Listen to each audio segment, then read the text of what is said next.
told you, give me space and I'm in a good place. Very serious, mysterious, mind makes right. In for the fight.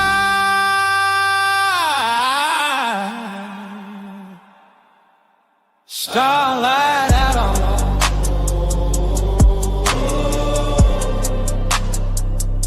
Starlight out on low.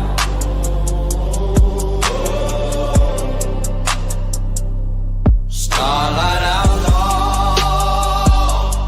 Cosmic soldier. Give me space and I'm in a good place.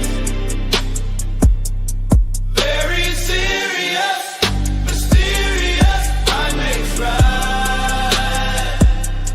In for the fight.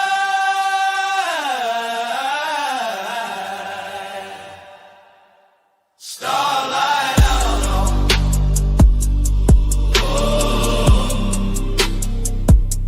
Starlight out alone.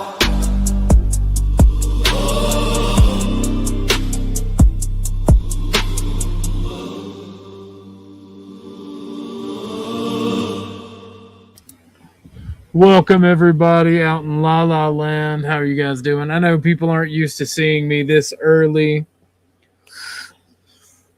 I appreciate you guys who are watching.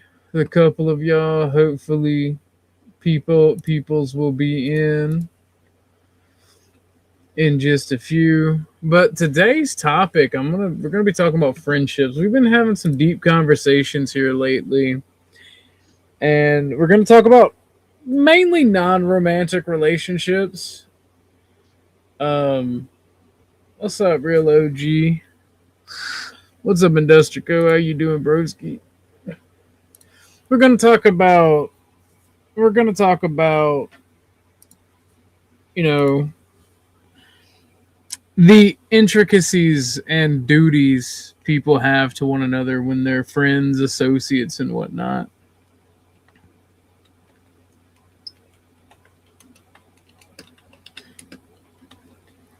Give me 1 second. Yes, sir.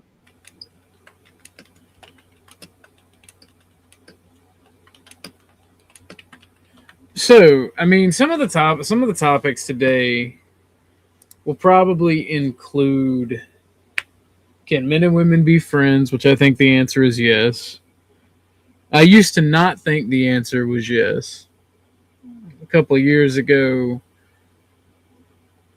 But and we can get into that, especially when we get more viewers or people want to talk about the topics. And we can talk about how you should treat people when you're their friend. The importance of telling the truth and keeping it real, man. Because the truth fucking hurts sometimes.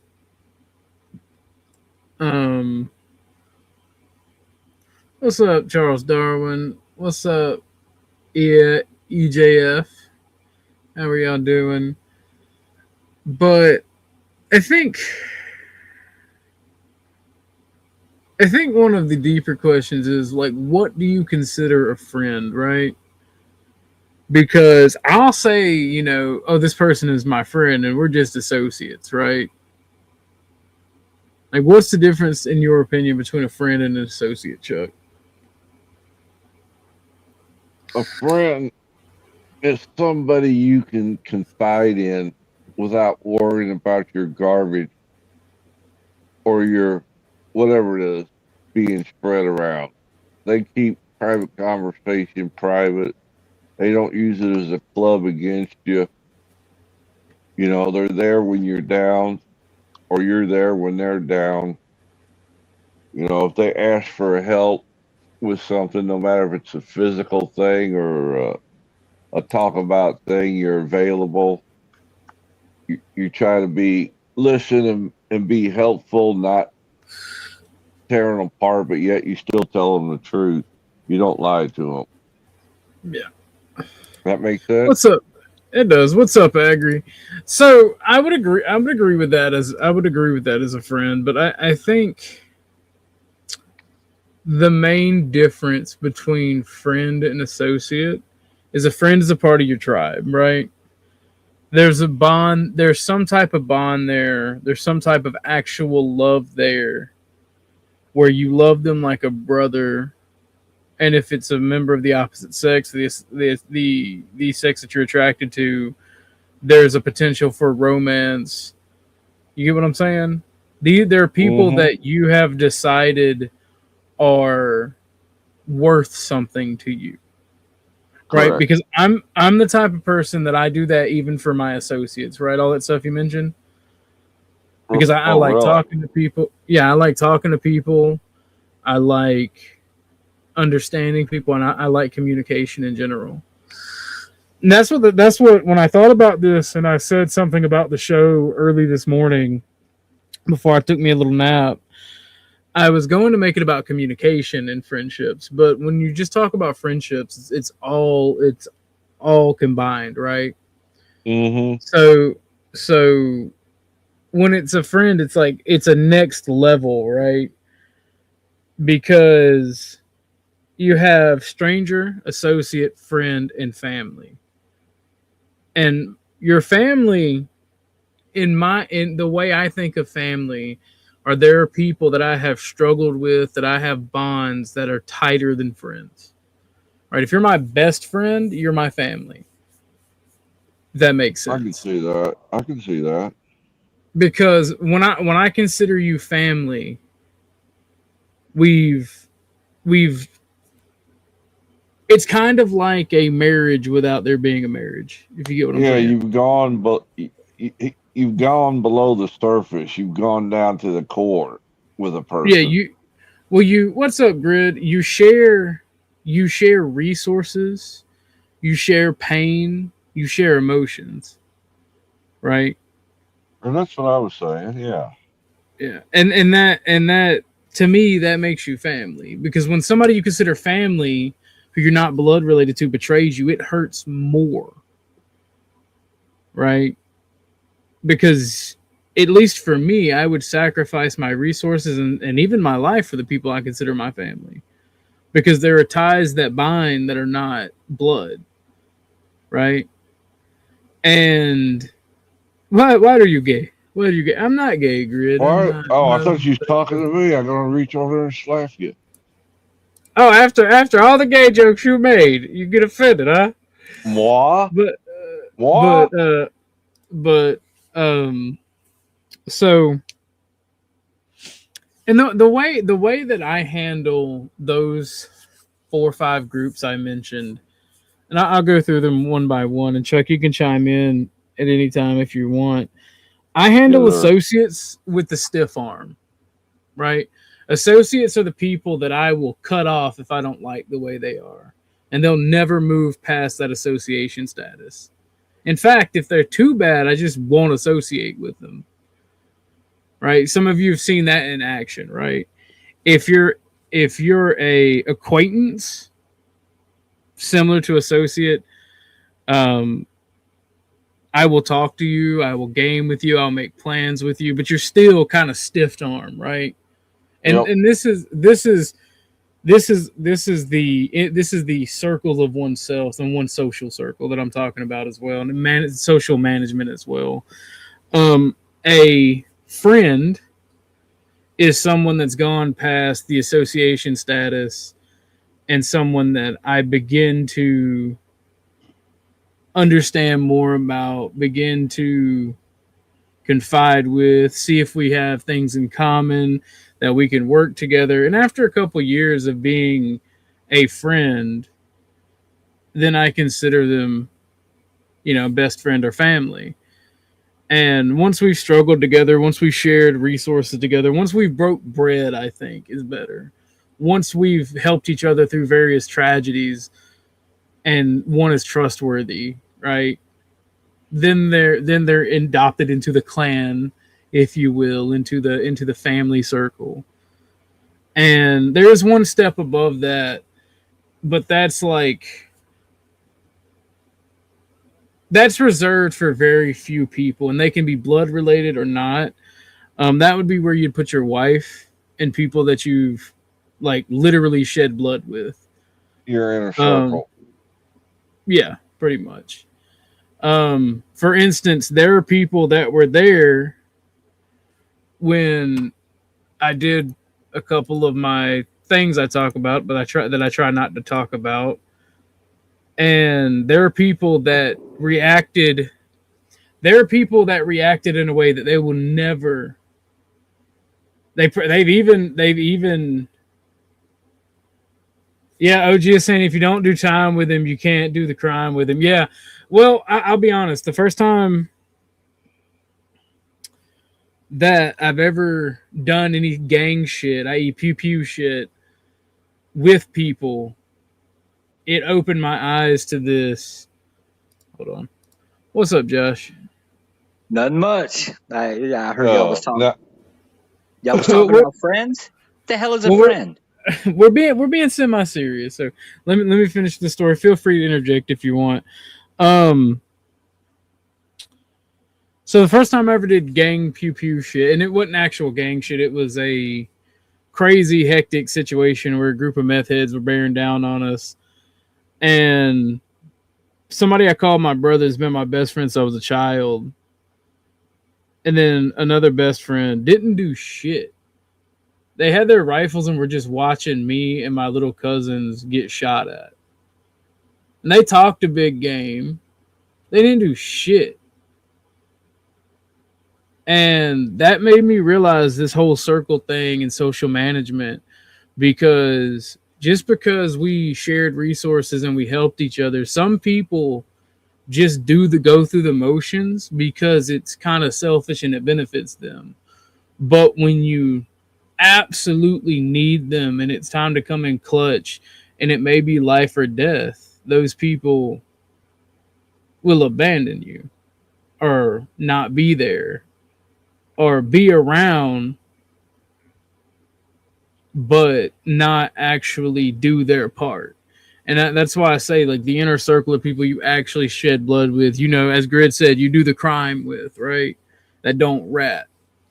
And I think this social management that I'm talking about, this hierarchy system, is very important in day-to-day things, because allowing the wrong people in the wrong strata of your social circle can be one of the most detrimental things to your being that is in life. And it can be very hard to be able to judge where people should go without the tragedy and sadness of experiencing it. Thoughts so far, Chuck, Josh?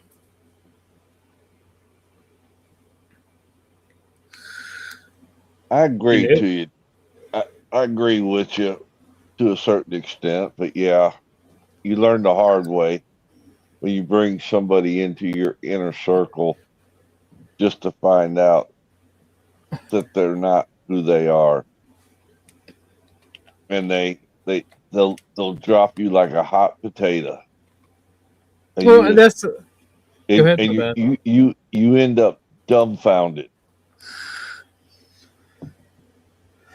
because Yeah, and they pulled go ahead. away because they pulled away.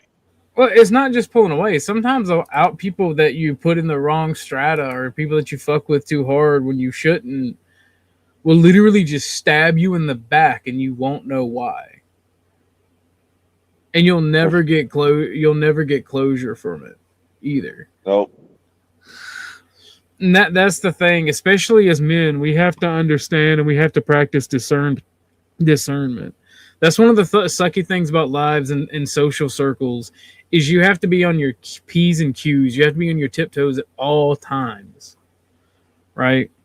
I do think that women have an easier time at this because they establish a pecking order and they are fucking ruthless in it. Women destroy reputations. Women manipulate friendships. I'm not saying that's a bad thing.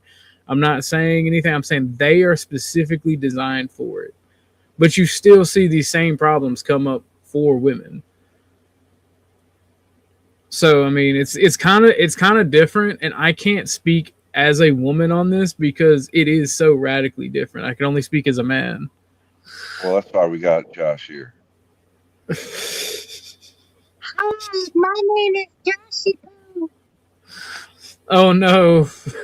Oh no, the Thai lady boy's got Josh. He tricked you all along. He is one of the lady boys. Well, remember, there are no such thing as chicks with dicks, only dudes with tits. Y'all just jealous because my tits are bigger than yours. I'm fat, so I doubt that. Although I am Yeah. losing weight. You ever watch the movie Heat? De Niro was right. An unmarried man should not have anything or anyone in their lives they cannot wake away from, leaving their rearview mirror in 5 minutes. I absolutely disagree with that.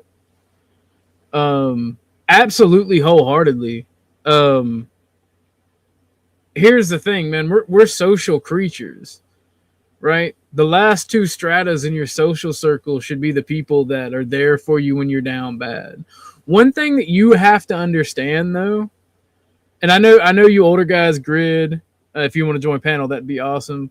I know you older guys, Chuck, Grid, Josh. Y'all might know what I'm saying, but for the people my age and younger, right? There is some truth to this. The lower two strata, sure, walk away from them, know when to pull out, know when not to invest time. But in the actual family and inner circle, like those are the people that you don't want to abandon. Those are the people that You that call you me old count again. on. We ain't gonna be friends no more. God It's damn the it. one. It's Hurt the my ones you fucking can feelings. count on to have your back. Yeah. And they should be able to count on you as well. Correct. Here's the thing, right? You have to know yourself when it comes to this. If you know that you can't help somebody or that you're worthless, you have to be honest with yourself, because you cannot expect from your any of your social circle, no matter what strata, you can't expect them to do more for you than you're able or willing to do for them. Now, that gets a bit muddy in the especially in the top one. It gets a little muddy in the second to the last social strata, because we're not always going to be perfect. We're not always going to be at the top of our game. So when we kind of get that kicked down a peg, we should be able to rely on our tribe, right? You know, it's not always a perfect thing. I'm busy right now not at my desk, but can drop in a minute. All right, I hope so, Grid. Is Cool. that Chuck from Tennessee? God bless you. That sort of looks like my dad's military pick. This is Chuck from Tennessee. That is actually me, folks. When I was young and dumb, that was me. You have the standard military guy look on your face right now. You're like, fuck, I don't want to be here. I want to be drinking. I want to be drinking beer and chasing tail. like that is literally the face. What was I, 16, 17 when this picture was taken? I'm not trying to be funny, right? Why does every military guy have that look? And I blew you up so people can see what I'm talking about. My grandfather in his Vietnam pictures has the same type of you were Army, right, Chuck? Yes, sir. He was also Army. A little bit before you were in the military, because he was in Vietnam, like actually like in the war, Vietnam. Right. And he was a chopper gunner. And on his, it's the same exact look. And my uncle who went to the Navy, same exact look. Every military guy that I've seen has that. It's not fear, but it's uncertainty mixed with cockiness, and I just don't want to be here. Don't give a fuck. What did they do to y'all to give y'all that look? It's boot camp. That shit takes it right out of you. Whatever you were ain't what you're coming out as. The guy you that. walks up behind you and slides it right in, right when they're snapping the picture. That's crazy. No, it's when the realization kicks in. Because actually, most of the people that get these pictures, including myself, are in our boxers. It's just the top half that there's a uniform on. And it's when at that point when you realize, oh fuck, what did I do? You see all that black All the streaks or black stuff on the kind of picture? That's from, this is one of the few pictures I was able to salvage from the fire. That's why it's darkened like that. It turned the paper kind of a yellowish brown, and then it got soot that I couldn't get off of it. It was a reminder from where I came from to where I'm at now. Grid says this is why men lose opportunity. If you won't pick up in a week and move across the country for a job offer because you don't want to leave your friends or whatever, they might need new friends. That's a different story. Yeah, that's kind of different. I moved cross country multiple times. My friends stay my friends, even when I was out there to hang out with. Yeah, no, that's different. But I get what you're saying, and I understand it. But I also disagree with it because I don't believe in this rootless cosmopolitan shit. I don't believe in this globalized economic shit. I think it's doomed to fail. I think that we're only so good at it in the U.S. because of the end of World War II and us being the only superpower left in the world for a good 20 or 30 years. Because economically speaking, the U.S. has been, and still is, by the way, just because we're in a slump doesn't mean we're not the best and biggest economy in the world. Just because people are suffering, but we will see a return to normalcy. Is what made us a superpower. That's what I'm saying. When they took out our Navy, apparently we built it back like 8 times larger, and then kicked the living shit out of everybody with them big ass boats. Well, my thing is, traditionally speaking, and I think we'll be moving back as the world becomes multipolar to traditional systems. Like you'll always have, because of technology within the nation, you'll have interconnectivity. So I could be wrong, but the thing is, and you're seeing it with the manufacturing slump that we're going down because Trump may be adding jobs, but the economy is still in the shitter because a lot of the factories in my area or in the part of Georgia I'm in, what's been here for 100 years is like closing up shop and moving elsewhere. Yeah, we were supposed to get those new, you know what a blue oval city is? That's the Ford. That's the electric division of Ford that makes the electric vehicles. It's an all-in-one inclusive plant. And they were supposed to build one here by me, but those plans are already gone because of the turnaround from the electric mandate. Well, good. I mean, car mandate. Good. I mean, I hate that people lost jobs, but the jobs weren't there yet. It hadn't been built. Fair enough. We're working on getting a data center closed down or not open. I have to go to a town hall with a group of people because that just raises premiums. It gives they give $1 billion companies tax cuts for no fucking reason just to attract them in. And I mean, it does nothing but raise the premiums on water and electricity. They don't employ people in the local area. It does nothing for the local area. And I'm the corruption in my town's about to get blown wide the fuck open, and I'm happy for it because people are getting pissed. But the way this ties into the friendship stuff, you have to have a tribe, right? You're stronger when you work together with someone.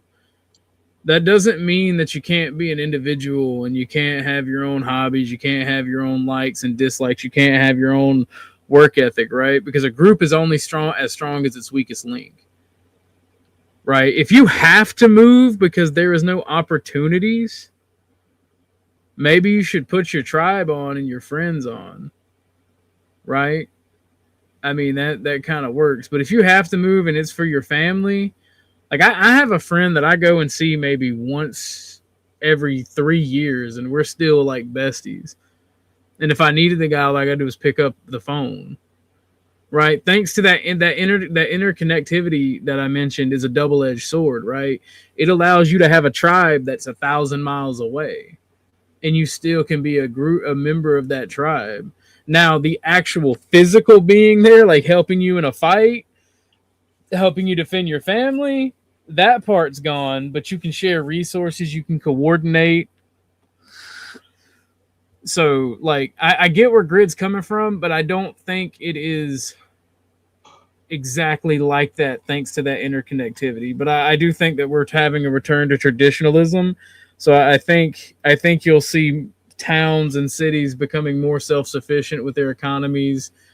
And I mean, you're seeing an end to globalism as we know it, at least. And I think that's going to help with the traditional things that I'm talking about, because you, at the end of the day, you can have friends, you can have best friends, you can have all of your social circles set up like I'm talking about. And to Grid's point, you still have to look out for yourself, right? Because nobody's going to do it but you. At the end of the day, you only have your best interest at heart. And if you have to leave to work, that's one thing.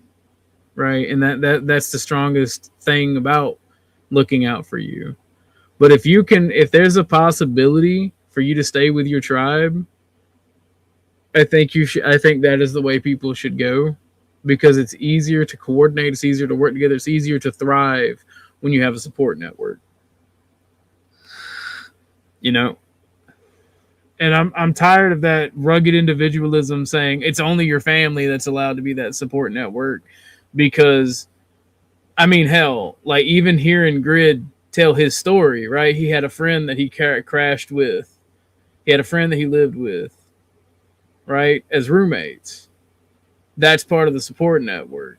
I don't know how close they were, but, you know, that's kind of what I'm getting at with the whole friendship. And I think some of the I think we should move on to the duties and responsibilities you have to your friends. One of my favorite fans. You got fan mail in the chat. Yeah, nothing major. So I'm gonna let y'all take the conversation for a little bit. What do y'all think some of the duties and responsibilities you have to your friend and your tribe are?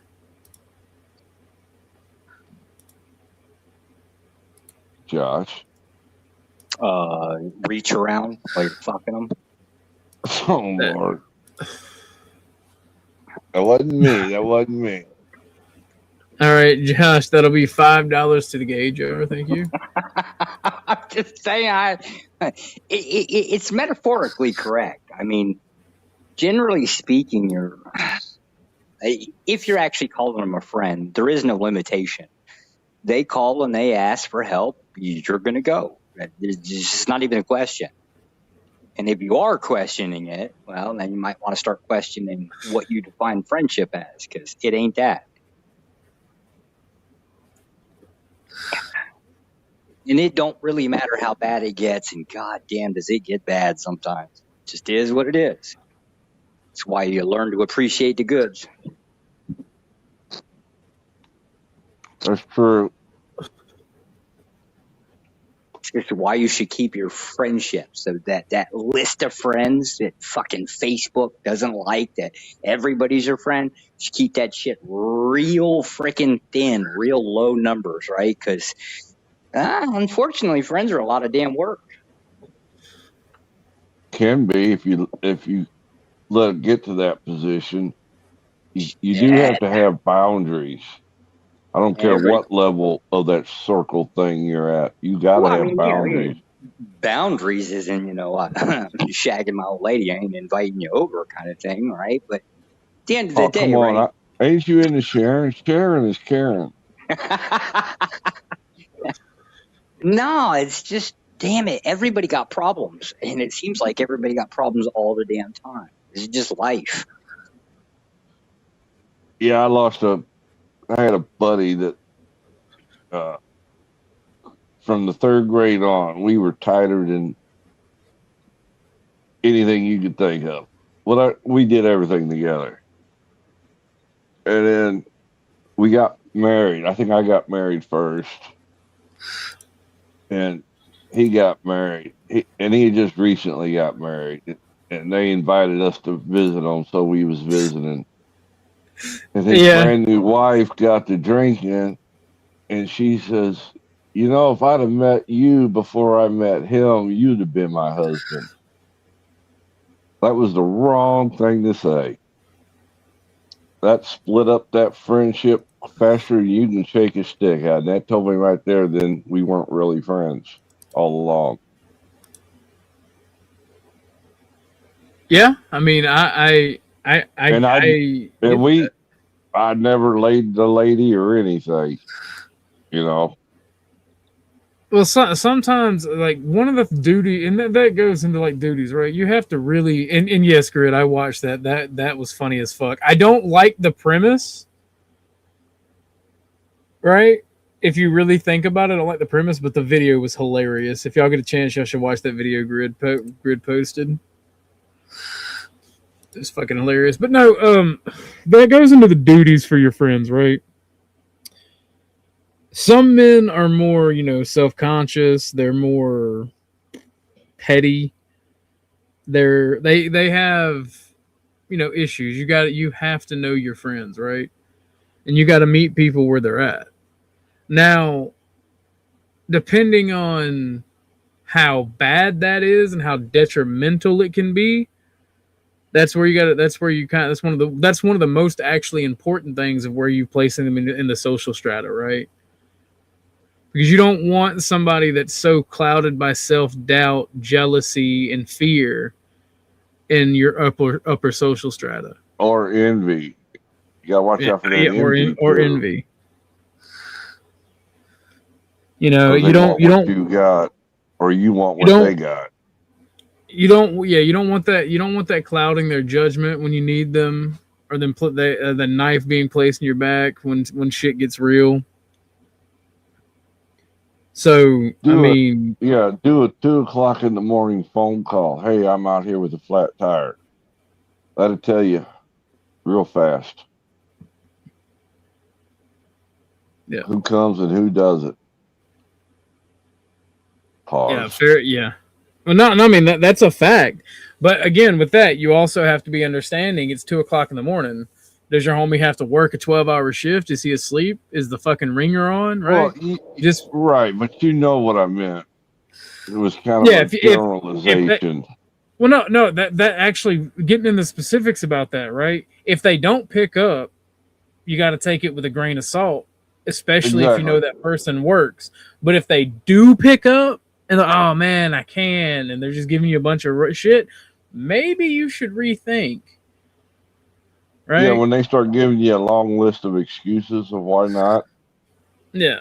Like people know when you're broke down on the side of the road what an acceptable excuse is, right? If your kid's not sick, if your wife's not sick, or you're like a caregiver for an elderly family member or a mentally disabled family member, or there's like a medical emergency, those are about the only things, unless you're out of town or drunk as fuck, those are about the only things I could think of that you shouldn't go help your friend. Unless you're a partier or a gamer and you've pulled like a all-nighter and you just fucking went to sleep and you can't drive because it's not safe. Like those are literally it. And that last one's kind of borderline, right? Because I know plenty of people that would drive no matter what for certain other things. Like if your friend hits you with that excuse, but you know that motherfucker would hop in the car to go get some pussy, then maybe you should rethink your friendship. Or some weed or some more alcohol. Yep. Maybe you should rethink your friendship. But if you know your homie would do it, if it wasn't dangerous for him to drive, you really have to get to know your friends before you start placing them in certain social stratas. And when they're really good friends, you can understand when they say I can't. Yeah. You can tell. You don't have to ask for reasons. You can just tell by the way they say I can't. Yeah. And now and that goes in with reading your friends, right? Because sometimes you'll have a people pleaser, or you'll have a person who really does want to do something and they can't. They don't want to upset you, so they'll Right. give you this list of reasons. And that goes with knowing your friends and where to put them in the social strata. And Because usually it's the first reason that usually will do it. Will tell you right there why they can't, because they'll give you the most important one first. no. All the others don't matter. It's that first one. Yeah. And being poor, for, like, I know some people that work is not an excuse. Like, if you were broken down or something like that, 2:00 in the morning, work would be an excuse. But I grew up poor, so I know the importance of being to work on time and to make that money. So if I call a friend at 2:00 in the morning, and I know that dude ain't just laying out of work whenever the new Call of Duty comes out, and I know that person's going to work every day, all day, only calling out when they're actually sick, and even then trying to go in, and they go, "No, dude, I got to go to work, man. I'm sorry, I can't." Yep. Again, I know my friends. Now, if there's a motherfucker, as I used to have friends that would be like, "No, man, I got to go to work," and then like they get fired like a week later because they call out every other day, and it's just an excuse for them to not get up at 2:00 in the morning. Exactly. That's where it comes with really knowing your friends. And remember too, if you wouldn't be willing to do that for a friend, whether it's for a good thing, if you say you're that guy that goes to work every day, right? So you're not going to miss a day of work, risk missing a day of work. You should understand that turnabout's fair play, right? If you can't do something, then you can't get mad at your friend when they can't do something, right? And that's another issue, right? Rules for me, but not for thee. And that's a thing that's on you. You have to understand that if you're not there to help when they need you, they're not going to be there when you need them, right? That's like when my house burned down. Fire department said I had to cover all the openings with plywood, regardless if the window was intact or not. I had to cover all the openings. So I called everybody I knew, and I end up hiring a guy off the street to help me do it. And that told me right there that my so-called friends that I thought were my friends showed real quick they weren't my friends. Because I was even flexible with the time period. I said, I got 2 days to do this. I don't need that much help, but I need some help. Shit. I might as well just knock my head against a brick wall. Well, that's another thing too, right? So one of the things that I've noticed about people, and again, the general topic is friendship, but it's also communication, because communication is important within being social, right?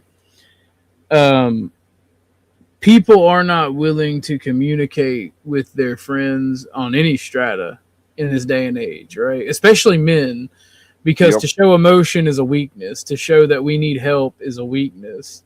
Any sign of vulnerability. Yep. Yeah. And again, that goes with knowing your friends, right? If you put ultimately where you put somebody in your social strata and who you get close to, male or female, is on you. If you aren't having the wherewithal to get to feel people out and have appropriate distance for certain people, or break people down on a social strata level, like bust them down a rank, that's on you. Because sometimes people just fall out. Sometimes people just stop. Sometimes people get busy, right? And knowing when they're knowing when you're drifting apart versus when somebody's busy is something that's also very important, right? Mm-hmm. Because if you don't know what your friend's going through, say they're like me, right? They lost their father, they lost their lover. Not not necessarily the same person there, Ben Thorpe. But Good one. but they may not tell you about it and you may not know, right? Because they don't open up. And they start drifting because they're depressed or they're angry. They just don't want to make that your burden, right? That's different Pull than away. somebody just Yeah. yeah, that's different than somebody just not wanting to hang out, not wanting to help you out, right? That's not something you should bust somebody down at rank for. That's where it's your duty to go to your friend. Hey man, and honestly, even when they just don't want to hang out, that's up to you to go, hey, what's wrong? What happened? Where are we at? And if you don't do that, that's on you. And if they Yep. don't allow you to do that, that's on them. Correct. So, And like, if you got somebody that you think's a friend and they're calling you, let's say once a day or once every other day, and the conversation starts off, well, how's the weather? Things like that. I that's that chitter chatter that means nothing. You just calling to be calling. You want to talk, that's fine. But just to call it to talk about nothingness kind of makes no sense. Does that make any? yeah, you don't want to That waste didn't come time. out. That didn't come out quite right, but You don't want to waste time, but humans are social creatures. So sometimes your friends just reach out to see how you're doing and what's up. And I think that that's important. yeah. But You if they know, calling it, talking about the weather and everything else without, if they're really calling to see how you're doing or see what's up and never get to it, is what I mean. You know, they're caught up in the superficial chat arena. Because, like you said, men don't like to drop it down to the next level with yeah. each other.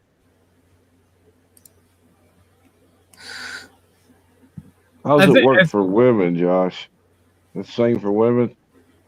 Hell, why are you asking me about women? What the hell do I know about women? I'm fucking married. I don't know shit.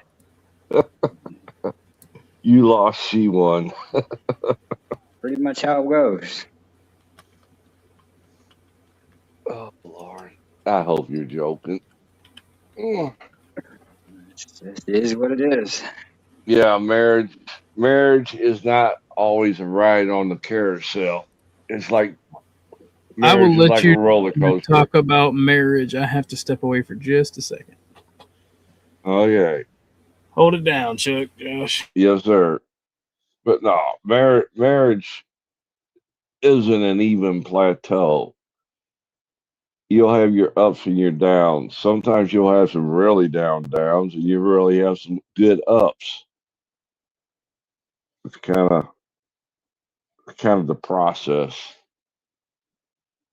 But the way people get married and throw it away today, just mind boggling to me. It's like going to the corner store and getting a soda pop.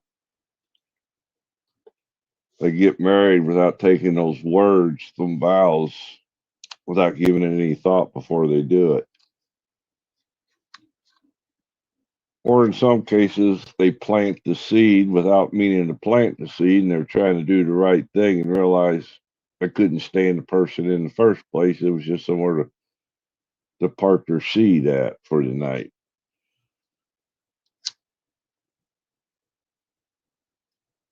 Don't leave me hanging, Josh. Help me out here. What you talking about? Oh, I'm a dumbass. I don't know nothing. I don't know nothing.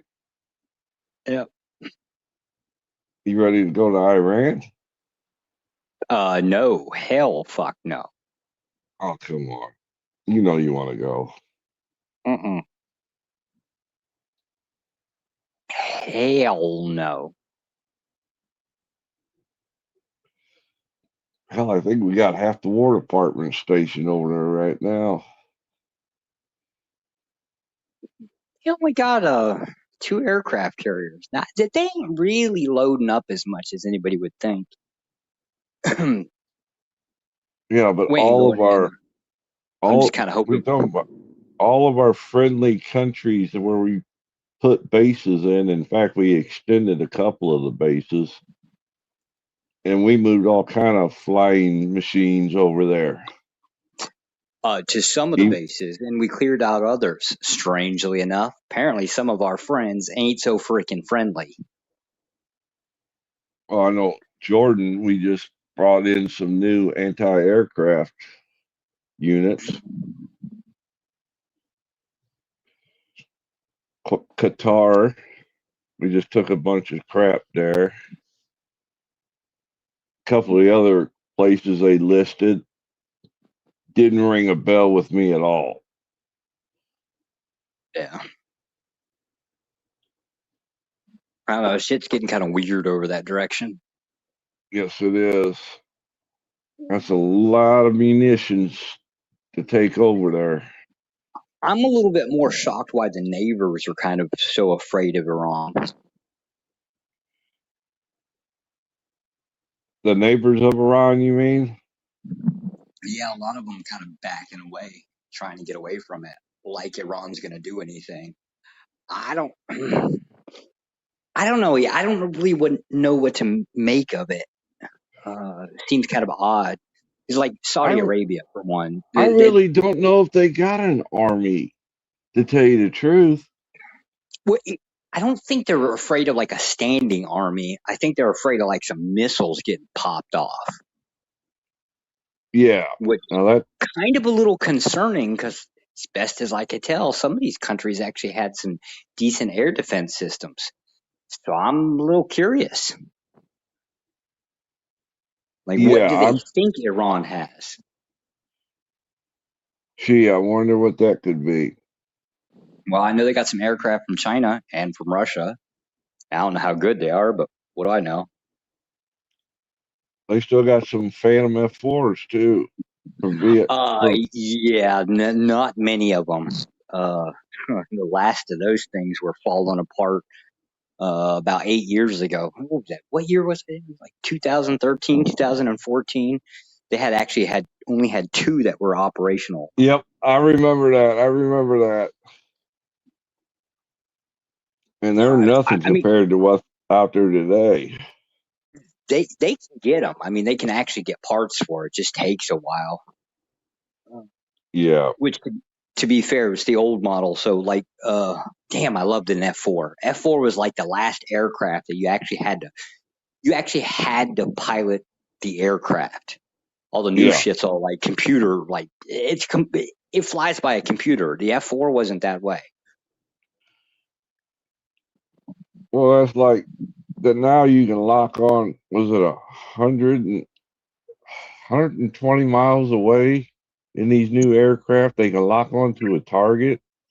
Oh yeah, well those targeting systems you can even retrofit on the old one. I mean, like in the concept of the hydraulic systems were even controlled by computers. You know, kind of like auto help level out. Shit like that's that. true. Yeah. The F4 was not like that, bitch. You flew that thing. Yeah, it was manual, all manual. Mm-hmm. I'm fairly sure, and I could be wrong about this, but I think F4 was like the last true piloting.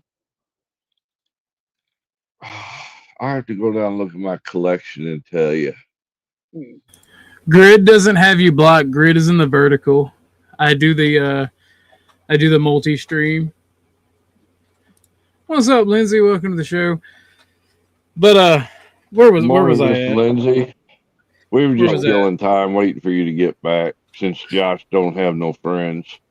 Tucker had to pee poo poo. I figured that. It was either Tucker or you. I'm poor. I can't afford friends. Hell, that's when you need friends the most. I'm married. I'm not allowed to have friends, apparently. Blink if you're in danger. You got one of them whites. Gotcha. Well, to be fair, like I used to have a reputation in my younger years of getting in a lot of trouble. So apparently my Being a mother snitched me out. filthy whore. But it sounds like. No, Josh is the nobody's. dude.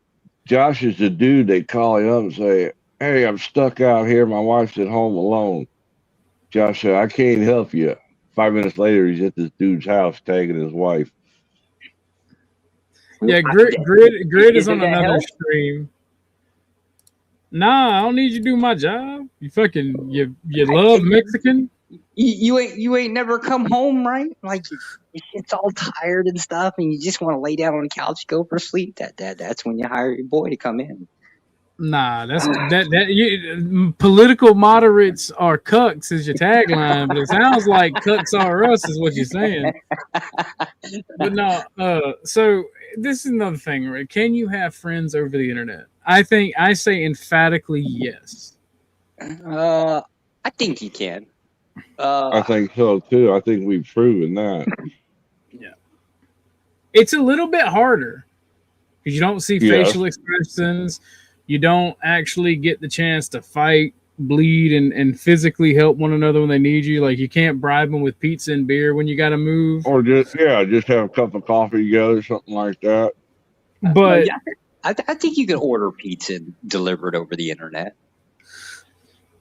Well, we'll be covering that one next. Well, the thing is, right? So humans are social creatures, and just by speaking on these panels, we're fulfilling that requirement for our social behavior, right? And the more you talk to somebody, when you realize that there's a person behind that avatar, or even behind the screen if they cam up, right? When you realize it's a real person, it's much easier to become acquainted with and accustomed with somebody and get to know somebody. I think honestly people find it easier to be friends with people over the screen because that fear and hesitation to getting to know people is just one red X away from not having to deal with. So I think in some ways it impacts friendship negatively, but there's a lot of positives, and then you have a wider net that you can cast. And if you really do become good friends, you never know what can happen, right? And when somebody's a bad friend, you know, doxing and all kind of bullshit is on the table. And honestly, 9 times out of 10, doxing really don't do anything but hurt your feelings. There's some cases where it's been really bad for some people, but 9 times out of 10, it don't do nothing but hurt your feelings. Now, and make you feel betrayed. Sucked. I had a stalker once. That sucked. Damn, sucks. You put it in her heart? Yeah. That's crazy. Took 2 years. Whew, that was a stressful 2 years. It was crazy times. It was at the end of my drinking career. It was crazy times. That is crazy. So Lindsay asked an important question, right? Can you be friends with females? I say yes. And I mentioned this in the beginning of the show, right? I used to think men and women can't be friends, right? Because somebody always catches feelings.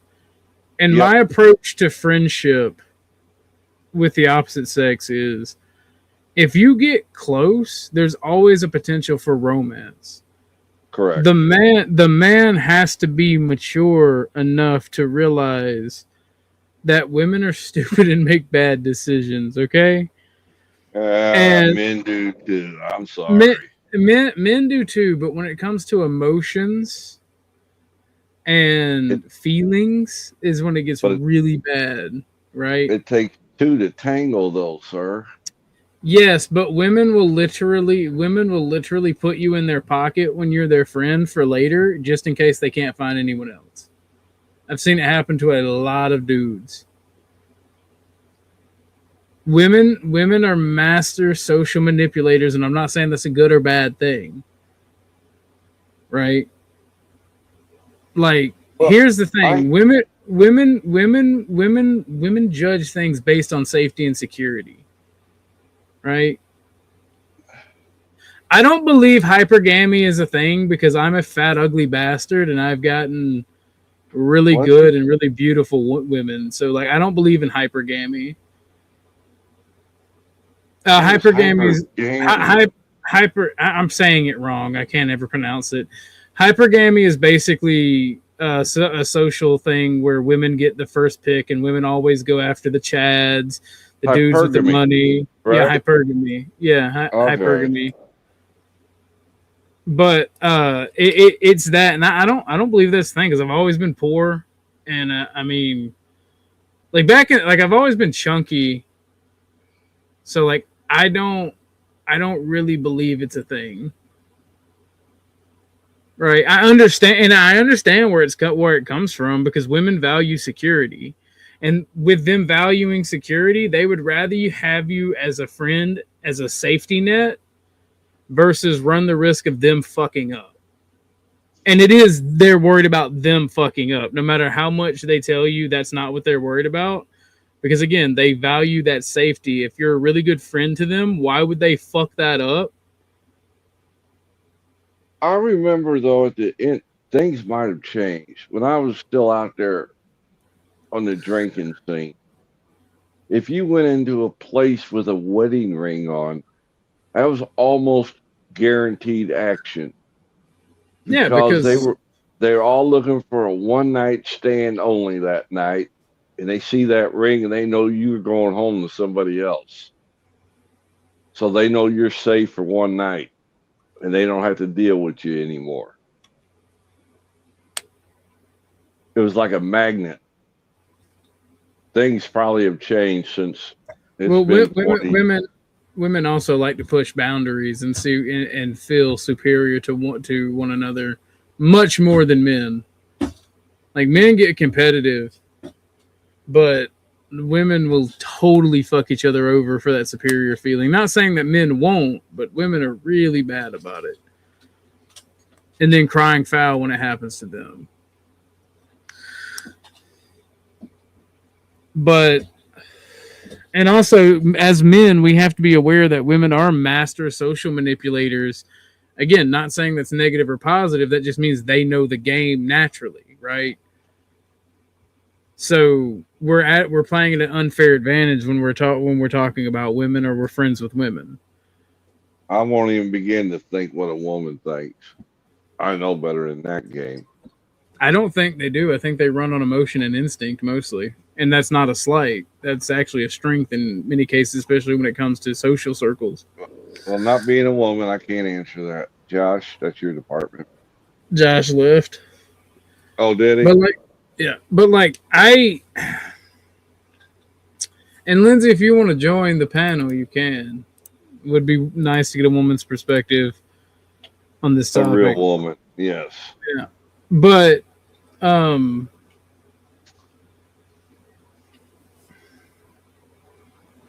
with that being said, and understanding women like I do now, if I see a potential romantic partner in someone, I'm actually, at least a woman, I'm a worse friend than I would be if they're a man, if that makes sense, right? Because of hypergamy. Because I understand how women kind of are with security, right? I don't offer them security unless I really care about them or they're going through hell or something, right? They need it. They need to show You up. think they actually out there just looking for security? Is that what you're saying? By and large, yeah. Boy, things have changed. Wow. I was used to a woman, if she was attracted to a dude, she'd get with him and build up from nothing to something. You know? I mean, they still do that, Chuck. Oh, okay. But they're less likely to do that if you're broke or not able to physically take care of them. Yeah, okay, I got you now. If you're just living in mom's basement type It's not even thing. just living in mom's basement. If you're physically weak or you work at a shitty job, don't make enough money to provide, like, yeah, I mean, any two people can meet and have chemistry and work through shit and overcome obstacles together, sure, but that's not the average story, right? Like, again, most women, most people in general are looking for safety and security, right? That's why men. Go ahead. Go ahead. Oh, there's another incident.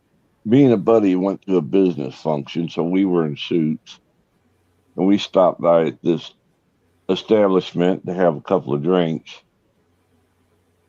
and we might as well just been columns holding the ceiling up. You know, it was like we were there by ourselves. About 2 days later, my buddy says, "Hey, come by my house and pick me up." I said, "Okay." I come by. He's got all his biker gear on. He handed me a stack. He said, "Here, put this on," which was biker gear. Went back to the same exact place, and we walked in there, and all the women, you could just see it in their eyes. They wanted a bad boy. It was a strange experiment. Yeah, I mean, it makes sense. Just because they look for safety and security does not mean that they don't want to bend the rules and fucking get fucked. Because here's the issue, right? When people say safety and security, they think I'm talking about a square, right? Somebody who don't go out and have fun, who's not spontaneous, who just goes and busts his ass and to make money and Got just good income. Yeah. That's not what I'm talking about, right? Safety and security comes in many forms, right? If you're a guy who can break a motherfucker's jaw and you make good money, you're on the top of the food chain. And that's kind of why I try to word it that way, right? Because when I talk about safety and security, I'm not talking about a fucking nerd who's just going to be a simp. Because, yeah, no, they don't. Women are stupid to make bad decisions. They don't want somebody that's going to put them on a pedestal and worship them until they've ridden the baloney pony and are ready to settle down. And ladies, I'm sorry, I'm not trying to be uncouth or rude, but that's just a fact. Right? I'm going to go refill my coffee. I'll be right back. Are you able to listen, or am I just here floating myself? No. I'm listening. I just got to go down and pour it, and I'll be right back. But I got my headset on. Okay, so, and I don't like talking about relationships because I don't like it. I know from experience, trial and error, what I'm talking about, and it sucks, but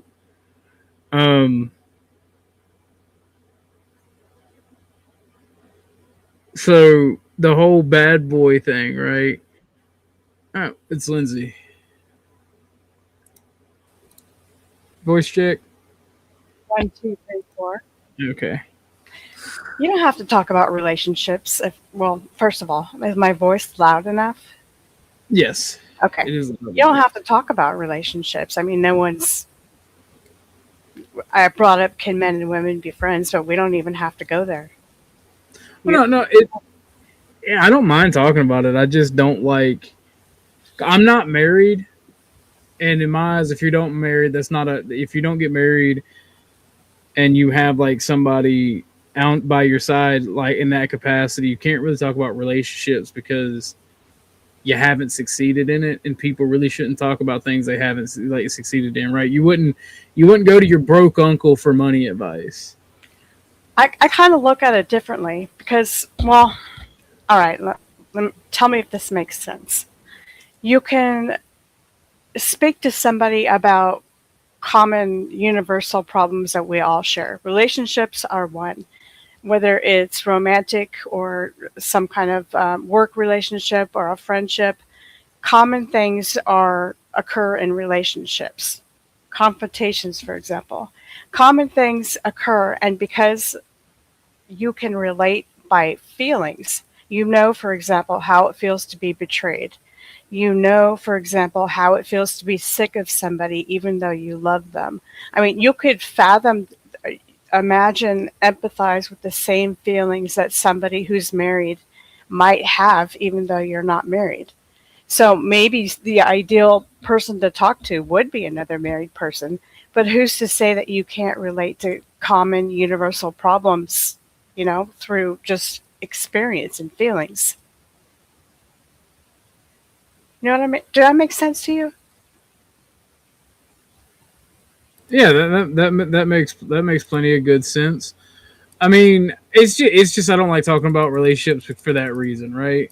But you're absolutely right. There are common things, and like I said, I have experience with my own relationships. I have experience playing marriage counselor and friendship counselor. Mm-hmm. What's Without up, being Holden? married.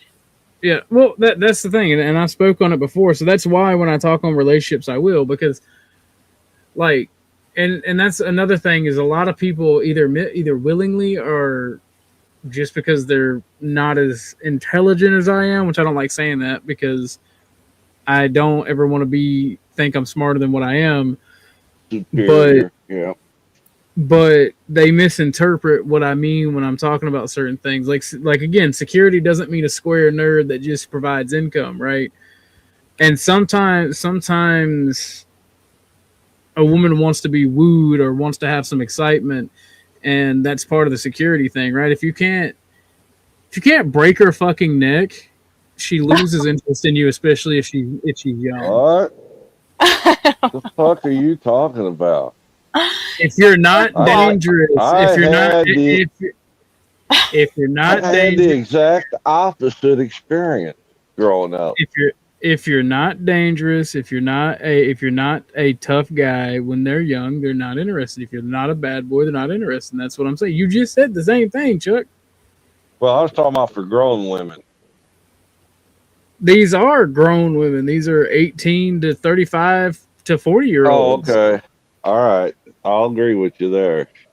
Yeah, and once they've ridden the cock carousel and they're ready to settle down, then they go for the square. Oh God. I mean, it's a fact. They'll settle for the square at that point if they haven't found some badass that can make them come and take care of them financially. Well, that's when you mentioned a few things I wanted to touch on, but I can't. I recently woke up, so I'm kind of I'm not too swift on everything.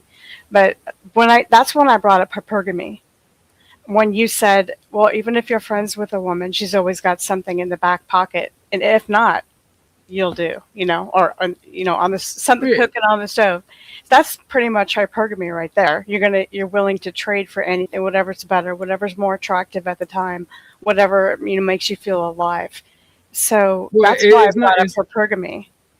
it's not just what makes you feel alive, right?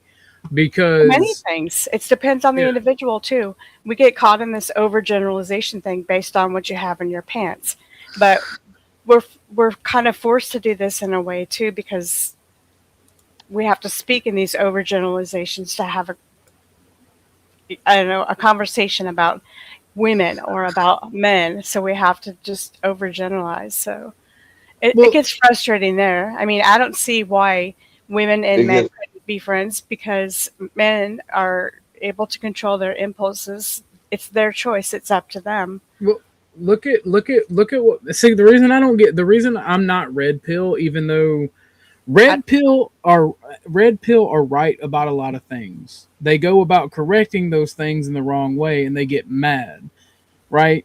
I wouldn't get mad at a dog for barking at a stranger. Why would I get mad at a woman for performing hypergamy, right? Or hypergamy, or however the fuck you say it. it's just, Well, it's in their nature. Look at what men want. Men hold want on a second. companion. Say hi, pergamy. Well, I don't listen to women. And then, Um,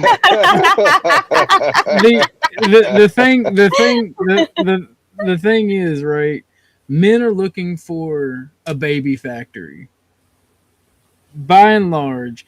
And what I mean by baby factory, I don't necessarily mean They want to have kids right then and there. They're looking for a companion. They're looking for somebody that will pick up the slack.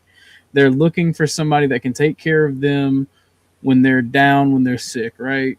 Mm-hmm. And women in the modern world go, oh, I'm nobody's mom. I don't want it. That's your purpose as a woman. Plain and simple. That is your natural purpose as a woman. I can make my own money. I can jack my dick if needed. I don't need you really for much. I just want somebody to be my. Lord. I just want a companion to keep me down, right? And it is good. It is fun to fuck occasionally, but men are looking for that companionship. Women are looking for security. No, So what you're looking for depends greatly on your age and the idiosyncrasies of the context of what you're dealing with. Do you have kids in the first place? Are you 18 or are you 34, etc.? So wouldn't you agree that different ages are looking for different things? If you're 47 absolutely. and you're new on the dating market, you don't want a fertile chick, or maybe you do. I don't know. Yeah. Well, what I'm in the generality I'm speaking, right, covers all bases. Because even a dude who's just wanting to fuck around, if it's not a one night stand, he's still looking for a companion that he can fuck with and have fun with. Right? So it covers all bases. And women are still looking for security and safety. And that's part of that security and safety is knowing that the guy is a bad boy and can take care of you physically. Knowing that they are able to make money. Even if I wouldn't disagree with that part right there. Even if the dude doesn't have money, if he's resourceful and can get what he needs in other means, that's just as good as being rich and having money. When you compared a woman to a dog, that wasn't really the equivalent thing. I mean, that was kind of demeaning and red pillish there, don't you think? Because the dynamic between a woman, a companion, and a dog, or a man and a woman and a dog really is, you're not dealing with this. You're not going to bed down a dog. You're not going to have long conversations with it. You're not going to. I wasn't just comparing a woman to a dog. I was comparing people to a dog, but I was speaking from the point of a man, right? You as a woman could easily do that. So again, a dog barks at a stranger. A man finds something he can fuck. Why would you get mad at his nature? There you go. Now we're on equal footing. Yeah, we're on equal footing right here. A real man can control his nature, though. So can a woman. We're not subject to our impulses. That's not the point. The point is, why would you get mad at someone for following their nature? Right? Why would we get mad at women for seeing a better option and taking it when they're seeking security? Why would a woman who is infertile or lacks the emotional maturity to be a man, to be there for their man, why would we get mad at him for finding a woman that is either fertile or able to do that? Because unlike animals that are in Africa in the wild, we have things like morals and expectations and things that are irrational. I don't believe in morality at this point in my life. Morality is something that people seek for closure, in my opinion, in this context. Okay, morality. That's your opinion. And sometimes I would argue that your opinion can be your problem. Likewise, my opinion can be my problem, and you're not going to convince me. Our opinions are our individual problems, and it's up to us to deal with them if they're shitty, and change them if they're shitty. Yeah, and it's not my duty to tell you as a man, hey, you know what? You're a grown man. Control your impulses and quit fucking everything that you see in the bars or whatever it is. Why would you get mad at a dog for barking at a stranger, Lindsay? I wouldn't get mad at him. What I would do is not fuck him. How about that? How about that for being concise and succinct? And that is because I don't want to be mad. And that is perfect. And that is perfectly acceptable. Right. So there are more than two choices. I mean, there's always a couple. You may not like all of your choices, but you still have a reasonable amount of agency in deciding who you're going to sleep with and deciding who you're going to be with. I knew that comparison wasn't going to fly. Well, did you get it? But no, like the thing about it is, And just because I say something a certain way doesn't mean there isn't a million and one ways things can play out. We're just having Right. conversation, right? And Yeah. your opinion is not right or wrong. It's just a different way of looking at things.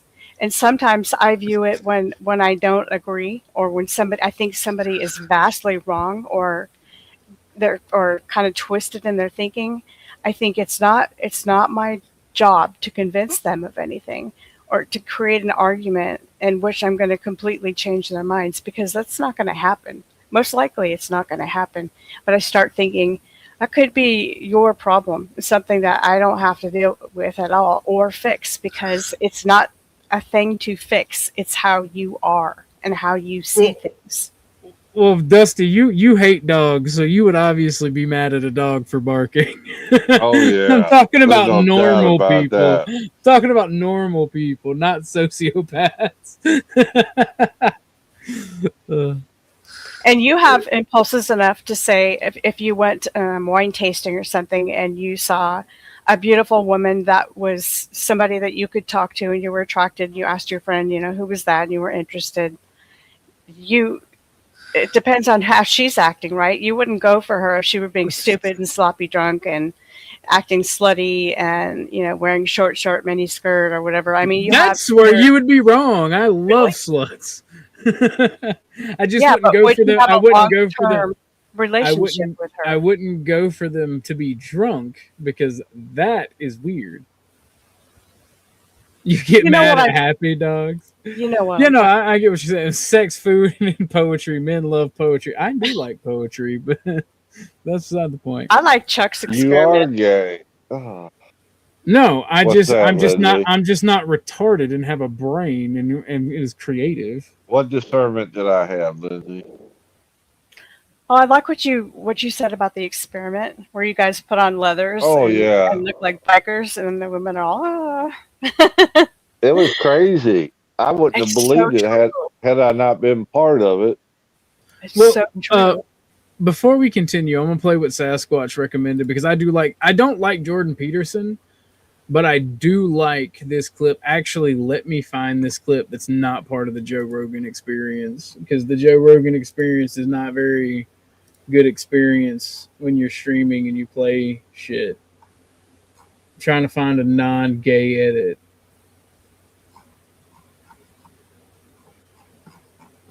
Let me see here. Fuck it, we bow. I like what Caucasian said. Are you a woman, or are you all women? I'd never speak for all women, but we already kind of, before you were in here, discussed about. Me, dude, I'm not turning none of my crap on. Oh no, I knew it was you. You said you'd be up in a minute.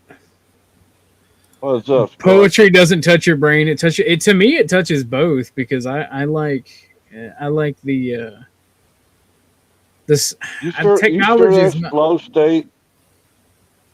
Yeah, I'm sure. He gets mad at yappy dogs.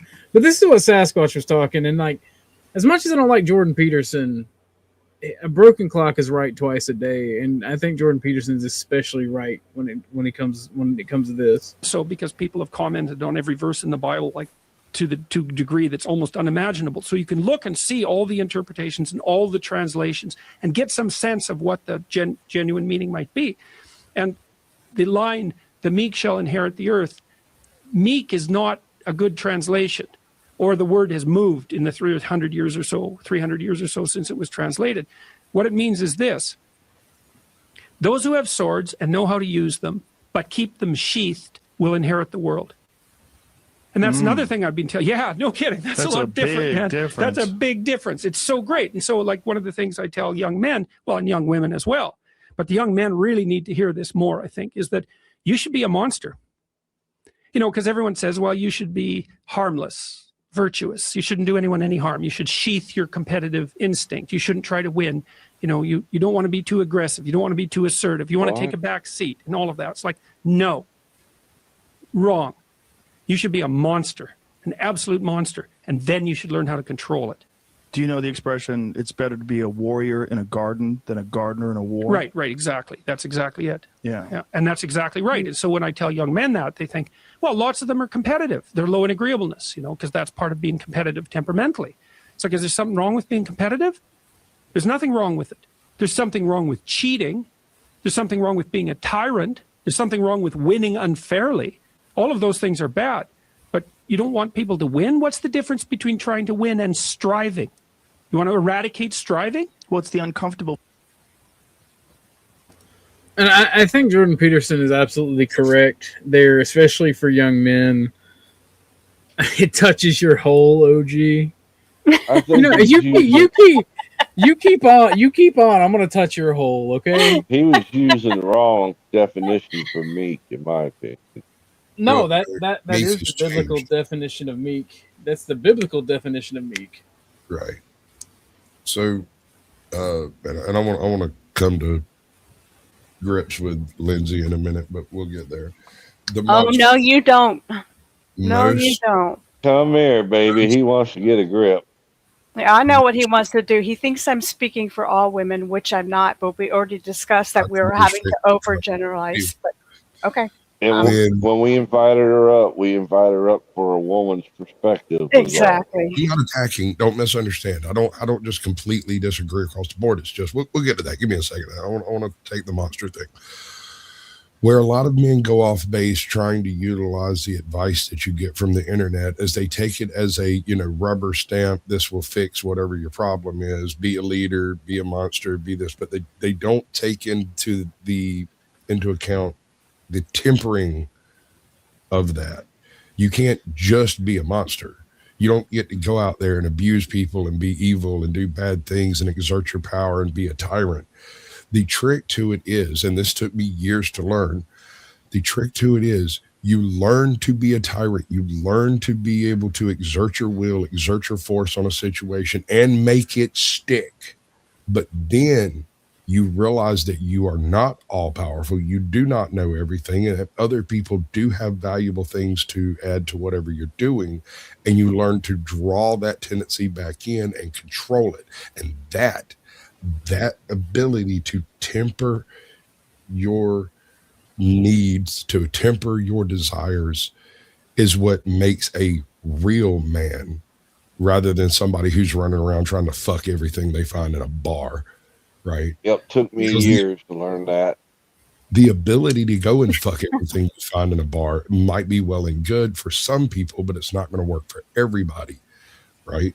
So, and I would argue it's not good for anyone, but that's beside the point. I'm just saying the ability to accomplish a goal, as short-sighted and narrow as it might be, is a good thing for the individual, but it might be terrible for everyone around you. And so you have to learn to be able to get what it is that you want, to take what it is that you need, but then know when it's not your place to do so and control all of that. Withdraw it into yourself and not let that hurt the people around you. I agree. That's why we were talking about impulse control, and that I was saying it, what you're saying in a different way, not as eloquently, but I believe a real man, if you want to make that distinction, man versus boy, a man controls his impulses. And you went further to say, yes, not only does he control his impulses, but he knows how to manipulate things. And he knows when he doesn't know a lot. Right. I hear a lot of stuff in the manosphere, the red pill space, the self-help guru chapter of YouTube. And they're all talking about how, well, in your own personal life, you should be a leader. Okay. Well, I got a buddy of mine. He's a moron. He's stupid as hell. He firmly believes that he's always right, and that just because he thinks it is correct. This man is well, actually, he has a girlfriend currently, but it's actually one of his ex-wives who came back to him, and that becomes important later. They were separated for like 20 years, and they recently got back together, like in the last year, which sounds really strange until you get to know both of them. He's still abrasive. He's still aggressive. He's still like all of that. Right. But he's older now, 20 years older. and he is less insistent. And that was really what broke them up, was the fact that he takes the Bible quite literally. And so anytime she had a disagreement or a change of opinion, he took that as an affront against his leadership. And now, 20 years later, he realizes that other people have valuable experiences that can improve a situation without his exertion. And that's really what it comes down to, is learning when not to exert yourself for the greater good. Right? You can't, not everyone can be a leader all the time. And this is one of the arguments I have with Glenn and with Andrew, with all of them people, is they're like, oh, you have to be a leader in your personal life. Well, what if you're a moron? If you're a moron and you're smart enough to realize you're a moron, shouldn't you take the intelligent advice from whatever corner it comes from?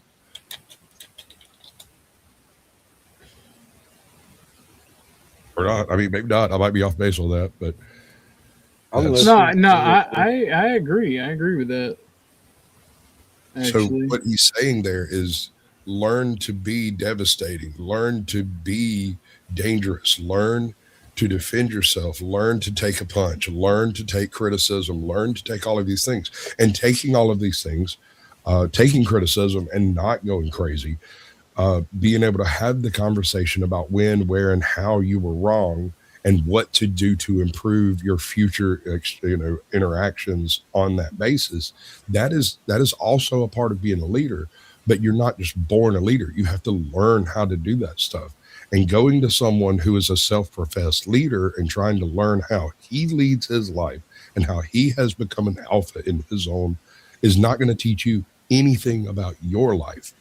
In fact, it's going to take you back a few steps on the learning curve, because instead of thinking, okay, what should I do in this situation? You think, what would Glenn Lawrence do in this situation?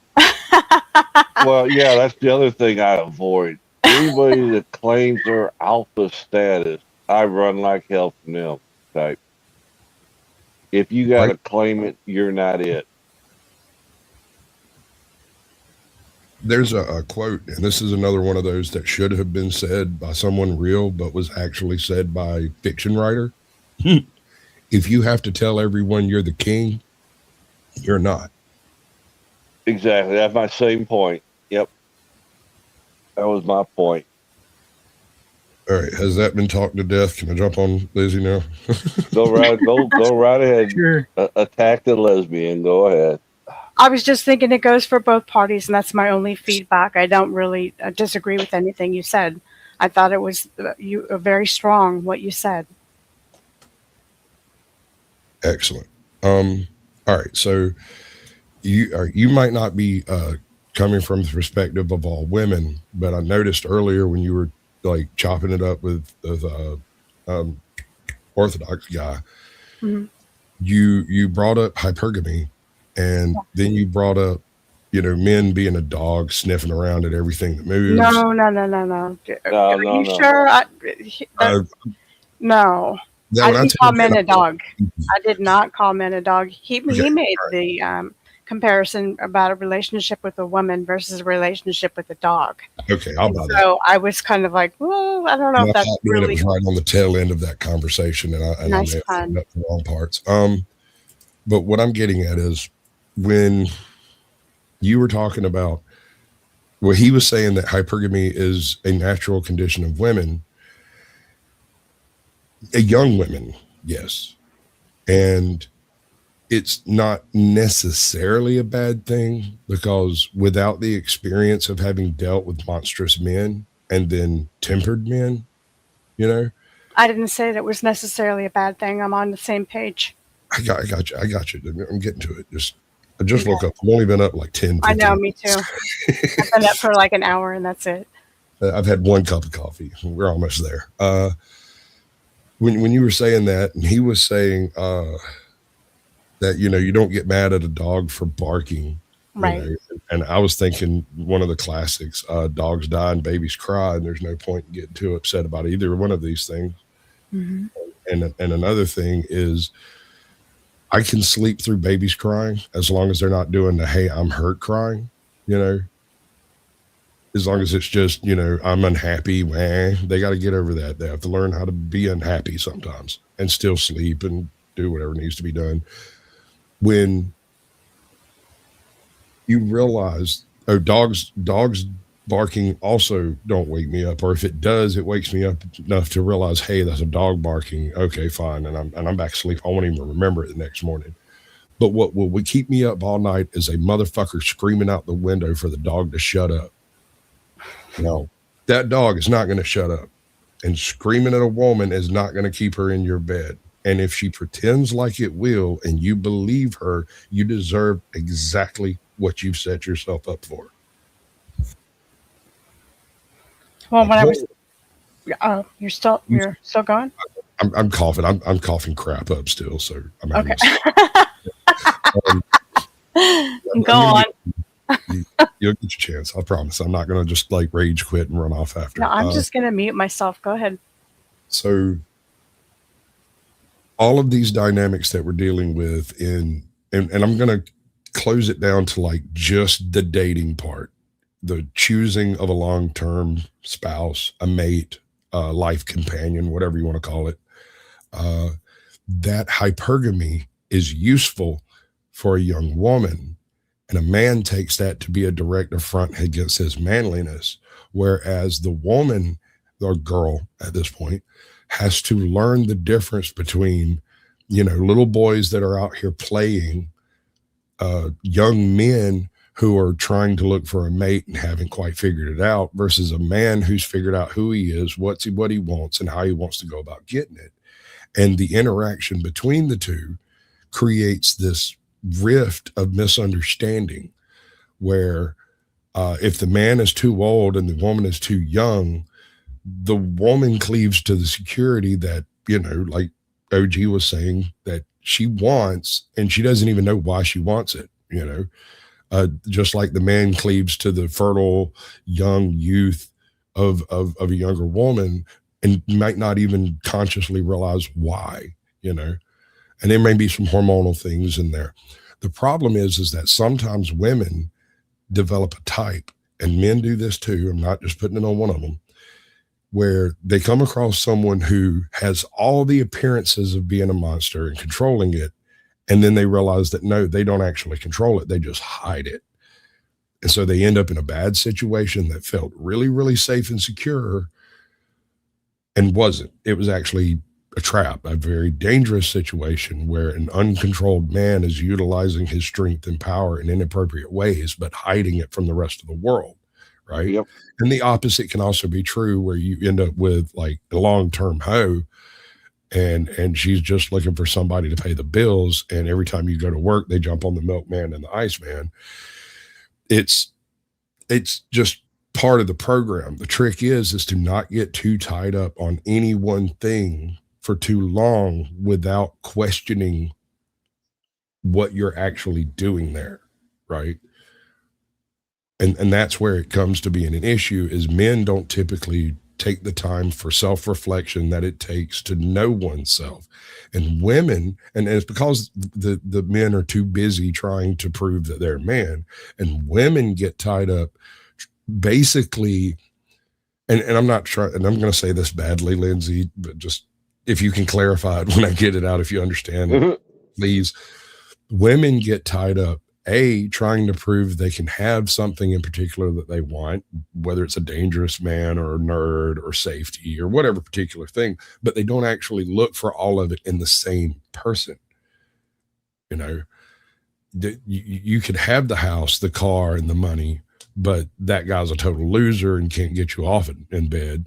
And then you can have the guy who like fucks you like a freight train, but he also lives with his dad in his dad's basement and is 42 and just wears a leather jacket and looks cute, you know? Yeah. And that's really the trick. You want all of that in the same person, and not everyone has that. And you can't always find it when you want it. And so you end up, and this is true for men and women, you end up basically looking in different holes constantly because you don't find quite what you're looking for. And from the outside of that experience, it looks really shallow, really, really bereft of conscious. It sometimes looks evil, but when you realize you're not compatible with a person, there's really no point in continuing it unless you're getting something out of it that you need. Now, hit me, Lindsay. Well, I need a question. What exactly, or you just want me to comment on it? You said you had a question for me. When you're making this comparison between men and women, it's like, I don't know how to phrase the question, because hypergamy is not wrong until you get to a certain point in your life, right? Right. I'm seeing that it has utility for sure. It can be seen maybe in a sort of Christian Western kind of perspective as being immoral, if you want to put that on it, because through some biblical way or through some kind of fairy tale way or Disneyland stories that you grew up as kids when your parents raised you, women were brought, or girls were brought up to think that they could have it all, that they're going to find it in some Prince Charming, right? So there's another lie right there. Nobody has everything. That's a misnomer that you have to, well, it's not exactly a misnomer. It's an illusion that you have to find out as you get older. Secondly, you also find out that you can't find your happiness in another person. That person can enhance your happiness, but as you grow older, you realize, no, there is no magnum opus happiness pill trick in anyone or anything. And there's always going to be this existential hole or angst or whatever you want to call it that just, that's going to make a person feel like, well, if I only had this, or if he was only or she was only this or that. Really, it's just bullshit that we're telling ourselves. Nobody is going to be perfect or is going to meet all those needs. I think the idea is just to pick somebody, and to put it in kind of a negative way, to pick somebody whose crap you can actually deal with. Because we all have baggage. We all have things about us that are annoying. And you get to decide, all right, am I going to be able to deal with this person who's injured in this way or has this fallibility or is not going to provide emotional, I have to get my emotional needs met elsewhere through friends or whatever it is. Can I handle that? Yes or no? I mean, you get to decide, right? And as far as hypergamy goes, maybe it is a natural thing, but I would argue too that men do it as well. Absolutely. And then maybe you in general, maybe we all are looking for things that we think we need, but we don't really want them, or things that we want, but we don't really need them. I guess that would be better. Let me pose this to you. Do you think an individual, a person, knows what they actually want? Do you think they know? I think it changes, ebbs and flows. Well, your needs typically don't change. Right? I would say that people who are getting married, I don't necessarily agree with that, but we'll get onto that later if you want. So the wants thing, I a friend of mine who's passed away, really neat guy, super fucking smart, helpful, strong. His one failing was his standards.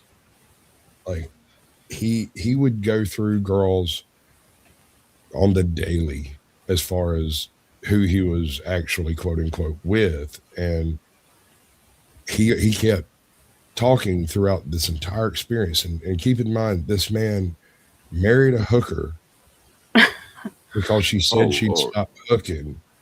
They got divorced, were separated for 5 years, and then remarried that same hooker under a totally different arrangement of vows, right? And the first time was an absolute nightmare, and the second time was great. Like they got along famously, they were friendly, and it all came down to expectations, right? He wanted to turn a really hot hoe into a housewife and keep her all for himself. But that really hot hoe didn't hoe around because she needed money. She hoed around because she liked hoeing. And so that was a rift they could not, a divide they could not cross together. And it wasn't until after he went back out into the world and met all the snakes and dragons that are out there, knowing that at any point in time, he could just call her up and get exactly what he wanted out of her and send her home, which he did on the regular throughout that period. Right. And then realize, wait a second, I'm happier with her hoeing around than I am with her not hoeing around or not having her at all. And so they got remarried. She moved back in, brought the kid, everything. And after that, it was like how you imagine your marriage would be. Right. He was infinitely happier not asking where she went and not asking what she was doing. That single change in how they interacted. And also the second time around, she was much more open to telling him where she was going, but not what she was doing. Because he was really more concerned about keeping her safe and not, letting her go get freaking beat up or whatever it was that might happen. That was a large part of the worry.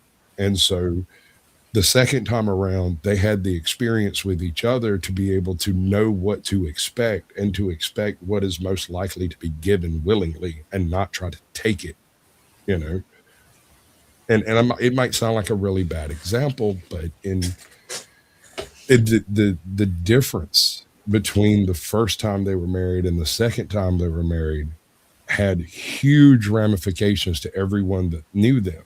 Because a lot of guys kind of have this problem of wanting that perfect 10, and they want her in a dress, baking bread and cookies and cooking. And this bitch couldn't cook a box, bro. Like she was finer than frog's hair split 3 ways, but she can't flip a flapjack. Get the fuck out. That was kind of the thing, is he kept trying to force her into his mom's shadow to learn to cook, to learn to clean, to learn to do all these things. Wasn't happening. She was not interested. Did a bunch of drugs, burn up her fucking nose, couldn't smell shit. So anything she cooked just tasted like shit anyway. And she would eat it. Like, she thought that was fine. But so what ended up happening is, in the second marriage, he cooked. And also at the time he was making a lot more money. So they hired a housekeeper to come in and do all of that type of wifey type things. And it was one of those invisible people that just were never there when they were there. Right. And so it just looked from each one's perspective, it looked like the other side had completed their tasks. So they didn't have to question that part. And what it fell down to was, are you safe? Are you happy? Can I get some booty? And that was it. And that if that's all you expect, and that is exactly what is available, it becomes a happy situation for both of them. Although there's a lot to be said for the mental illness that she was suffering from that type of lifestyle, but that's a different conversation, and it didn't have a direct effect on their relationship. And that's what we're talking about now, is the relationship, happiness, longevity, and that kind of thing. And she was with him till the day he died. So, I mean, a lot of people got really pissy with her for, all the stuff that went down and everything that happened. And she was always really weirded out by me because I just accepted it and moved on. And she kept waiting for the hammer to drop for me to come at her for, being a hoe and cheating on him all the time. And why are you over here doing all this stuff? Blah, blah. And I never said a word. And it wasn't until after the funeral that she was like pretty fucked up. Looked over at me and was like, why did you never get mad at me? And I said, why would I get mad at you? You're doing exactly what it is you do. You haven't changed a bit. You're the same chick you were when you were 15, 25, or 30. You're doing exactly the same thing. So why would I be mad at you when you came in and made a very unhappy friend of mine very, very happy for 10 years? You make me want to get a divorce now. You broke my heart. It's kind of along the same lines of what I was saying before, again, and saying it in a different way, which is pick the kind of crazy you're going to deal with, because everybody has a little touch of it. Right. If you marry an alcoholic, you get ready and be, ready to deal with that stuff, and don't be surprised or crying when he gets drunk and and it gets mad at you for no reason, or whatever the case may be, or she. It's kind of like you do change, but I guess as a couple matures, the expectations do change and the acceptance changes, and that's why I think young couples might fail a lot. They have all these expectations, and they're fairy tale like expectations, and nobody is going to be Mrs. Right or Mr. Right. But when you're 18 and you're head over heels and you're horny, and you make this just completely impetuous decision based on lust and feel good chemicals, I think it could be a recipe for disaster, and it often is, more than Yep. 50% of the time. I'll agree with you. I got Chuck echoing me there. That's right, in the choir. As far as the I trying, didn't know he was talking about the Iceman and the milkman. When I was in Germany and just got married, every day when I come home there'd be a case of beer at the front door and a loaf of bread on the windowsill. No charge. Now I know why it was no charge. Thanks, Sasquatch. yes, sir. You're welcome, Chuck. And I'll I'm leave your case of heartbroken. beer and your bread loaf later. But what I was I bet- getting at about Lindsay trying to be both sides of like all women and a woman is I can only speak from my own personal experience. I've witnessed a lot of atrocities take place in relationships around me, and I've striven in my life to not perpetrate these atrocities, right? And when a woman has an experience, they tend to reflect on the future as being more of the same. But when you're talking about women in general, you can't take the anecdotal personal experience too dear to heart. Right. We were just discussing that dilemma actually before you got here. I was talking about overgeneralization, and I also tried to invite Sophia up here because I do not speak for all women. Not even claiming to, but she didn't want to come up. But they asked me to come up because I'm a she, and I guess they were welcome to females' opinion. So I wasn't trying to get up here and say I am all women. I'm not even at all. I was getting up here to kind of have a generalized. Yeah, I didn't hear you doing the all woman thing. Maybe I misheard, but I didn't hear It that. was more along the lines of how she reacted to a few things that were said. I can't remember specifically. The dog comment, especially. Yeah, I think I came in on the tail end of that and didn't catch what led up to it, and so it come across to me different than it was. The dog comment was orthodox. I don't know how we got into the marriage and all this stuff. That's what this started off. Ain't it? Well, it's supposed to be. It was supposed to be friendship, not more or less romantic. But honestly, how can you really separate romance when you're talking about friends of the opposite sex? Because I don't know many gay people that come to my panels. So, I mean, because I said like a friend, someone you get close to, there's always potential for romance if you're attracted to them and they're attracted to you. So, you know. Yeah, I've got a perfect anecdotal bit. And I've mentioned this a few times. I don't bring her up very often, but I recently talked to her. She was like, "Oh no, tell everybody it's fucking hilarious." And I was like, "Okay, I'm not going to drop names, but here we go." Waffle House? No. This is before all of that. I got a buddy of mine. He died many years ago, but long before he died, he was hooked up with this chick, and she's not a normal woman. Let me start with this. She doesn't do the cuddly, sexy. She doesn't do none of that. She acts more like a man than most men I know. But at the same time, she is a woman. She's not gay. No matter how much like a butch bull dyke she looks, she's not. She's a tomboy. Yeah, she's just a tomboy. But she'll get out and change your flat tire before you can get your foot on the goddamn ground. Like, I've seen it happen. And so she has a team. Go ahead. That's hot. Yeah, it can be. And so is she hot? She's not ugly. I'd give her a 7, right? But that's a Georgia 7, so make of that what you will.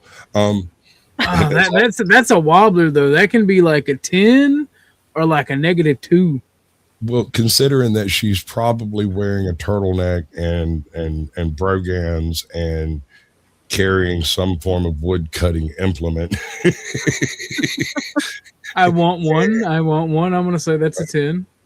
Okay, all right. So and she'll also stand side to side with her boyfriend in a bar fight. So there's that. That is a 20. That is a 20. Let's fucking go. But at the same time, you don't get to know her feminine side without having known her for years. And so I'd known her for a few years. My buddy meets her. They start kind of sort of dating.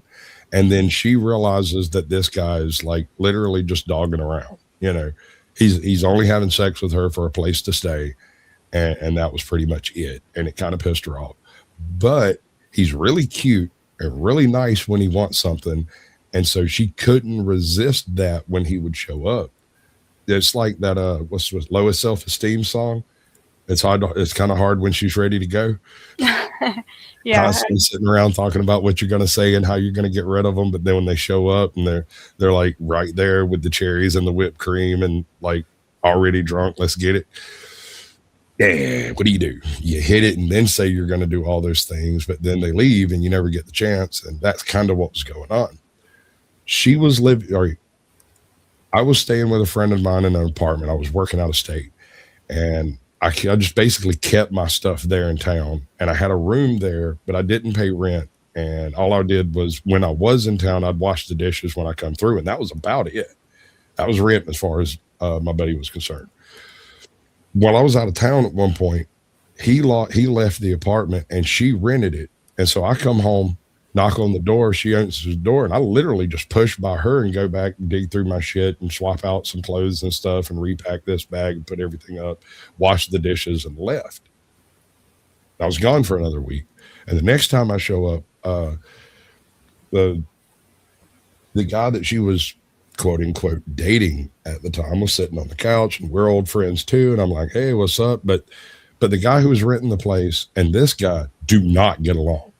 He would not be in that apartment. And so when I stepped in, I actually missed him on the way in, swapped out all my stuff, washed the dishes. And when I come out and saw him sitting on the couch, I turned and looked at the chick and was like, my buddy isn't renting this apartment anymore, is he? And she's like, no. And I was like, well, can I come get my stuff tomorrow? I don't really have any way to take it right now. And she's like, I'll talk to you later. Just leave it there. I'll give the landlord a key for you. Just leave the key with him. Use it when you come in. And I was like, okay, fine, cool. Because I got to go. Right. So I left. The next time I come back, she's sitting on the front porch smoking a cigarette. She does not smoke unless she's really, really, really stressed out.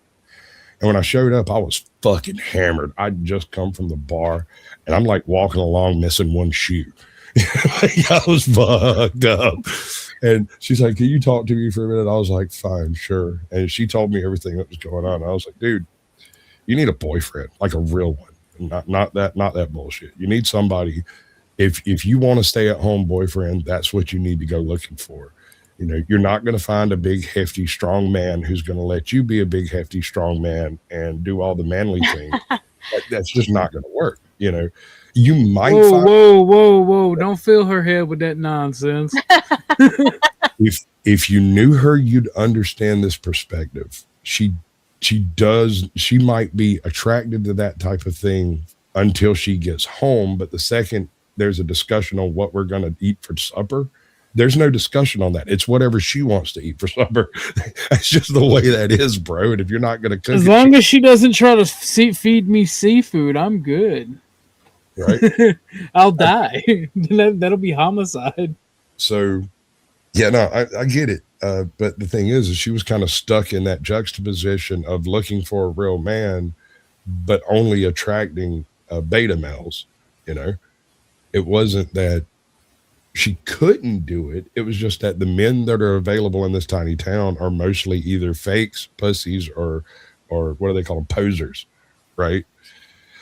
So I'm like, look, I know I was supposed to come get my stuff. She's like, no, I told you could stay. You just, you know, don't fuck nothing up and keep doing the dishes. And I was like, okay, fine, whatever. And So I crashed out on the couch that night. And when I woke up the next morning, she was sitting on the coffee table with a cup of coffee. She was sitting on the coffee table drinking a cup of coffee before she went to work. And she was like, I had an idea. I was like, this is going to be great. What is it? She's like, anytime a man shows up here, you're my boyfriend. And she grabbed her bag, got up, and walked out. And I'm hungover. I've got like a Sahara fucking desert in my mouth. Brother, you just got Shaniquewood from fucking Norbit. I can't remember her name. Shanique. My girlfriend, you do now. Yeah, well, that's what it sounds like. But let me tell you how it worked out. Since I was only in town for 1 to 3 days at a time, it was random as hell. It might be Tuesday, it might be Friday, it might be whatever, right? I would show up and walk in, and there might be 3 guys in the house. And I'd look at her, and there's this look that she would give me. She'd just give me this look of, get these motherfuckers out of my house. You know what I'm saying? And I'd walk in, and I'm friends with everybody in the room. I'm like, dudes, y'all got to get the fuck out because I got to get me some. And they'd be like, oh, yeah, okay, sure. And get up and walk out because she told everybody we were dating. She'd already handled that whole end of it. And she'd give me the look, and I'd be like, y'all got to go. And they'd get up and leave. And she'd like either go somewhere or fuck off, go to bed, whatever. And that went on for almost a year. We've never had sex. We've never been on a date. We don't drink together. We don't hang out. The only time we talk is when one of our mutual friends is having problems and we can't figure out what to do to help them. That's it. That's the relationship we've had. And so there's no expectation from either side. It's entirely quote unquote fake relationship. But then at the same time, the part of the relationship that necessary functions. Does that make sense? What I'm getting at, all women can't be all women. And a single woman can't be, or when I say single, I mean an individual woman can't be what all women are. You know, and realizing that earlier is better than having to figure out what to do about the roguish ass bitches that you're attracting. And that goes for both sides, male and female. The only reason this worked is I never expected sex. I never expected her to cook. I never expected her to give me money or do any of the things that most other guys expected her to do.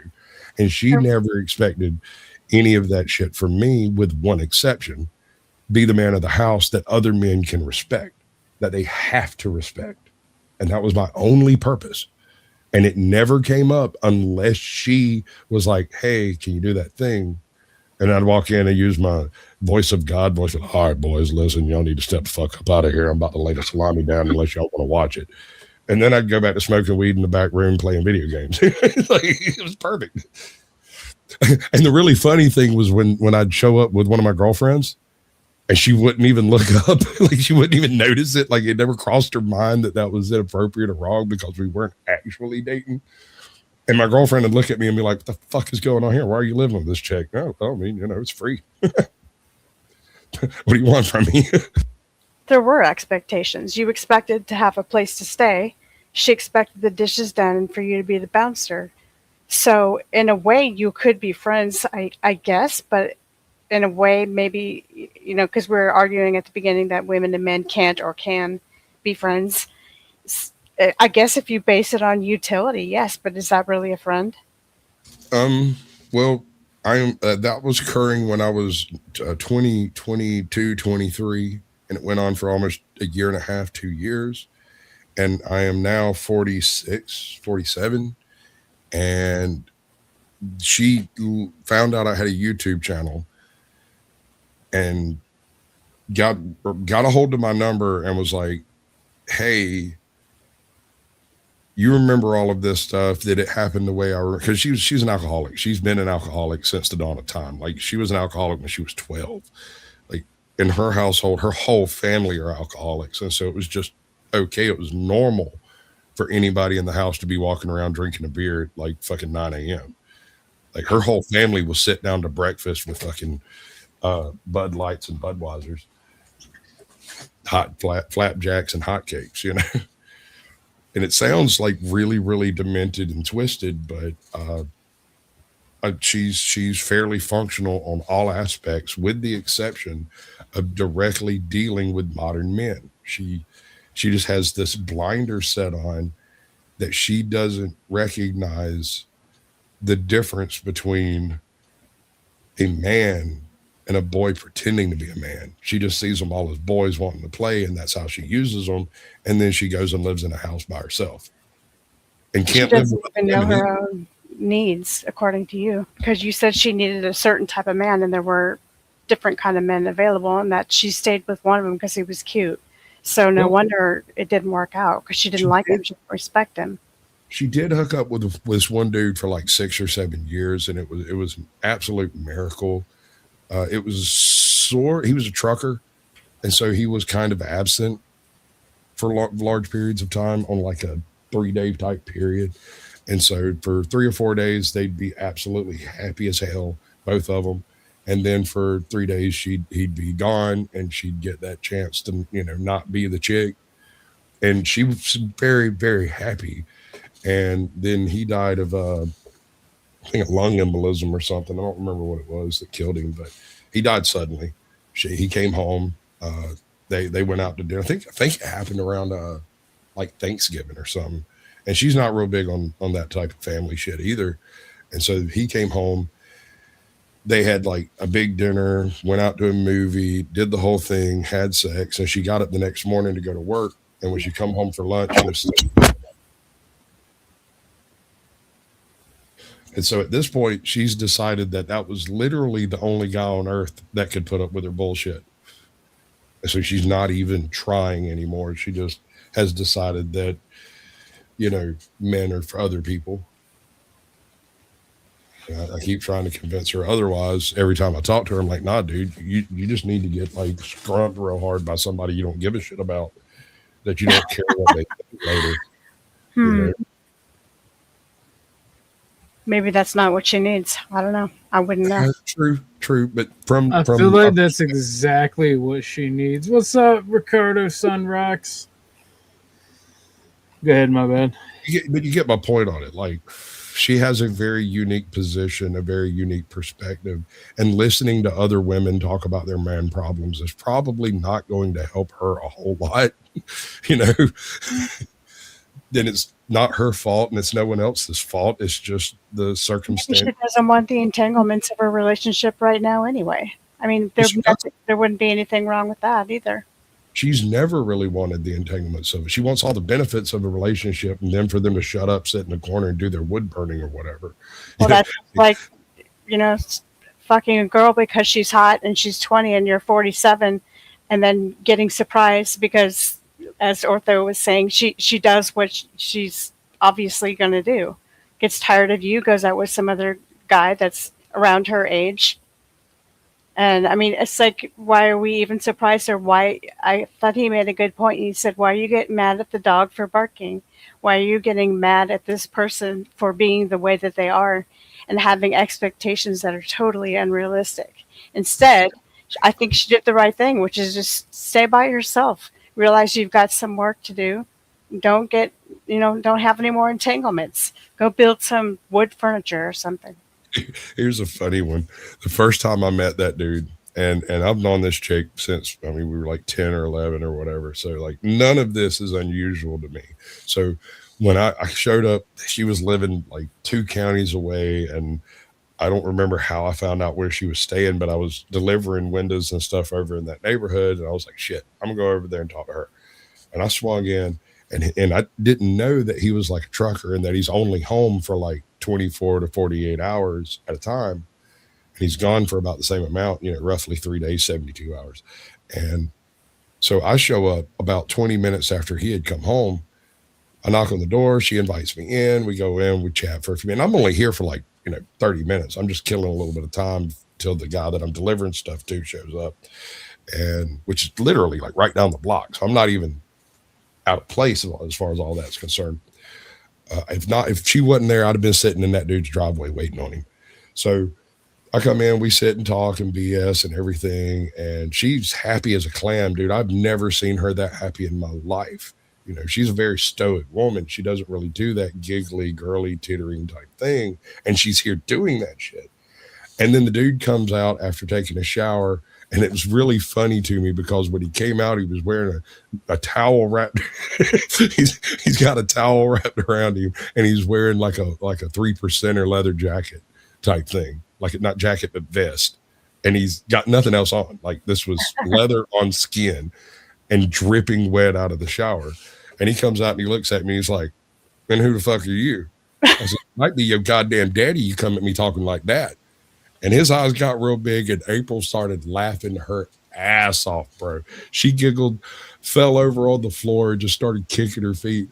And then he sat there, he stared at me real hard. I'm just waiting to see which way this bomb's going to drop, you know, because I didn't like call her and be like, "Hey, I'm going to come by." I didn't expect her to be there. I didn't expect anybody to answer the door. And I didn't want her to think that, you know, it was out of place for me to come by and her not be there or anything. You got one over. But you didn't, because he used your towel on his balls. And yeah, I just didn't, none of that. And she started giggling, and he sat there and stared at me. There was something about it that I realized he's not angry. He's not upset. He is extremely intrigued by a man who showed up unexpectedly to talk to this woman who doesn't deal with men, normal men, in the normal way. So obviously I'm not here to get laid. In his opinion, like there's something else going on here, and he's curious, but at the same time, he doesn't think it's any of his business. And so he's kind of waiting for me to volunteer. And we sat there and stared at each other, and she giggled, laughed. It was like, "No, I'm not telling y'all nothing. Y'all got to figure this shit out on your own. Good luck." And then she sat down and popped her a beer and watched the show. And I was like, "How long have you known her?" He's like, 3 years. I was like, "Okay, that explains everything." And he says, "Really? How's that?" I mean, give it another 10 years and you'll figure it out. And he's like, "Whoa, hold on. You've known her that long?" I'm like, "Dude, we've known each other since, you know, damn near birth. So like, make of it what you will." How come you weren't attracted to her? I mean, you gave her a 7 out of 10, so I understand you just thought she was okay looking. But it seems like in many different ways she was attractive. She was attracted to many men. And I don't, many men. What was missing? I'm autistic. Whoa. You can't throw that autism around. I'm autistic, and I'm very intrigued by this prospect. Sure. And ordinarily I would have been. But the thing is she specifically does enjoy my ability to take control of a situation. She does not enjoy my necessity to do so within my own life, right? Like she wants full control over her life. Right. I want full control over my life, and that is otherwise she would have gone for it if she were a little more submissive. That was the only thing keeping you back. I think that was a leather jacket she was after. I don't think she was attracted to me, and I'm not the other guy that the drunk chick shows up to fuck. You know what I'm saying? You have to convince my penis you want it, and that ain't on me, bro. Like you can be fine as hell and nothing will happen because, you know, I don't believe you want it. You have to want it. It has to be at least you need to be hit over the head with a bat by a woman saying, "I want you and I want your body," before you'll proceed. Well, you see, that's one thing. There's another chick. It's kind of a similar situation where she's really, really, really dommy kinda, but she only actually has relationships with guys that can overcome her domminess, right? This chick, we never talked. We only associated vicariously through various, what do you call it? We had the same friends, right? But me and her, we do not click. We don't get along. She's attractive as hell. She's attracted to me. But at the same time, we have nothing in common. We don't talk. We don't hang out. We don't drink the same drinks. We don't even really like the same people, but it's a small town. And so there was overlap. The weirdest thing about this chick, she's hot. when we would be left alone, she'd give me this look and I would shrug and we'd fuck. There was no foreplay. There was none of the things that usually have to do. So you did go for her. No, this was a different chick. This wasn't. Oh, okay. This wasn't that one. It's a different one. But she has a similar sort of relationship with men in that, in her view, in this chick's view, totally different chick, men are sort of disposable and interchangeable. With the first chick, she was looking for just the right man. And with this chick, she's willing to take any man and plug them in for a little while and then toss them. And I became a guy that was untossable. So useful, but not loved, not there was no romance, there was none of that. And I have never encountered a chick quite like that since or before. I've never seen other people pull that type of relationship off and it work. You know, I don't understand it. I don't know how that came to be, but and this is something I can't beat through my friends' heads when it comes to like, how did you get her in the bed? I didn't.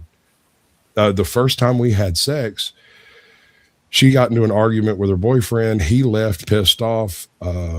Her and my girlfriend talked for a little while, and then she left to go to work. And then I was actually in the house asleep by this point because the arguing had gotten to a point that I didn't want no part of it. I was going to hit somebody in the head with a fucking tire iron or something.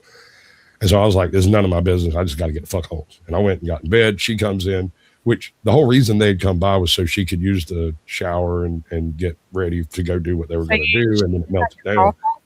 And she just come in and jumped on it. Damn. I was dead asleep, like headed towards that morning wood thing. And she just came and got some, told me to shut the fuck up, don't talk about it, and left. And it just left me really like, she hates me. Why would she do that? Well, the one thing she did like about me was the fact that I don't belittle her. I don't treat her like shit. I'm always courteous and I'm always there, you know. And it was years later that she tells me, well, the whole reason me and you work is the fact that you don't care. You don't care. You don't care if I show up, if I don't show up. You don't call me up wondering where I'm at, why I'm not there. You don't hit me up for booty calls. You don't do none of that. And it's always sort of a coincidental in the course of the day kind of thing. I don't know. It's another one of those very strange relationships I've never been able to quite quantify.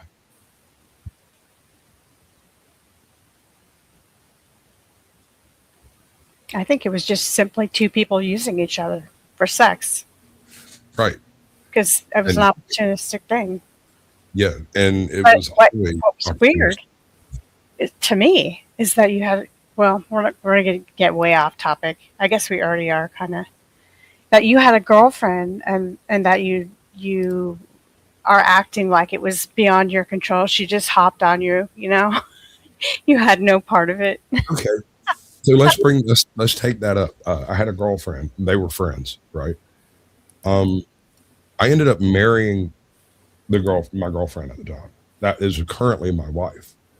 And even then, back when we first started dating, if one of her friends was depressed, felt bad, come in complaining that they just needed some dick, she'd point at me and be like, roll that motherfucker. Go get it. It's right there. You just go talk to him. Maybe don't talk to him. Just do it. You know? Wow. I do not understand that women like that wouldn't, you know, it's just not me. There are some women like that, sure. But wouldn't most women be incredibly jealous? Don't you develop feelings for the person and you have some, go ahead. Look at it from this perspective. I've known this chick for, you know, longer than I've known my wife, and we've never had any sort of romantic anything.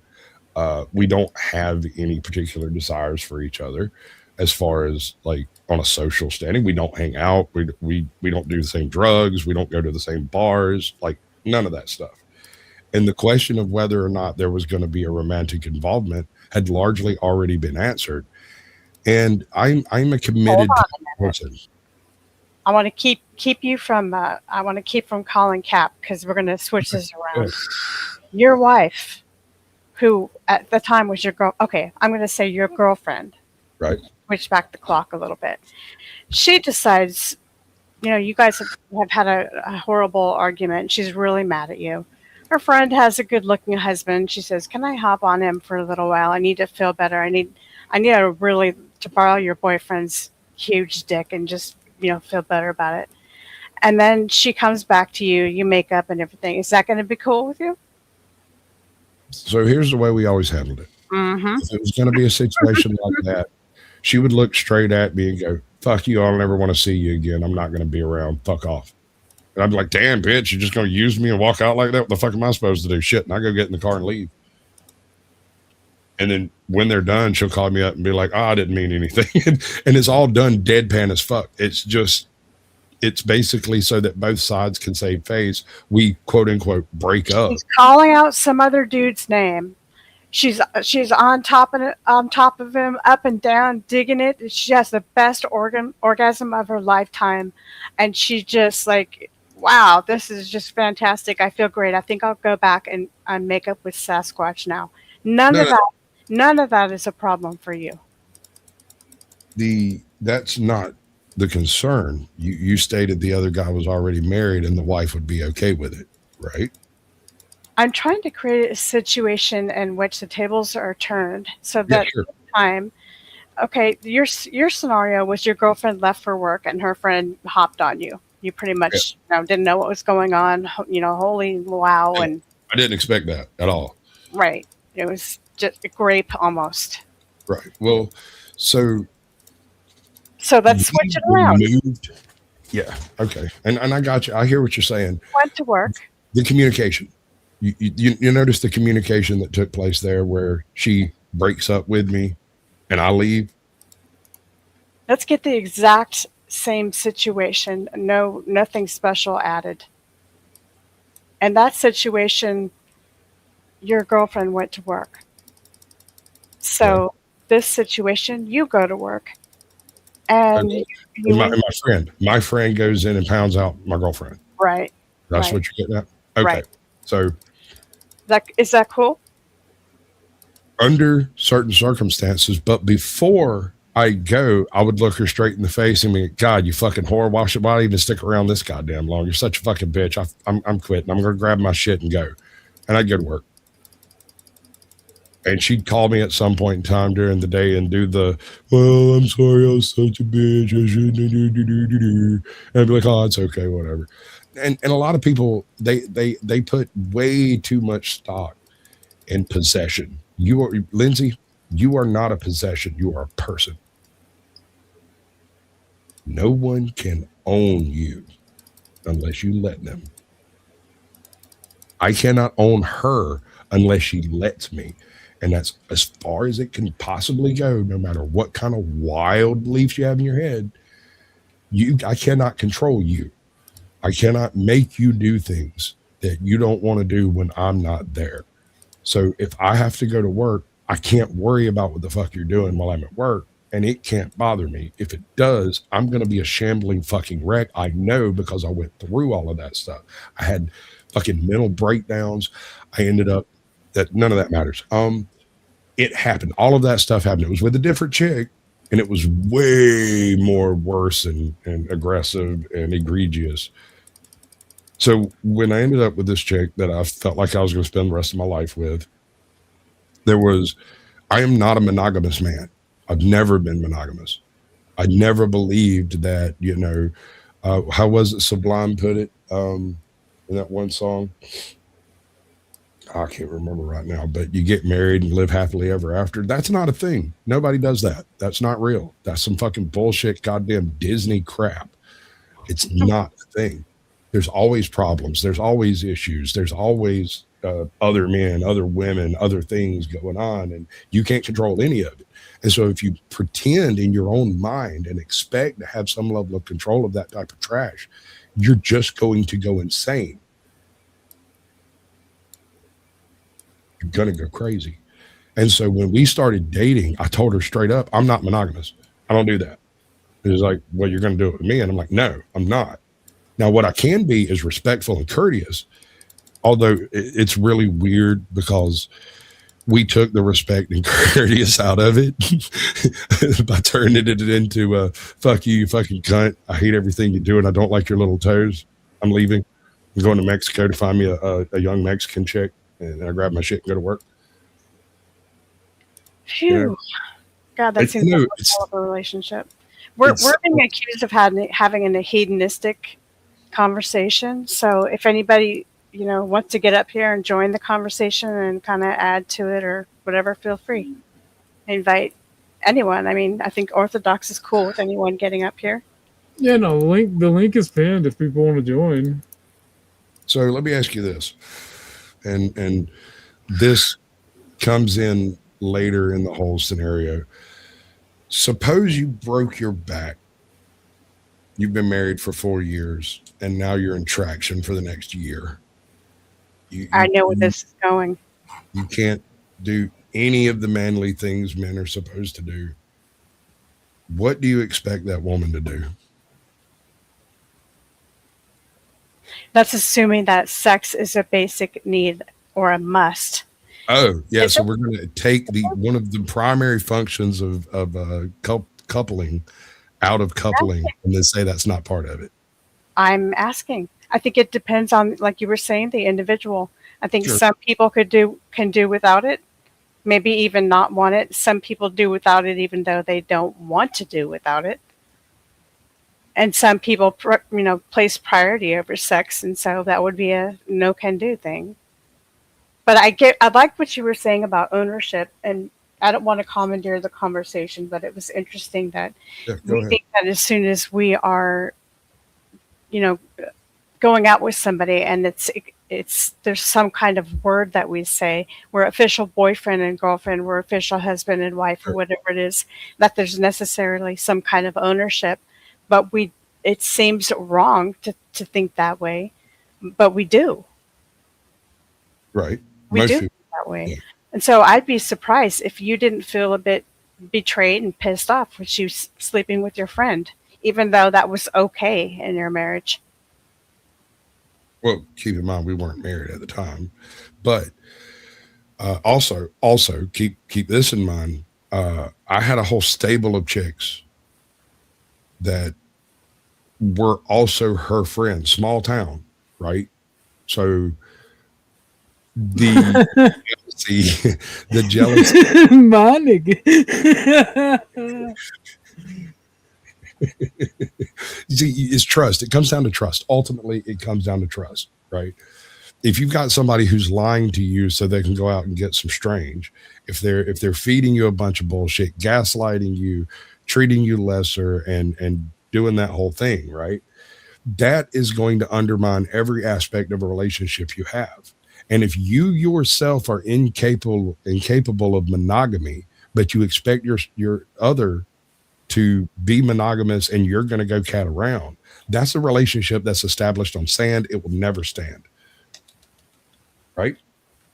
You cannot trust that person. So instead, I say, trust them to be themselves. If you're going to marry a fucking hoe, you're not going to be able to change that. Yeah. Yeah. So I didn't marry a hoe. I married someone who has friends with benefits. Most of them are dead now. Like, she knew them and was fucking them before I ever came along. And then she tried to do the whole playing house thing, and it just wasn't working because I don't do monogamy. So why should I expect you to? And you're going to call it cuckoldry, you want to call it whatever. I don't care. It's different. I'm not calling up some big black dude to come rail my wife in the hotel while I sit in the chair, right? I'm not over there participating. I'm not involved in any of this. If I was going to try to stop it, it would do nothing but cause problems in our relationship in the first place. I can't expect anything out of you that you don't expect out of me. So what's good for the goose is good for the gander. I've heard you say that a dozen times.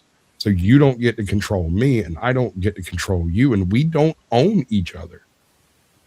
One thing, I prefer honesty over any amount of fuzzy feelings. I would rather be pissed off about you telling me the truth than feel good that you lied. No, I'll but get over being pissed off, but when I find out you lied, I'm going to be pissed off. well, it's like you can't win either way. There's always going to be a repercussion or some kind of feelings or some kind of whatever that happens for telling the truth. But I would say, God, telling the truth and being able to tell the truth in a relationship would be such a relief. Yes. You wouldn't have to have. What if you had these feelings that are unacceptable that normal people have? If people are married for 20 years, you think they're not interested in looking at other people? You think they don't notice that there's somebody foxy or that they want to flirt with? You think they don't? They're dead? Or I mean, it's just assume all these things that are kind of contrary to nature once people are married. But then you say, well, that's a contract you have with God or whatever it is. So you got to obey it. You got to go by these certain rules and, calm your lust for other people. And I don't know. People don't talk about those things that happen naturally. They just end up cheating and then not talking about it. And I think cheating is one of the things that happens when people try to control other people.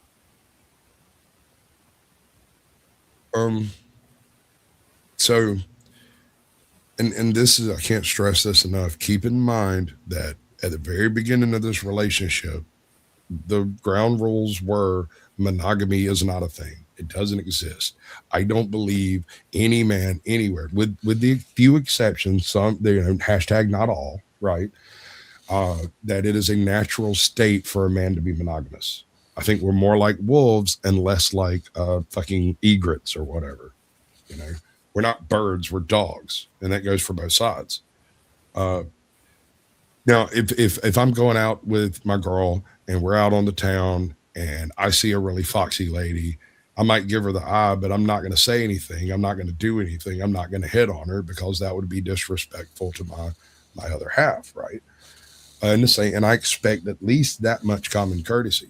However, if I'm going to be out of state for a month working on some fucking power plant somewhere doing engineering work, I can't control you. You're going to do whatever it is you decide to do. And if I get rid of all of the nervous expectation of being caught and it being a big bad thing, you get rid of the jitters and the adrenaline pumping of what if my husband finds out and that's not there, then that whole segment of the desire to cheat is gone. It's not even a consideration, and it goes both ways. When I see a hot chick, I could fuck her if I wanted to. All I've got to do is look at my wife and be like, hey, I'm going to go hit on that. Oh, man. Right? And she'll be like, Jesus Christ. I mean, you have a type, dude. She's got 200 tattoos that I can see. God knows what's under that skirt. Yeah, I'm kind of curious. My man. Let's go. Chuck, I was wondering what you're thinking of all this because you're writing something in text, but First off, Easy's already trying to switch shit around and back out, bruh. I'm not the first person this faggot's backed out on. Fuck off and go be retarded somewhere else. And another very serious thing, I do not compare my relationship with my wife or my girlfriend when she was my girlfriend, and this took a long time to learn, to yours or Chuck's or OG. I am not you. I don't know what you've been through. I don't have your experiences. I haven't had the issues that y'all have had, and I don't understand why y'all do the things that y'all do because I'm not you. I don't trust people. I don't trust you, Lindsay. I don't trust you, OG. Chuck, I do not trust you. But I trust Lindsay to be Lindsay, and I trust OG to be OG, and I trust Chuck to be Chuck. And if Chuck does something outside of what Chuck does, I'm going to have questions. I'm going to bring it up. We're going to have that conversation probably in private, right? So whatever you want to try to put on me as your expectations is a you problem. It's not a me problem. I'm happily married. I have been for 20 years. I don't see any divorce in the near future. I've got a couple of side chicks, but my wife knows all of them except one and approved of that one on the basis that it was novel. And I because exactly what you said, as far as like how you might feel some kind of shit, I don't care what happens when I'm not around. Right. If I knew, I might give a shit. What if it, oh, damn. What if it, okay, you really don't care that it makes, okay, that, how that would make me feel probably would be jealous. I Oh, would wait, feel wait, hold on, insecure. hold on, hold on. Okay. No, he challenged me. He popped off at the mouth. He's trying to back out. We're not here for this today. We've had 2 streams where you faggots can come over here and run your mouth. Say something again, you're gone for the day. I've already read out the emails that shows he's a little bitch that's trying to fucking switch shit around. It don't work that way. You don't need to know who I am to take a fucking ass whooping. All right, you guys go ahead and finish.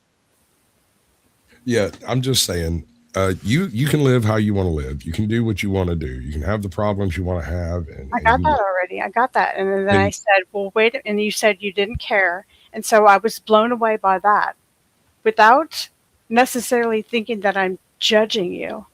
I was taking the place of the woman and saying, well, gosh, I'd feel insecure. I would feel jealous. Probably my self-esteem would take a dive because my husband is going for all these women that he likes on a whim, and he's got 5 girlfriends. But you just told me you don't care because that's her problem. I trust her to be her. She has a type. She has a certain requirements for her to be interested in people. And as far, at least up to this point, there's only like 2 people left alive, as far as I know, that she's interested in. Both of them are married, also 2 friends of ours.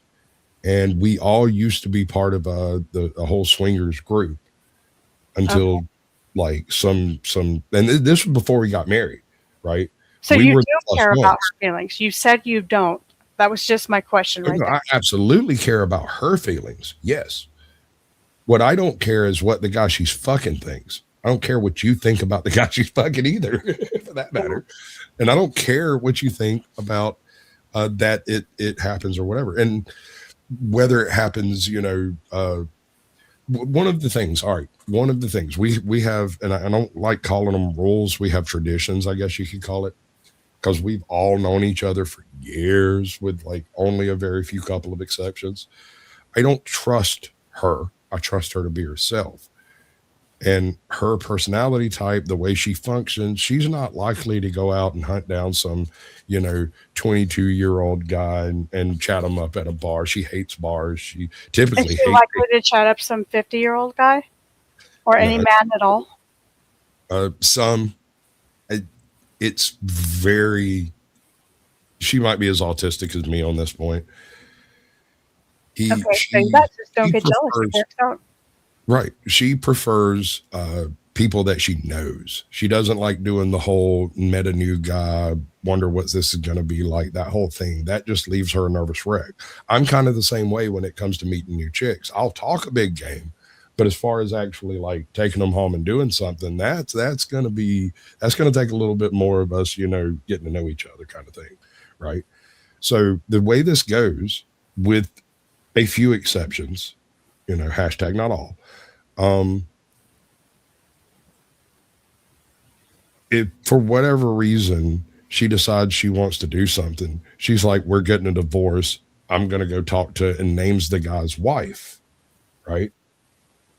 And she does. She goes and talks to the wife. It's not.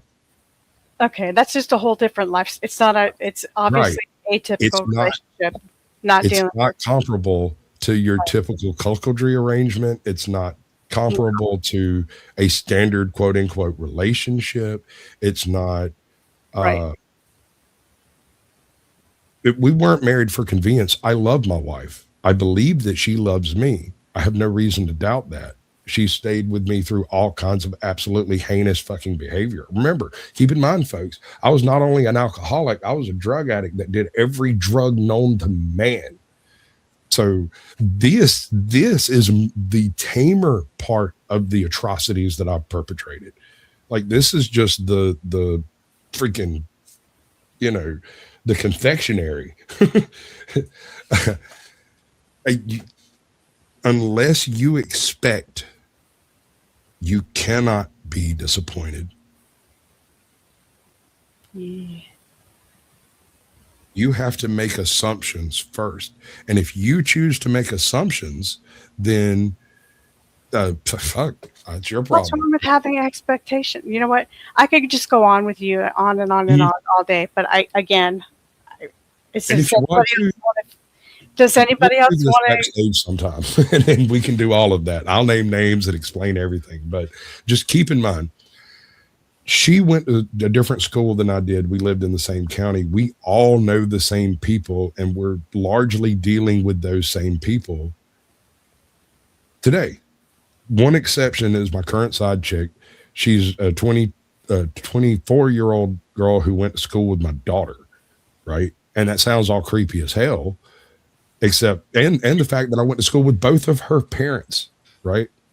And so when we first started talking, right, she went to her mom and was like, okay, well, I met this white guy and I was thinking about hanging out and yada, yada, yada. And she's like, oh, no, that's fucked up. You don't need to do that. And then she found out who it was. And she was like, well, he's not going to hurt you and he's not going to treat you like shit. What does his wife think about it? And she realized who my wife was and was like, oh, wait, yeah, no, I know her too. So I don't know. Have fun, try not to burn nothing down, and don't get in trouble. Don't get knocked up, you know? And I went and talked to her mom like a month after we started talking and dating and doing the whole thing. I ran across her mom at Walmart and she was like, are you messing around with my daughter? I said, no, ma'am, you need to keep this straight. Your daughter's messing around with me. And my wife was standing there with her face in her hand going, Jesus, is this actually happening? And I was like, I need to step away for a minute, madam. I shall return. And I went off and talked to the chick's mom, and her dad's still in prison, but they apparently the mom had a conversation with him and was like, well, you know, she could be out there fucking around with somebody like Hugh Hefner, but instead she's got, you know, a guy who's not going to beat her, not going to leave her stranded on the highway, isn't going to just, you know, drag her out and talk trash about her and ruin everything that they've spent time trying to build in a decent woman, you know. And also, I don't have any type of control over what she does either. I'm not expecting her to be monogamous with me. That's retarded. I'm married. That's the most ridiculous thing on earth. So, you know. Well, doesn't it take away from the time that she could take to date somebody that could be somebody that she would want to marry and have kids with? And I'll tell you how we handled that. She actually come to me about, well, what am I supposed to do if I find somebody I would like to? And I told her, I was like, call them, talk to them, get to know them. The thing is like, if you're like really stupid fucking horny and you want to fuck, call me. We can do that. You don't have to do none of the other bullshit. However, blown away. You get to meet, and you don't have to admit that we exist at all. You don't have to tell nobody that you're fucking some old white dude. Although everyone knows, we don't make it a secret. It's just we don't talk about it in polite society. This what I'm doing today is a very big exception, and I probably will not do this again publicly ever, right? But she will meet a dude, talk to him for a little while, and then they'll reach that point where they're trying to decide whether they're going to be a couple or not, and she'll like call me up and be like, okay, well, this has happened, that has happened, this has happened, and I don't like this, and I don't like that, and I don't like this. And I try to explain it from a man's point of view. I'm like, well, he does that because he's insecure about this. And the reason that happens is because he's trying to prove to his friends that he's got a chick. And the reason he says stuff like this when you're not around is because, you know. Wouldn't it stop there under the position of your authority? Stop? Why would I stop Wouldn't it stop right there? Okay, so you say all those things that are somewhat fatherly and they're wise and they're getting not my daughter. Where do you draw the line between, all right, now that I've spoken to you like a father would to a daughter, let's fuck? I mean, it just seems like there's this boundary crossing there that's just kind of weird. Sort of like you're exploiting her, but that's too strong of a word. You know what I mean? I would really like to sit down with her and let her explain it to you because she does such a much better job. That's all right. She told the way she explained it to me. When she came over and hit on me, because she picked me up. I didn't pick her up. Were you wearing the leather jacket thing? No. Actually, Yes, actually, he was. the way we met, I went to Hardee's one morning to get some breakfast, and I pulled up to the drive-through window, and she leans out the window, looks me straight in the eye, and says, "I'm getting off work in 20 minutes, and I'm going to go get my hair did. Can you roast my wig?" And I was like, "I'm a YouTuber. Are you sure you want me to do that?" And she's like, "Go for it." And I spent a straight 10 minutes saying every single tumbleweed, cold horses, stolen Asian hair joke you could possibly. I roasted her straight to her face as hard as I could. And then after I was done, I was like, please don't spit in my food. And her sister, she was working with her sister, and I didn't know this, but her sister was standing next to me. And when I started up, she dropped her jaw and leaned over and got the rest of the crew that was working in the restaurant to come and watch. So like there's a crowd of like 10 people standing there listening to me roast this woman's hair. And the whole time she's like sitting there with like a stunned, almost offended look on her face. And the sister pushes her to the side, hands me my food and says, "Have a nice day, sir." I was like, I would apologize, but you asked for it. And I left. And a week later, she comes up to me in the like subway parking lot. And this is so stupid. I'd been working on some dude's car, so I'm covered in grease from head to toe. I've got my hair's ponytail's gone fucking frazzled. I can't touch any of it, and I'm waiting for one of my kids to come out of the subway with the food because I can't touch anything. I'm filthy. I've literally got paper towels on my steering wheel so that I don't get it dirty. Right. And she comes over and took one good look at me, saw my phone and picked it up and said, "White men always have their own number in their phone. Unlock that." And I was so shocked. I just kind of reached over and did. And she goes through and says, "Yep, there you are. All right, you have a pencil?" And I was like, "What?" She put my number in her phone and then went back to her. And I don't know why she didn't put her number in my phone, but she went back. She tossed my phone back, went back to her car, wrote her number down, but didn't tell me her name, gives me the number on a receipt and leaves. And this is where things get really fucked up. I got the number wrong. I had smelled my fingers. Okay. So unrelated note, right? You know that thing I used to play with "I have news for you." That means you're gay. Somebody has created something absolutely hilarious, and it's Marte coming to terms. I have relationships with women and sex with men. And I got news for you. That means you're gay.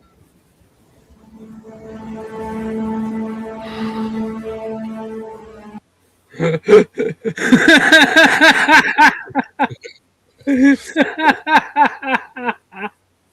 have got a clip with his lips moving at least. Quivering. Go give that a like. Yeah, that's good shit. Imagine going to a party where all your side chicks and all your girlfriends, side guys are all at the party with their wives and husbands.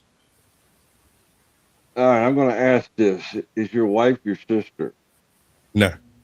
In Okay. fact, my wife is one of the few people in this county I'm not actually related to. They're not from here. I'm not going to pass a judgment. You do what you do, bro. No. Each man's got his own flavor for life. I am not touching that with a 10-foot pole. The good Lord said, "Each man is free to do as thou wilt." What we've basically attempted to do is remove the deception, the lies, the gaslighting, all of that stuff, right? As much as possible, you know. Yep. Now, I will disagree, in my opinion, with one viewpoint about the monogamy thing, because we're not actually animals. We're a step above animals. We got a brain that functions. So I think that maybe we don't have to succumb to the urge like animals do. And I don't. I didn't say you did. I was just saying when it comes to monogamy. I agree with you 100%. 100%. This is an entirely rational decision made by someone who's had some less than rational experiences. I bet you out there on that smack or crank or whatever you was doing. Yes, all of the above. Yes. Yeah. I forget the name of that other one before all this new stuff came about. I've never done Flocka that I'm aware of. No, that's a new one. I remember when crack first came out. I was like, crack? What the fuck is crack?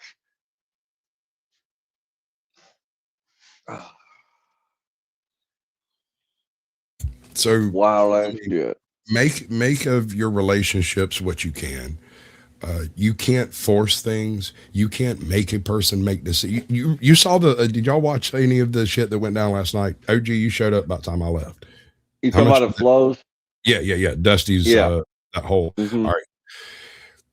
Do you see the struggle session that was taking place between Ben and Grace, with Ben trying to walk her into a particular corner so that she would do specifically what it was he was suggesting without actually saying what he wanted to do? That is absurd. That is the lowest level of gaslighting in existence. You know, one might possibly refer to it as a form of abuse. Right. That party says we were always swingers. Yes. We met each other. We were swingers. So why? I mean, and we intended on continuing to be swingers until our local group ended up having a thermonuclear bomb go off in the middle of it, and everything went wild and crazy. There was a big shuffle. Like, one of my best friends ended up marrying one of my other best friends' wives. They got knocked up, and then jealousy. Yeah, well, it was more mechanical than that. Yes, jealousy was a part of it, but in the middle of all this, there are a couple of guys whose wives aren't involved, and there's a couple of chicks whose husbands aren't involved. They are aware these things happen. They don't like it, but there's nothing they can do about it. You know, they can either get a divorce or get over it. That's their choices. And in the middle of all this, a couple of couples crisscrossed and kept it secret. And one of the places that we used to go do these little parties was one of these couples, the house, the location, you know. And so when they divorced because of, you know, well, I'm not that kid's father and I'm not going to raise it, but the father was perfectly willing to raise it, and they got married, and they've been living together for 5-6 years now, happily married. Actually, Lindsay said something earlier, and I kind of want to get back to it. You said something about sometimes things aren't expected, and how did you put it? I can't remember. I'll try to paraphrase it as well as I can. That it's not always what's expected. You can't always, I can't remember, but anyway, the high school crush chick, right? You've got this dude back in high school that you always wanted to have something to do with and would never have anything to do with you. And so you just move on. In my circumstance, that high school crush ended up being a part of our swingers group. Right.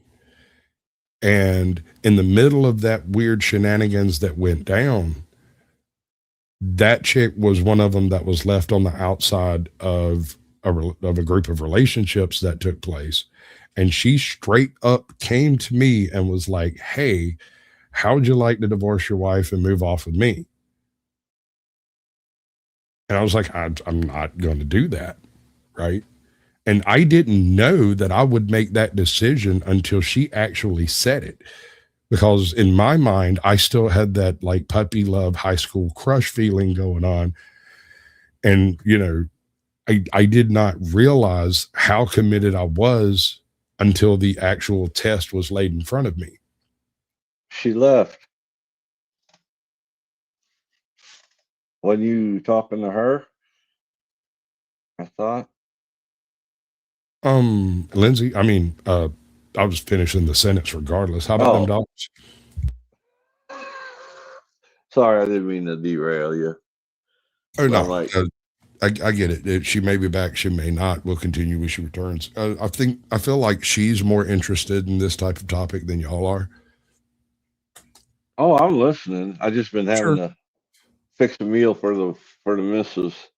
And it's also a very large cookie to try to digest all at once. There's lots of little Oh, pieces. that's a fact. Right. And the fact that I can sit and talk to people like Glenn Lawrence and discuss things that would appear to be foreign to me, like monogamy and contracts with God and whatnot. And this is another thing that I have an issue with online.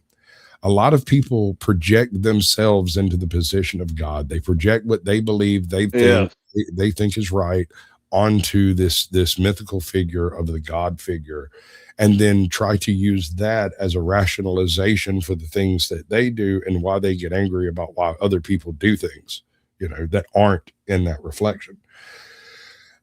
Yeah, there's a fella whose name I won't mention that's really getting into this. This is what God has told me to do. And it's like, oh, that I don't know. Is that you, Lindsay? Yeah, 1, 2, 3, 4. That's our mutual friend. You know who I'm talking about. I'm not getting into it. I have nothing against the man. Right. I'm just talking about the type you're talking about. Sure. But if they're not a particularly religious person in the rest of their life, but then they turn around and use themselves as the reflection of God's will in a personal stance, you'll never be able to get to know this person really, because they're too busy worrying about their own God front, right? Yeah. So, and here's what'll break your brain. And Lindsay's back, so I'll continue on the same general stint if that's fine. I kicked myself off by accident. Oh. And I choked on some water too, so my voice changed. I'm just Good Lord. Drama. You got that excited for the conversation? You choked on water? And then I got a text. It happened all at once. It must have been the stable when he mentioned he had a stable, a harem or whatever he called it. It's none of that. It's a stable. I just don't know what to say. To back me, in the day, it would be called a black book. If this was the 50s, none of y'all would even look at me cross-eyed. Y'all just be like, well, he's taking care of his family, and he doesn't beat his wife, and everybody's healthy and clean and happy and yada yada. Whoa! First off, if it was the 50s, we'd be like, why don't you beat your wife? Like, hold up, wait a minute, is he queer? Or a communist? Or even worse, a communist. Right off that. That's actually a really good point. Okay, so there's this group of people. They all love each other. They all went to school with each other. They're all brothers and sisters as far as the support they give each other. You don't have to hump them. You don't have to. You don't have to hump them unless you put the keys in the bowl. It's your keys, madam. You can choose to put them in the bowl or not. If you don't want to be involved, you can show up to the party. You're just going home alone. It's your sandwich, sister. You made it. You eat it. This is all new to me, and it's different. It's an alternative lifestyle. So to me, it's interesting. We don't have to discuss it. I don't need to judge it. You don't need my judgment. You don't care about that kind of thing. Sure. I mean, I got it. It's just interesting to me. It's just new. I'm not used to this kind of thing. This kind of thinking. And nobody else is getting up there to ask questions or give any feedback or say they do or do not want to talk about it. It's kind of hard to decipher. Yeah, I noticed that. There's another aspect here, and it comes down to the violence, right? Sex and violence are sometimes linked, right? I see that part. I don't understand myself. That's just me. But you are aware that other people sometimes link sex and violence together. It ain't my fault. Y'all are prudes, all right? You don't get it. You don't get it.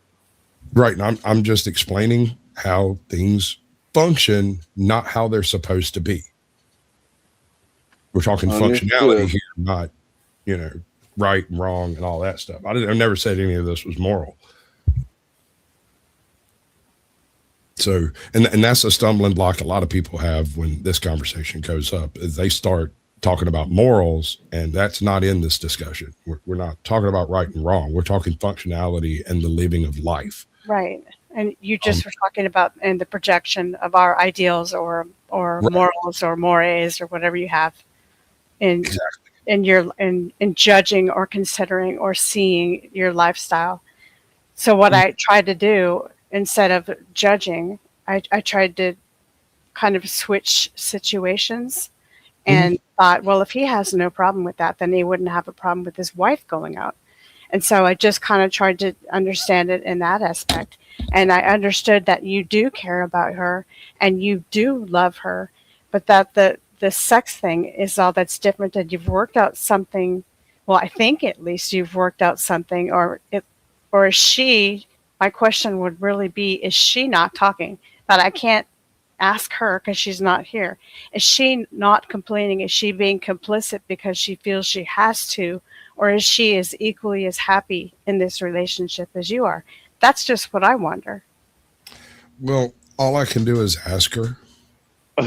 And if she chooses to lie to me about it, I can't do, I don't know how I would do anything about that. Right. We talk, we discuss this stuff. We discussed this before I ever had said anything about any of this online, because there are a lot of people in chat. There are a lot of people out there who are going to take this and try to use this as some sort of weapon to prove what they want to believe. But I don't care. And here's the thing. However much shit you want to go talk, I'm probably never going to hear about it. People will tell me about it and I'll just shrug and go on with what I'm doing, because your opinions are not my problem. I don't think, hopefully you're just saying you in a general sense, because I'm not really going to go talk shit about it or write up. Okay. All right. There were some interesting comments in chat. I was trying to incorporate some of them in Before we jump on that, but I was trying to say something about the link between sex and violence and how. Yeah, and I was agreeing with you that sex and violence are related, and Chuck wasn't. Not ubiquitous. I don't do violence on sex. Like there is an element of that anger in there, if you will. Now there are exceptions to that. If you've ever had a makeup sex, some really aggressive makeup sex, that shit can get kind of aggressive, but I don't know if I'd call it violent. Although if you saw it happening, you might. Are you talking about the hardcore BDSM stuff, or choking out, or? Actually, it's I totally wonder why no one wants to get up here. It came up when Orthodox was talking about in the 50s, if you didn't beat your wife, that would be an exception to the rule, right? Well, today, if you do, that's the unusual part. That's the frowned on part. That's the issue. So what happens when you have a significantly violent man and a significantly violent woman who marry and yet are also involved in the group?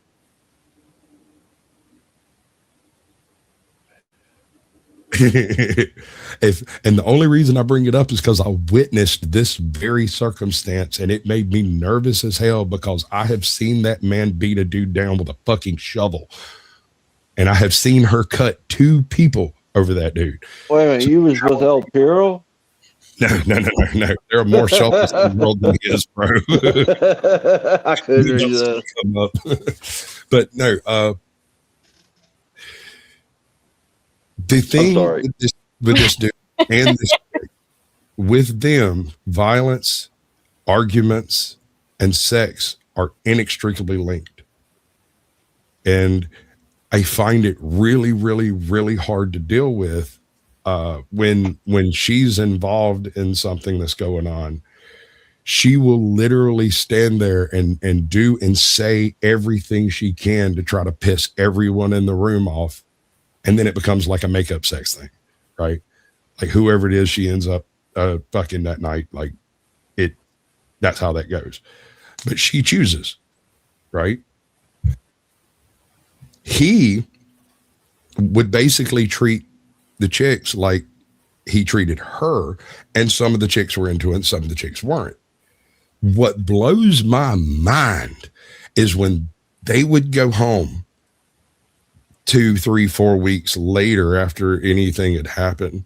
And I'd be sitting in there like in the fucking living room, like rolling a tater, watching fucking Captain Kangaroo, counting flowers on the wall, whatever. And this dude comes home from work, looks at her and goes, "You're a goddamn whore and you fuck everybody I've ever met. I need to talk to you." And then go in the room and they would scream and yell and shit would start throwing. And then directly they'd be fucking. And when they come back out, they're all lovey-dovey again. It was full on abuse from both ends. Yeah, I've seen that. Full on violence. If anybody did this shit to me, we would be divorced in less than 15 seconds. In fact, we wouldn't get that far. Patient. Look. All right, we listen and we don't judge. All right, okay. That's all I got to say. Judge all you want. This took a turn from talking about friendships. Jesus. But no, I'm down with it. No, it is friendships. This violent dude that I'm talking about is one of my best friends. The other guy who married the other guy who remarried his whore wife is one of my very best friends. Now, here's another thing that's going to really fuck up some people out there. So are their wives. When my mother died, every single one of these people showed up at my house to come check on me and stayed. We had close to 2,000 people standing around in the fucking yard because, you know, I have friends, my sister has friends, my brother has friends, my dad has friends, and then the family members brought friends. And so it was a full-on Irish wake for the family. These people who you would expect us to all at least have some sort of edge or be at each other's throat, all of that shit flew out the window and they came to check on their friend individually or as groups, like every single one of them, you know, except for the ones that were in jail or in the military or, you know, at work or whatever, you know, they showed up eventually. But that's the part of this that a lot of people never, I'm fixing to have to go because my voice is gone. That's the part of this that no one ever considers on the other end of these types of shenanigans. And shenanigans is exactly what it is. The difference is we've removed the gaslighting, the lying, the you know, double speak and, oh, I'm going to go over here and hang out with Selena. And then Selena just covers for it. And there's like 3 tiers of lying and gaslighting between you and the truth. And when you finally find out, everybody in towns knows that they've been screwing except you, which means all of your best friends have also kept that secret. Right? You can't trust them either because they're in on it, whether they were actually involved or not. They knew and didn't tell you. So all of that's gone. You know, if, and I'm not going to name names, I've accidentally dropped 2 names so far and I'm going to try not to do that. But if somebody's like I had a buddy of mine whose kid was kidnapped by a grandparent and they took the kid cross state lines and hauled ass and he rooted up and he geared up like a fucking militiaman and was going to go get his kid. And I showed up and was like, look, dude, if you do that, you're the one that's going to go to jail. You have to do this legally. You go, you report this, you name the people, you name the names, you do the process. And while we were having this conversation, most of the guys involved in this friend group either showed up or pulled in, saw I was there and left and came back by later to try to talk him out of like going to war. And, you know, 3 or 4 days, we went with the cops, picked up the kid, brought him back. Everything was hunky-dory and it's fine, you know. But you don't get that support, that level of commitment. Like I drove this dude 4.5 hours to go get his kid so that he wouldn't freak out while driving and like wreck or anything, you know.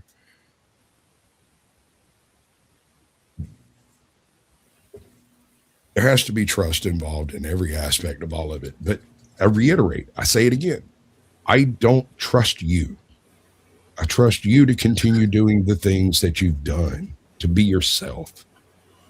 So you see the paradox you just put out there? Well, we just come full circle back to friendship. You know? Yeah. With your story there. You need trust in all your relationships. You should have it. But how many people do you know that you can actually trust to be what they say they are? I don't even think you can trust yourself, but I've already said that a million times. Bingo. The reason I give that is because we're always changing and we practice cognitive dissonance. So even the things that you think you would have done in a certain situation, or you be sure of who you are so you know what you would have done, when the situation actually comes around, you could act completely differently. I mean, so trust is just I see trust as something on a continuum with no full trust ever given to anybody, even to yourself. It's a utopian ideal to me. But you can trust certain people more than others. I absolutely agree with this. No, you can trust yourself. If you cannot, you need to work on that shit. You have to know yourself, and that goes in the whole spiel. For the people, if the people knew, we were talking about friendships, the duties we have to one another, the things that we need to be able to do for our friends, and I went into a spiel about social stratas and how people, the different layers you have to have between acquaintances, friends, people who are like family in your inner circle, that sort of thing, for a quick recap. And then we got into this because inevitably, if you're talking about men and women and any type of relationship, there's always a potential for romance. You guys got into parasocial relationships too before that, right? And you were saying, is the person really a friend if they're online, if it's an online friendship? Is it really? You can have parasocial relationships without it being the internet.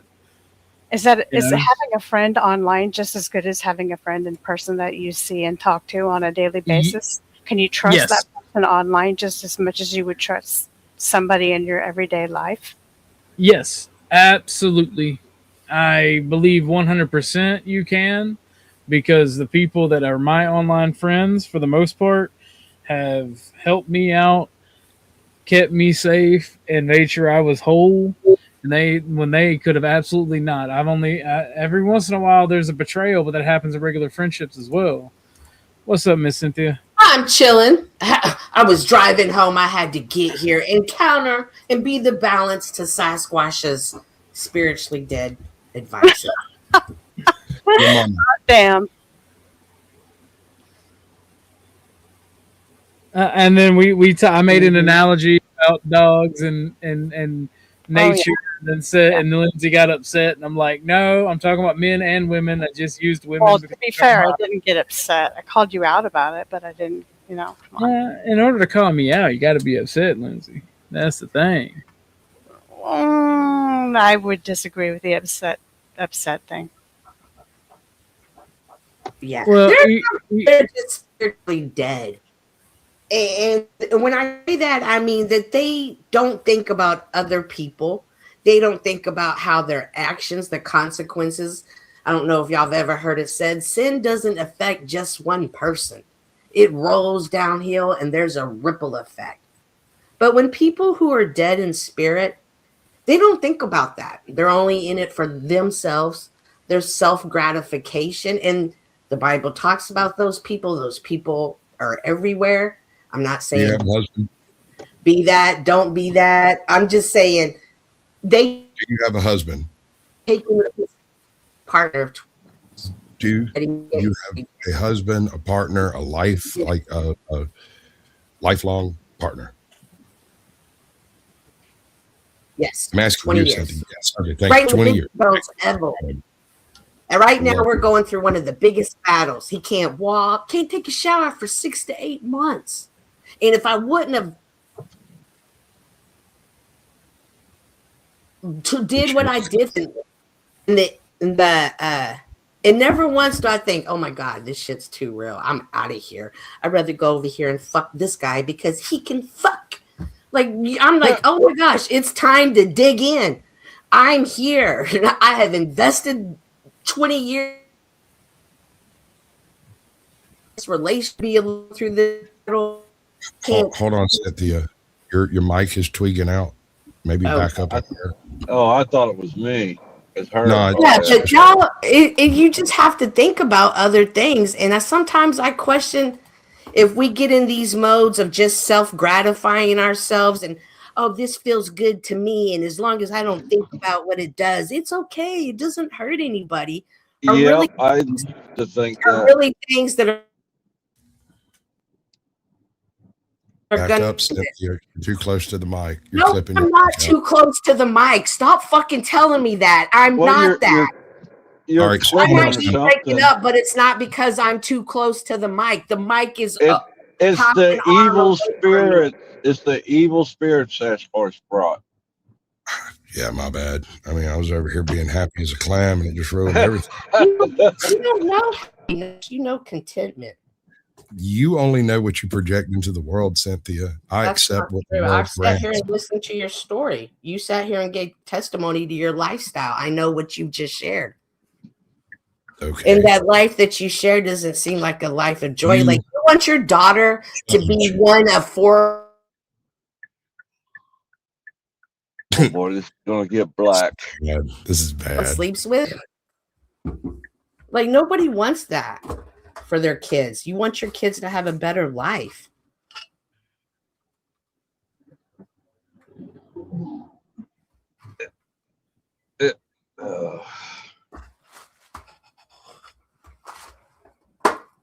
I had pain. Is it in your left arm? Oh boy. Is it in your ass?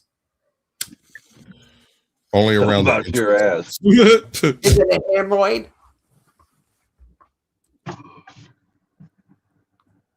No. This conversation can go ugly fast. That's all I was thinking. Ew. And then if we think about people like hypothetically, I'm not saying I'm for, against, whatever. I'm just saying if you live in a society where it's like, hey, we all sleep with each other, don't you think that same society is going to get bored with that and going to say, you know what? I do like my daughter. She is kind of pretty. Or you know what? I have always had a question. Is that no, that's you. That doesn't go to follow at all, chick. No, you're children wrong. are children. Oh, so I'm just wrong. It's not a discussion. You're right. I'm not saying no. I'm not twisted and sick. I'm saying if you're gonna have those type of thoughts of what is the word when you're sexual deviancy? Who determines Where's the what's line? Do you think that's just it's gonna keep pushing the limit? But it may not be you, but it could be your kid's kid who grew up in this path his whole life. I always walk in on my mom and dad having orgies. Like that's the problem that I see. No, I'm saying that's what kids would grow up. No, I'm not saying that I did that. I'm saying when kids grow up in these type of relationships, somewhere down the lines, generations, your kids, they're gonna have developed darker desires. Feelings. Happened in the Bible. If you wish. They happened in the Bible. Lot, his daughter had kids. Society's already been there. You're saying it's okay for you to have children with your son?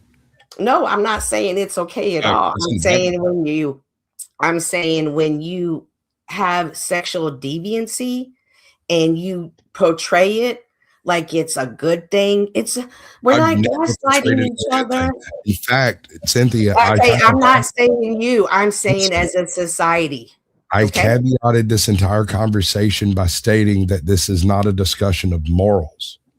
Okay. That's not what I'm saying. I'm talking functionality over morality. I'm talking the ability to live with your fellow men and women and not constantly be at war with absolutely everybody in your life. Well, how is that different than what I'm saying? Like you're talking morality. You're saying morality. They would say that too. That is exactly why Lot's daughter slept with him and got pregnant by him because there was no one around and they wanted to keep society going. It had nothing to do with morality. They were just like, hey, we have needs too. Was society continuing not a moral decision? Was society continuing a moral decision? Yeah. What does that even mean? How is society? You stated that the reason this happened was so that they could continue society, Moral and so decision. they were created, right? That's They're what up you in the said. mountains. They were up in the mountains and they had no other men around. And the daughters got to themselves and they said, but hey, we want to have kids. And one of them said, hey, you know what we can do? Let's get dad drunk and let's go do it. And they wanted to keep this. So is this a conversation or a dissertation? This is a conversation about when we start entertaining this type of lifestyle of where, hey, you don't have to be monogamous. And you know what? Nobody don't even lie to people. And then don't be mad later when it comes into something more, something darker and deeper. It's going to continue to grow. So this isn't working, Cynthia. I'm sorry. Your mic's not permitting. Actions are what I'm up here saying. These actions have consequences. I'm not so sure. We can't hear what you're saying, Cynthia. We can't hear it because your mic keeps clipping out. Drop back in, come back in and try it. No, I'm not trying to shut you down. I'm not trying to shut you up. None of that. I'm trying to hear what you're saying, but it's clipping out just enough to make it a little confusing. I think I know, but I don't want to make assumptions. And my voice is about to go out.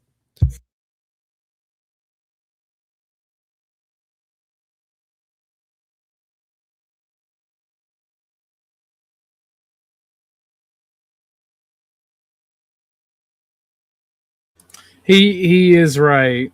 What's good, Crack Baby? What's good, Warfist? How you guys doing? She has good points about the way that it should be or it ought to be. And in her relationship, she said it is that way. It's not about what I want. It's about the needs of each other and caring for and about each other. And doesn't that create trust in a positive relationship?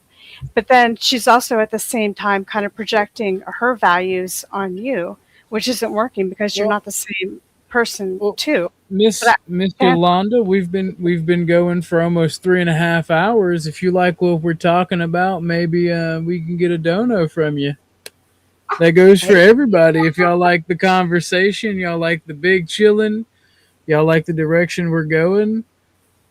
Maybe we can get some donos. I'm by no means like Sasquatch is not the only freak I know in my online life, personal life, real life, whatever life.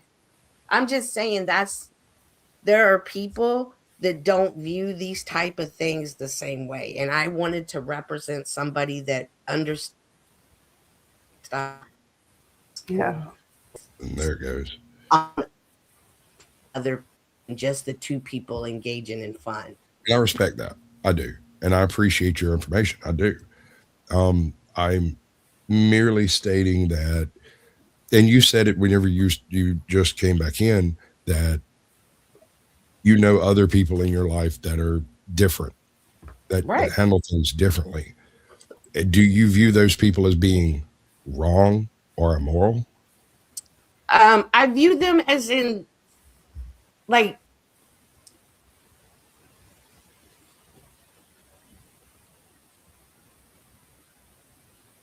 this is when difficult. I say spiritually dead, I see what's difficult. You're trying to talk and the mic keeps just not picking it up for one reason. We're all dead silent over here. It's your mic is, your audio is fucked up. I'm gonna switch the mic. So if she's spiritually rich and therefore by comparison you are spiritually dead, would you agree with that? No. Can you hear the it sounds probably hollow, but is it breaking up? That is better. It's hollow, but it sounds better. Okay. You wouldn't agree with that, Sasquatch? You think you're spiritually okay? I have my own relationship with God, and it doesn't involve you. So I don't see where it matters whether you agree with me or not. No, saying you agree, so you think that you're spiritually alive as well, correct? I have my own relationship with God. Okay. So in that relationship with God, it has your spirit alive, correct? I don't know what you mean by spiritually alive exactly. I interact with my spiritualism privately for the most part. I don't even really discuss it with my wife. When I talk about God online, I am talking about my own personal perspective, and I don't try to put that onto other people. I am not an evangelist. I'm not here to convert you. I don't really care where you take this or what you do with it. Hang on a second. You know? Be long-winded, and I get you don't talk to your wife about your spiritual connection to God, but you speak about your other partners with her. We have had those conversations. They have occurred, and we have slightly differing opinions on it. Are you? Go ahead. It's just me. The person I'm with was definitely probably not knowledgeable in the Bible before I decided to be knowledgeable in the Bible, and then he kind of had no choice, but he was going to learn whether he wanted to or not. I did that because of this faith that I have. I wanted it so much. I wanted to share it with him because I love him.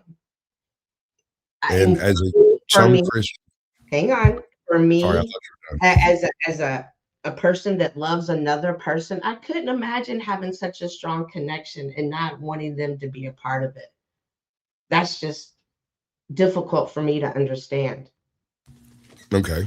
I can try to lay the groundwork of understanding, but I doubt you'll understand it. Does that make sense? Just you don't have to say the extra spiciness. Just try to explain it. I'm listening. Well, no, I'm not trying to be spicy. I don't. This is not an attack. I'm not coming at you at all. You have questions. I would like to provide the answers. I just don't know that it will land properly. Okay. You're not from the South, correct?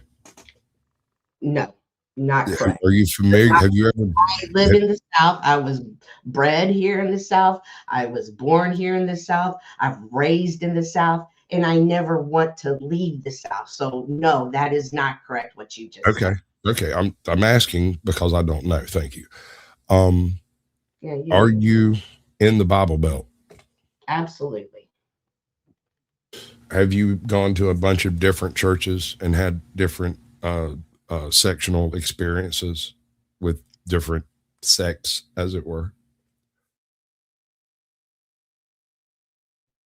Gone more than one, less than 10. I've taken a world religion class, and in that class we had to go to different a Buddhist temple, a mosque, and I went to a Sikh. Okay, well, I was specifically speaking Christianity, like the Pentecostal. No. I've only been Baptist, and I had to. My one grandmother was Catholic, and I think she drugged me maybe and I did go to Catholic school for half a semester. Okay. So I grew up going to Miss Yolanda, thank you for the dono. She says, okay, laughing emoji. Thank you, Miss Yolanda. Woo, woo. You need clips. Where's your clips? I got a clip. Hold on. I got a clip. No, but it's for Yolanda. It's for Yolanda. Don't make it no booty clip. Yolanda's not interested. I got a clip. See, you have stars. I have relationships with women and sex with men. And I got news for you. That means you're gay.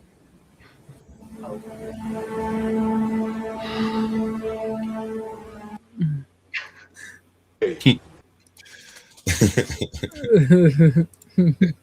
so you're about to tell us your journey through your faith. Go ahead. So I grew up in like the evangelist South, right? I got to take Tucker out so y'all can hold it down if y'all want. Yes, sir. Yeah, go ahead, bud. You're good. It is in part of the Christian world. It is imperative upon the Christian themselves to spread the Christian faith, right? I'm not saying you, I'm saying like some churches are specifically evangelical. Right. I grew up working for a guy whose wife was extremely evangelical, and she made the agreement with the local parents that she would take us to any church we chose within 6-hour drive, provided we got up, were clean, everything was squared away, yada, yada, yada, right?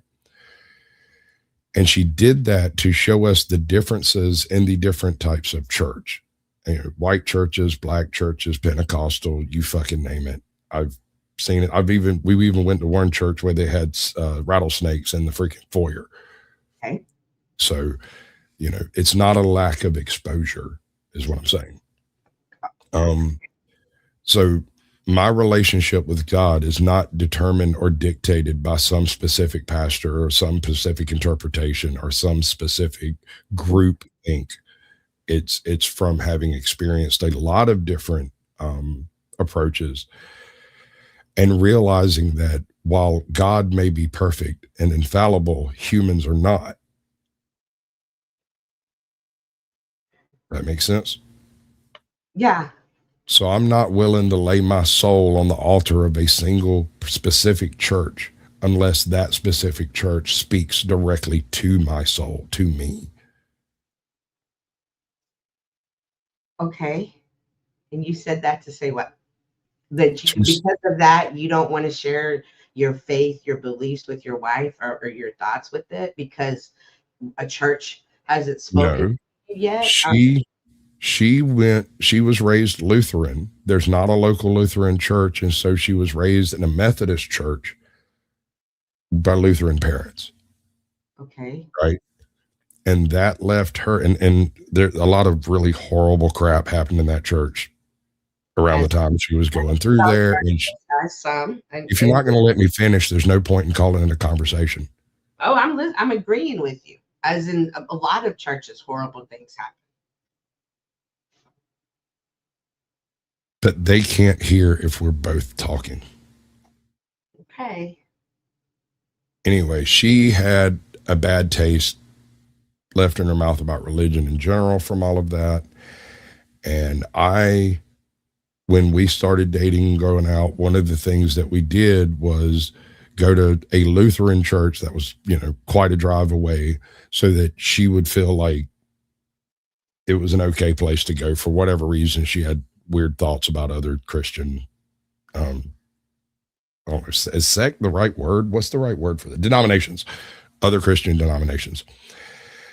And for the first few years, this was the only church that she would go to. And then something horrible happened in that church that we didn't have anything to do with at all. And she didn't have anything to do with what happened in her first church, but it yet again left her with kind of the same disposition to that church. And so we went to a different one.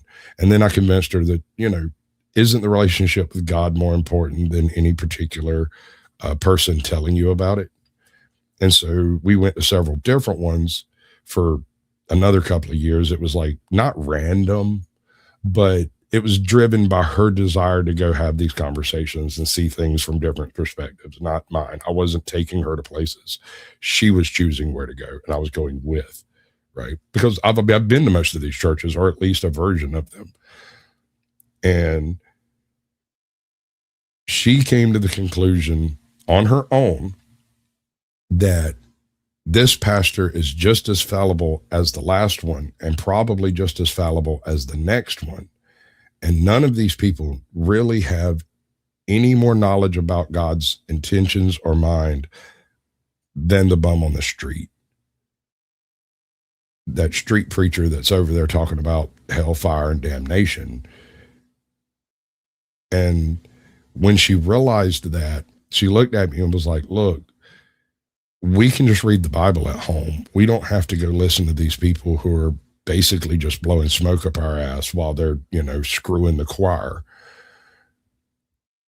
which seems to be, at least in my experience, a relatively common occurrence. Maybe not the choir, but there's usually some shenanigans in some echelon of the church at some point or another.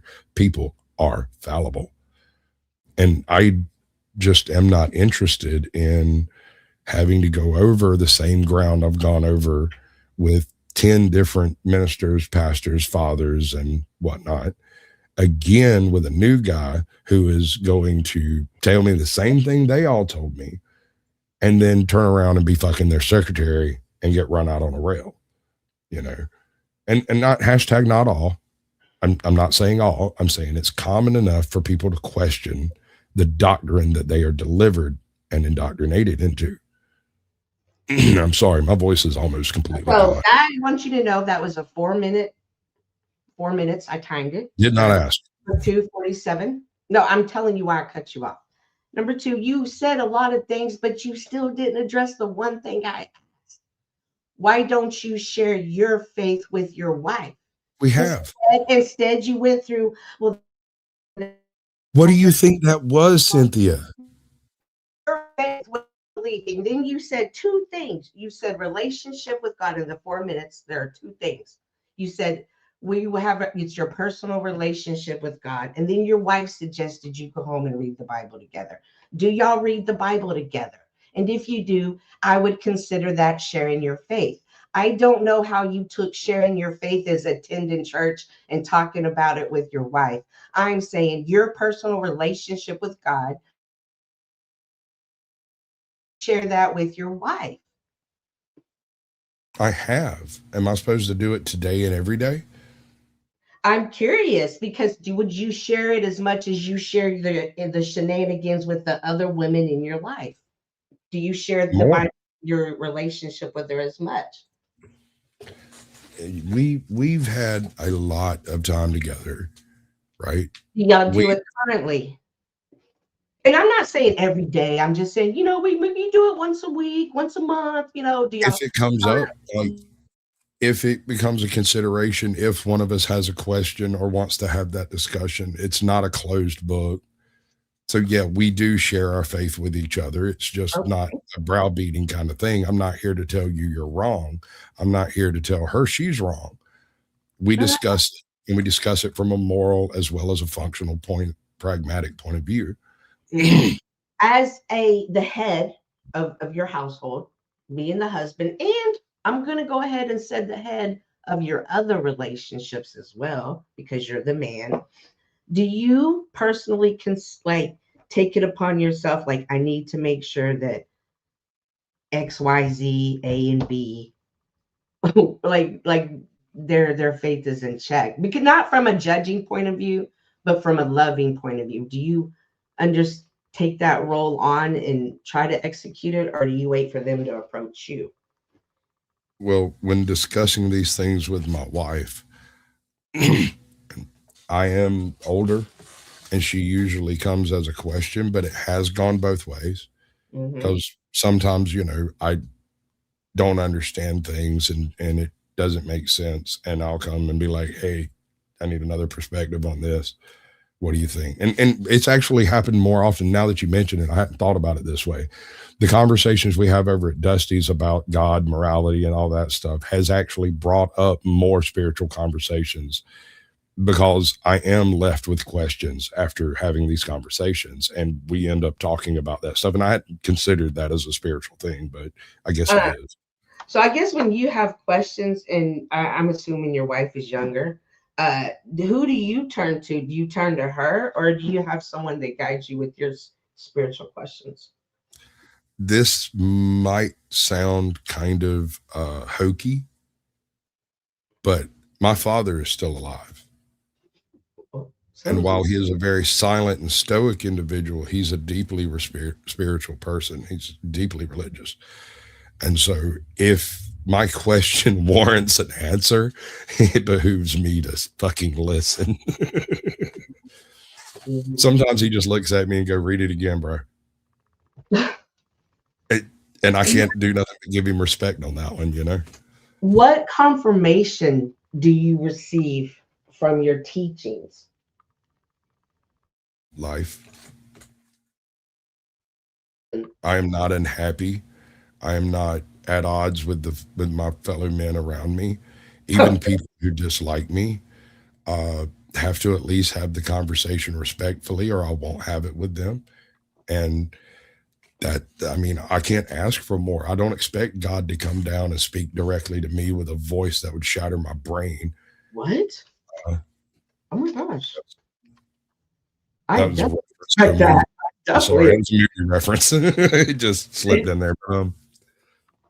Yeah. I don't need confirmation of spirituality no more than you need confirmation of your own spirituality. Oh, I disagree. I need confirmation all the time. In fact, I got it today. It was beautiful. I'm fucking on cloud 9 because of it. I think the confirmation I got today is going to at least carry me for a couple of weeks. I'll probably get more tomorrow, though, at church. And I love that. And I love that feeling, Sasquatch, and understand that that confirmation doesn't come from another person. It comes from my connection to God, and there's something connected back to it that says, hey, you know, that confirmation that lets me know I'm on the right path. So I wonder, what confirmation do you have that you're on the right path? Because we all have a path. Not the bright path by my standards, the right path for you. Are you happy? Absolutely. Do you, and I'm asking, I'm expecting certain answers because we've spoken before. We're not strangers, right? Right. Absolutely. You're happy. You're fulfilled. Abundance. Exactly. Are you satisfied with your life? Absolutely. Are there any particular things in your life that you would change if you had absolute control? About myself? Oh yeah. In life in general, just like I wish I had a maid. right? Me too, bro. Yeah, if I could change something, I'd have a maid. And I wouldn't have one like because I didn't want to clean. I just I need help. You know what I mean? But the cooking, the cleaning, the laundry, I could use some help. Yeah, I would definitely change it.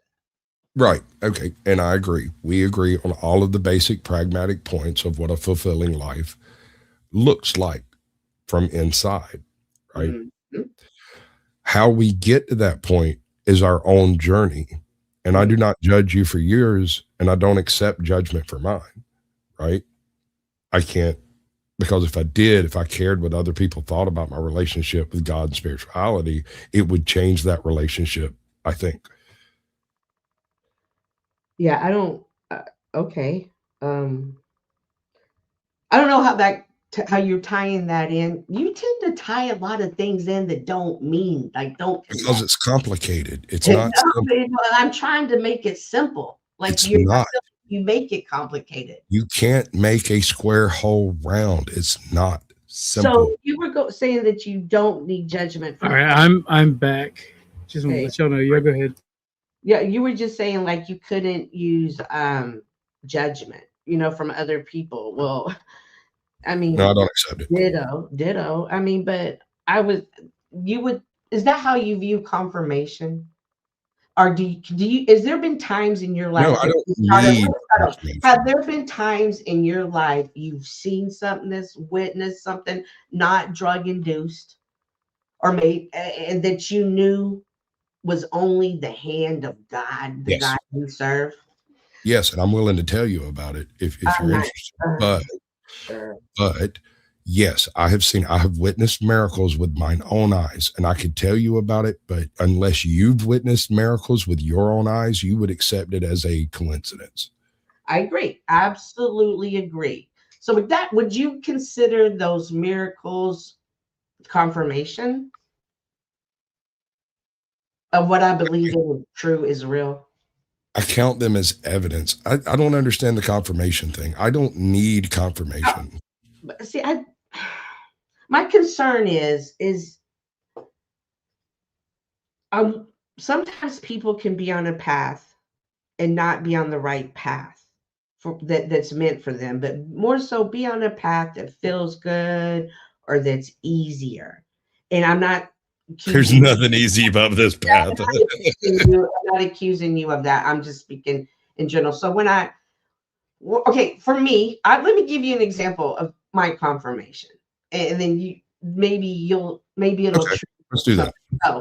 So I'm taking a Bible study, and we have to read this verse, right? And I try really hard to memorize the verse. The verse is kind of hard sometimes, right? It's whatever, right? So fast forward to today. Today, my granddaughter, my youngest granddaughter, it was her dedication.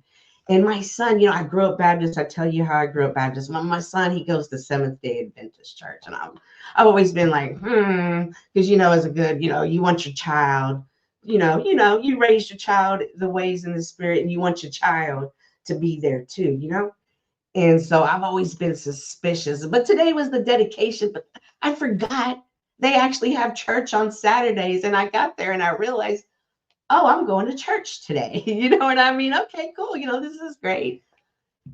I want you to know their whole entire sermon was on their memory verse was the exact memory verse that was from my Bible study. The exact same verse, 16, 17, Romans 1, 16, 17, like verbatim.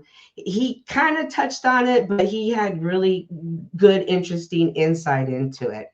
And as I'm sitting there as a mother, I'm overfilled. I'm going to cry because I'm just so overfilled with joy I did it. I raised my child right in the ways that I follow. And you've just confirmed this with me, Lord. I may not agree with the denomination or even understand it, but I've been confirmed, right? But their church, like they leave pew by pew. Like my church, I'm always like, all right, guys, gotta go, deuces.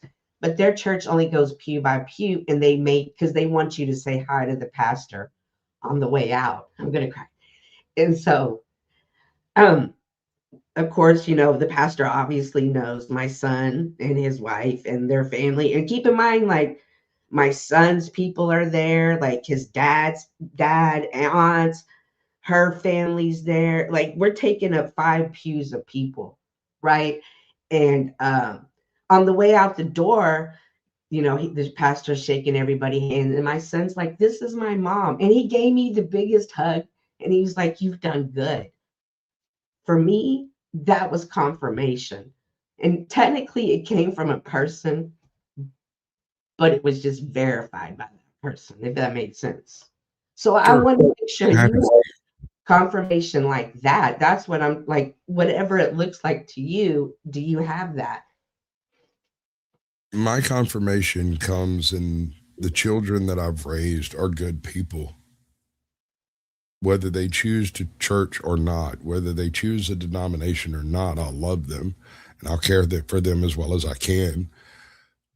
But it's ultimately their decision. And all I can do is give the best advice and the best raising that I can and hope and pray that they make the right decisions when the time comes. I can't hold their hand through it, and I can't force them into it. And attempting to force someone into a certain type of thought process is almost a surefire way of preventing it from happening. You don't necessarily have to force, but can you teach? I do. Well, yeah. Well, then good. What I don't do is sermonize to them when they didn't ask. Oh, really?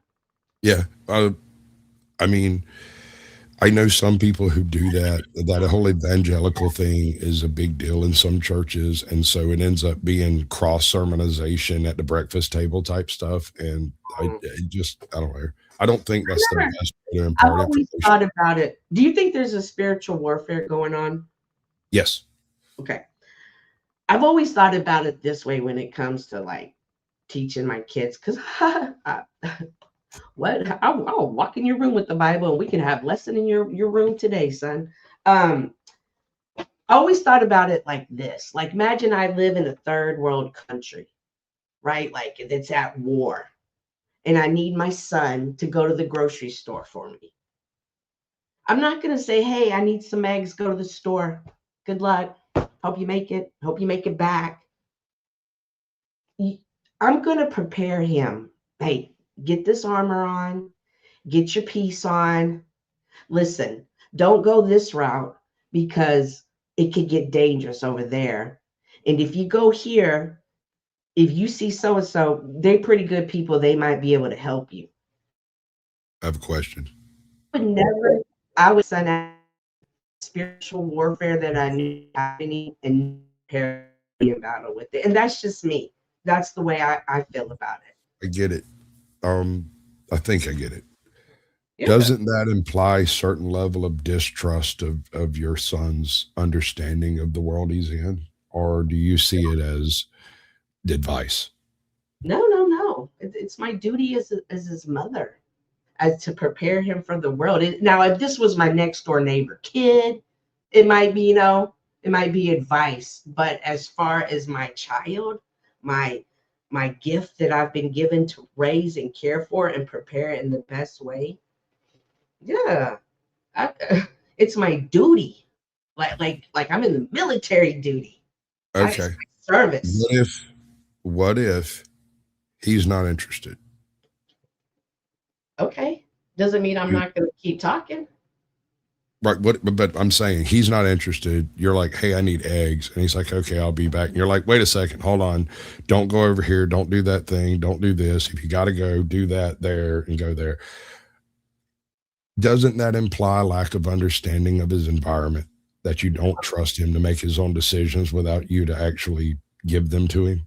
No, not at all. You don't reckon it does from his perspective, though, or maybe from an outside perspective? Well, I don't care what it comes out from an out. Was that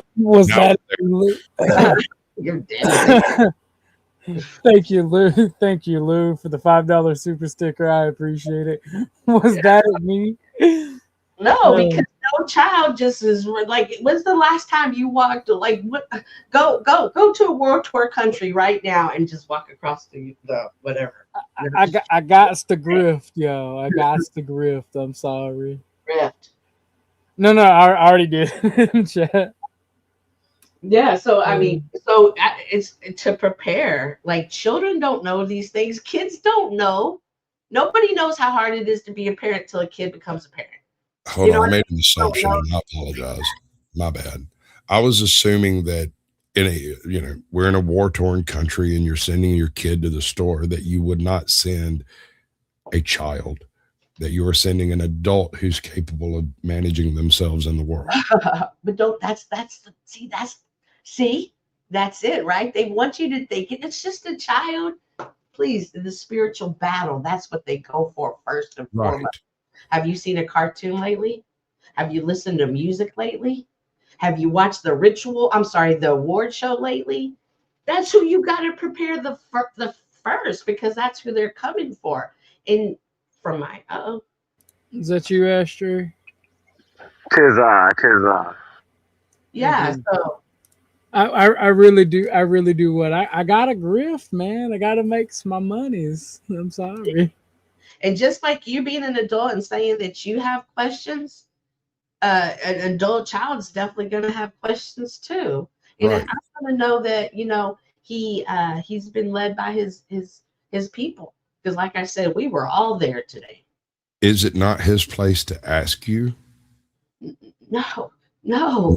How's that? As an adult, perhaps, but not as a child. I'm speaking of an adult specifically. No, I'm speaking of when he was still 14, 15, 16, 17, 18, 19. Are you going to send that 17-year-old down to the store in a war-torn country to go get your eggs? Or are you going to take him with you? If I'm going to send my child to school, I've sent him into a spiritual warfare. Quit trying to downplay that. Is it an adult and a child? Spiritual warfare doesn't start at when you become an adult. It starts early. Calm down. We're having a conversation. I'm passionate. I told you I'm in abundance today. I'm ready for you today. I don't have the vocal capability of competing with you. I got you. I'll keep it to a 7, but it's going to go above a 5. That's so fine. No. I don't think you should send children to do men things. You're I don't even know what the word is, but you're deluding yourself in thinking that the children right now playing video games aren't in a spiritual war. world. I'm not. Spiritual battle. Using your analogy, and you're backing out of your analogy to try to make a point I can't understand because you keep changing it. Come on, work with me here. No, this is the game that you like to play, Sasquatch. See, No, you don't feel like you don't want to have that. This isn't happening. We were having a good conversation. You are playing a game with me right now, and I'm trying to have a conversation with you. But if you want to play a game, we can do that too. But I was just coming up here to represent that. No, I don't sending a man to go do it, sending a child to do a man's thing. You're damn right. We just sent our 7-month-old daughter into a spiritual warfare and prepared her. And it doesn't stop. It's just getting started.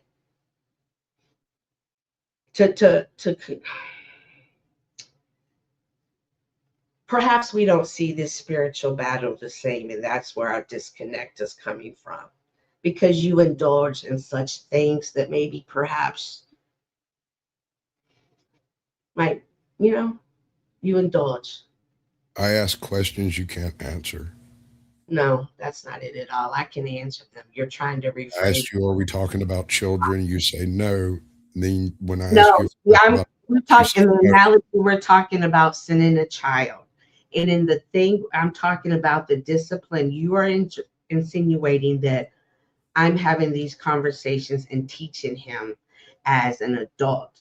And I'm telling you, we had these conversations at 14 all the way up to 19. And then you were like, well, I would never send a child to do a man's job.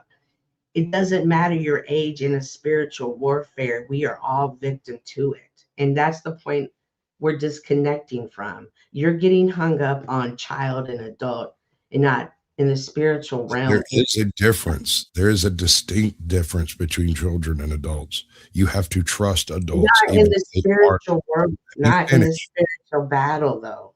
If you're going to... When I'm bringing that up, that's where the disconnect is coming from. When I'm bringing up the spiritual battle. You're not hearing me. You're talking before you find the predicate. Don't even know. Trying to have a conversation, and you're just trying to dominate the conversation. Right? No, I'm not playing. I'm not letting you play a game with me. I'm not playing games. I'm honestly trying to understand, and you're angry, and I don't know why. I'm not angry. I just told you I'm a passionate in abundance. Again, you insinuating that I'm angry is the game that you're playing. You're not having playing a game. Mm-hmm. This is literally for our everlasting souls. There's no room for gameplay. Understanding and compassion is the only way forward.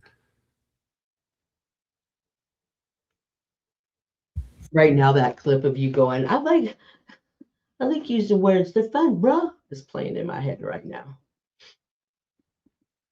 Words are fun. Have you ever talked to El Perro? And I'm not trying to back you in a corner. I'm not telling you you're wrong. I'm asking questions. I don't talk down to my adult children. I treat them as human beings equal with myself. Chuck is in the back. Cool. What's up, Chuck? And like I said, when I was talking to Chuck, Chuck earlier, I think it was Chuck. I prepared my children as well as I could with the tools at my disposal.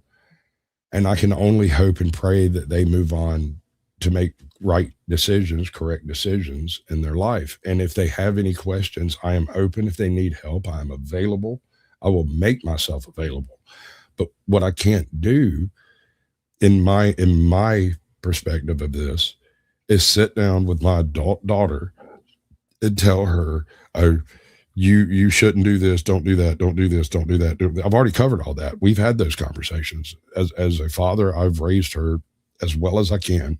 And if she has any questions, fully bring it to me. If she's going into something I don't think she understands, I will ask her questions to see if she understands. And if she does, then I'll be like, good luck. I love you. You know, I'm proud of you. Have fun. Good luck. What else are you supposed to say? I don't believe in luck. I believe in blessings. That's That's fine. what I tell them when they say, I'm like, wish me luck. Luck for what? I'm just saying. I just know. Okay. And that's your opinion, and that's fine.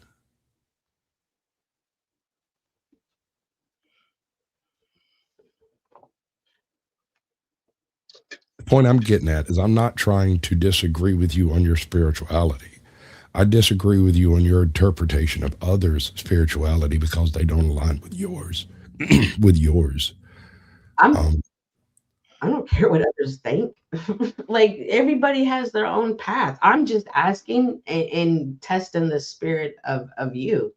That's it. I'm not what you doing has nothing to do with me. Well, you're up here.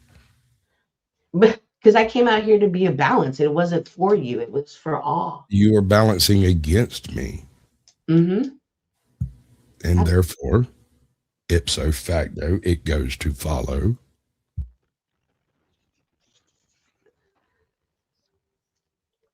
When you are promoting the idea of the multiple relationship, I'm not promoting it. I did not bring immorality or promotion into it.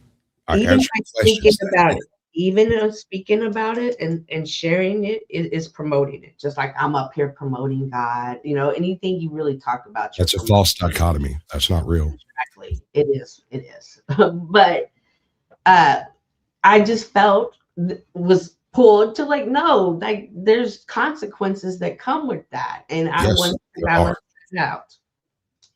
And while I was up there, I was like, all right, cool, I'll play with you too. I was never asked about consequences. That question didn't really come up. If you'd like to have that conversation, we'll have to do it later because I'm almost at the end of my voice.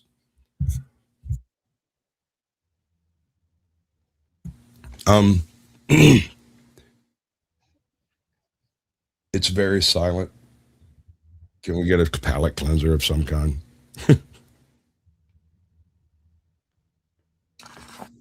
I got you, G. I got you. Hold on. Let me get it pulled back up.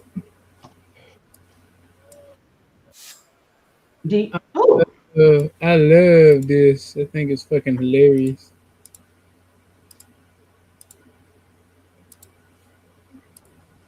I have relationships with women and sex with men. And I got news for you. That means you're gay.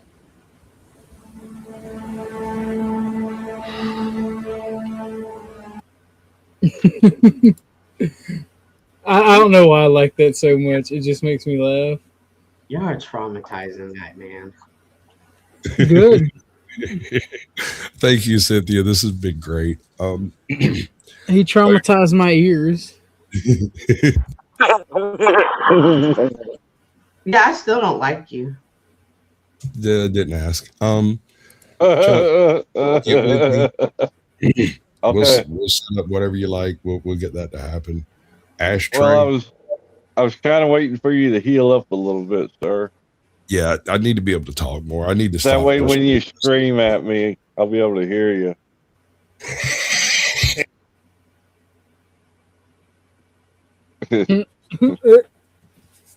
I killed him. Oh no! He died. Scream at you, Chuck.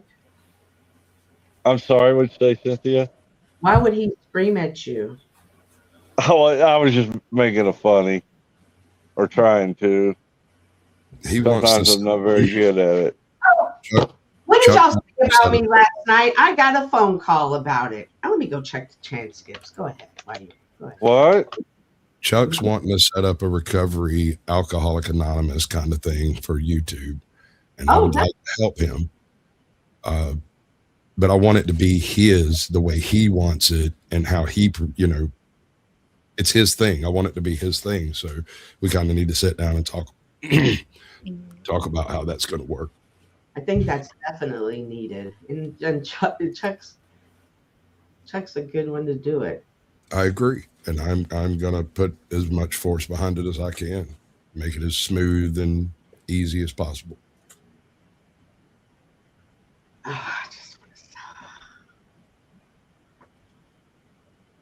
All right, y'all be cool. I'm going to go gargle with some freaking honey and lemon, take a nap or something. He's gonna go Okay. gargle. You heard it here first, folks. Only if I like you a lot. Hope you Well, feel better, thank you for Sasquatch. coming. Thank you for coming, Sasquatch. It's been Yes, sir. awesome. I think I'm gonna have It's been- questions. So I'm checking this transcript real quick. What are we gonna have questions about, Cynthia? I don't know. I got a phone call that y'all were trying to be mean about to me last night on Flo's on the powdered dusties, and it was I Sasquatch. cracked a joke, and Sasquatch says I'm not doing it. He Yeah, left it alone. all about it. Hey, I was just trying to lighten the mood a little bit because it was such a deep, dark territory we were in. last night or today? Yeah, last night. Well, It was about it was the Thor. Oh, It was dark. It was dark. I don't know what algorithm I hit. I might have been watching the Thorpes, but then all of these I'm an inbred stories have been hitting my algorithm. Oh boy, probably. It is really interesting to hear their take on it. And I'm starting to realize it might be more out there than is talked about. Do you know Steelman? No. Oh, I hadn't seen him in quite a while, but he has quite the take on that, and it's not a good take either. Whoa, whoa, whoa! We're from the South. It's supposed to be a good take. Hold up. Yeah, well, it's see the kids. See the kids are like the kids, the girls, the one girl that I've seen, and she's given testimony that she always thought it was cool that her mom and dad were brothers and sisters until she went to school and was told that it wasn't cool. This is what I mean when I start saying when we start with sexual deviance, it only gets darker. Whoa, whoa, whoa, whoa! That's kind of a leap there. Huh? What? Kind of a What? leap there, don't you think? I missed it. A leap? Quite a leap? Yeah. Well, that's what I'm saying. Like this girl thought it was cool that her mom and dad were brothers and sisters. Like the whole family knew, like it was openly talked about. It was only when she was in elementary school did they tell her no. Did she have like web feet or something? A couple of them did show their web feet, but she didn't. But she did also say that a lot of the she didn't even know what to call it, but whatever that is that we're thinking of, the inbredness gene. Incest? Yeah, the incest gene that kind of comes out in adulthood more if you don't automatically have those web feet and stuff. She did say it comes out in adulthood. So, but I don't know what that was because I was like, what am I watching? Like, I didn't know how to feel. Like, I felt bad and I hurt for her. But then there was just so many other ones. But then, I mean, we joke about the Thorpes, but There's more out there than what you realize. yeah. And families actually promote it. Like there's one family out there, like they're all connected. Like that's my uncle, my dad, and my grandpa. That's why I'm my own grandpa. I'm my own grandpa. What? I figured that one out. That's wild. Dwight Yoakam, who's a country singer, sang a song about Johnson Howler. However, when he went into detail about Johnson Howler, he said there was one way into that place and one way out. In every mailbox, the last name was Johnson. Wow. I know you're not despairing the Thorpe coop. No, I'm being serious. He was pointing out that they never left that area. Well, if you don't leave and people don't come in, the inbreeding takes over. Well, see, in the Amish, they have like something does happen with all of that inbreeding that their heart just explodes like randomly. Huh? Jesus Christ, Cynthia. Yeah. Whoa. They even have a name for it. And they have a name for it. And it usually That's the wrath of God coming down on them. It's about 18, 19. And like there was one like I'd be like, oh my gosh, this is sad. Like that's horrible. So hang on, I gotta. Well, I mean, the shit that Flo was watching about the Thoris was fucking weird. Okay, That was done on Valentine's Day of this year. What? I didn't watch it. No, I'm not. I'm just saying, like they play that shit up for LARP, and Grace is gonna regret it when she's an old spinster and everybody thinks she slept with her dad. Oh, well, sure. If you go back to some of the very first videos that were done, they were still in the house with Mom. I remember watching it one time. Mom's in the kitchen doing something, and Ben and Grace come out of the bedroom. Mom says, what were you guys doing? And the answer was, we had sex. And Yeah, I totally fell off my chair, figuratively speaking. I still don't believe it. I still don't believe it. You think they did that to drive the mom crazy? Yeah, I do. I think. Okay, so there's really only one of two options, and it all hinges on Grace, right? Either Grace really resents and hates her mom, so she seduced her dad. Yeah. Or she really hates her mom, and just talks shit and wants to drive her crazy. Ben was talking about when he was teaching. This was one time talking. Ben's just a sexual degenerate. See, here's the issue. Ben's a sexual degenerate. What y'all aren't blaming the one that's willingly going along with this. She was grown, maybe. You say that, but she's too fucking gleeful. Maybe. Even if people believe it, she's too gleeful when they're going after the mom. So like maybe she resents her.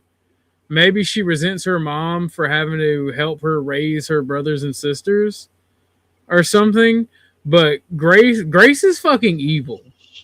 There's something in that bitch that is just evil, and it makes my fucking skin crawl. That's truth be told, I don't really know who fucking Ben Thorpe is because like on my show we was talking, and then when Grace popped up, my alarm bells went off. I don't trust nor like Grace. I joke around about being the first guy in history to cuck a guy using his daughter, but I don't like Grace. Grace is the problem. Grace. I disagree. Okay. Yeah. No. Ben's a piece of shit. Don't get me wrong. Ben's a piece of shit. Right? Don't get me wrong. He's a piece of shit. And if he slept with his daughter, he's got his own evil shit. But there is something malicious and malignant about that bitch.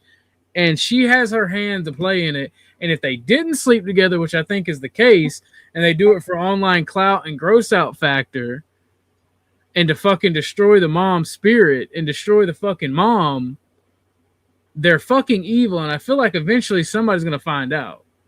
Because you see how quickly I bounced Grace and Ben when I realized it. A lot of places have banned them. Both of them. Do y'all see a world where she could really be in love with him like that?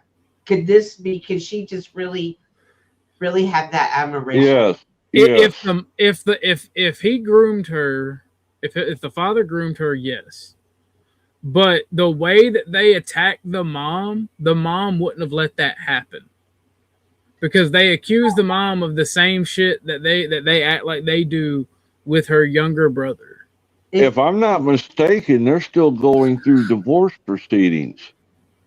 Yeah, because Ben doesn't want to get divorced. You can see that in the way he acts. If you paid attention when whatever Crystal, whatever her name is, when she went to Flo's that day, we were all there, Chuck, me, you, and Cynthia. If you paid attention to what she was saying, He's trying to hide his money. He's trying to force her to come back. He does not want to be divorced for whatever reason. And Grace is being a daddy's girl and going along with it and fucking with the mom. Well, I know I was talking to Denizen last night or this morning, and he said early on that they was going to do a mock trial between Ben and his wife, Courtney, I think's her name. So Denizen said he was he wanted to do it the right way, so he was looking up all the legalities of different things, and then he was interviewing each one of them so that they could set up a mock court. And Denizen went to the owner of the channel and said, "This is a bad idea. Let's not touch this with a 10-foot pole." That's pretty cringe. It is pretty cringe. I think they're both gross, to be honest with you. They are both not even the bottom of YouTube, right? They're just bottom of the barrel humans. Did they? Yeah, I'd agree there. Oh no, there's worse, y'all. There is worse.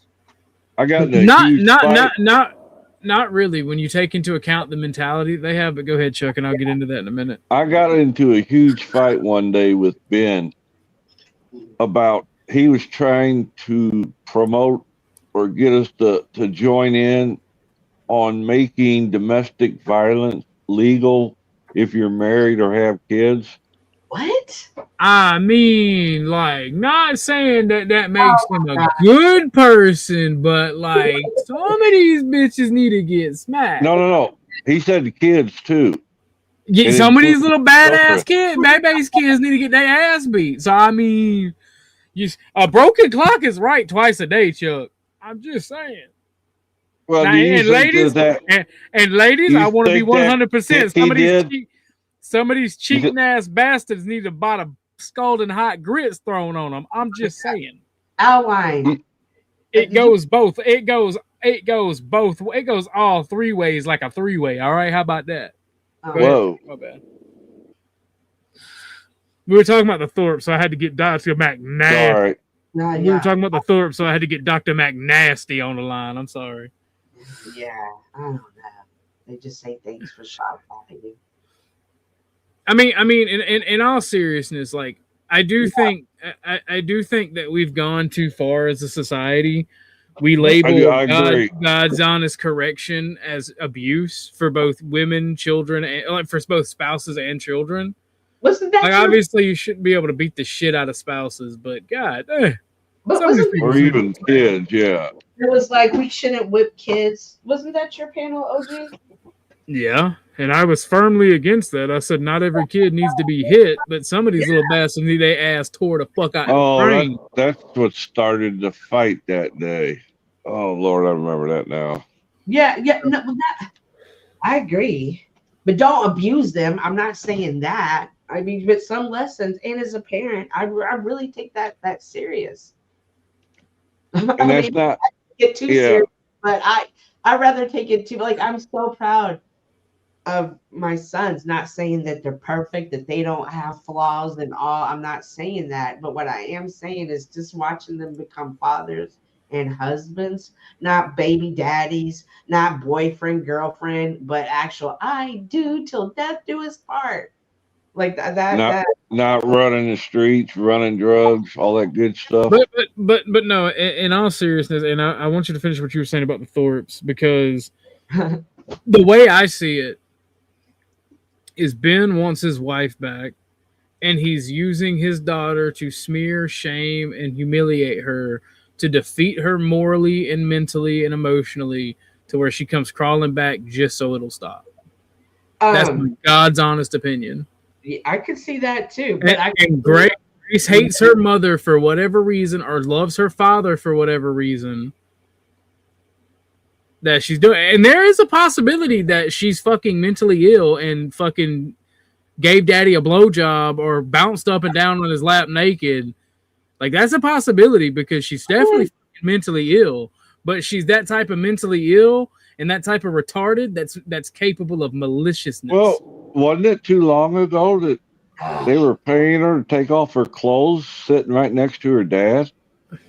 The way he talks to his daughter, though, that's what kills me, bro. Like, yeah, he was describing how to give a blowjob to her. If that was my sister and my dad talked to my sister like that, I would shove a fucking knife in his kidney. Unironically. After the plunger up his ass. Because that would make me think that you're graping my sister. So gross. Yeah, it's gross. But that's the thing. They're internet lolcows. They've made money off of, have we or haven't we? Have we or haven't we? Have we or haven't we? That's how they get attention. And I think it's all done to fuck with the mom. Well, is the mom a strong woman, or is no? Like, I don't think so. I could be wrong. Is the mom on the internet? Crab busted in. Nar, they have made. I can't do the Australian accent, but I read that in Crab's voice. Sure, we're not looking at that, but Ben being the mastermind, manipulator, conniving, and I'm not even going to put names on it. And the victim of someone like that could be so lost in the sauce, they don't know what's up or down, and you don't know what the manipulators in the victims, like, and mentally what they're saying, the ideas. Like I said, one of two things: either they haven't and they hate the mom and they're trying to make her miserable, or they have and they hate the mom and they're trying to make her miserable. Well, I've seen another early video. One of the sons' leg was in a cast, something, had surgery, but he was immobilized on the leg and he was on crutches and he was going to the car and he's getting ready to get in. Ben rears back and kicks the living crap out of him. Knocks him down. Why? Because he was mad at him. Wait, there's other kids. So basically, Ben's just an abusive. Ben is just. John is very dangerous. Also, Ben was right to kick. It sounds like an abusive fuckwit got with a really weak woman who is mentally distraught and mentally not all there. They gave birth to a bunch of fucking mentally retarded and sociopathic narcissist children who then spend time trying to tear each other apart. Yep. And it's like this is why I say the gas chamber. This is why I hold the extreme beliefs I do, because I run into a lot of people like this in real life. Being from like a drug capital of the South in the area I'm at, and then it being also a small town and rural as well. So, like, I run into a lot of people that are, like, this malicious for, like, just whatever fucking retarded reason. And had I been smart, actually, had I been scummy, I would have, like, played Ben and fucking Grace against each other. And I would have let, as soon as Grace popped up, I would have let her up. But I just don't want to talk to them. I was too high. I didn't realize who Ben was. I don't talk to Ben that often. If you notice, that's their tactic. One goes in, gets everybody adjusted, and then the other one to come in a few minutes later, right behind. Oh yeah, no, I know their tactic, and as soon as I realized who he was, I didn't let it happen. He got mad. Mad. He was talking shit in the chat, bro. Well, that's because it was the 7th panel he got kicked from that day. Man. My thing. Yeah, I know Ben had kicked Grace. I don't know for what. They say he went to jail. I think that's part of a skit too. He did go to jail. He did get arrested for that. I do remember when he kicked her. Yeah, no, I know he went to jail. I know that part's real, but I think they played it up for a skit. I think she overreacted for a skit. I think she let it happen for a skit, and that I think it was all a fucking skit. And it wastes taxpayers' dollars. Well, if you watch him when he does it, I played it in slow-mo and blew it up. Oh. And you know how when you're going to do something that that takes a lot of force or energy, and you'll bite your lip without even thinking about it. You can see him do that right before he delivers that. You got to remember, he's 6'8". So that leg span he's got, there's quite a bit of force behind that.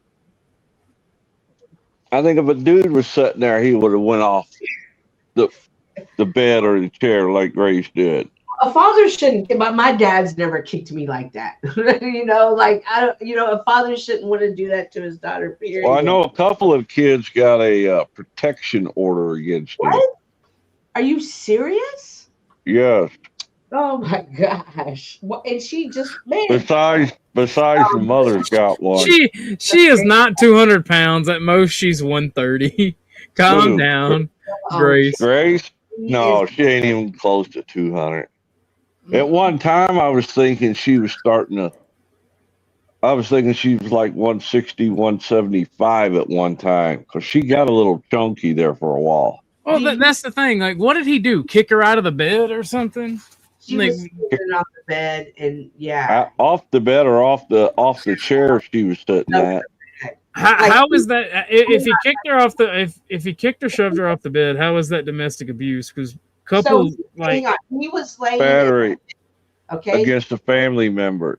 Right, he was laying in the bed, right, with like his back on the wall, and she was sitting, and it's like a twin. It's not even a big bed. She was sitting at the foot of the bed, and then he kicked her off. She said, he wanted her to do something, and she didn't want to do it because she was busy or something.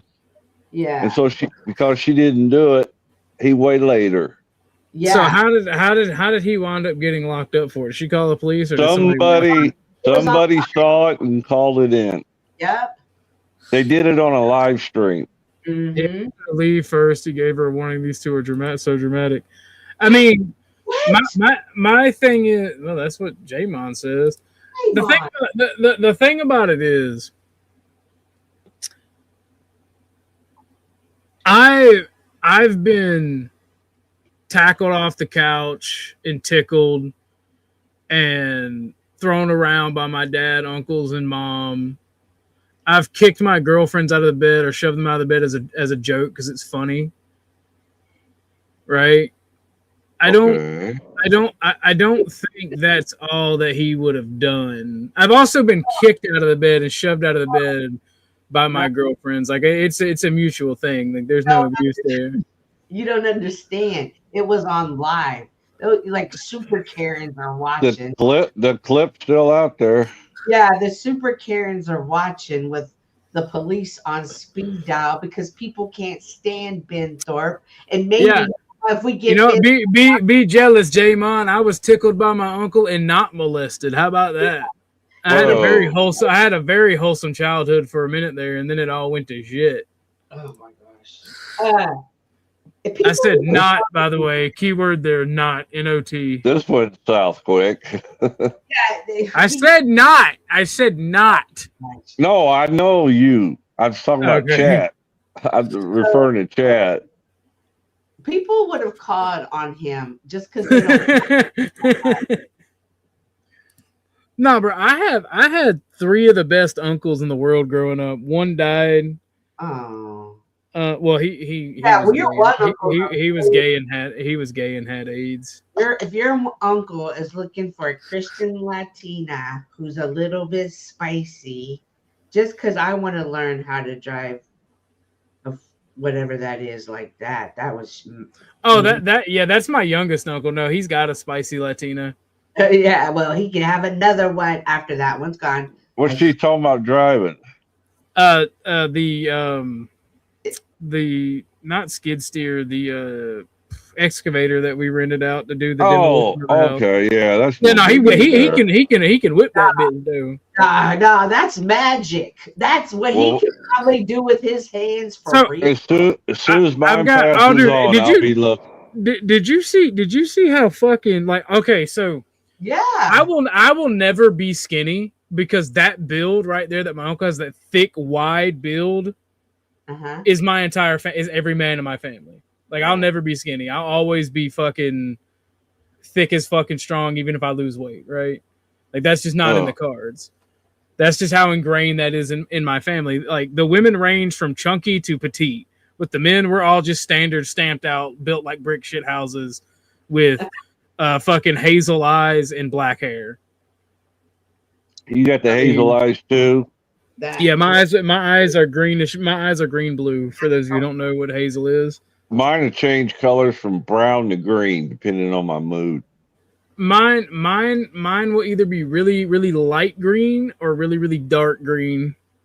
Yeah, depends on the light. It depends on the lighting. If I'm mad, it's brown. If I'm in a really good mood, they're green. So my thing is, I love blue eyes, like baby blue or dark blue. And every woman that I've ever like been in a really intense relationship with, we just lock eyes because like, and they all said the same shit. Like they love the color of my eyes, and I love theirs. It's hot, and then I'm just gonna leave it there because I don't know how to explain it. So you skull fucked her, in other words. My eyes are brown, and when I'm mad, they're red. And shit! My family's hair comes in two colors. Like the men, it's either jet black or blondish brown, like with like blondish red. You got some gingers in there somewhere. Well, no, that's what I'm saying. My hair is actually very dark red. It's not jet black like my uncle's. It's dark reddish blonde. They were saying redhead is an inbred trait. Thanks, Cynthia.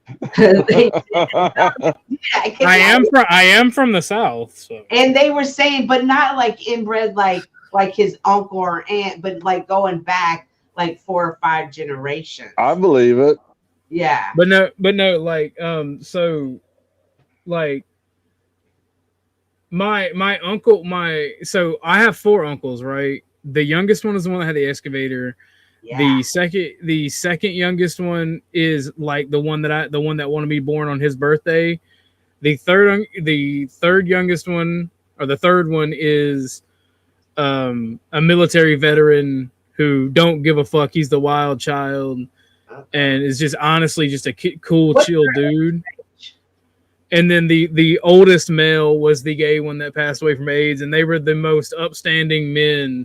Like, I remember I was working in the gay district because I loved hanging out with all of my uncles, and my uncle always told me to be on the watch out for weirdos.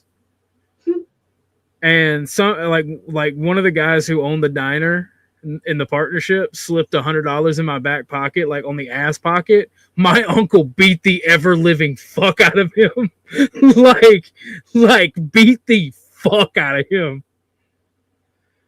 Like it was a sight to behold. Like, it was fucking crazy.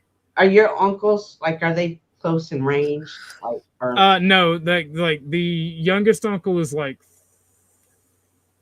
40, like 38 to 41. I can't remember how old he is, but they range from I would say 38 to 41 to like 55, 60.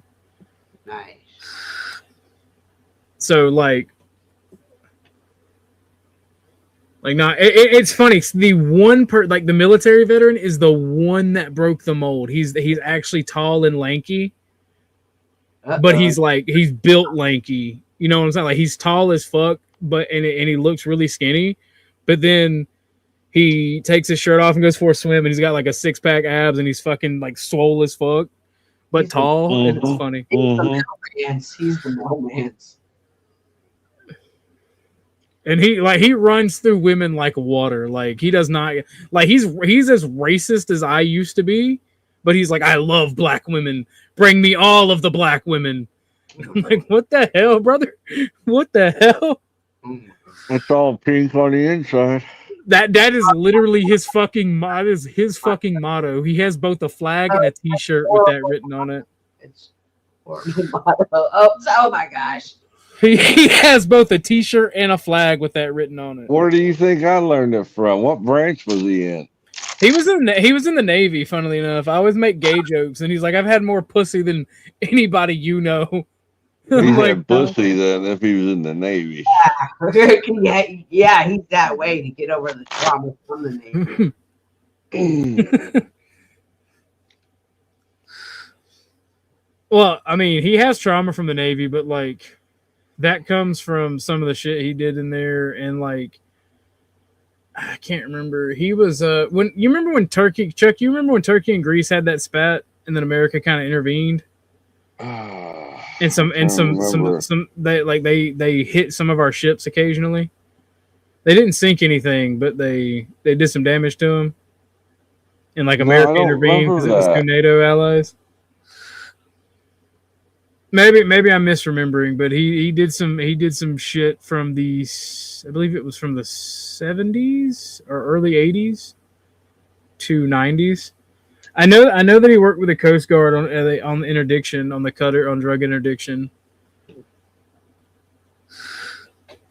But there was a lot of weird shit that me and him talked about.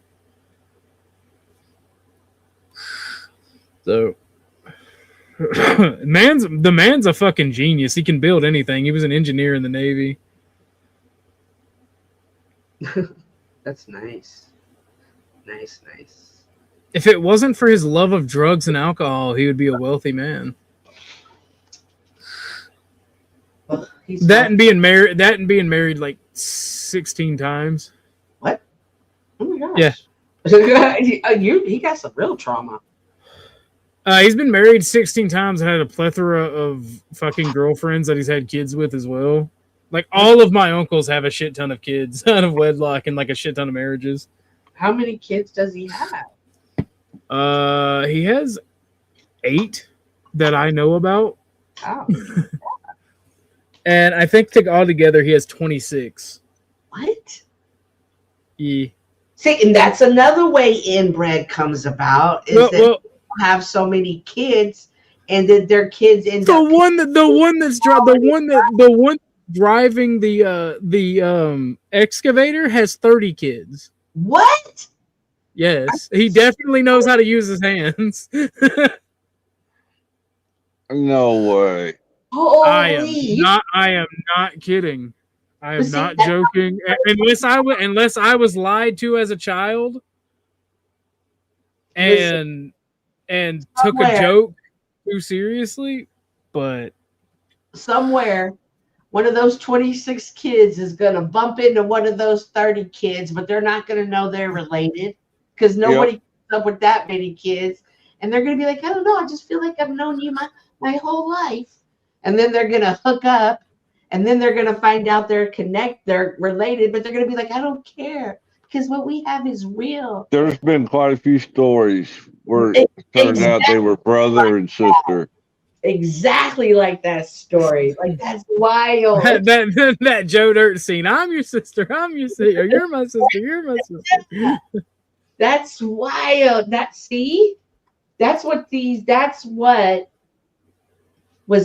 That's how when we look at these relationships and they're so fruitful like that and so abundance, it does create dude, even the gay uncle has a mixed black kid from Florida.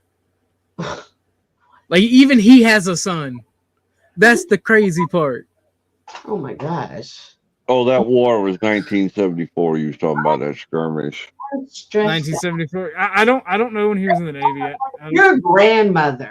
Your grandmother has over 100 grandchildren. My grandmother herself had 12 children. I would be stressed. I'm stressed out with 6. I would lose my mind with 100. Well, if all of us would have lived, we would have had 12. Man. But they all didn't. They all didn't make it. The people across the street, they had 11. Sorry, my great grandmother had 12. My grandmother, my mom, like my mom's mom, she had 6. You've got my 4 uncles and my mom, and then my aunt. But she died. My aunt died when she was a little girl. She died in a car crash. Oh, I'm sorry. Yeah. No, and my grandmother would get. When I say I've been the therapist for my family and friends my entire life, me and my grandmother would get drunk when I was like 15. We'd drink fucking White Russians and Moscow Mules. What? No more than 2. But like she would tell me about my aunt, and like she'd tell me how my aunt, like because she died, I think it was January she died. or it may have been December, but it was before Christmas when she passed, or it was before. I can't remember. But I know the story. This story is like she wanted some really nice shoes, and my grandmother got them for her, and she found them in the closet and wore them and was so happy and was dancing around, and like my grandmother scolded her for finding the Christmas presents, and then relatively soon after she got scolded, and she let my aunt wear them, and then like after she got scolded and got in trouble. Like, it was soon enough for it to still kind of be on her feelings and hurt and upset and her try to talk to her mom about it. Like, soon after she scolded her is when they had the car wreck that killed her. And she was wearing the shoes when she passed. And then they buried her in them. It was really sad. Oh, my gosh. It is sad. But, like, that's like... And then my grandmother... My grandmother only knew her 5 sisters. She didn't know the other brothers and sisters she had, right? But like the 5 sisters grew up, and like all 5 sisters had no less than 3 kids themselves. Yeah, that makes sense. So like I have a massive ass family, and I hate every single one of those bastards. Family reunions? No, I don't go to family reunions. Why? Because I grew up in a small town, and I just don't. I'd rather not know things. Yeah. I remember I was doing the family tree, and I came down here to Tennessee, and I brought computer and printer and scanner. I brought the whole, desktop, the whole damn thing I brought. Trying to collect information, put pictures in and everything. And my mom's sister, which is my aunt, of course, we're going through, and she's giving me pictures and stuff, and she's starting to tell me stories about my mother. And she says, "You realize how many tramp stamps your mom's got?" What a horrible story to tell. Oh my, yeah. I'm like, I kind of knew about it, but I didn't know about it. And all she did was reinforce the stories that it was like, oh my God, this is horrible. Like, what a bitch. Nah, bro.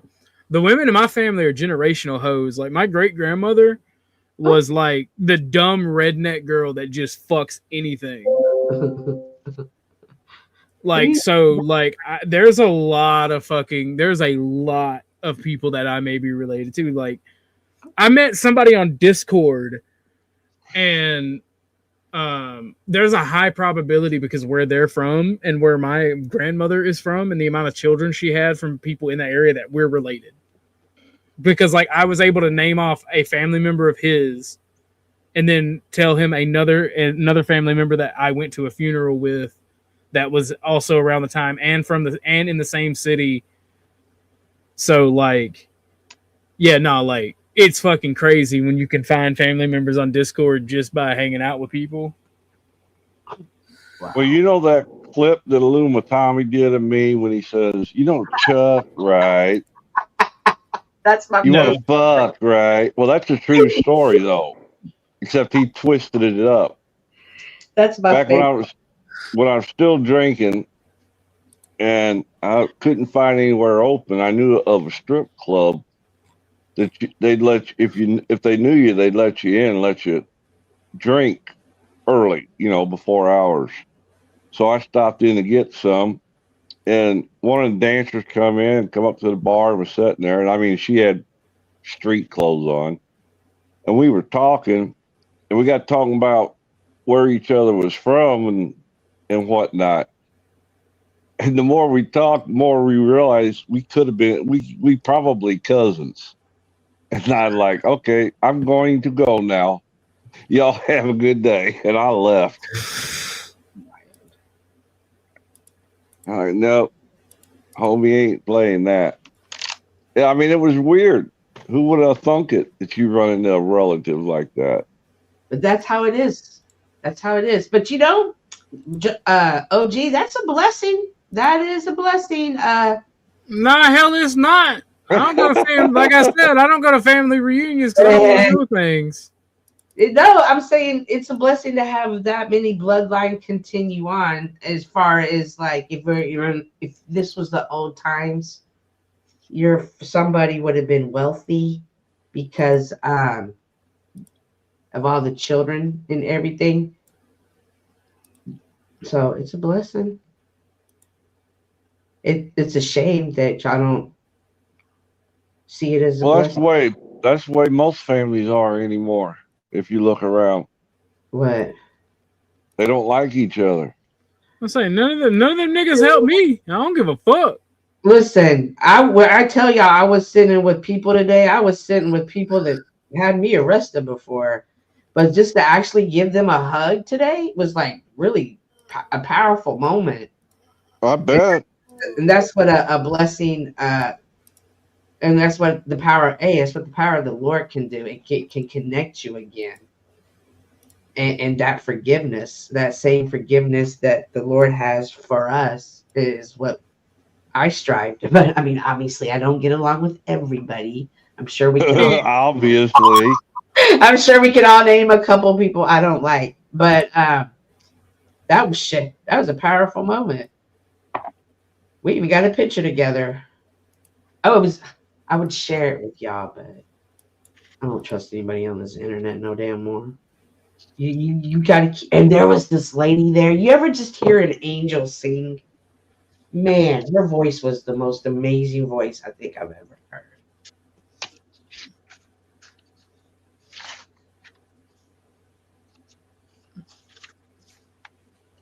I'm just saying. No, I agree. I know I'm older, and it is my job as one of the elders to tell you a story to strive for. I'm not by any means. I trust me. I've been at war. Y'all think I didn't get along with y'all? Y'all should see what I've done to some people in my family. But if I can, that can be healed. Anything can be healed by the power of God. I got a little clip here, Cynthia. It says, "We cannot be helpful to all people, but at least God will show us how to take a kindly and tolerant view of each and every one." Ooh, that's what I'm working on. Yes, man. That means we might not get along with them. We might not like them, but that doesn't mean we got to hate them to the end either.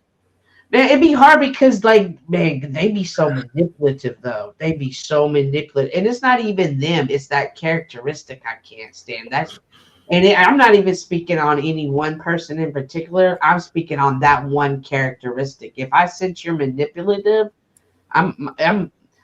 my spirit don't even sit right with that. But then I needed to look at it. Are they oppressed? Like, that is a form of oppression because they're stuck in that bitterness and in that anger and that trauma. And I need to show compassion. It's something I battle with. That's out of all the fruits of the spirit, being gentle is the hardest one for me to grasp, which is wild. Yeah. What I usually find is somebody really grates me and it drives me crazy, then I better look inside. There's something in there that needs worked on. Yeah. Which I've had to do with Denizen.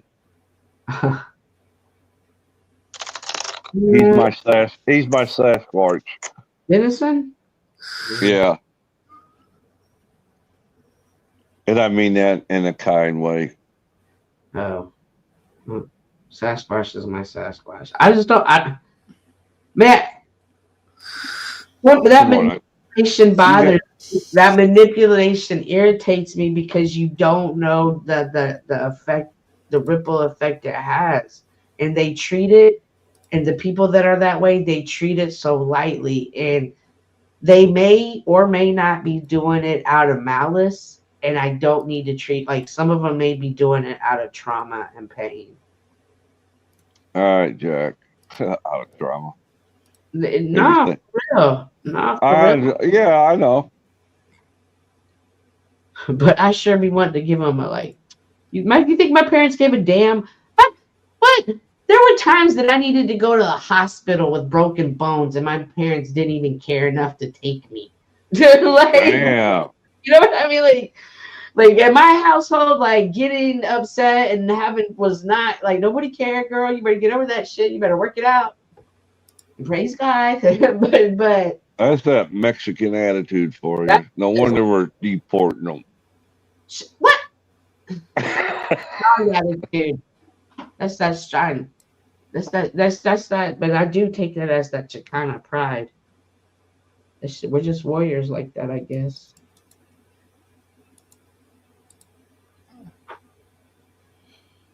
Oh, Lord.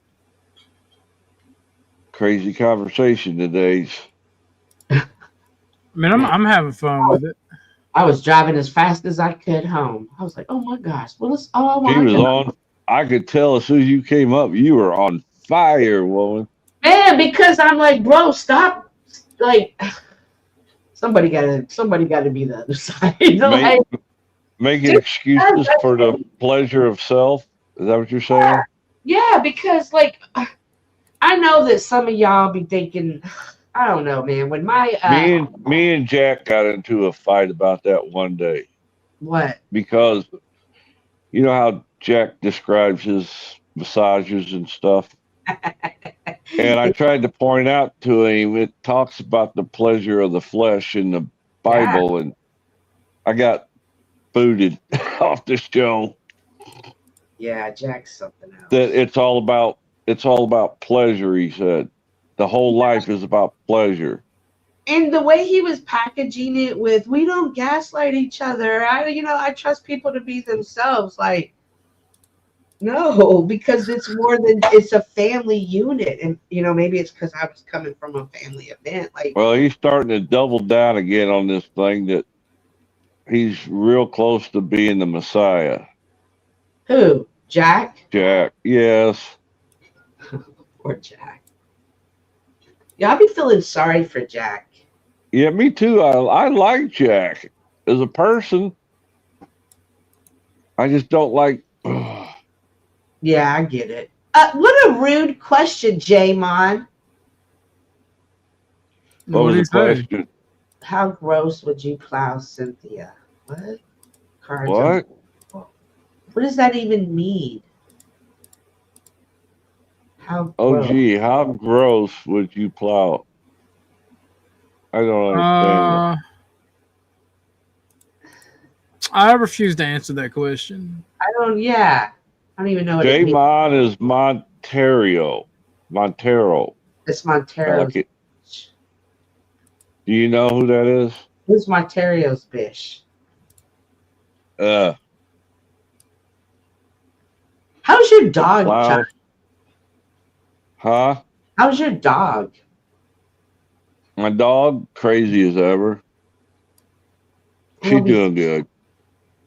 Did your daughter still try to come back for her? Not yet. She got where she was working closed down. Oh. So she's trying to find new employment and running into all kind of obstacles because the jobs up there are turning into shit jobs. Sorry. She was used to making, So I've been stuck with this dog. I keep telling her it's not mine. You say that, but you know you love that thing. Where does he sleep at? In its kennel. Oh. Because she has a habit. So far I haven't been able to break her. No matter where I put the litter box, she wants to get into the litter box. And eat it? Yes. Oh my God. Dogs are the freaking grossest animals. I don't know what it is with cat shit and dog. They fucking love it. It's got to be an vitamin or something. It's scrumdiddlyumptious. Oh, you tried it before? Oh. No, that's what they say about the cat poop.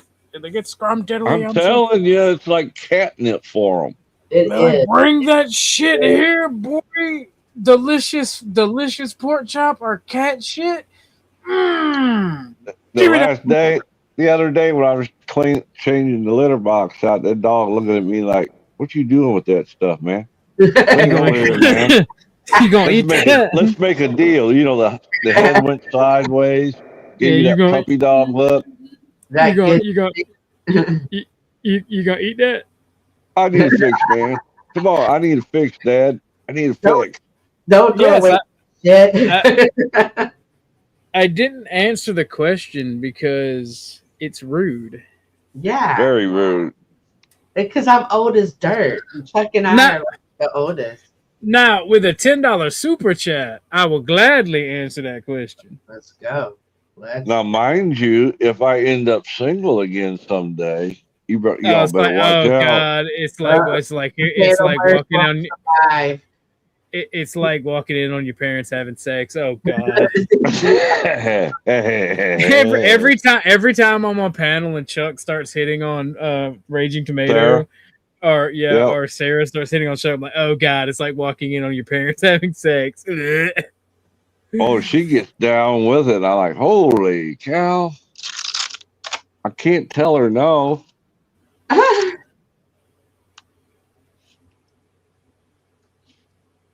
I mean that 1020 by 15 glossy. Woof. No, I wasn't gonna pay them prices she wanted, so I just took a snapshot. I'll make my own. That's right. Did you see that one guy that has the record of this girl that looks just like her, but that's like was topless, but Huh? Oh yes. That girl was actually a 1960s Playboy. Right. Yeah, I looked her up, but how wild was that picture? And then how wild would it be? Okay, Chuck, like let's say you were on panel and this person came up there like, look, Chuck, I have this picture of this guy that looks like you. And he's exactly. And it really did look, because that picture really looked like her. I was like, awkward. I'm telling you. That was crazy. It could be a relative. Yeah, I wouldn't know how to react. Yeah. I remember one day we was at work and somebody brought in a new issue of Playboy. Everybody's in the lunchroom taking a break and they're passing around. Everybody's looking at the centerfold. And there was my uncle worked there. His name was Wilbur. And he came in for the break and they're passing around. They hand it to him.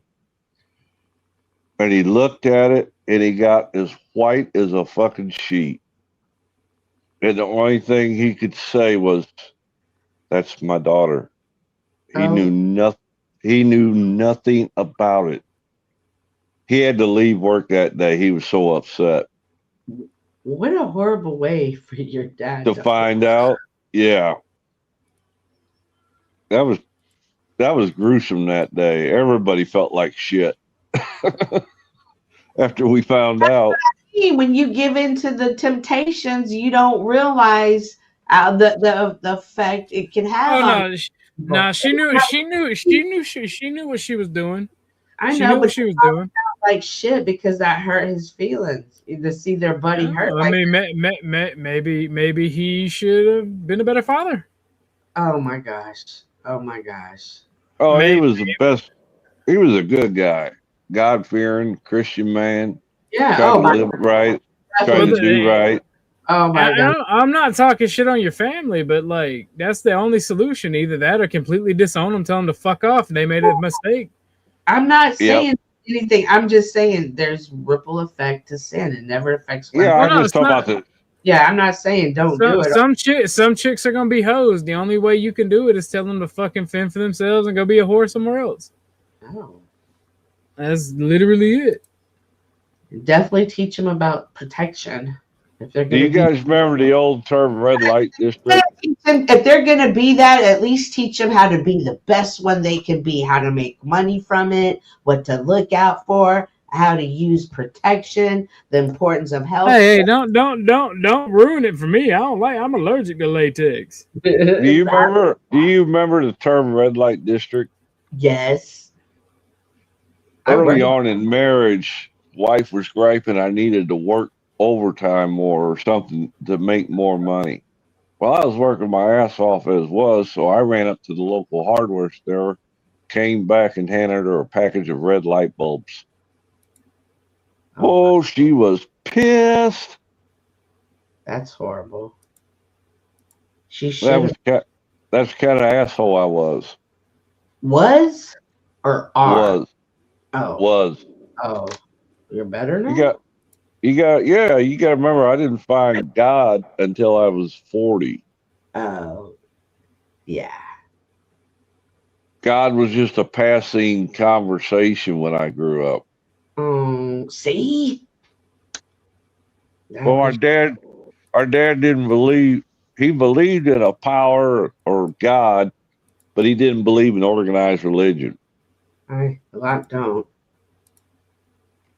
That's why I think it's for you to have your recovery, because you do touch it on it. Like I'm obviously Christian pride, so that's going to be automatic turn off to people who don't believe in God. I'll tell you what, the amount of positive feedback I have gotten from people has blown me away for what couple, 3, 4 shows I did. I'm editing a couple of them because I've had to split it in half and cut out certain parts that don't belong on that show because somebody came up there and totally diverted it to something totally different and turned into a huge fight, you know.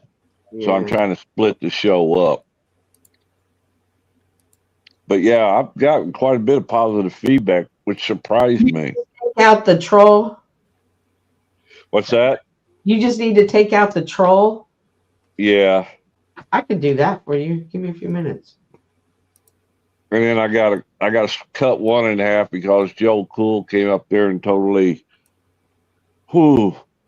derailed it and turned it into a We Hate ICE campaign. You need to break it. Well, you want to break it up. Never mind. I got you, Chuck. I'll let you know what I want with it. And then one of them's got some information that somebody said that I don't want to put out. I know what you're talking about. I already peeped that too. I got you, Chuck. And then the laptop I was using decided to poop on me, so it's like, you son of a bitch. Do you want to her?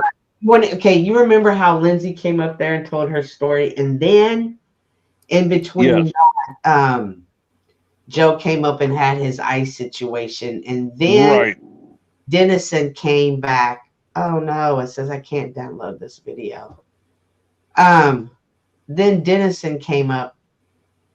Well, I privated 2 of them that need to be edited because I didn't want nobody watching it until they were edited.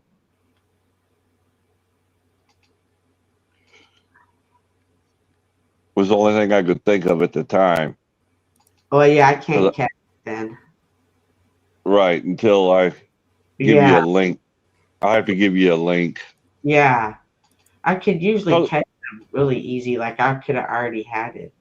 But then, anyways, Dennison came back and asked Lindsay some questions. Do you want to put the Lindsay questions in? Because I think that Dennison and Lindsay conversation was good too. Or want to put those together, or separate them into 2 different videos? I'm going to have to look at that again to see how that went.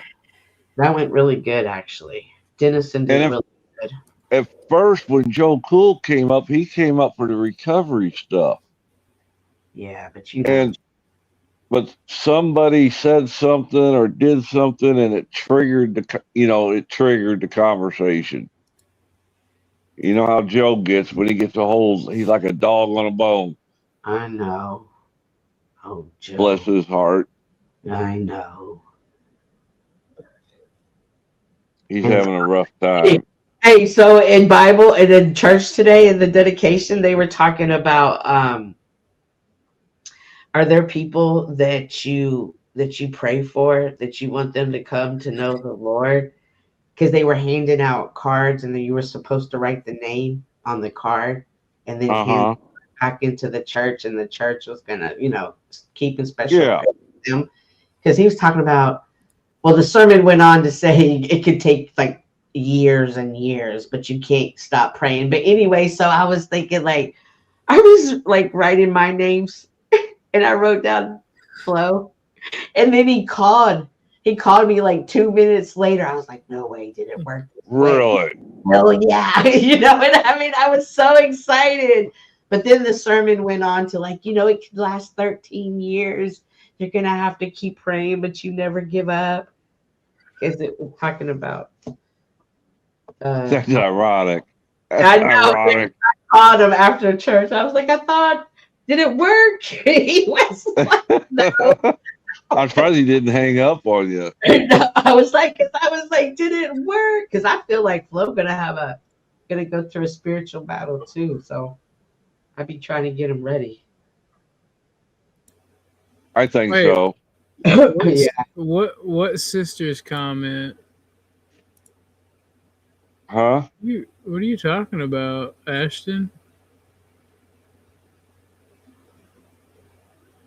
Oh, I found out my sister worked at the strip club when I went on my birthday with my buddy.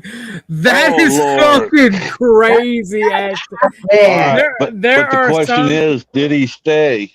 Uh-oh. There are some things you couldn't have waterboarded out of me, and that is one of them, bro. That is But fucking did he crazy. stay for the performance? That happened a lot when I worked there too. Girls would be on stage and all of a sudden they would just run off stage randomly. And I don't know whether I believe Ashton or not. Nah, fuck that. I would have doubled down. I would have walked up and put a fucking dollar bill in her G-string and just stared at her. Oh my gosh, OG. She wouldn't. First of all, she wouldn't have stayed on stage for her to. Oh, I don't give a fuck. I don't give a fuck. You wanna play shitty games and bring dishonor to our family? All right, bitch. Maybe out there say, hey, that's my sister up there. I'm like, y'all better throw that bitch 20. She needs the money because she ain't going home. I promise you that. Oh. That's why.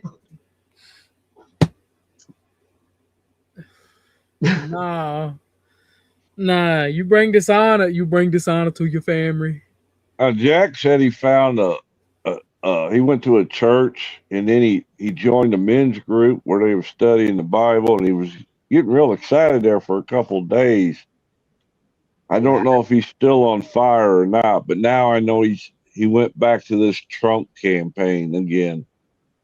I want to go over to Jack's and just kick it over there, but Paul comes up there. Yeah, he came up, I think it was yesterday. I don't feel like playing and Jack melted like butter. He was giddy like a school child. Yeah, I don't feel like playing with him. I don't feel like. I try to limit myself. I don't even like having my own panels anymore. I just like doing my little morning live. Yeah, I seen that. Today what did you call me about for the other day? Because I wasn't sure if I should do the 40 days of Lent. Oh, okay. I hadn't even. I'm sorry. For it. That's right. I wanted to get your opinion, what you thought about it, because it kind of goes along with healing and recovery, but not necessarily in depth with it. But it's good advice. Today was about being a people pleaser, obsessively being a people pleaser, and how I got called that last night. Yeah, you could never really please everybody. The only person you need to be concerned about pleasing is the Lord. And so I was like, what do you think? But I did it. And so it's for 40 days. And even if you don't follow Lent, it's just 40 days to, focus and connect to your higher power, to your source, and just lessons that could just help you be a better person. No, Ashton, I'd rather not. I don't want to see your sister. I'm sorry. I want to see your sister. Yeah, I was about to say. Wait a minute. Is she single? How old is she? Does it matter? Yes, it does. Okay, good deal. Good deal. And what's she look like? How tall is she? What's she weigh? What color's her eyes? What color's her hair? What is her hair? Does she have kids? Are they inbred? How does she feel about that? I'm thinking about having some more. Oh my gosh. I'm not. Look, I love this. All I'm saying is we ain't gonna talk about our ancestors like that, all right? Huh? We ain't gonna talk about our ancestors like that, all right? Our ancestors. Oh, you crazy. My cousin was married once.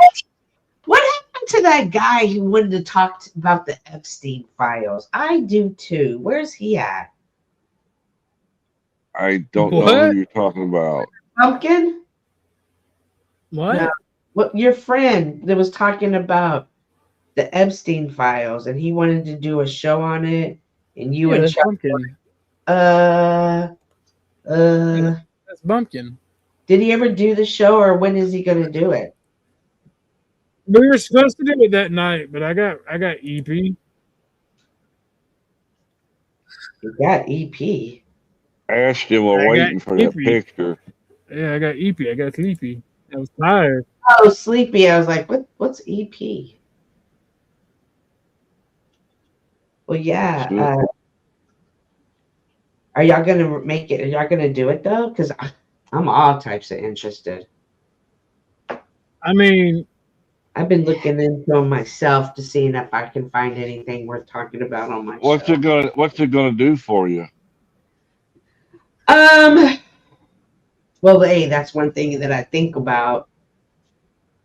B, I also just want to know like who the players in the game are, which is pretty much everybody in Hollywood. But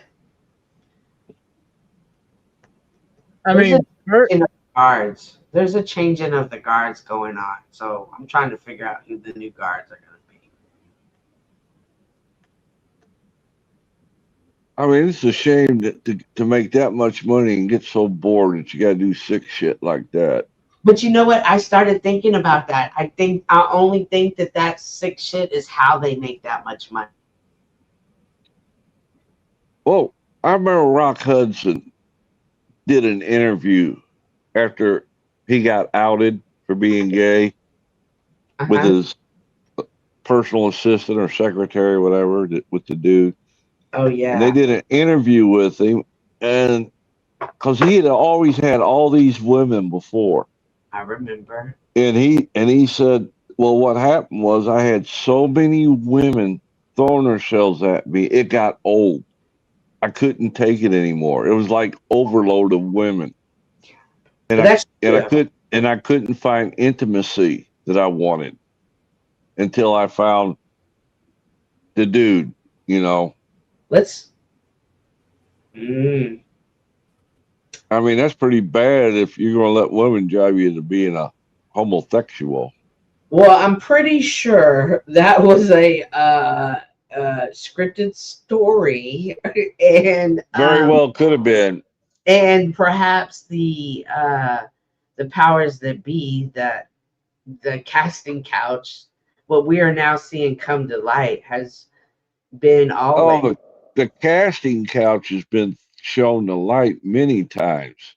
But see, we always thought the casting couch was just women, but apparently it's men too. In fact, it's it kind of changed, yeah. Yeah, and realizing that this is deeper and darker than we think, which is again why I keep saying when we promote these type of lifestyles. You remember when E.T.? Do you remember E.T.? Oh my God, I cried like nobody's business. The little girl laughed at me. Drew Barrymore, yes. She was drunk on her ass during that filming. She was a full-blown alcoholic at 8 years old. I know.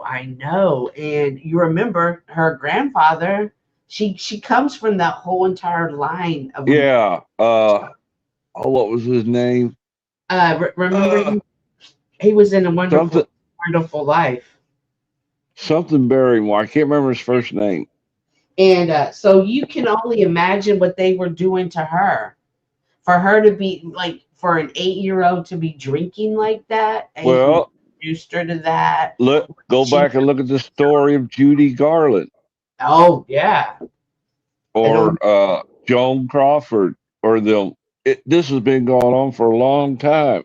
But for men too, and where we're Yes, and they like, turn the other way in it's that order to have a career, I guess.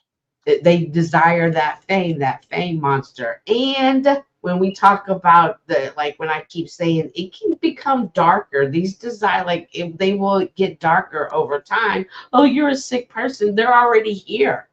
Like, no, they're already here, guys. Like, let's pretend that they're not. But people don't want to talk about it because it's so taboo. And it's interesting to me that you promote things like it's gratifying. It feels good, but Yep.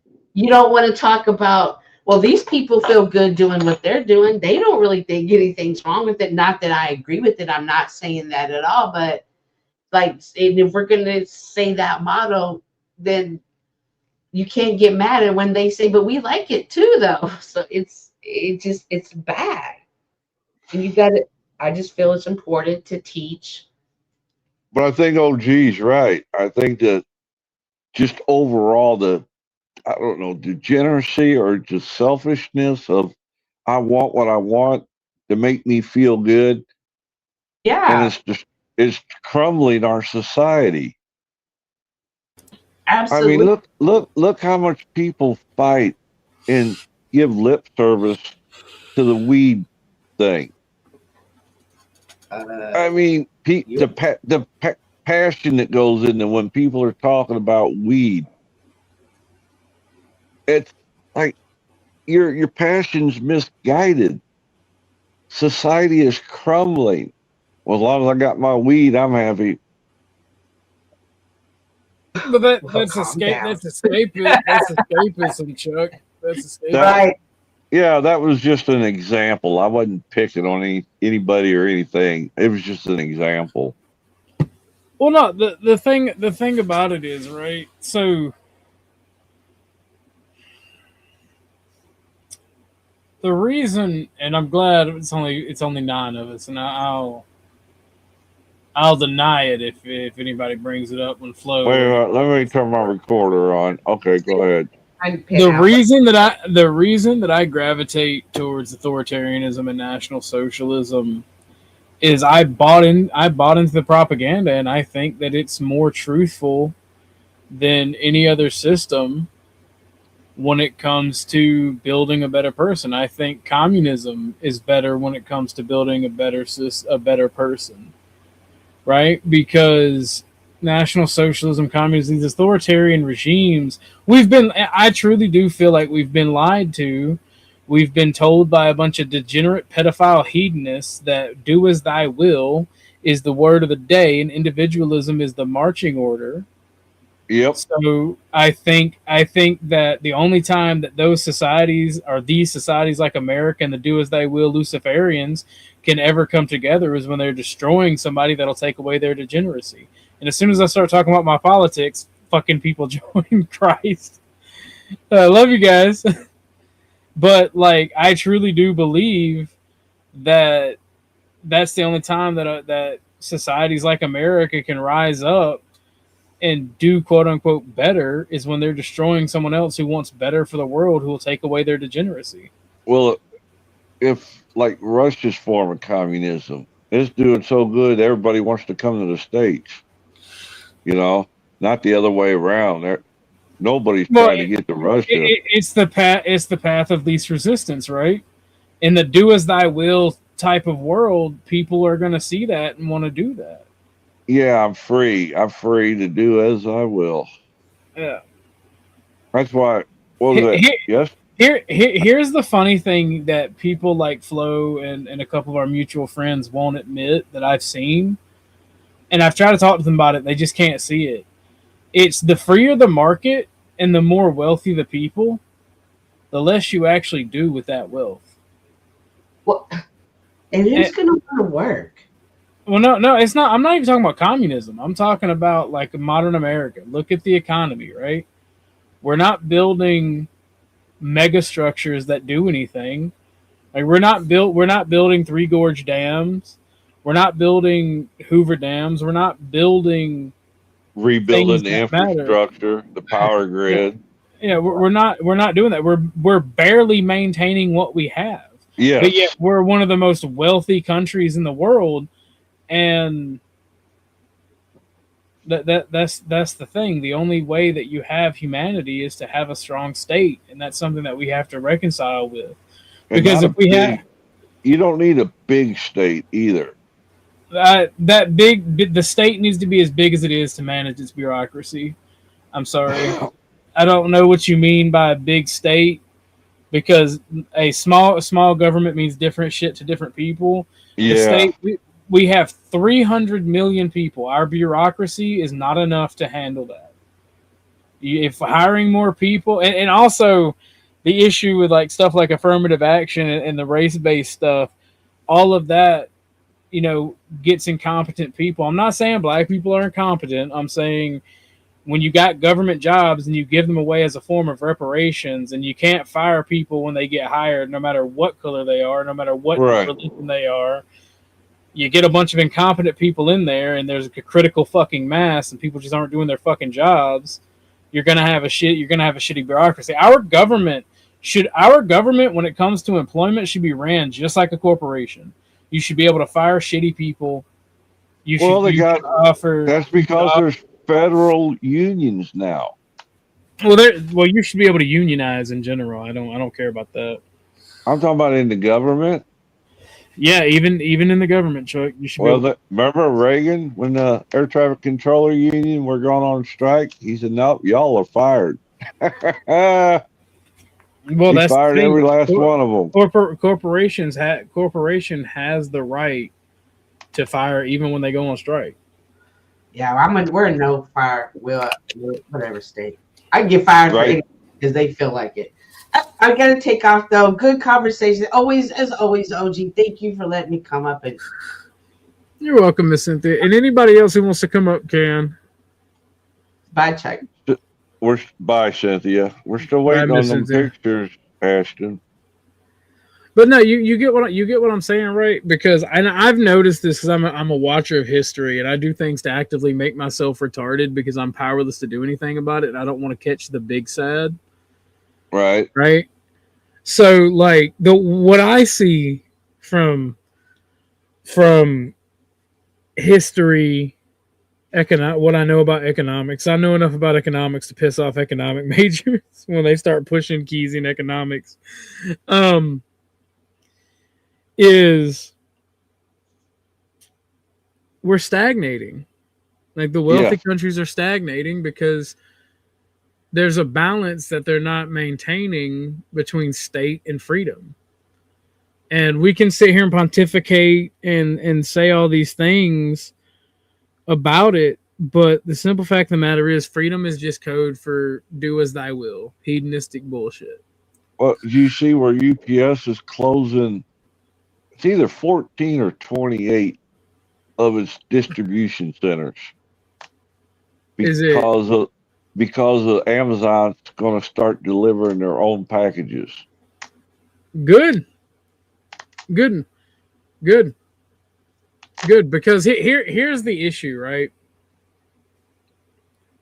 Competition, unless ruthlessly enforced by the state, does nothing. The penny ante ass competition that you get from UPS and FedEx and all that shit, it ain't really competition. They work with each other to set rates.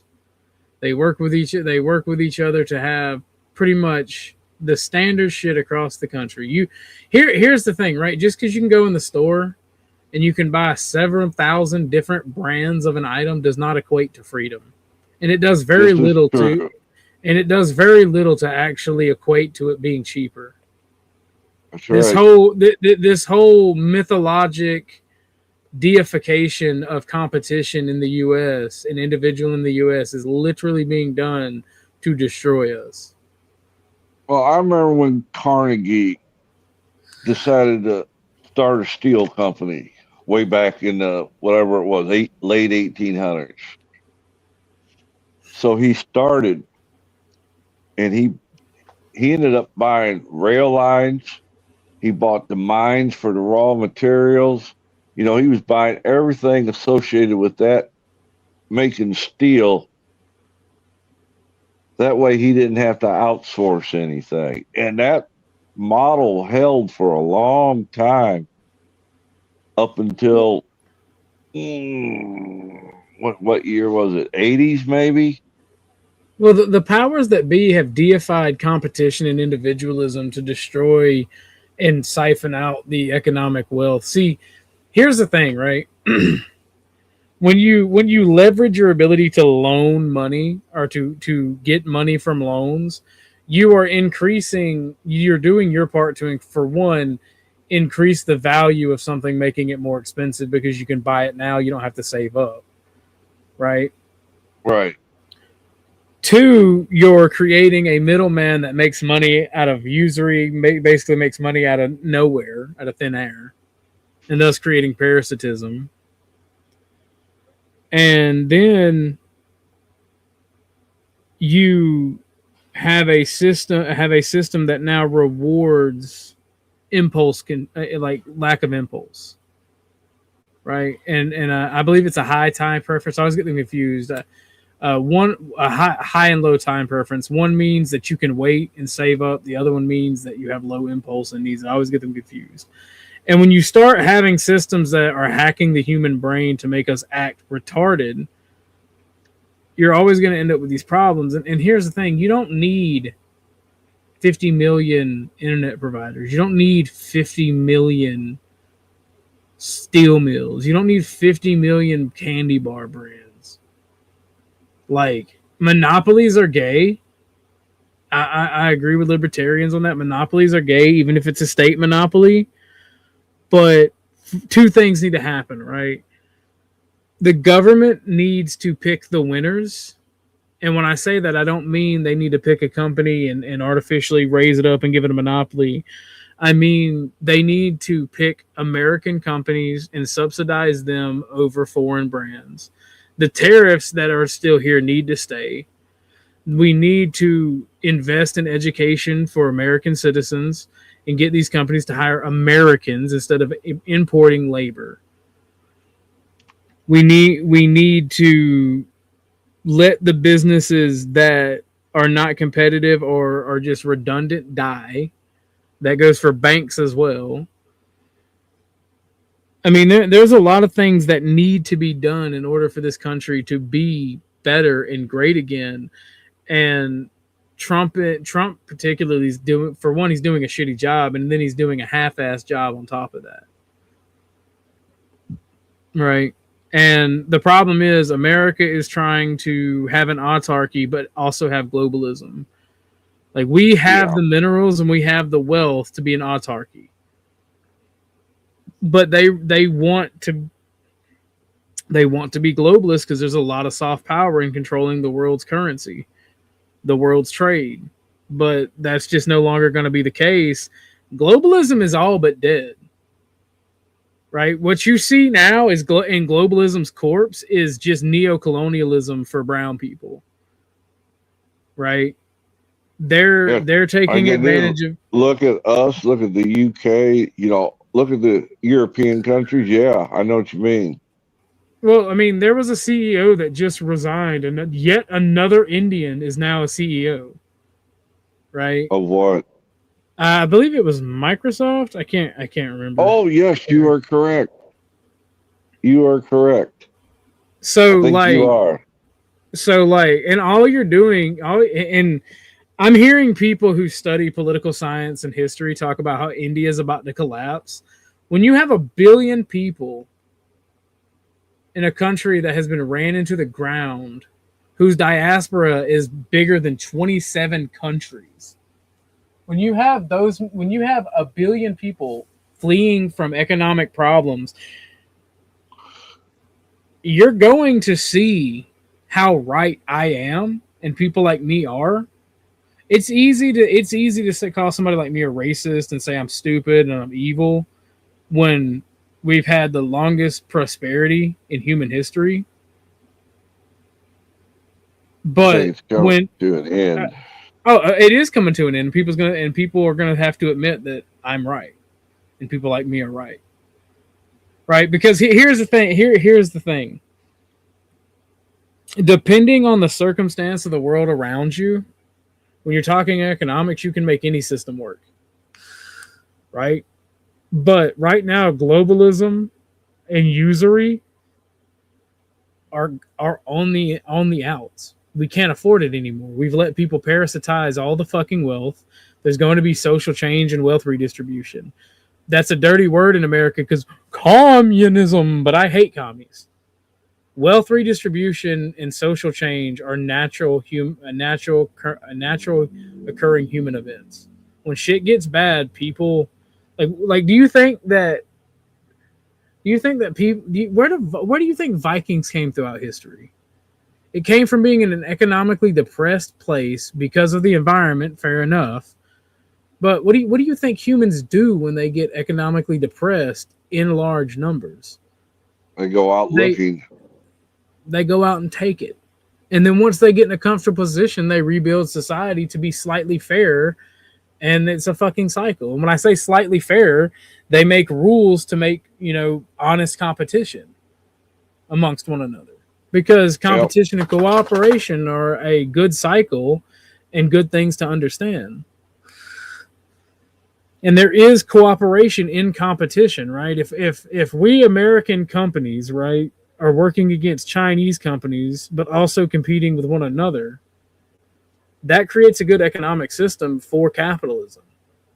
But if some companies in America are subsidized, but yet want to send their fucking labor force to China or India or Taiwan or Vietnam or wherever for it to be cheap because it's cheaper labor, not only do we lose large percents of money to be spent that could be going in our own taxes and our own tax to build our country better. Lose the economics of the whole situation. And then only a few people get wealthy off of it, and then they're not building mega structures, they're not building cultural centers, they're not investing into the people, they're not investing into the nation, they're just hoarding the fucking wealth. And a lot of people will go, oh, you can't take Elon Musk's money because most of it's not fluid. That's the goddamn problem. If you own so much influid capital, but yet you have more money on paper than God, that's a problem. And then because you own stocks, you're not being taxed on it, but yet you can somehow get a loan and fudge the system that way and be able to live your extravagant lifestyle off that stock that's ever increasing in value. This is why we have what we have, because it's parasitism. I'm not saying these people didn't earn it. I'm saying they're being parasites once they get to a certain level, and it's destroying society. And you have to, they're a cancer. And what do you do with cancer? You cut it the fuck out. If they're not going to be statesmen and invest into their country, invest into their people, then you fucking take it. I see where Mr. Musk is trying to start a third political party. I don't trust them because he's one of them. He's one of the billionaires. He's creating a political. He's creating a political party and using similar talking points to myself to benefit himself. I want to benefit my country. I want to create a country where the wealthy can live extravagant lives, and the rest of us can get enough to make by. Because if you're wealthy, you deserve what you have, because unless you inherited it, you had to work for it, or you had to get lucky or blessed one, and I don't want to take your luck or your blessing because that's shitty. But I also don't want to live in a world where you have so much power you're protected from the government for being a PDF. I agree with that. And that's exactly what's happening. Right? And that's another issue, because people will go, well, we shouldn't pay more taxes. They'll just dodge it. Not if you don't let them dodge it. Chinese billionaires don't dodge Chinese taxes. And if they do and they get caught doing it, they get shot. They get put down. Rightfully so. Because I hate to tell you, but Joe Cool and all those anti-cop people are right, Chuck. The police ain't for you. It's to protect the rich people's shit. All that infrastructure, all of that military might, it ain't to protect you. It's to protect rich people and government assets. That's what it's there for. And you're kidding yourself. And I'm not speaking to you, I'm speaking to the audience. You're kidding yourself if you think differently. I'm saying that's not a bad thing, but I'm saying the rich disproportionately benefit from everything, including most definitely your tax dollars and the infrastructure you pay for. You should definitely have a say-so or an equal benefit or a proportional benefit. And you don't. They are intentionally making it hard on the poor and the middle class. They want the poor to hate the middle class because they have slightly more than the poor. They want the middle class to not exist because the middle class are threats to them. The middle class are always the most productive. They're always the most innovative. They want the middle class as poor as the poor, but they want them working as scientists and engineers for the corporations and for them. Look at how much of our technological sector and how many of our inventions were made in a middle class garage, or by some guy who was intelligent and who had disposable income to invent, and they changed the fucking world. I have a solution. You just have to be brave enough to trust me. And if you don't, well, we can all suffer together.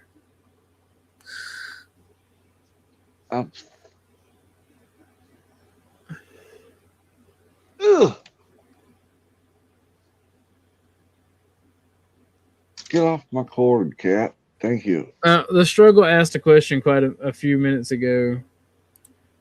Well, in the same light, do you say yes, these are the people that will control me as well?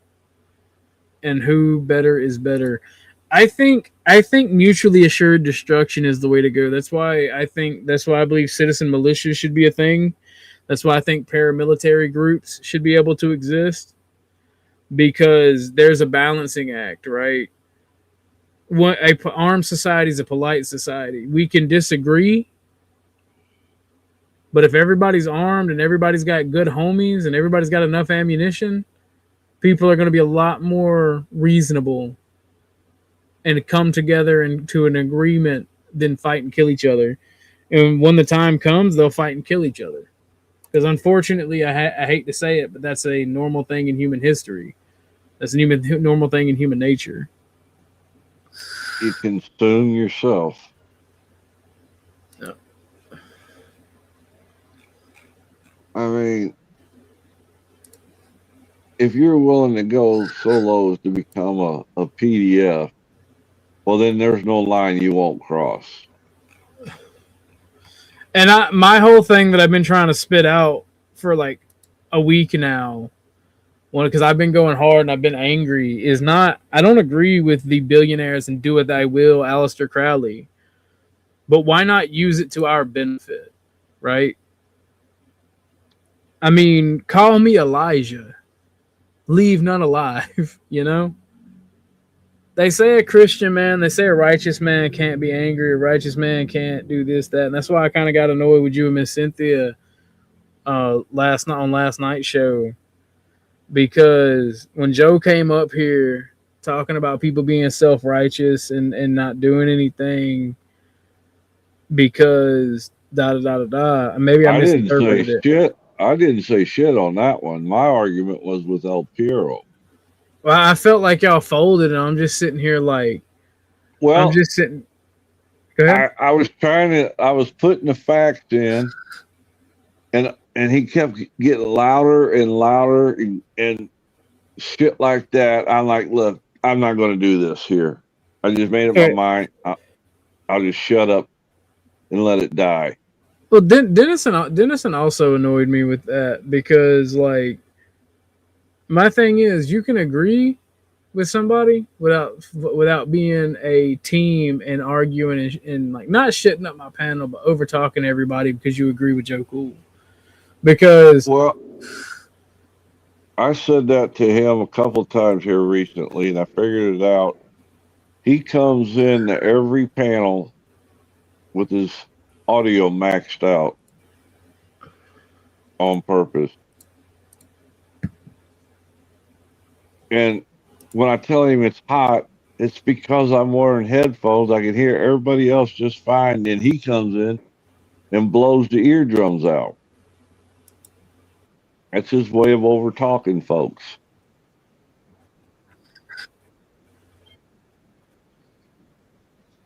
That's just my opinion.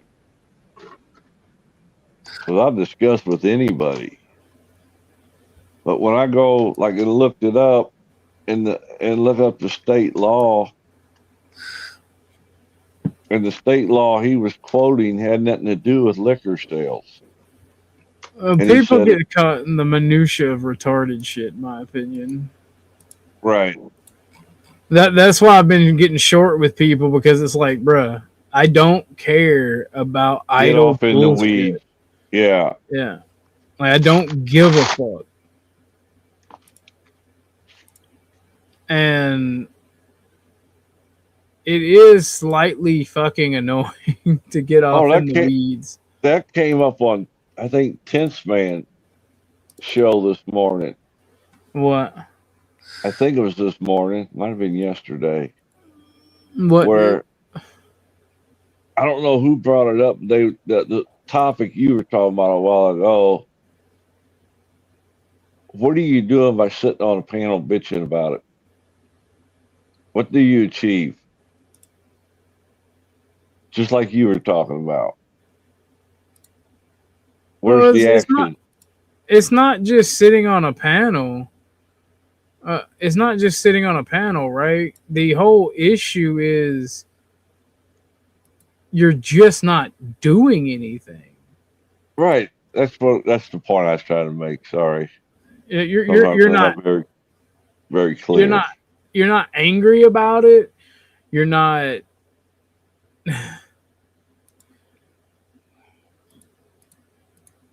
It's just there's a lack of action, and then there's an argumentation, and then you want to be hush mouth because you don't want to get demonetized. You don't want to this, that, and the third. You know? Mm-hmm. Well, especially if you're doing this for a living or trying to get some income. You don't want to cut off your source. So you try to play by their rules. And I'm not mad at anybody about it. I'm just saying, goddamn. Like, what's the point in getting so worked up about it, and then ultimately just to do nothing about it? Not Laws has got a good point too. What's up? There are bigger problems in the world than petty drama. I mean, yeah. But that's what makes money. So that's what people want. People want to argue the minutia and the retarded shit. And like, if resolution, none. If I was talking stupid shit, there'd be 30, 40, 50 people over here, right? Mm-hmm. If I was arguing with somebody, I mean, if I start talking about the Thorpes, right? People want to be here. And start playing videos, things like that. Yep. Because I noticed Flo had a pretty good number count last night because of that. 10th Man. Now, 10th Man was covering Flo's show because he didn't see it. And Denizen got up there and was trying to make 10th Man not do it. And 10th Man, like, this is my show. You know, I'll cover what I want to cover. And he wasn't trying to cover it for the drama. He was just covering it because he hadn't seen Flo's show last night. And he didn't realize it was so drama laden because of the Thorpe thing.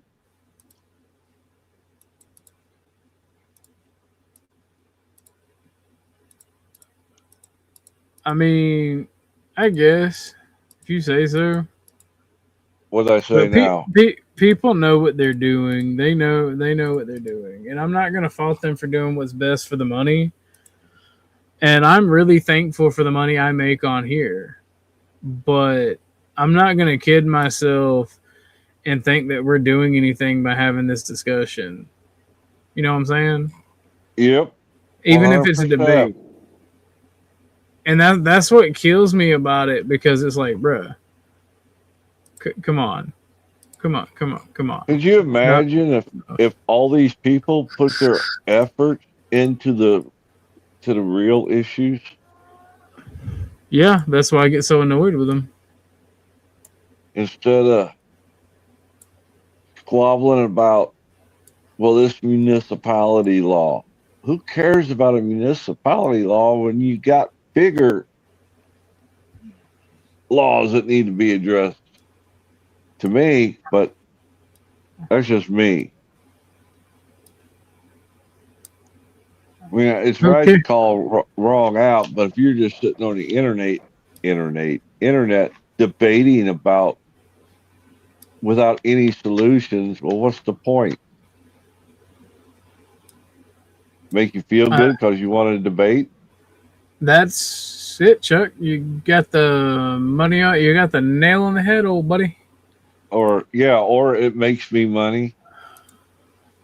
You people pay to watch me debate. I'm going to pull in $6,000 a night just for arguing with some OnlyFans girl. And what are we solving by doing that? Nothing. We're just making the guy richer. Whatever the guy's name is out there that does that podcast show, whatever it is. And that's another thing. People are always wanting to debate and argue and yell, but it's like, my brother in Christ, like, what does that do? You're engaging in mental masturbation, and that's it. To make yourself feel good. That's it. That's all you're doing. I beat you. I won. And what was accomplished? That's what's so annoying about Marte, man.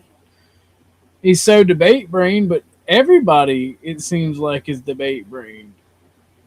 Oh. Everybody wants to get off in the minutia, and I just don't have time for that. It's fucking retarded.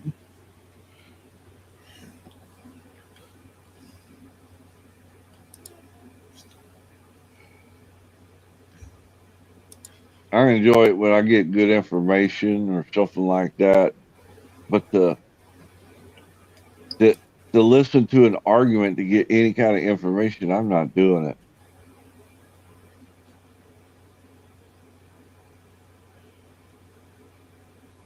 It's turning into that's why if you look, none of these channels have grown. Would you not agree? I agree. You're going to get your core people that want to see fight. That's all they want. NWA or whatever, wrestling, WWE or whatever they call it nowadays. NWA, niggas with attitudes.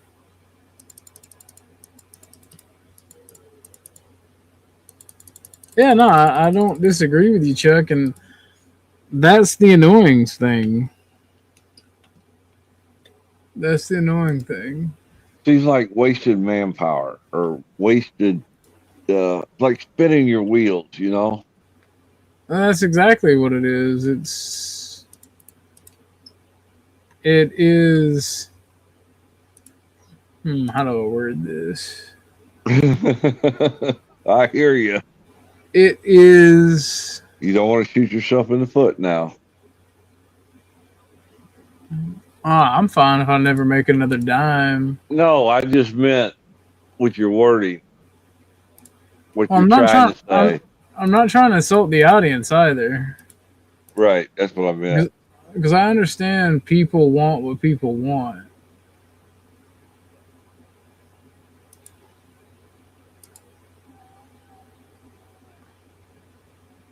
Yep. There's no greater purpose. No resolve comes from it. It's a carousel. Yeah. Round and round we go. How do we get off? How do we get on the carousel? We need to get off the carousel. Bless you. Well, nothing gets real. Nothing real gets done, and people wonder why. Time and time again, nothing real gets done. It's like my brother in Christ. Look in the mirror. There is a greater purpose, no resolve come from it. It is a carousel. You know what would be awesome? Some donations, though. That'd help me fix the carousel. What time is it? Oh, shit, it's 5 o'clock. Yes, sir. I have to go after a while, fix some dinner, feed these fucking people. All they want to do is eat.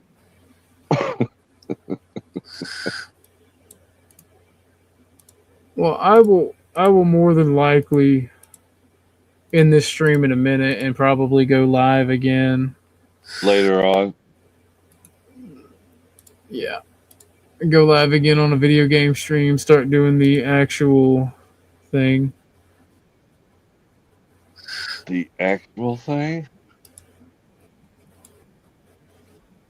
So what I mean by that is remember the RimWorld stream I was talking about doing the video game where I put Snow. I got to go back and watch it because I forgot. I know it's Snow, Lawrence, and I think it was myself. I think maybe I don't think anybody else donated, but I put all of them in the video game, and then Lawrence had Denison's butt baby. I remember that. I remember that. Yeah. Denison's butt baby. Very humorous, yes. Yes, it is. He made a homosexual out of Denison. I didn't even mean to. That's the thing. It's funny though. That's why he don't come around anymore. He's offended. No, it's because of me. I don't care. I think it's very shitty of him to do that. Apparently, I'm a bad influence on you. I think that's very gay, Chuck. I think that is very gay. I happen to agree. But what do I know? I'm just a simpleton as it was put. I think that's lame. I mean, I got 2 degrees and taught college, but nah, I'm a simpleton. Well, I don't think either one of you are idiots. I just think that you got a message down there in chat. The can't say it. Agripolis, is that right?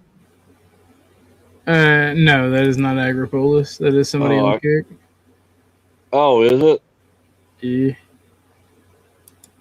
Oh shit! Learn how to read, dumbass. Yeah, I'll do that in a minute. My bad. My apologies. You ain't got nothing to be apologetic for, Chuck. Old senile bastard, can't hear, can't see, but I can still fuck. But oh, that is crazy, Chuck. That is crazy. You gotta keep somewhat of a comedic side going, otherwise you'll drive yourself crazy. Can't laugh at yourself, then you can't laugh at anybody else. So true. Oh, right. That crackle pop. What do you want? There's nothing in here. Why? Don't let him lie to you, kitty or doggy. It's the kitty. What? I know you're lonely. What do you want? I'll go down, check your food and water in a minute. You ain't gonna call my mans out like that. That's crazy, Chuck. Poor little guy. Well, his brother is the one I had to put down. And he's been lonely ever since. I know, buddy. It'll be all right. He goes through these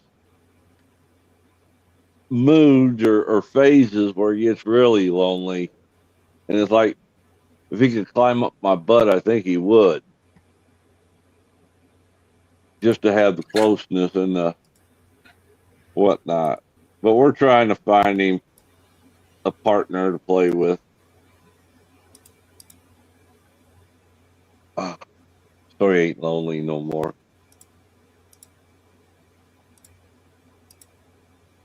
Crap. How many people you got watching too? I'm not sure. I'm not either. Because it's awful dead in chat. That's why I said that. We got a few watching.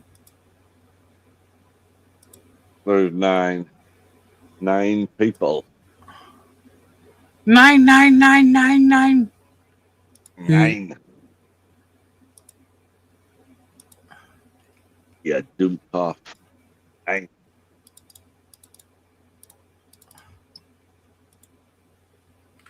That's the one thing I miss about Germany is the freaking food over there was awesome.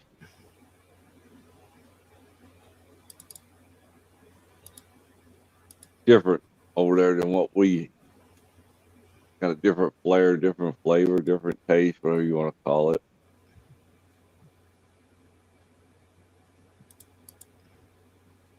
Really? Ah.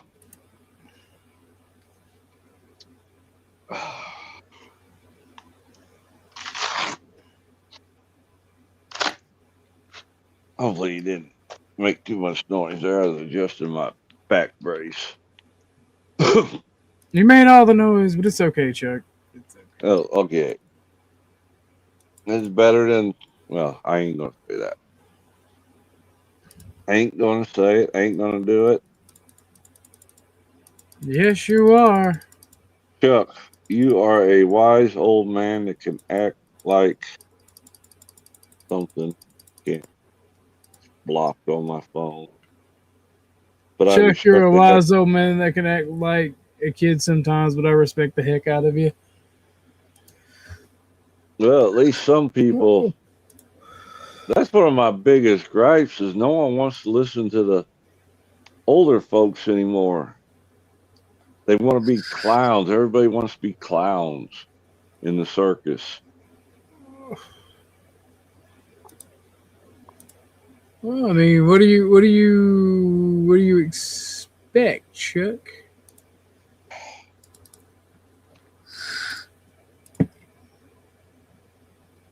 I really don't know. I'm losing faith in humanity.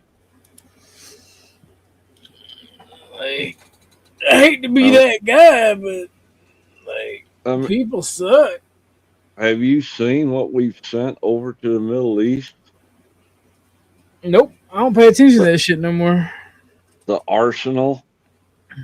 My God. Like I said, I don't pay attention to that shit no more. Huh.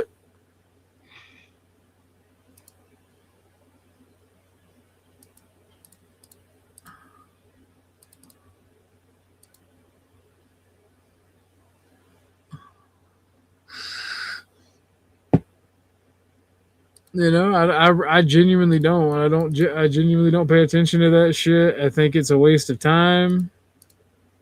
Can't do nothing about it, can you? Nope. Nope. I got a new friend on Discord. Awesome. Eggplant guy. You know who I'm talking about? Yeah. That's He's awesome. a good friend to have. Oh, I love listening to him. I've been trying to get him to come up on panel again, but he's just been hella busy. Yeah. And I think in all actuality, and I can understand why, but I think he likes the smaller panel, shall we say. Yeah.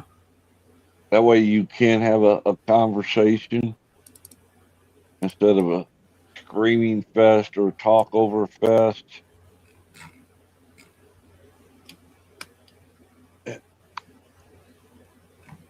I mean, these debate things or just panels, these drama panels.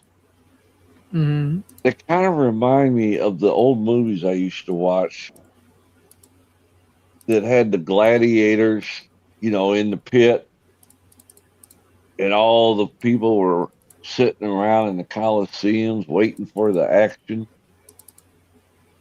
They watched the peasant get killed.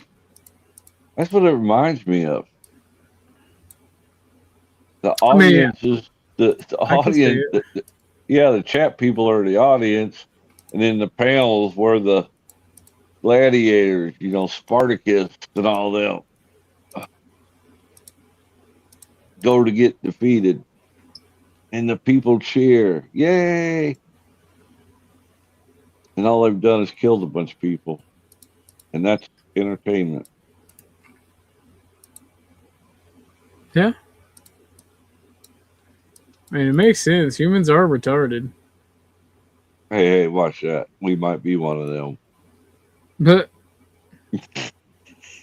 no, I don't think I am. Subhuman species is what you are. No, I am ascended, all right? How about that? Ah, you have ascended. Bring your spaceship down. Nope.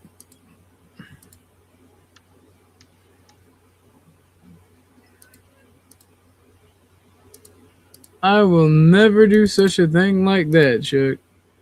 I see Trump talking about releasing all the unidentified flying object or whatever they call it nowadays. Oh, UFOs, yeah, I heard about that. Guys going left to spaces, it's much more civil and reasonable over there. No, not really. Maybe we can cover the event on March 6th. That would be, we can do that actually, because I love aliens and UFO shit. You know what I'm talking about, though, don't you? No. Artemis 2. Oh, are they actually doing it this time? March the 6th. All systems are green to go right now. Until they're not. And I wonder what this. The one thing I got to look. It's been so long since I've looked into actual rocketry and space flight. Is these windows that they can launch in? Do you know how that's determined? It's the periapsis of the ship and the orbit of the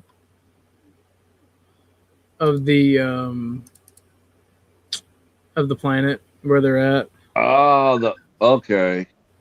And I'm sorry, it's the periapsis of the planet and the orbit of the planet, and then the amount of fuel what they're trying. It depends on what they're trying to do.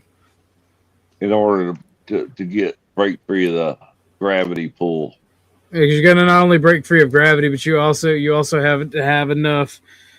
This is what I find absolutely retarded, right? Because the closest thing that we have to space is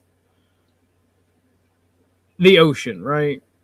It affects things like gravity and weight and velocity, right? Doesn't affect gravity, it affects weight and velocity. And it annoys me because there's people are retarded. They act like they don't know how to swim, right? They act like they've never swam before. Like, how do you move in outer space the same way you move when you're swimming? If that makes sense. And it should.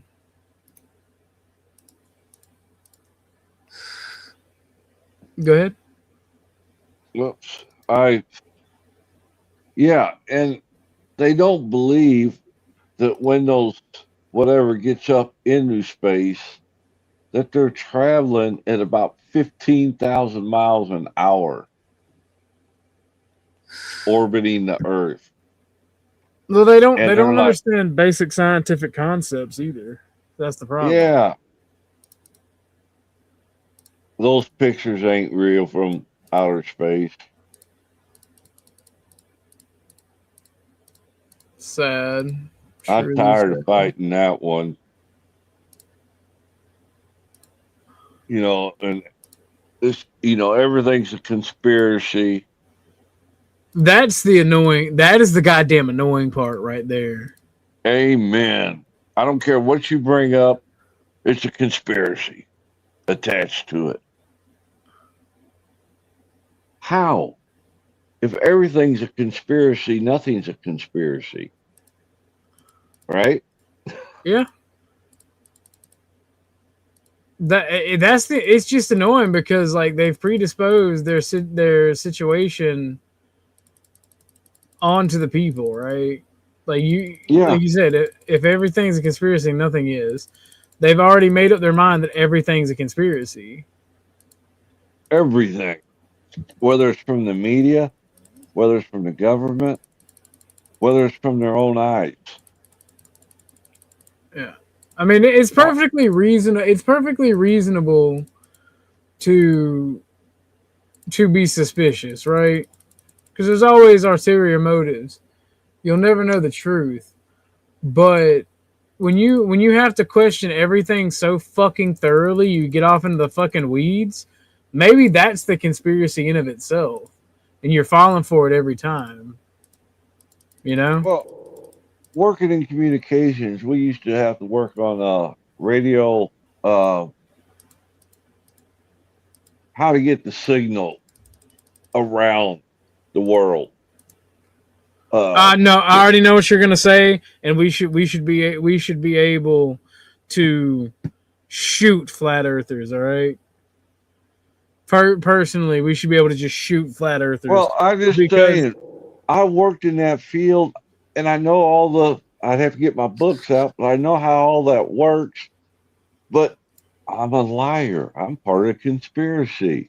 No. The biggest thing is when they ask you, "Have you done it for yourself?" Yes, bitch. I've bounced fucking radio waves off the atmosphere and talked to somebody halfway across the planet. Yes, I have done that for myself.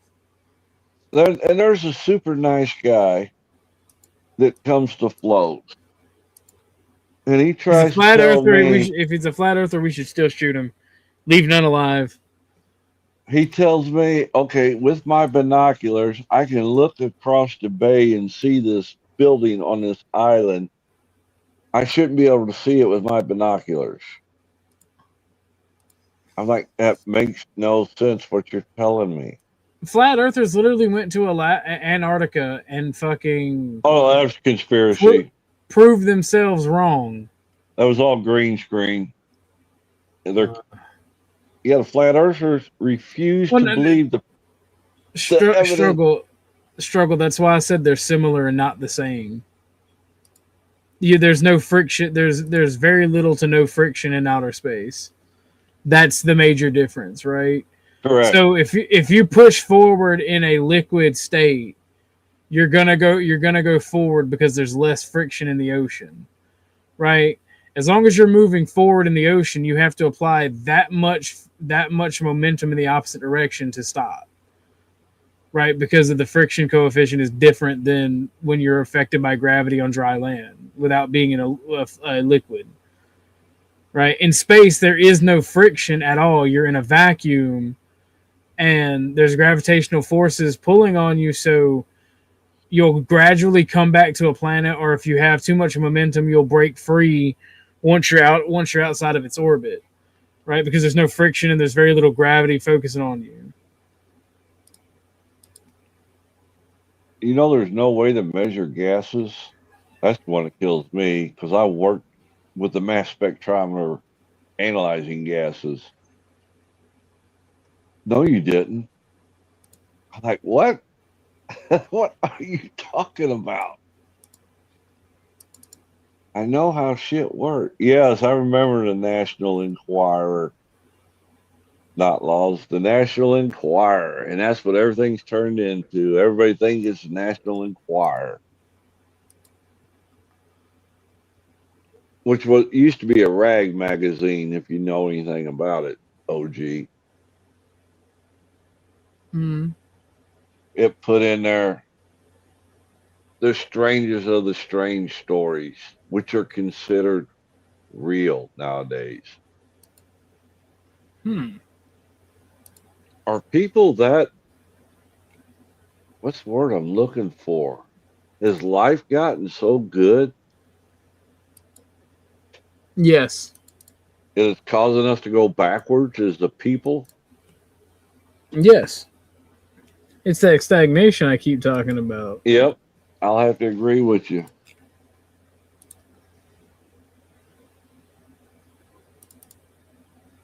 I keep trying to explain to some people, even like, I think Flo, well, maybe not Flo. I'm trying to remember the person that kept arguing with me.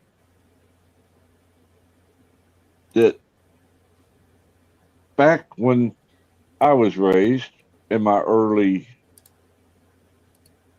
even, well, I still practice it this way, but you got your wants and your needs. Always took care of the needs. And if we had a want, we would save up until we could buy that want, not go and finance it. And they made it way too easy for people to borrow that money to buy a VCR. Well, I don't even know if they use VCRs anymore. Not VCRs, DVD players. I don't even think people use those. Most of everything is switched to streaming, hasn't it? Yeah. But there was a day when the things we wanted, we saved up for. That way we wasn't in debt. And people talk to me like I'm crazy. I don't know what I'm talking about. Like, you have to go on debt. No, you don't have to do anything. Nowadays you do. All right, I'll be honest with you. Nowadays you do got to go in debt to have anything.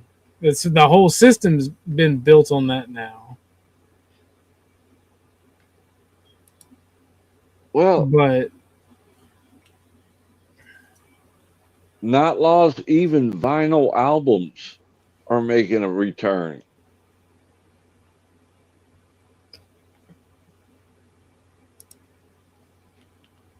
Like I said, we're going backwards because there's nothing to go forward with.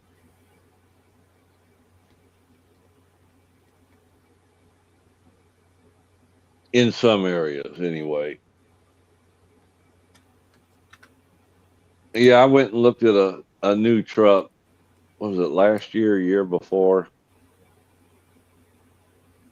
And I seen that price tag on the side of the truck, and I'm like, there ain't no fucking way I'm paying that much for a truck.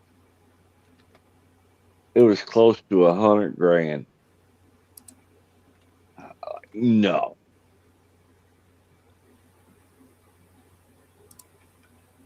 and it's fucking crazy that it could ever even be that high. Oh, I'm telling you. When they came out, this would have been 2019, 2020, 2021, somewhere in that ballpark. They came out with the electric Escalade, the all-electric Escalade. Mm-hmm. Starting price on that bad boy at the time was $130,000.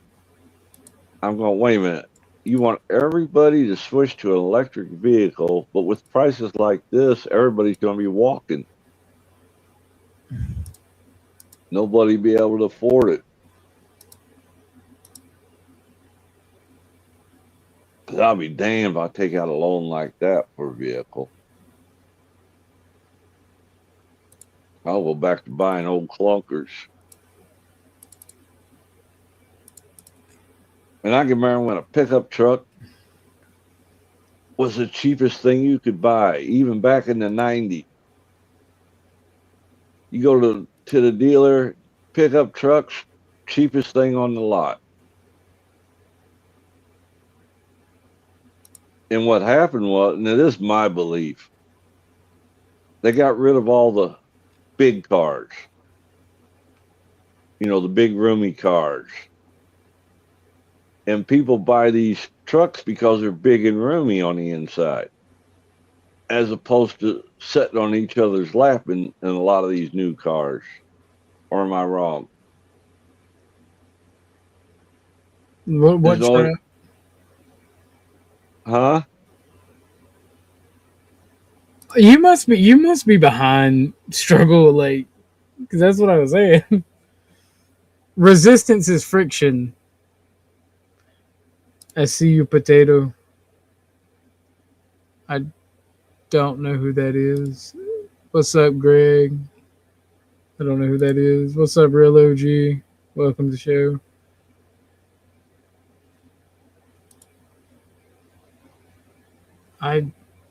Well, I heard are they doing away with what's that shit for them diesel trucks? The DEF, where you got to put DEF fluid in it now. That's good. That's good. They need to get rid of DEF. I think they did it when they killed the having to have a battery car thing. Till we get the next president, of course. Well, here's the thing, right? Our electrical grid cannot handle a switch away from fucking gasoline cars. Even now, there's not enough chargers for everybody. There's not enough electricity, wattage and electricity. It would be very bad. It's a very bad idea.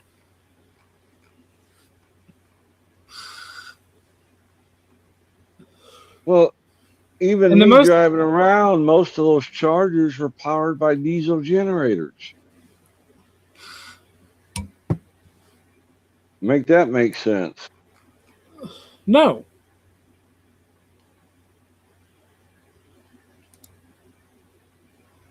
I don't think I will, Chuck. There's no way to make it make sense. It's like a smoking mirror thing. And you're looking dead at it as you're charging your vehicle. You're looking at a generator that's burning, a huge generator, burning diesel to provide electricity for your car so it doesn't burn diesel. Yeah, makes perfect sense to me. Well, here's the thing. People will try to sell you on the shit that it's cleaner for electric vehicles when you do all the math. There's no fucking way. When you have to burn the coal, burn the diesel, fucking the lithium mining, the manufacturing process, the plastics, there's no fucking way that it's cleaner than fossil fuels. Right. There's no fucking way, and you're retarded if you believe it. I do think I have no problem with electric, right? I think that we should invest in electric technology. I think that we should make it an alternative. I think that in places where people are buying these electric cars, they should invest in the infrastructure. But there's no fucking way it's cleaner. Ain't no goddamn way. Mm-mm. And they're lying to themselves to push a narrative. Well, and all these people screaming out solar panels. The efficiency of a solar panel, why are we wasting all the material when you only get 15 to maybe 20% max efficiency out of one? Well, okay, so solar panels I get more than most of this other wannabe green technology, right? Like solar panels I can understand because if you put solar panels on your house, you have a pretty decent thingamabob, right? Correct. Like it becomes really decent in it's not as efficient as say what is it? Say regular electricity, right? But when you scale upwards and say everybody had like the majority of people had solar panels, right? Okay. Then you'd be hot dogging on bacon, bro. Like it'd be hella great. have you seen any of these? I saw one at Walt Disney World down there in Florida. They got a solar panel field. When I say field, it's massive. Craziest thing I ever saw. Thousands of solar panels.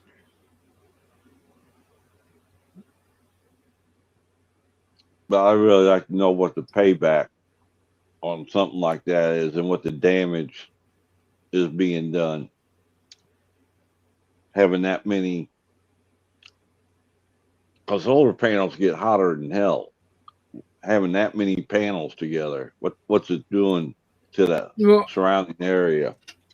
I'm gonna grab my food, and I'll answer that when I get back. Hold it down. All right. I'll be right back. Talk to the people. Well, let me look at chat.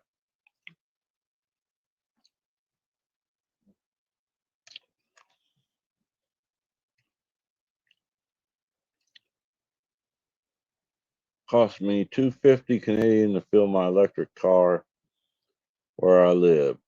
80% is produced in green technology.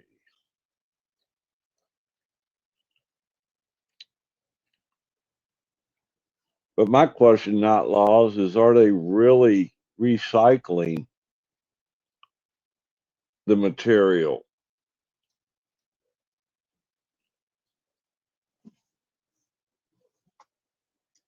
That's what I wonder.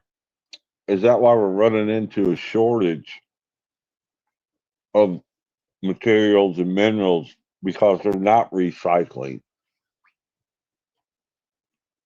Just a thought in my head as I'm chewing on a beef stick.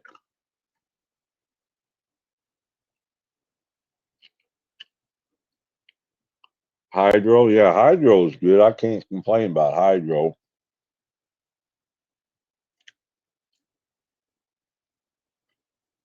What? I know you want something to eat.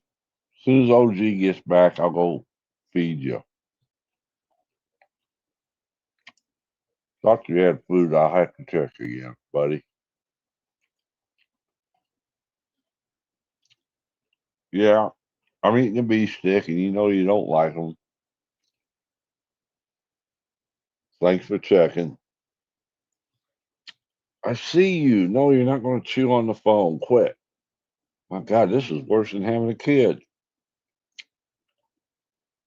Solar panels have a lifespan about 30 years, but recycling them is currently incredibly difficult and expensive because materials are tightly fused together. I can believe that.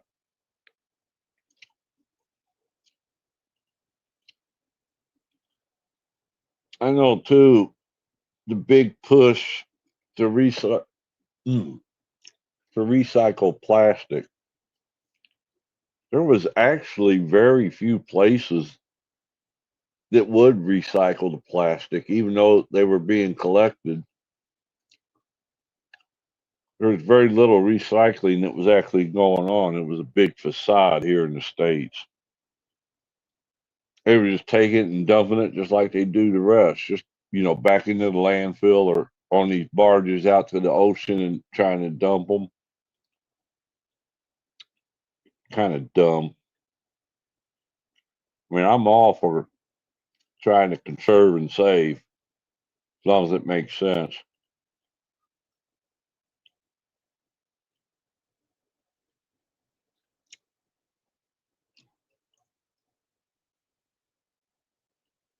Mm.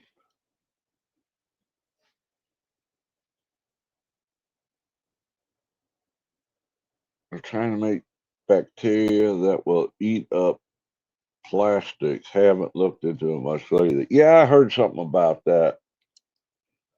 I don't know how much progress they made, but that'd be awesome.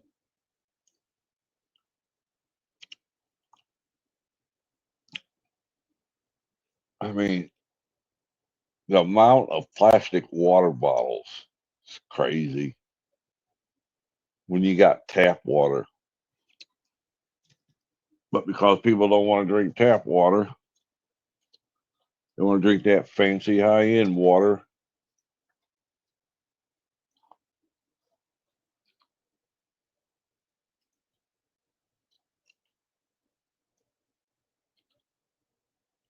You see them seed landfill. Oh yeah, I've seen them. Damn, I damn near think there's a island out there that's made out of almost all garbage.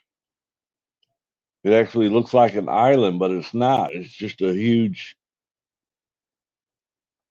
uh, dump pile, for lack of a better word to call it. I guess it's the old adage, out of sight, out of mind. Yeah. But we can't put all that crap into the ocean.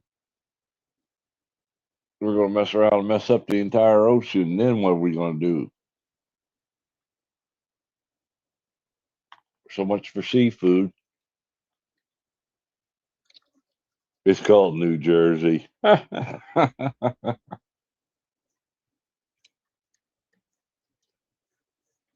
Anybody see that portable nuclear reactor that the government, the army, whatever it was, showed the other day? Pretty impressive.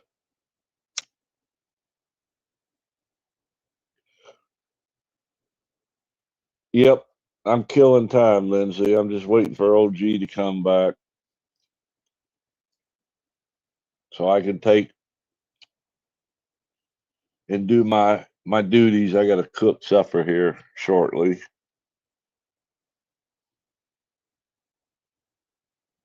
Stolen Canadian technology. What is stolen technology? Maple syrup? Maple syrup isn't technology.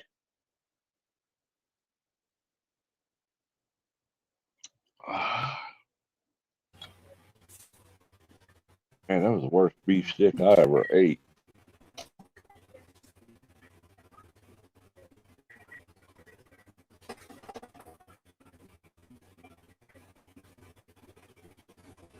Look into a neutronic fusion. Arrow. I remember. Was that a plane, not Laws? The Avro Arrow? Or is my memory not right on that? I thought that was some kind of plane. Electric plane or shit. I might have the wrong name in mind.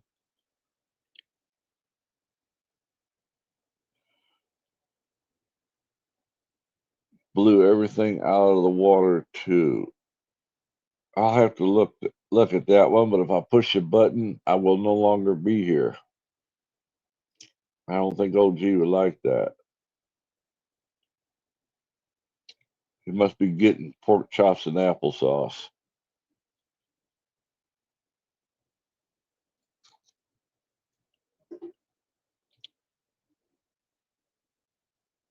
Anybody seen them electric taxi, the flying cars?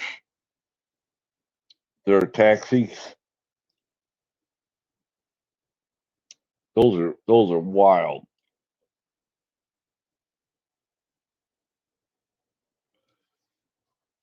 Because I know the government here has given some approval for them. They're setting the regulation. Yeah, they fly flying cars, Lindsay.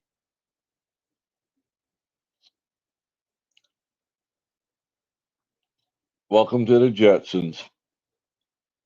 They're fairly new. I know China's got them.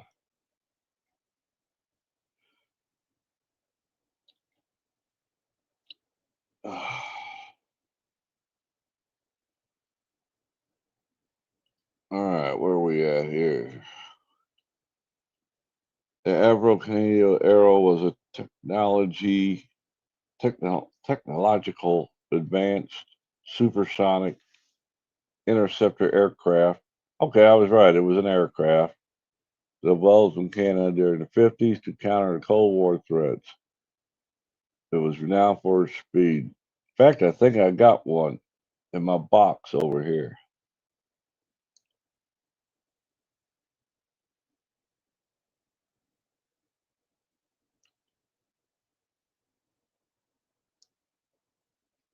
I used to build quite a few model airplanes through the years. That's why I knew that name sounded familiar.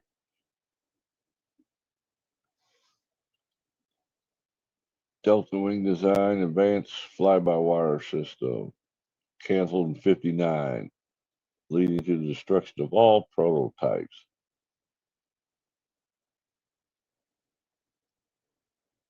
I think that pork chop is eating OG rather than him eating the pork chop.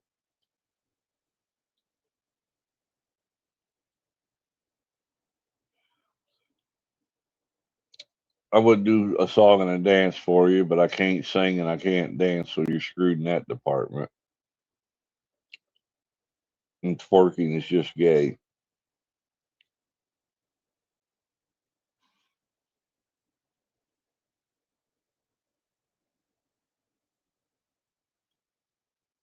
Well, I would say somebody could come up, but I don't have no key to let you on. Uh-oh. What happened?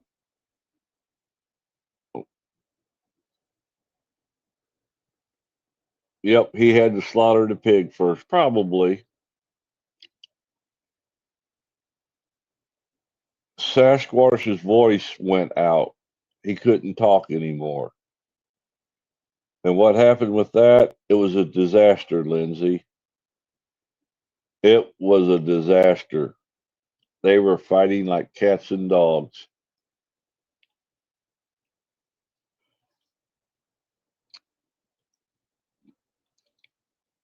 You can tell they just like each other. But maybe one day they'll kiss and make up.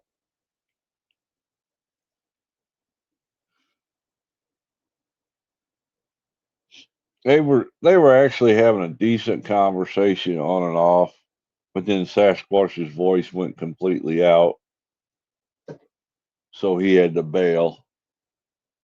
He talked all he could talk.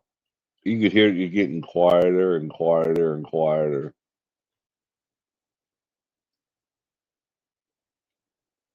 But overall, I guess it was good. It was crazy. I don't know how else to name it. Oh, he left me hanging like a rotten fruit on a tree. I'm not sure why they can't disagree and still have conversation without a fight. Because, like most people, Lindsay, when it comes to personal beliefs, people get their emotions. Yeah, I know in general, people get so emotionally attached that they can't separate the emotion from the information, is the way I see it. Hell, I even get that way sometimes, but I have to catch myself because it leads to nothing but an argument or a huge disagreement.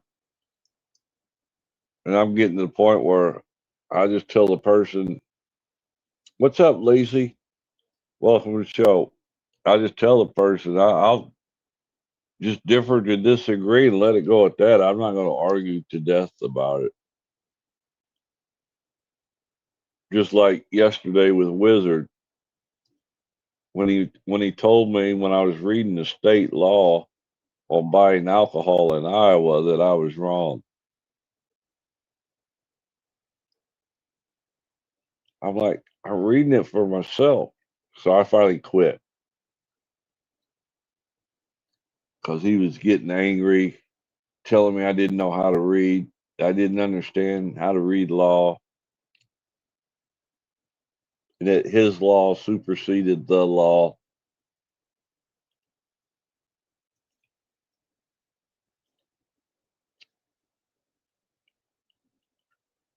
Oh, you're killing me, OG. That must have been a big pig he had to slaughter. Some people think that the lack of ambition uh, to continue arguing represents some sort of victory. Exactly. And that's what I was saying about these debate things they say. Oh, I win. I win. Therefore, I am great. No, it just means nothing. You've accomplished nothing. And most of the time, they turn into a stalemate. It's it's who can get into the. Oh, I know I'm getting tired now. Uh, ad hominem. Who can come up with the best ad hom for a debate? That really makes it interesting. Oh no, you're a butthole. No, your butthole's bigger. No, Ugh. That's why I don't watch those anymore. I don't get it. I used to try to listen to gain information, but at this point, it's just strictly argument about who's the bigger asshole and who can win. And there's really nothing out there. Yeah, I have no key to let you up, Lindsay, until he comes back. So yes, he hung me, so to speak. His last words were, "I'll be right back." He left me like an old whore on Saturday night. Shame, shame, shame. Well, anybody else get any discussions they want to talk about? Any questions? I don't know. I'll try to answer anything I can, which is probably nothing. But who knows? I could fake it.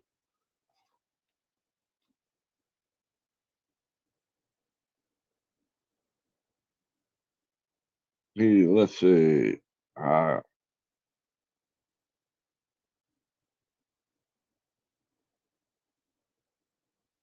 he made Snafu a mod. Is he on the panel too, Lindsay?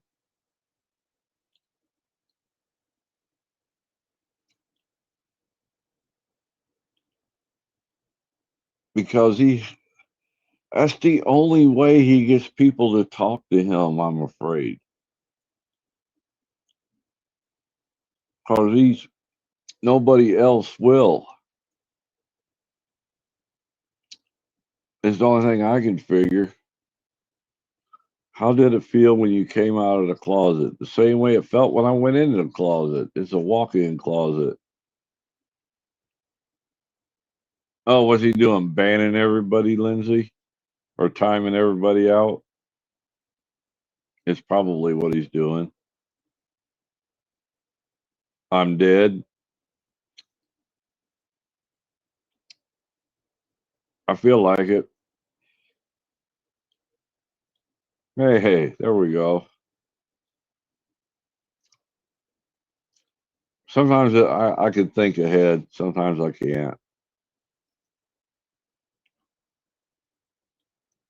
The usual. It's a circus. I call it the circus, Lindsay. It's like Groundhog Day. Over and over and over again, my friend. That's because we're on the eve of destruction.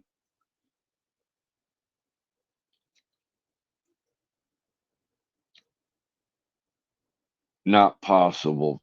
And you listen to me long enough, you will not return from the dead. That's for sure. You think you've died and gone to hell after listening to me for a while. Welcome to the hot zone. Pick your favorite spot. You couldn't do what, Lindsay?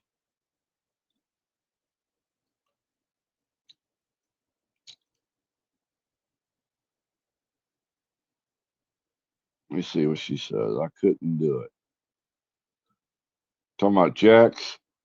You realize this is the same thing he's been doing since 2018. Nothing. It's the thing. Stay there. Couldn't listen. I could only imagine.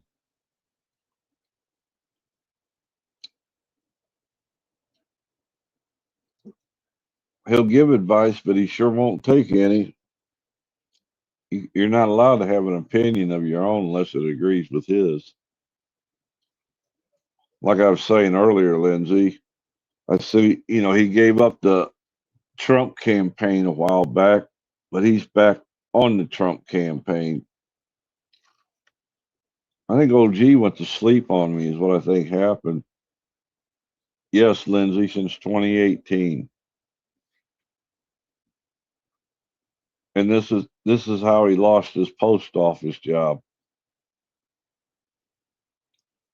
He was trying to take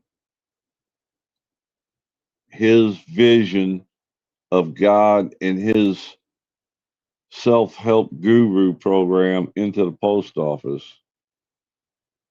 Yeah, I'm going to do that right now.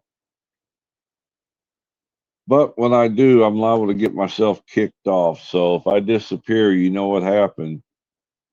Let me see what I can do.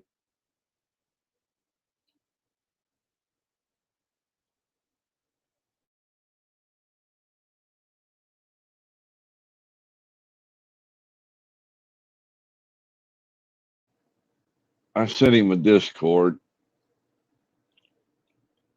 As long as if it's 30 seconds or less, I can get by doing it. But if I go to another screen after 30 seconds, the StreamYard will shut off.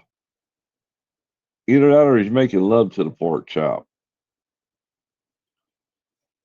Or to the pig. I'm not sure which. He is in Georgia after all.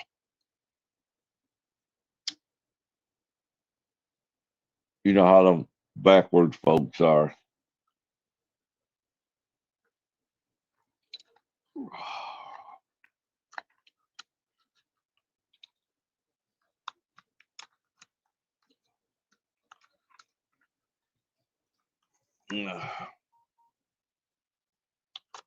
That wouldn't take this long. How true. You know him well. They don't call him Rocket Man for no reason at all.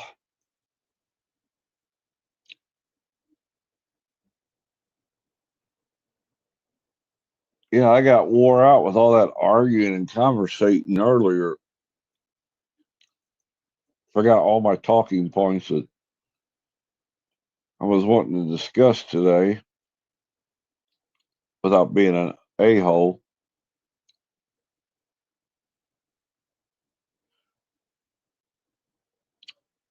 Oh, come on. Oh, that's right. He's single, so you wouldn't know him, right? Ain't that the joke?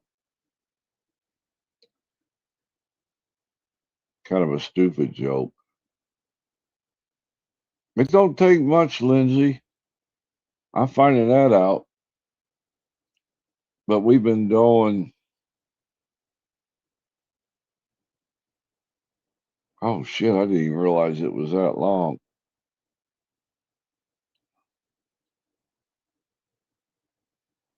We've been going 6.5 hours. No wonder I'm getting tired.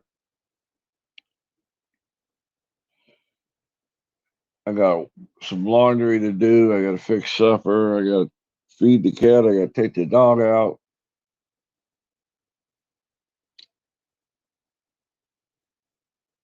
I get the feeling, to be honest with you, that he fell asleep. If I had to guess. Because I thought he was getting pretty tired himself. And I thought he was going to shut it down and then come back later.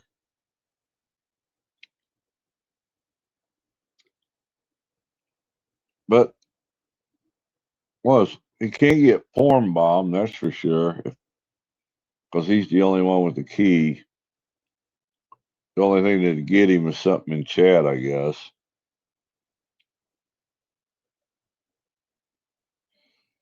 Oh, thank you. The Oz has spoken. Miss Lindsay has given me permission. I love it. I like a commanding woman.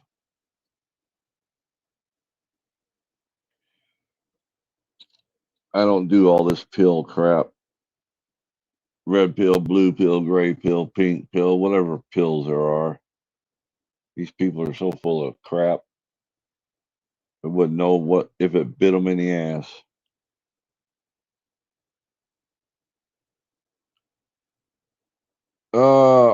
RT, yeah, real OG. I think he fell asleep. RT, what are my thoughts about overly sharing? At first, I had thoughts, and then I backed up and regrouped, and he didn't ask for my opinion, so I wasn't going to give it. Everybody's free to live how they want. Do I agree with it? No. Am I going to fight about it? No. Because I figure if God wants to fight, he's bigger than I am. He can fight on his own. He doesn't need me fighting. I mean, to me it's a form of degeneracy, but that's just my own personal opinion. And like somebody said earlier that was up here, Cynthia said it. Once you start getting degenerate, where's the stop sign at?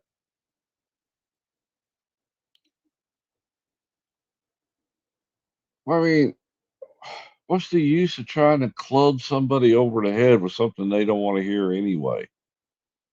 Now, if someone comes to me and asks me particulars, like they want to change their lifestyle or something like that, I'm all for it.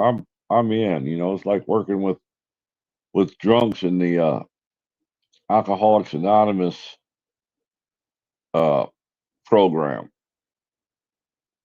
The ones that want help and the ones that don't.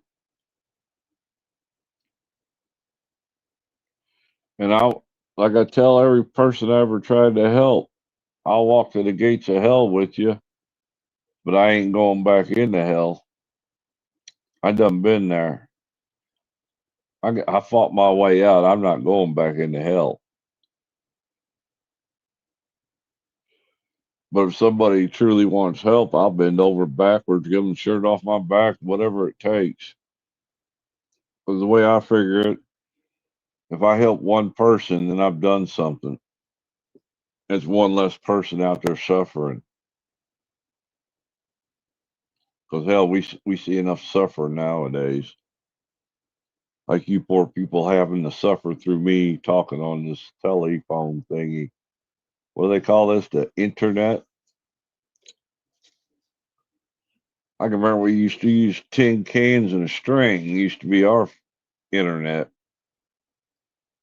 Things done got fancy nowadays. They got them their fancy car things.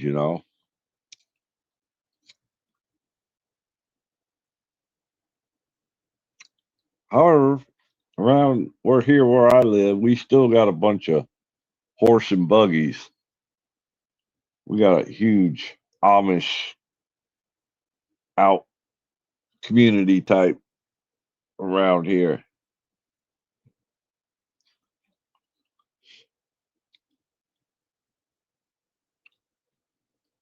What else we got going? Oh, my brain is fried. Wake up, OG, wake up. Because if I try to call him, then I'll be off the stream, but that's what looks like is going to happen because my people want to eat too.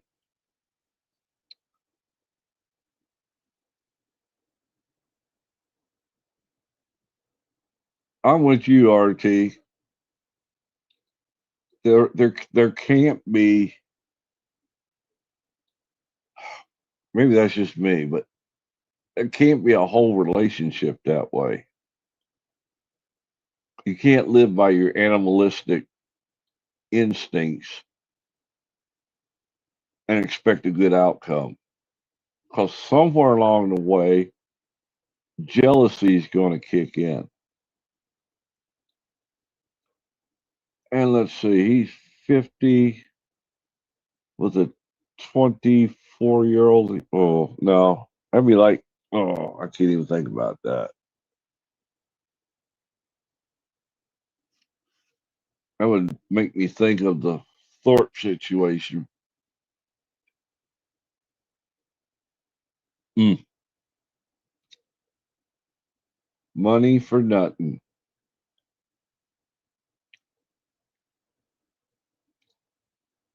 Yep. You get people thinking with that little head doesn't lead nowhere.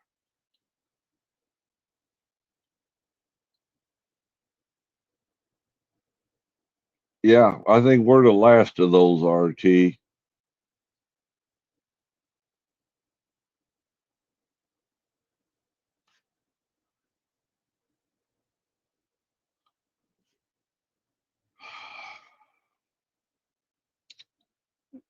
Yeah, I don't know what to say, Lindsay. That one caught me off guard. But it's not me.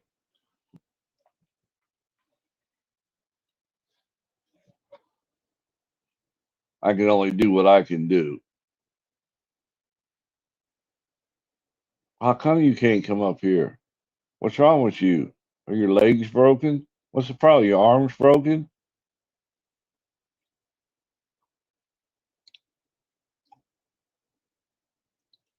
No response yet. Where'd he go? I'm gonna fire him. That's a dirty trick to pull. Run off with the keys like that. Leave a man hanging. It is what it is. I'm gonna give him to about 6:15, and then I'm going to bail. I'm gonna try calling him. Maybe I won't lose connection. Maybe I will. I don't know. Let me try.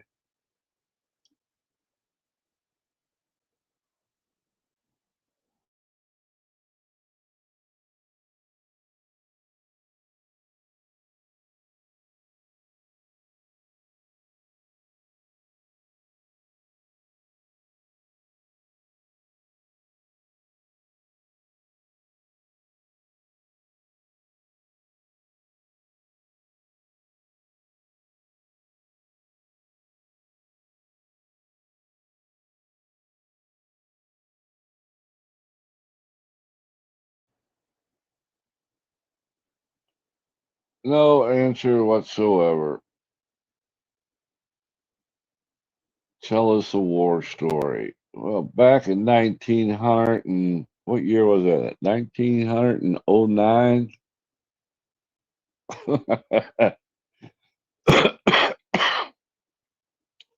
Oh, Lord have mercy.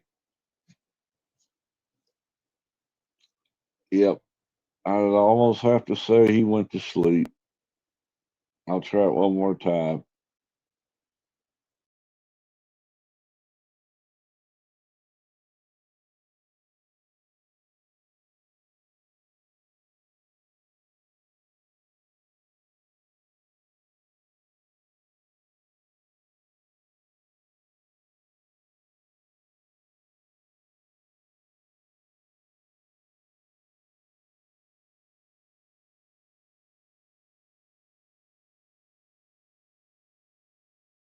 Well, hi diddly ho, neighbors. I'm sorry for being gone.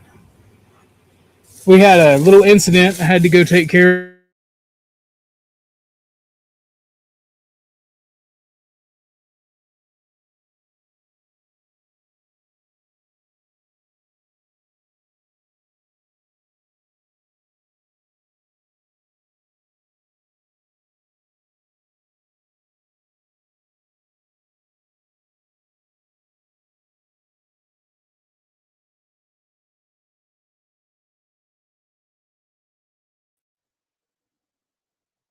Yeah, she make it back.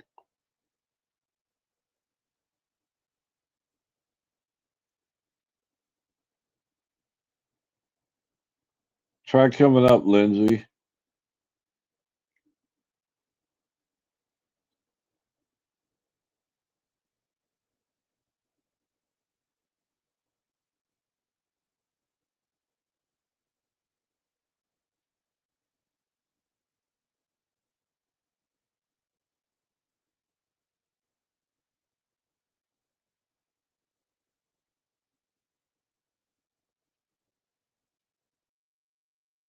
Oh, I accidentally muted. I wasn't talking this whole time. So Oh, no, I did have to leave the house. I had to go get me some eats. My homie's oh, mom cans stuff, and she's really good at it. Like I was saying, like amazing at it. But every once in a while, one just doesn't seal properly, and there was nothing for your boy to eat because the one didn't seal properly. So I had to go grab me some foods, some eats. well, everyone's in chat speculated you was out wrestling a pig to butcher it and cook some pork chop. Well, I mean, I thought I was gonna have to do that, but thankful for me, the chicken place was open, and they forgot my mashed potatoes. What the fuck is this? This is like, bruh. Oh, Chuck. what happened? Chuck. You got This fucked. this is what they are selling for $4 as a side of mashed potatoes.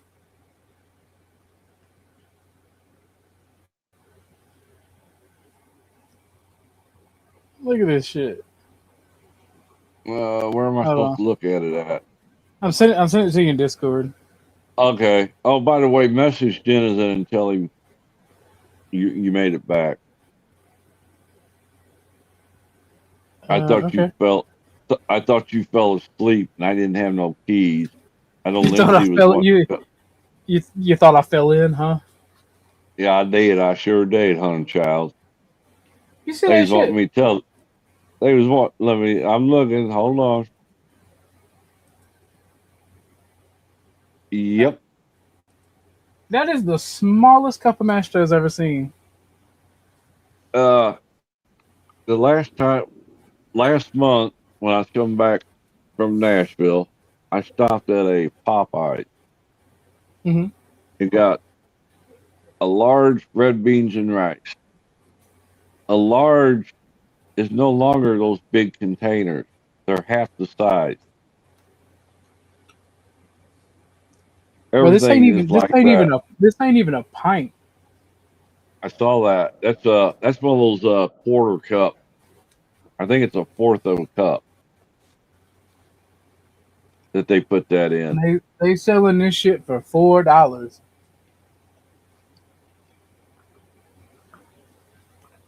Some of that old bullshit. Oh, good. Grid got to miss my freaking monologue. Oh, I was up here dying. I'm sorry, Chuck. That's all right. I didn't have a key to do anything. Yeah, that's what I got to do. I got to go fix dinner for the folks, and I got to feed the cat. I got to take the dog out and feed the dog, fuck the dog, something like that. I get the order mixed up all the time. Feed them, fuck them, find them, whatever the order is. What'd you get besides the potatoes for $4?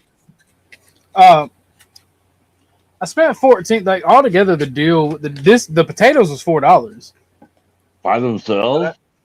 Yeah, but I got 2 chicken breasts. Wow, they must have flew those in straight from Ireland. Holy, $4 for just those potatoes? Yep. Did you have a sign on your back that said "kick me"?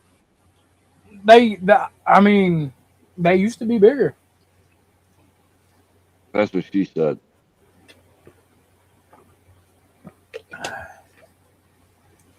Trying to decide if I want to go live and do my debate show. I am still a little sick, and the smarter move is probably to skip tonight and better. It seems to be going around, Grid. Well, I'll be a judge tonight if you want, Grid, if you decide to do it. But the smarter thing would be to go to sleep and be completely better. Hardy har fucking har. Guess what, motherfucker? I don't like using delivery apps or whatever. Based on fecal scanning technology. Oh, facial. Shit. That says facial, yeah. Yeah, this is kind of small on this phone. With these old tired ass eyes. Grid to end up like Sasquatch, that voice would be gone on him. He talked till he couldn't talk no more. Be going, It didn't "Hey, help y'all." though. Didn't help arguing though. That arguing takes a lot of strain on the old throat muscles. Do we not agree? I agree. Oh, let me go. But no, so shit, I forgot what I was gonna say. That's crazy.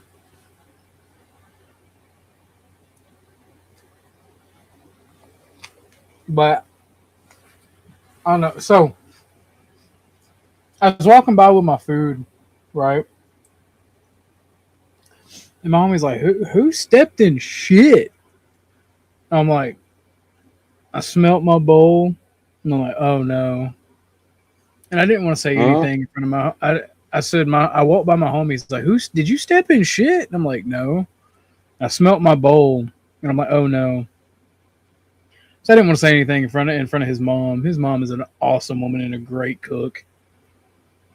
And I felt so bad. I told my friend, I was about to power through that for your mom because she's amazing and awesome. I don't give a fuck if I got sick. I was not going to say anything. And if I said, if you wouldn't have said anything, I wasn't going to say anything. I was either going to throw it out and just not eat, which is more than likely the thing I was going to do. Was making jokes like that probably would have killed you. Like it smelled rancid. I'm like, and where the best thing is like, it was a canned chicken noodle, a homemade canned chicken noodle soup. And it must have went bad then in the can. No. So, like I said, she's really good at canning stuff. But it didn't seal. Gotcha. Now I know what you're talking about. Duh. Yeah. It won't seal all the way, and then when it starts going bad, it'll give off that gas, and then because it is partially sealed, like the bacteria just stays in there like it's in stasis because it can't fucking produce any more gas, so it can't eat. Oh. And when you finally open it, it's like, oh god. I was like, yo, bro, come here. Her nose is gone.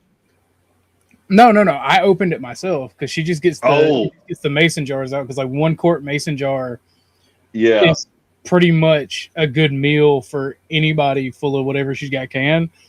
And like she meal preps months in advance in cans, and it's like this is the first time she's been feeding me since the house fire, pretty much. So it's just like cannon. You just it's like anything, right? You just get fucked up every once in a while. Oh yeah. It ain't nothing the operator did, you know. Sometimes it happens. Oh. Yeah, without sealing it up. Whoo. I can only imagine what that smell was. Literally smelled like dog poop. Oh. Like we was checking the dogs and shit just because I didn't want to say nothing because like I said I don't want to be ungrateful. Because like so that chicken noodle soup that she made, right? Because she makes it in batches. It was so good last time that we ate it about a week ago. Oh my god, it was scrumdiddlyumptious. Like his mom's a fucking bomb cook. And like she can can just about anything. And like I was so sad that it was gone. I'm like, no, it's so good. Yeah, you don't want to break their heart. Did you Did you tell her it was spoiled, or you just dumped it out? Nope. I did not. I refuse to. Did you dump it though? I made my homie do it because I called him back and was like, "Yo, I think this is what this is." He's like, "Oh no." All Like, right, oh my god, it is. I'll be back in a few minutes. You'll have to sing along here for a few. You got it? About how long? Oh, about 10 minutes. I got a cop video we can watch while you're gone. There you go.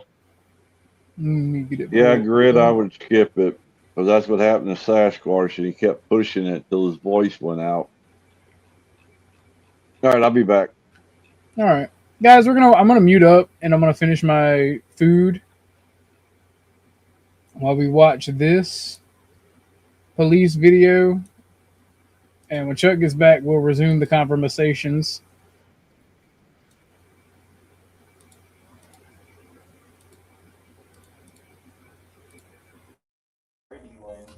You gave false information to a law enforcement officer. Now I am concerned that y'all possibly had a relationship going on that's illegal because you're still a child. You're still a minor. You're not even close to being 18. On August 25th, 2023, watch how a routine morning for a high school student starts normal, then cracks open unexpected secrets.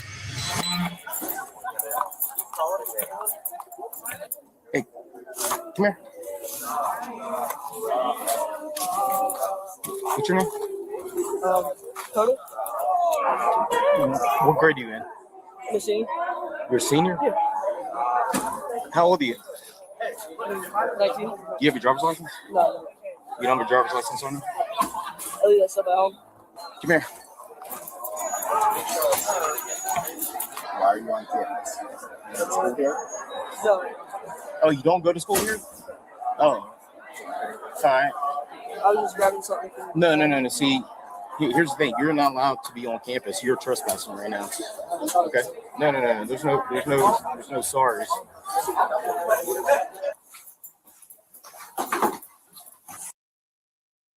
Oh no, why do we hate the cops harassing a school-age kid for being on campus? Oh no. Alright, what you doing up here? One of my friends had something. Huh. Did you graduate from here? Graduated from here. Ali? So you weren't even a student here and you just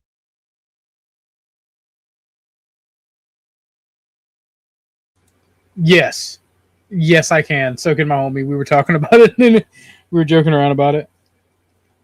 It would have been crazy. It would have been bad. Here. Well, I was here.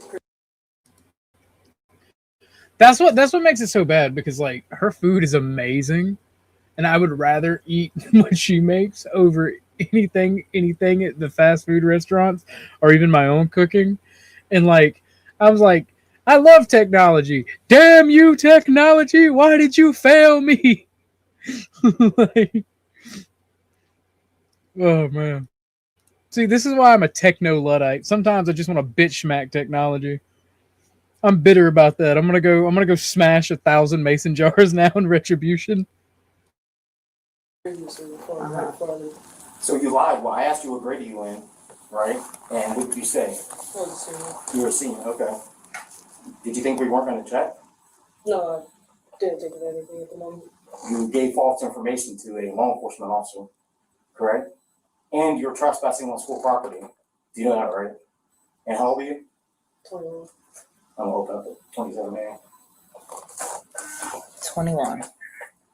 Well, who you coming to see? One of my friends over there. You coming to see your girlfriend? You don't have your ID on you? You don't have a wallet?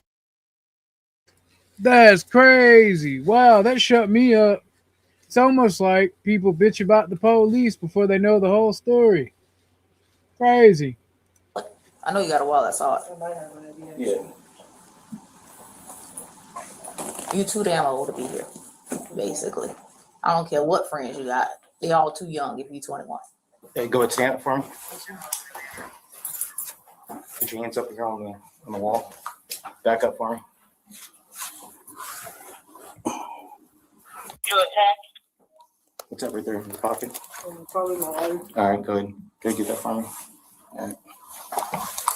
Go put your hands back up on me. Yeah, go. All right.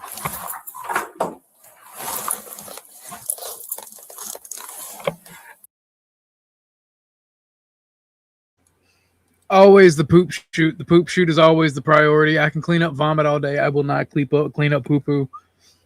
I do not care. I'll throw up in my lap before I clean up poo poo. All right. You're being arrested for trespassing on school grounds and also for lying to a law enforcement officer. Is there anywhere in the home? No, you're 19 years old. 21. Oh, he's 21? Mm-hmm. Oh, and then you lied by your age too. Okay. Okay, good. Have some fun.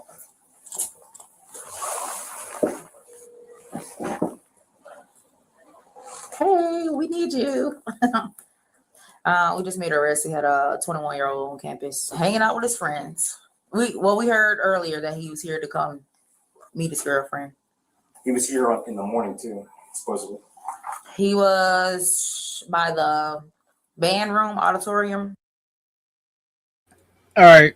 That's crazy. Here to meet his girlfriend at 21. If she ain't 18 or 19, partner, face the wall. Room outside where they hang out. And then this is his second time on campus. I'll take him back to my office. Okay. All right, come on. Now what people can see when I play right now.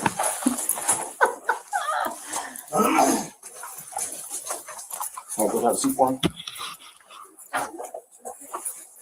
So now, instead of having just one charge, you're going to have two for lying to a law enforcement officer. Do you understand? Says, when is lying to a law enforcement officer against the law? That's crazy. Everything happened in today's society with shootings and stuff like that, people bringing drugs on campus. We take it serious when someone who doesn't belong here comes onto campus, right? It's a serious deal. It's something we cannot just let slide. Have you been in trouble before? Yes, sir. As an adult? Yes, sir. I don't mean to offend you. Okay. When I look at you and then I look at this, so by birth, are you female? Okay. All right. Yeah. 21 years old on school grounds, here to see a friend. Apparently came on campus earlier this morning. Found out that she was coming back, and found her over by the auditorium, in between the band room and the auditorium. Him with her? It's a she, and she was with another female.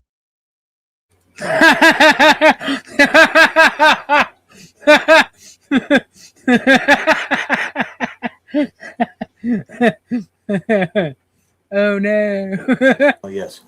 So I explained that we take it serious about trespassing school grounds, especially with everything that happens in today's. How old is the other student? I'm not sure. She's been giving me. I'm charged with false information to a law enforcement officer too, because I first asked her if she was, what grade she was in, and said she was. Well, did you tell me you were a senior, and that she was only 19 years old, and it's just downhill from there. So, Did you even go to this school? Mm-hmm. Yeah. What year did you graduate? 2020. I thought you said you went to the league. I went here until I graduated from the league. Graduated from the league. Okay. Who found Dakota on campus? One of the admins saw, because we already had a picture. Mr. Glass found her on camera from this morning, and so we were on the lookout for that individual, and another admin saw her this time. So this was earlier today, like this morning. So could that be 2 counts or just 1 count? Just one. Okay. Has she been Miranda's? No, I have not. Want me to do it? Yeah. You have the right to remain silent. Anything you say can and will be used against you in a court of law. Having these rights in mind, do you wish to talk to us now? Yes, sir. Is that a yes or a no? Yes, sir. No? Okay. Before I realized it was a female, I already patted her down. Thought it was a male. I need you to contact the other young lady's mother and make her aware of it, or father, and make them aware of this situation. Okay. That we had an adult on campus that was here to see her. Okay. All right. I'm just No, that's the weird thing, right? It was. I had to use an opener to open it, and it went like it was crazy. Like I said, it was just a freak accident. My homie's mom is good at it, and she's an awesome cook, and I'm really sad, so I don't want to talk about it anymore. I wanted my chicken noodle soup. It's so damn good. But I'm telling you, oh my God, she chunked like okay. So like she cooks fresh vegetables, like dices fresh vegetables and chicken, and cooks fresh pasta when she makes it. And makes the homemade broth too.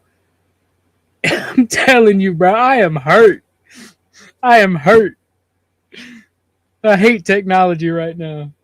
I hate it. I hate science. I hate existence, bro. That shit would have been delicioso. Barnes, I'm just going to search you, make sure you don't have anything, okay? Do you have anything you want to admit to? All right, because if you take it to the jail and I'll find it, that's on you, big dog. Right? All right, so I'm going to have you stand up. And then you face away from me. All right, so I'm just gonna feel under your bra, okay? And you step back so I can have you spread your feet for me.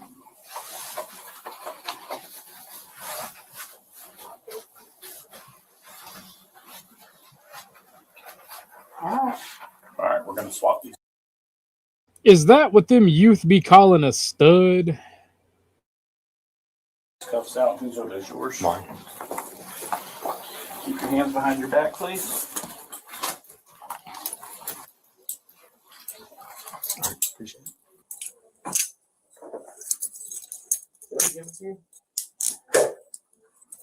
All right, we're good to go. Wallet, telephone. Please do not address anybody on your way out. So administration this morning received a tip from an anonymous source that there had been a male student on campus that was an adult. Okay. Admin began looking at cameras and trying to identify this person because I mean obviously that's a concern. That admin was able to identify the individual, and so during lunch we went over there, got the individual, and was able to identify the individual as being 21 years old. I have not talked about her about any of that. My concern was getting this person off campus, and that individual was arrested for trespassing on school grounds. All right, so if I can get her to come in here and tell me if they were in a relationship, how do I move on to press charges for that? It's statutory to me. Okay. It does not have my approval by no means, way, shape, or form. Okay. And any other legal Ramifications need to be upheld, in my opinion, because there's no business of a 21-year-old being with a 18-year-old in no way, shape, or form. Okay, so let's do that. Let's call her up and see what's going on. Okay, I just want to start off here. You are not in trouble. Law enforcement trouble. Okay, so let me go over what I know. Okay. So this is what I know. We received information this morning that Dakota was on campus to see you this morning at the beginning of school. Okay. And then we received information that she was going to come back and see you again during lunch. And so we were able to look at camera footage and find out who Dakota was because no one knew. Oh, dude, my friend's mom is so fucking awesome. She can make actual medicine. Right? I grew up really poor. And well, I say grew up, but I was a teenager and adult when I met my best friend, and I was too poor to get my tooth pulled, and for like 2 years, she made this pain-killing salve that I would just sit on my tooth. Was it a salve? It was like, it's not a salve, it's not the right word for it. Anyway, I'd hold it on my tooth and it would like localize anesthetics. Hey, make that numb. If she knows everything about herbs, can it like survival? Like me and her, like she let me borrow a book on like the survivalism and stuff. And like, no, she is awesome.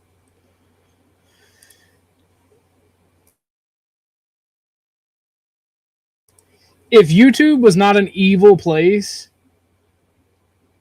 I would try my best to talk to her into doing a cooking show or like something to show people how to do that type of stuff, because that would be fucking epic.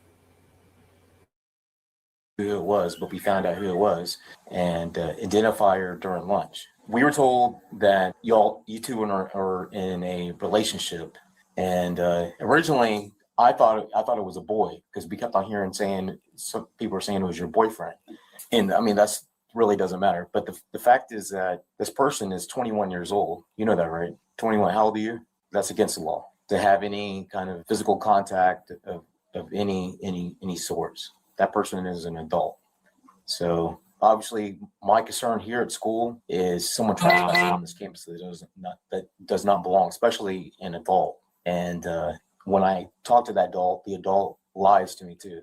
That's a problem. And I am concerned that y'all possibly had a relationship going on that's illegal. So it's best for you to tell the truth, because I look at it as a predator if they're trying to get in a relationship with that younger person, because you're still a child. You're still a minor. You're not even close to being 18. And that person is not even, 18, 19, 20, 21 years old. Who is that speaking? That is the arresting officer. I wish I could.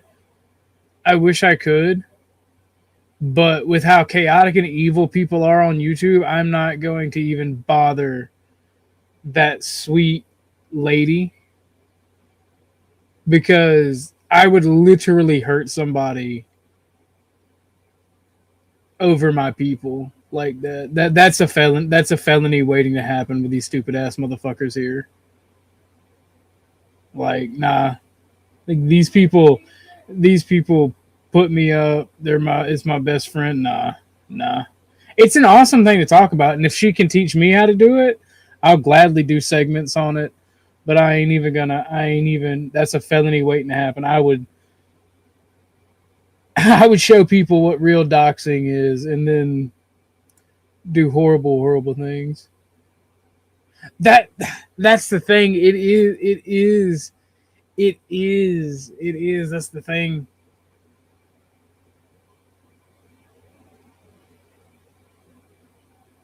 The reason for your tiny mashed potatoes is shrinkflation. I think they just hate me for being fat. They're like, no, you've had enough. That's a pretty big difference. I will be pressing all the charges against this person. Any charge that I can press against this person, I'm going to press that. And I have the right to do so. And I have 110% support from your mother. Have you in the past been around Dakota alone? Have y'all been together at all without your father's? Well, obviously he doesn't know. So have you been around her outside of school? Outside of school.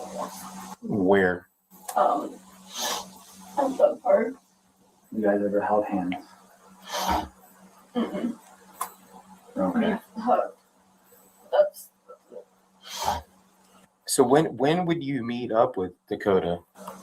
It was one time because he lives like an hour away from here, and it was before school started.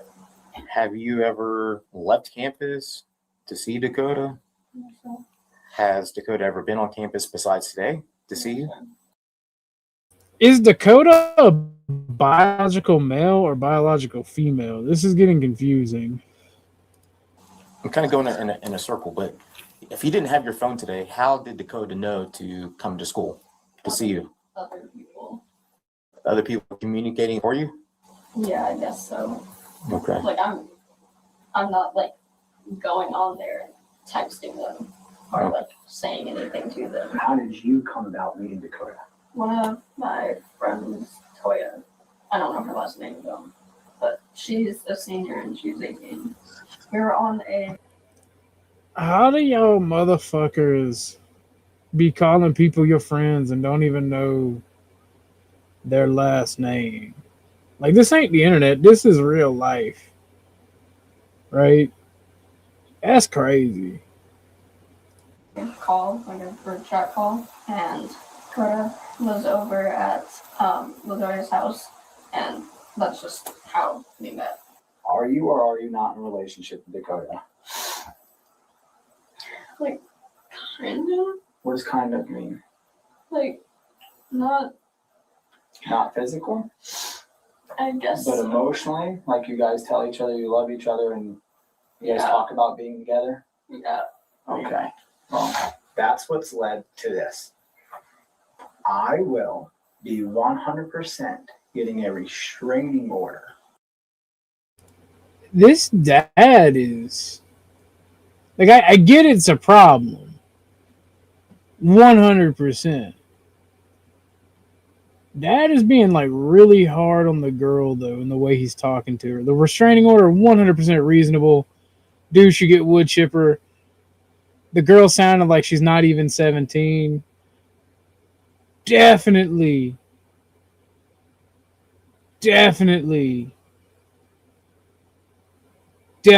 wood chipper.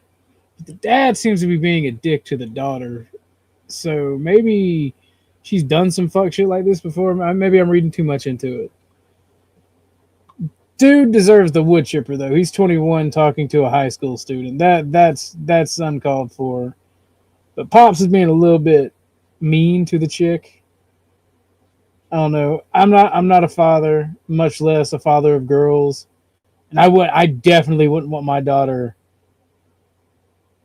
talking to a 21-year-old, and I would not be I wouldn't be this calm. That's what's throwing up the red flag. Is I'd be like, "Where's he at?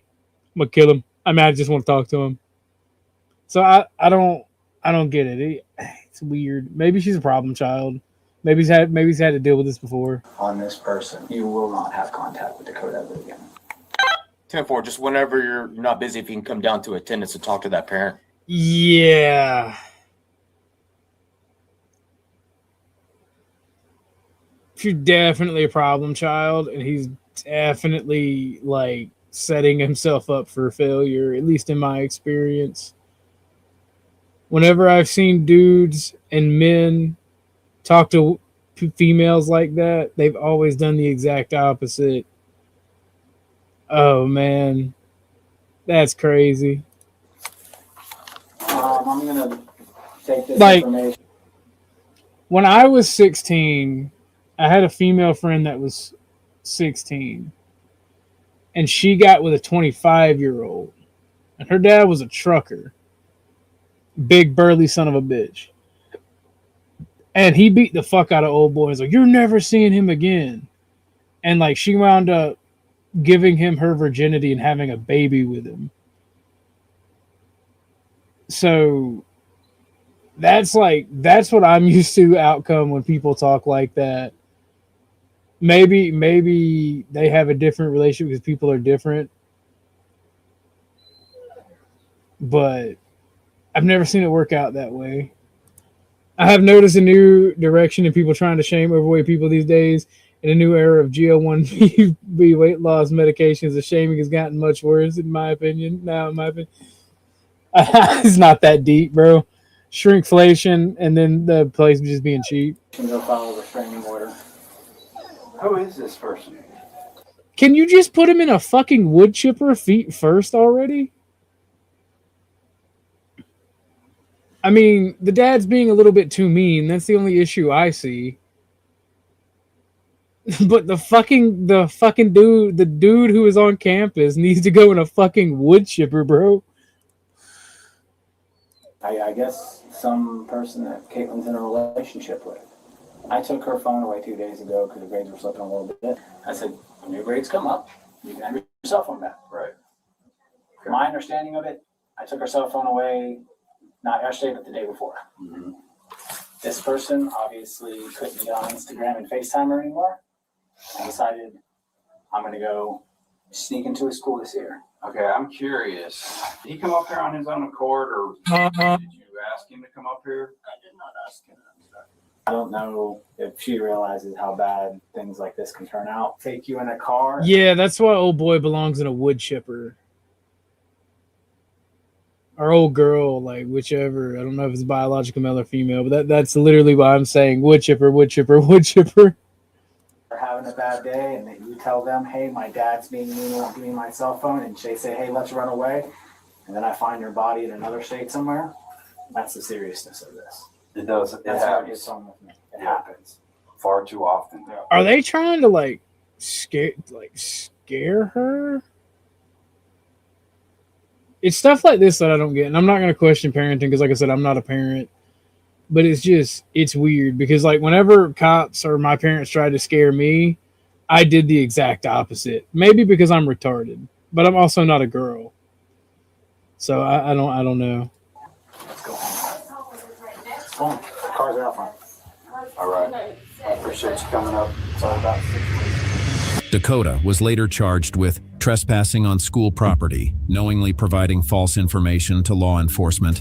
And if you want more cases like this, hit that subscribe button. Wait, that's all? That's all old boy was fucking charged with? What the fuck?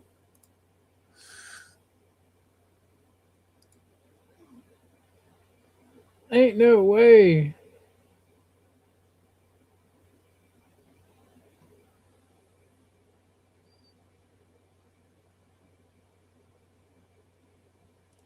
Well, I mean, like, look, my thing about it is I do think we should shame people for things that are not beyond their control. Right? I don't think we should go too far and like ruin somebody's life over it. But if your homie is not doing like the best they can do, maybe you should let them know. Right? Like, to me, it's not a big deal. I'm just joking about it mainly because I would have preferred to have the chicken noodle soup. Y'all don't understand. This woman can cook, and it is good, very good.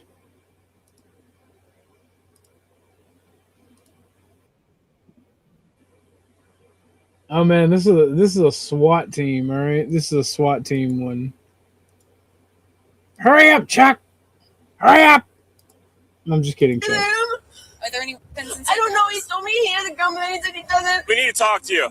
Get a fucking warrant then, because she has no right to go child, and I'm protecting a child. Well, then talk to us. Tell us what's going on. Officers responded to a report of a domestic disturbance at a residence leading to a prolonged standoff involving a barricaded suspect and a young child inside the home. Okay, so my thing is, off the rip, just going off what we see here.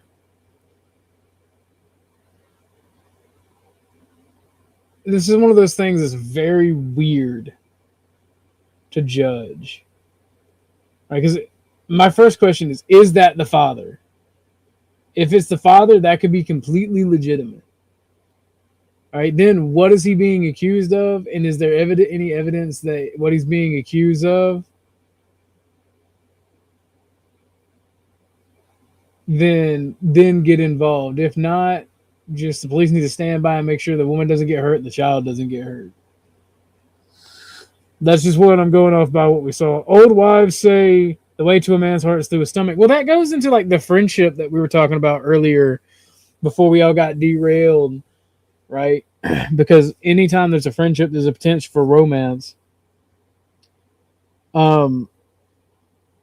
If you're friends with somebody or you find yourself having a companion, like when Lindsay came up, we were talking about men and women's relationships, right? Men are looking for companions that can help them in ways. Like, men don't like to cook. We don't like to clean. It's literally, we just don't like it.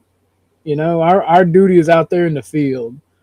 We want a companion that'll take care of us and help us. And I think that's why the saying is the way. It's not to make them fat and be obese.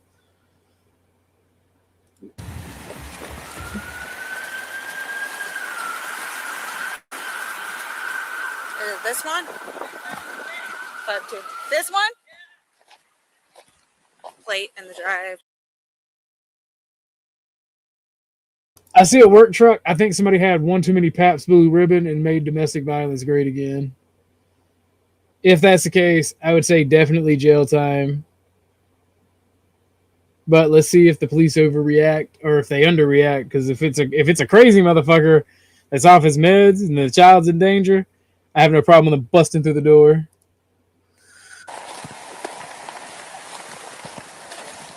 Huh?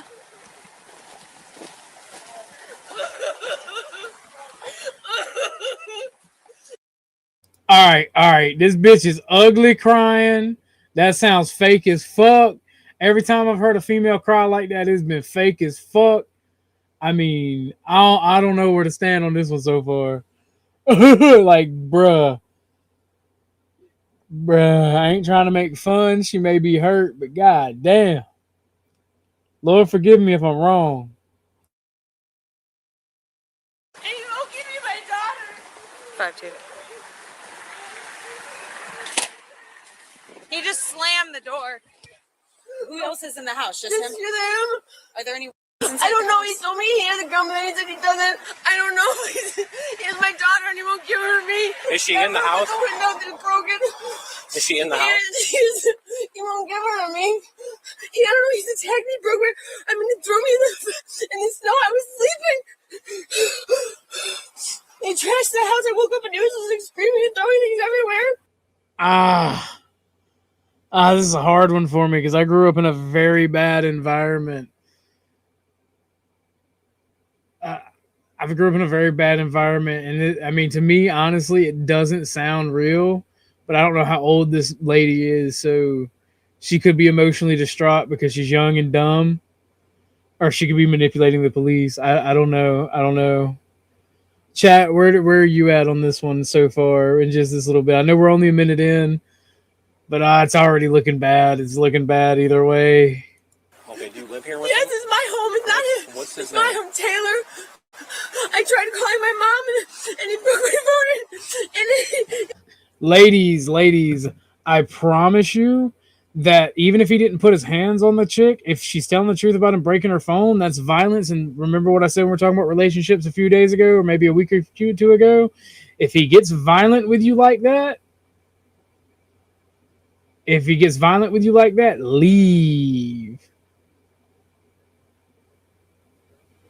You think it's real? Her baby's in danger? I don't know. I feel like that's just women sticking together. I'm waiting for the he found out about my other boyfriend part. I'm waiting for the he found out the kid ain't his part. And then telling me I was a horrible person, and I don't know what I did. What did he do to you? He was just me smashing my head in the ground and still held me in the snow. If the cops have to ask her what did he do to you, then that means that there is no physical evidence. What's up, Beth? How you doing, darling? Hello, I'm sorry I am so fucking late. It's been a day. What you looking at, babe?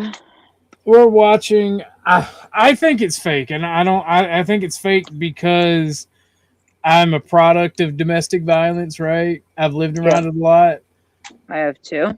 And the cops have to ask her what's wrong, right? In a typical, like a real domestic violence case, the cops would not have to. They can see it, right? And like male cops typically get pissed off when they see a beat up woman, right? Well, these guys are calm, cool, and collective. Yeah, sometimes though, I mean, there are men who are, I hate to put it this way, but smart enough to where it's emotional abuse and threats instead of actually touching them, like breaking their stuff as well. Well, like more than that, and I hate to go personal, but like, I mean, I've been put in chokeholds before that left no marks whatsoever, but other than, my fucking knee when I hit the ground, That's why I'm trying not to judge too harshly. But the way she was crying, I've heard a lot of chicks fake cry like that. Yeah, I'm harsh on that stuff because I see way too many women who claim DV, and it's like, well, what did he do? Oh, well, he yelled. He was mean to me. He was mean to me. He threw a glass at the wall, and it's like, well, that to me that's borderline, right? Because yeah, I've thrown dishes out of anger. I've had dishes thrown at me. I've never actually thrown anything at anybody. Right. But I've thrown it down and walked off. Like, and she said that he took her phone, right? And my thing is, if he takes your property and breaks it, he's a fucking step away from hurting you. So that goes in the realm of just fucking leaving. Yes, because that's when you just start walking. Yeah, but she has a kid involved too, like her baby's in there.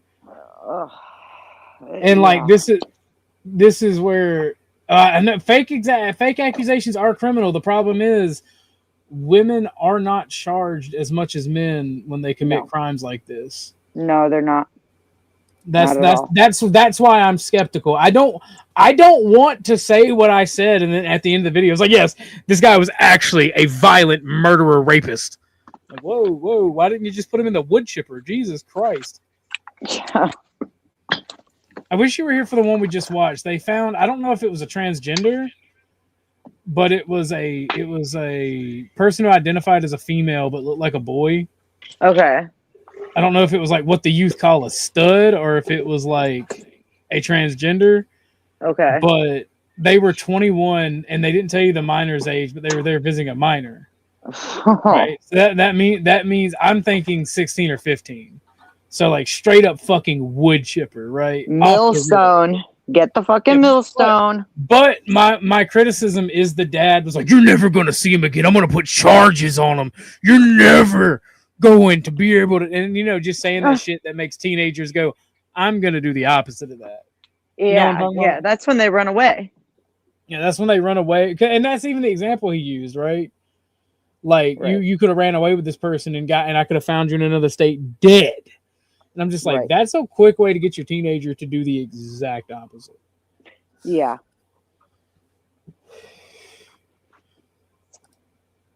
I'm sorry to hear that. That is ass. I can't see. What's up? I said I can't see the chat, so I'm not quite sure what you said, but it's all good. Today, if you get the chance, we've been going. I'm gonna go for a little while until about 10 o'clock, and then I'm gonna get off and then go work out and and take a shower and go to bed. But I've been going pretty much all day. If you get a chance to watch like the first 2 or 3 hours, you should go back. So we're talking about friendship. Can men and women be friends? What are the duties that friends have to one another? How should you communicate with your friends? Can you be friends over the internet? And it was a really good topic. But right now I'm just streaming for fun. Nice. If you guys do like the topic that we were talking about today and do like the chill session, if you would consider donating, I would appreciate that. If not, if you don't have it, just chill with us and let's watch these. Let's try to think critically and not emotionally. Yeah. So not judge too harshly if we're wrong. What's up, Darwin? How you doing, broski? I deserve to die. Perfect. Why don't we have her sit back the keys? I was feeling my daughter. I need my daughter. We'll get the daughter, okay? I'm gonna have you sit in the car for now. I don't know what happened. Just come here. Come on. I don't know what happened. We're fine. Take a breath. Okay. So one of the reasons that I'm very skeptical is my cousin has an emotionally abusive girlfriend that threatens to call the cops and acts this way and accuses him of cheating, and she's the one that's cheated before, right? Right. I've seen it too. And definitely seen it. When she's fake crying, she sounds just like that. And it's always rapid accusations and he was just mean to me. He said I deserve death. Like she's actually said that shit before. Like, and here's another thing is she's like, get my baby. Listen, there was once upon a time where I was severely injured by my partner, as in, like, I had to go to the my orbital socket was fractured. I got choked out. It was fucking brutal. I did not leave that house without my child. I went upstairs. I grabbed my daughter. I went to the neighbors, and I was on my way back to my apartment for my stepdaughter when as I was walking back, the cops were pulling him outside, and somebody else had called. Well, that's you don't leave the kids behind. No woman. I agree with you. I agree with you there, and that's the fucked up thing, right? Because my cousin my cousin's girlfriend will literally leave the kid behind, but also my cousin's like, no, she's my daughter. I love my daughter. I'm gonna take care of my daughter. Fuck you. You can get out. You've cheated on me. I'm literally only with you because of my daughter. Yeah. So, like, I don't know if it's this situation or he's a piece of shit, because I've literally seen both. Right. And that's what makes these situations so tense, especially because me or my cousin, we're not talking to the cops. You fuck off. The dude literally said in the preview, get a warrant, and that's the thing. Do they have probable cause to go in because it's he said, she said stuff? I don't know.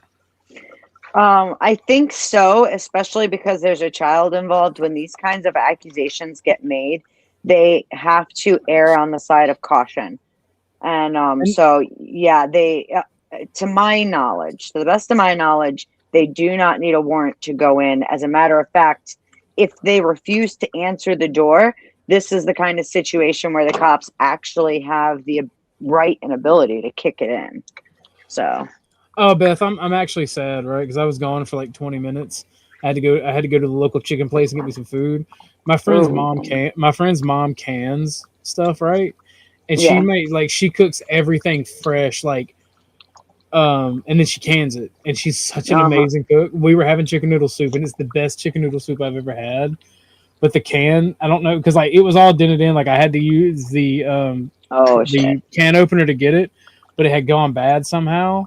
I'm so fucking sad because like she's such an awesome cook, and like we had it like a week ago, and I'm like, oh my god, it's so delicious. I'm just like, man, fuck. That's why I can in glass. Always in glass. She uses mason jars. Yeah, that's what I'm saying, man. I was going through the cupboards, and I found some jars of homemade pickles that my mom made, and I have never. And one more jar she used to make this zucchini relish that is just fucking out of this world.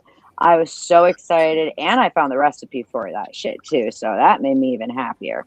But I saw those pickles and I about started crying. I was so happy.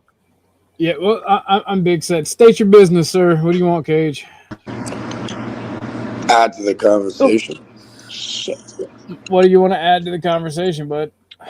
I don't know. I don't know what I'm going to listen and hopefully add to it. I have nothing against you, Cage, but you run in OTW, Landry, and Gabe circles, so I just don't want to deal with those people. I'm not like that, man. Like, give me a chance. Like, we can actually have a proper conversation. I could add to it.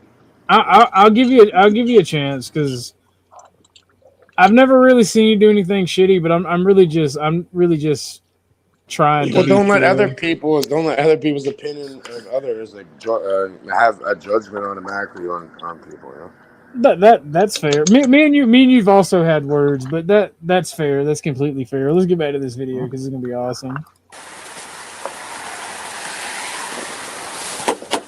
Chuck, have you been watching this video? I want to get your opinion on it because is this the high school one still? No. The high school. Okay, so the high school one ended, and it was I think it was a transgender. Oh boy. Or it's either what the youth call a stud, but a white girl version. The hell is that? Sure. It's the really mannish-looking lesbians, but they were talking to a high school girl, and they call it like a butch or something. Well, a stud is like an ultra masculine butch, right? And it's typically a black chick. Okay, well, I don't know. Like there was like a transgender shooting that happened over here in Canada and British Columbia, like a mass shooting in it. Yeah, I heard about that. It just recently happened. Now it's starting to happen over here too. It's like, what the fuck? That's very rare in Canada. But, yeah. Absolutely horrible too. Y'all's gun laws are. I mean, they're strict, but y'all can still own guns, and y'all can even order guns straight to your door if you have the proper licenses. Yeah, it's called a PAL license, personal acquisition license, and then you can get an RPAL, which is like restricted stuff. Yeah, you can get them. Y'all can still own guns, but like, it's an arduous process. But no one cares. I'm from Toronto, sir. Sorry for interrupting. But I'm from Toronto, and people are running around with switches and assault rifles and even grenade launchers. Like no one cares about the. Yeah, well, y'all had a similar gun culture to us until like 10, 15 years ago. Well, now what they're doing is disarming people, and they embolden criminals that don't care about the law. Yeah, and that's it all just makes a gun secondary control. market for it, a black market for the weapons. Yeah, that's all gun control. But anyway, they were talking to him, and my only critique is the dad was like, "You're never seeing like doing all the shit that like a really hard ass dad would do that would get a teenager to do the exact opposite of what they want." Like he was just really, really like cracking down. But maybe it's they like needed triple reverse psychology. It's like I have no. That's my only critique. And I'm not saying that because I say old boy did nothing wrong. No, old boy should have been put in a fucking wood chipper feet first because that's a minor. Like that's 17 or younger. I did hear him say that she wasn't even close to 18. Yeah. Yeah. So I'm thinking more Fargo 15, them up. 16. Yeah, put her to the wood chipper. Yeah. So straight up. But the dad is not going to get what he wants by talking to his daughter that way and trying to like double down. Because I know when I was a teenager and I'm a boy, I would have like told my parents fuck off and did gang shit. Well, yeah, like Go ahead. I was gonna Okay, say, yeah. yeah, like when you tell somebody not to do something, it somehow emboldens them to go and do it anyways, because no one wants to be controlled. Well, so my actual experience with that is my mom's like, I don't want you talking to her anymore because like I was a freshman and there was a senior that was like, hey, you're cute, and she was a slut, and I'm like, I really want to fuck that. And like my mom's like, you should never talk to you. Like I got in It's trouble basic just human for- psychology. I guarantee you turned around and went and did it. He did it. Oh yeah, no. The next day, like we were caught holding hands walking down the railroad track. I just got a blowjob, and I'm like, second blowjob ever. Mom didn't even know that, and I'm just like, I'm happy as hell. And then my mom's like, you can't ever see her again. She's nothing but trouble. I've heard about her. I know her parents. She smokes the devil's cabbage. Not the devil's lettuce. Oh, no. And I'm like, No, I'm for like, some reason, me, every woman ever brought home and met for my mom, she'd always like hate her and shit, but she'd always be like, "Oh, I have this lady you get like this fucking." Little did she know, she rolled us a blunt and sucked my dick, and I'm high as fuck. So, like oh no, she is mom was right. She was a horrible influence. She was a horrible influence on my young impressionable mind. And then like mom freaked out, and then the day me, and then mom had to work, and then like I'm 15, she's 19. Mom comes home, and I'm just tearing that shit the fuck up. Well, you know what? Like women or girls, or women in general, they mature faster than men do, like even physically. So yeah. If there's a 4-year difference when you're a teenager and you're both teenagers, 19 and 15, obviously she has more experience. She could play you. Oh no, it was I was happy as hell. Like second chick I ever slept with, this one was coming easy. Fucking, see here's the thing. I lived in an open concept house, so there's no doors anywhere but the bathroom and the front door. Oh God. So mom comes in. I don't hear mom because I'm just tearing this shit the fuck up. This bitch is screaming. I'm just like, bam, bam, bam. My mom don't even say anything. I just have to look up and make eye contact, and I see the scowl on her face, and she's like, "You fucking bitch!" And she grabs me and her, And I'm just like dick swinging. I'm like dick swinging, dripping and shit. I'm like, man, that was some wet ass. But like, boy, I left. It was, I left. I ain't even gonna lie. We got in a big ass argument. I left, went to her house, and finished the job. But like, I ain't even gonna lie. My kid had a girlfriend. I've always been pretty cool with my son's girlfriends.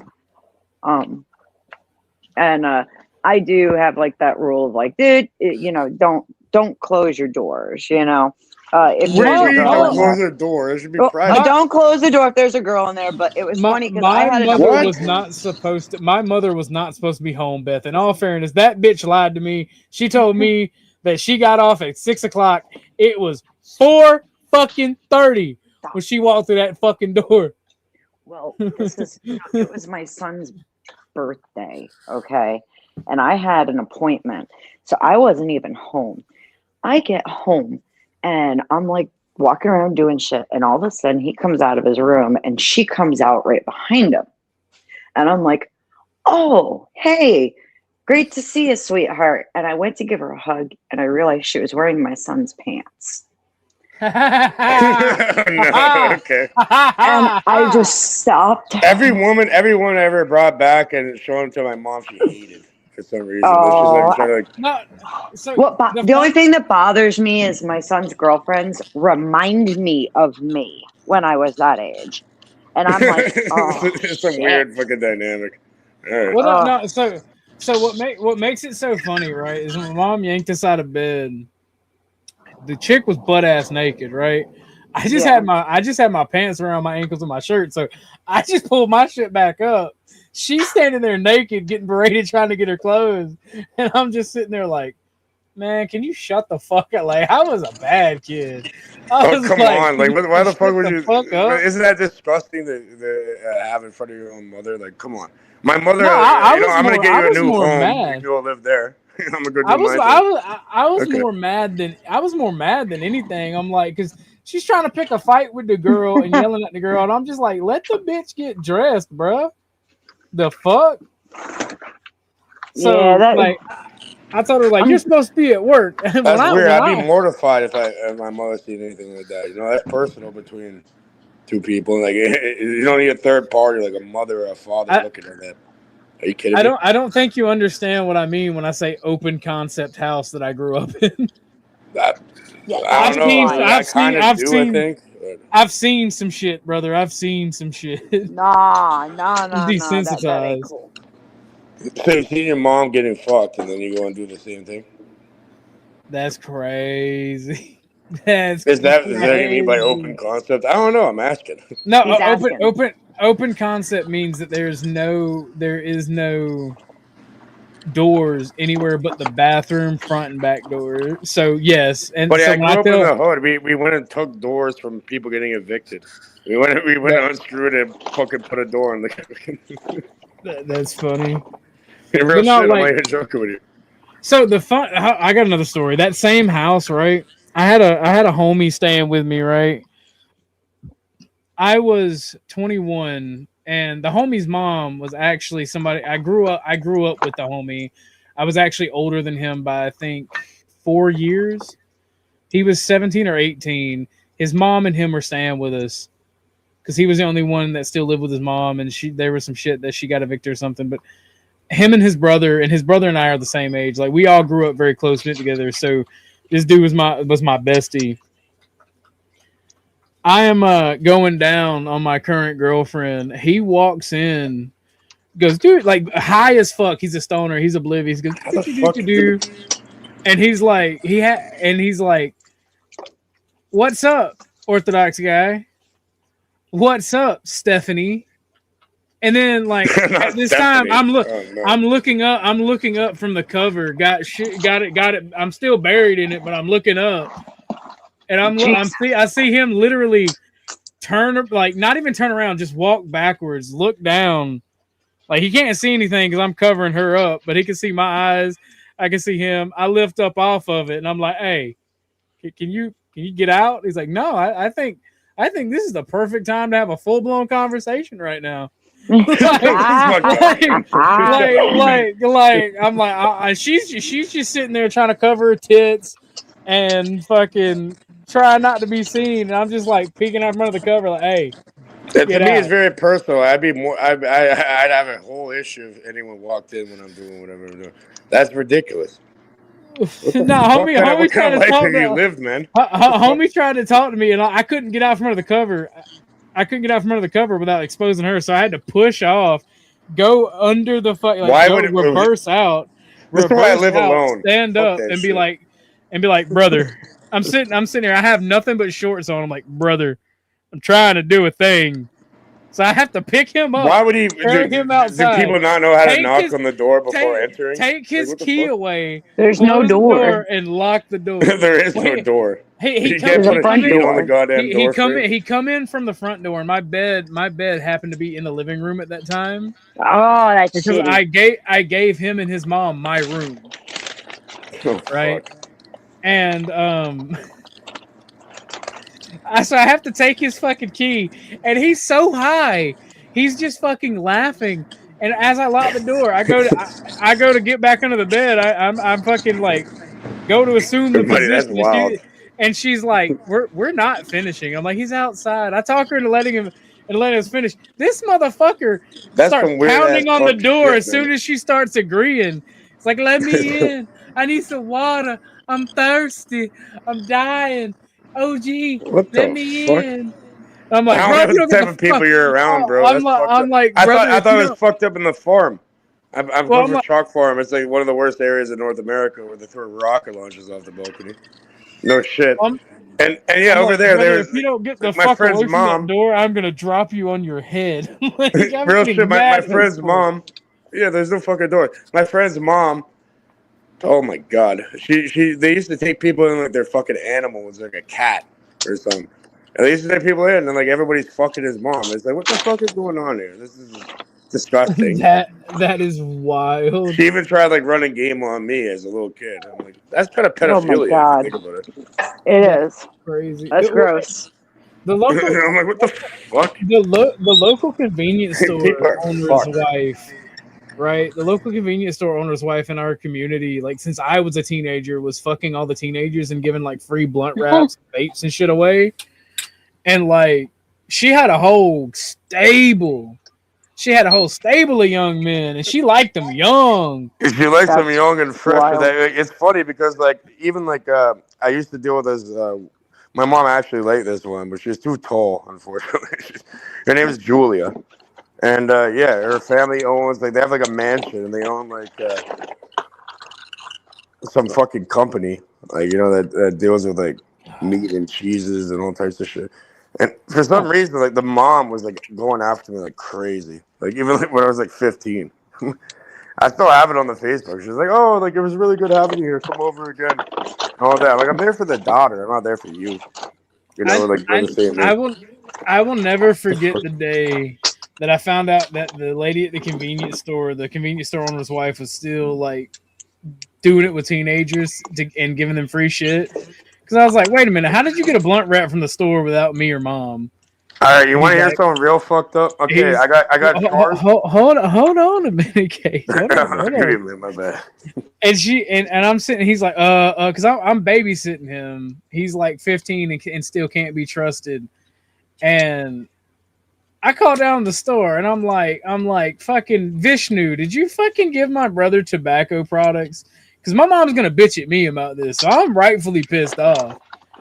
And she's like, yes. And I'm like, you're still doing the thing, aren't you? She's like, yes.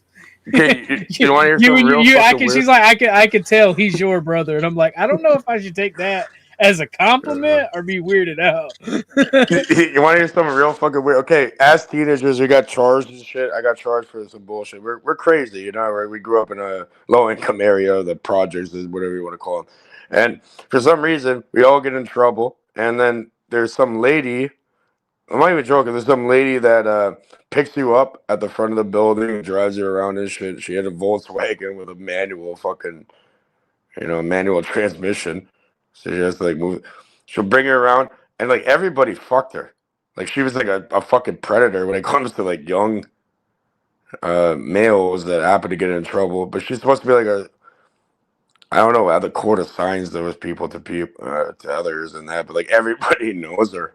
It's like, what the fuck? She picks you up in the car, drives you somewhere. The goddamn manual transmission, you know what I mean? Like switching gears. And yeah, like, you know, she runs game on every, but she's supposed to be there in order to like help, I guess. I guess that could be help. Regardless, is really odd. I don't know. It helped me when I was a teenager. It helped me get through. Let's watch this video. Go get a warrant. Go ahead. Go get a warrant. Taylor, bud, we need to talk to you. Get a fucking warrant then, because she has no right to go. Child, and I'm protecting a child. Well, then talk to us. Tell us what's going on. She's been a child. Okay, then come out and talk to us, man. This is not gonna end well. I could really tell. Okay, then come out and talk to us so we can help you. If you want to protect the child. Yeah, he sounds drunk as fuck. It's not gonna end well, I guarantee you. Listen, she has a history of a. Okay, Taylor. I am more than happy to talk to you, but I need you to come out and talk to us, man. We can't do this through the window. Look up her record first. Taylor, I need you to come out and talk to us. We're not doing this through the window. I do not feel safe. Okay, put a shirt on, come out and talk to us. No, that's an unsafe condition. Well, then we're going to come in and talk to you, bud. Well, we're going to come in and talk to you then. We're going to come in and talk to you, bud. See, this at this point is just cops escalating the situation. You've got a visual on him through the window. Send another officer to look up the lady's record, see if she has a use, like you said. Well, you did say he doesn't feel safe. So, I wouldn't either. I'm not going to join her for that. She's abusing a child. Okay, Taylor, I hear you. Child, you can make the decision. Okay. He's bipolar, you know. Did you live with him? He sort of lives here. He sort of does everything. Whose house is it? It's my mom. It's mine. It's my mom's. It's home. It's my home. Okay, how long has he been here for? I mean, he's lived here on and off for the past couple of years. I never seen him like this. It was really scary. It's like it was crazy in his eyes. Like, does he do drugs or? He smells weed. He does, I don't know. Is there any weapons in the house? There's definitely more than weed going on. He keeps hearing on this. Today he said he did. This is And weed. I told him, well, you can't have that here. And he said he was joking, so I don't know if it's here or not. All right. Give me 1 second, all right? I mean, Let's blame the weed. 4 or 5 or 5 2. he's never hit me like that before. I've never been beating me. It's like he's like pounding She did me. say that he does have a gun in there at times. He did say that he has it in there today, but she's unsure. Which is the room that with the window. I tried bringing The out the front? window. That's why that window's broken. Because I tried to get out. You locked the doors and said I couldn't leave. So he has a baby in the bedroom. In my room, yeah. That's on the far right side of the house. Yeah, the window, the thing is broken out of. I tried to break out the window. Do you have keys to get in the house or no? Just the front pad door thing. Just the front keypad. Taylor, come to the door. 38-256. Come to the door, Taylor. I hear you. We're not going away till you come out and sound talk fucking to us. Canadian. We are not leaving until we make sure your kid is okay and you come out and talk to us. Either we're coming in or you can come out. Take your pick. So at this point, I think it would be a good idea for homie to like just, talk to them. Yeah, talk to them and just fucking go and shut the fuck up and go and call your lawyer. Like, enough of this shit. Yeah. Let We them got see Jewish the lawyers. kid. I think Get this a cop. pig. I don't think there's any harm in this cop going to the window and having a conversation with him as a sign of good faith. Okay, but honestly, if they're really afraid of their life, they would not go anywhere near a window. Well, that's the problem, right? He's already committed the only crime in existence, and that's contempt of cop. He didn't do what the cop wanted immediately. I got charged with that. I got charged with they tried charging me with failure to comply with a peace officer's demand. Oh, gee, I'm gonna switch devices. Be right back. All right. Like 2 seconds, literally. You don't have to comply, but you don't have to be violent either. What the fuck? I'm It's gonna not play- gonna work out for anybody. I'm gonna play It's a some more of the losing video. Do you mind muting up because you got some feedback? I do not need a warrant. He's still in this room.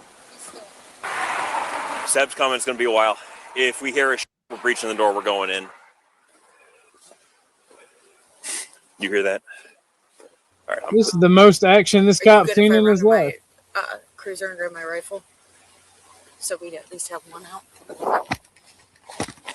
He's like, oh shit, I'm gonna go get my rifle.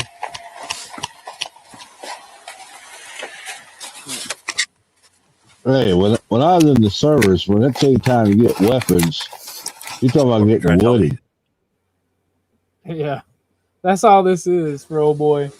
There's one small one. There's a fence about 2/3 of the way back. The windows are on this side of the fence, so he would have to come out and hop that fence. We gotta make sure. Come out this way. We gotta make sure the baby's safe. Let's get high-powered rifles so we can shoot the guy in the same house as the Yeah. baby. I was go. at my old house. Right. He'd have to come out and hop the fence into the backyard. Can we talk for a minute? Yeah. All right. Do you remember me? Yeah. All right. So, what we have to figure out is I know you talked to those guys on the road and everything. We need to figure out real kind of detailed what happened, okay? Who's in there with her right now? Her father, Taylor. Has Taylor ever hurt you before? No. Taylor ever hurt her before? No. Has he ever hurt anybody else that you know of? No. So you guys went to bed last night and everything was okay? No, but Either she's lying about all of it, or she's lying about him hitting her. Right. I think she's lying about all of it. I think it blown out of proportion. Yeah. She called the cops, and now she's regretting her decisions because she's having to deal with all this. I think you're That's right. You got that what it big seems like. But I think old boy's gonna wind up getting hurt just because he didn't comply and did contempt of cop. I think. Let's see. Well, there's a child in danger.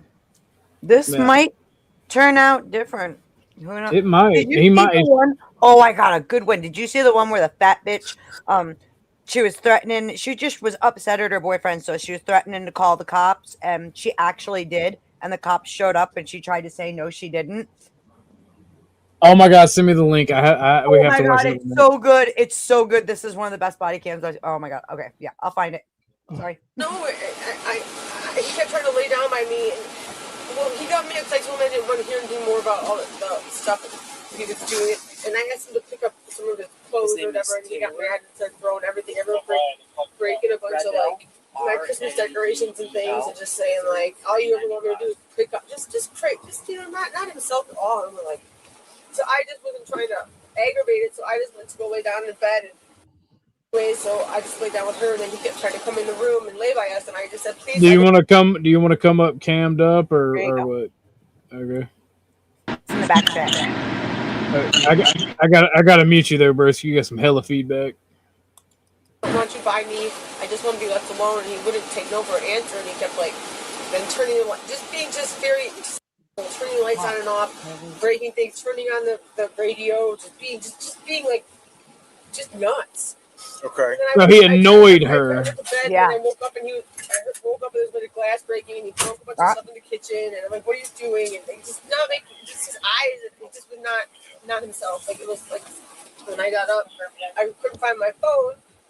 And he took it last night, and I said, "Where's my phone? I need to call my mom." And he wouldn't give me my phone, so I finally found it.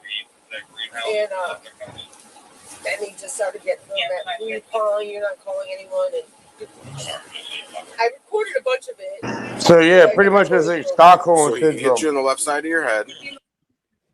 You ever heard of Stockholm syndrome? Where they've done studies on this, where you can lock somebody up, and eventually they defend the people that lock them up. In a certain way. She said she they're recorded becoming- it, so let's do this recording. All right. Kicked you in your back. I do have bruises. Okay. Kicked you in your back. Beating my back and telling me I was a horrible person, and I was calling me names and spitting on me, just like telling me I deserved it. And I was just like, please stop. He's like, say you're sorry, and I'm not stopping. So finally I was like, I'm sorry. I didn't know what to think. And like he's never been like this before. If I got you a computer, would we have access to that Google Home camera live?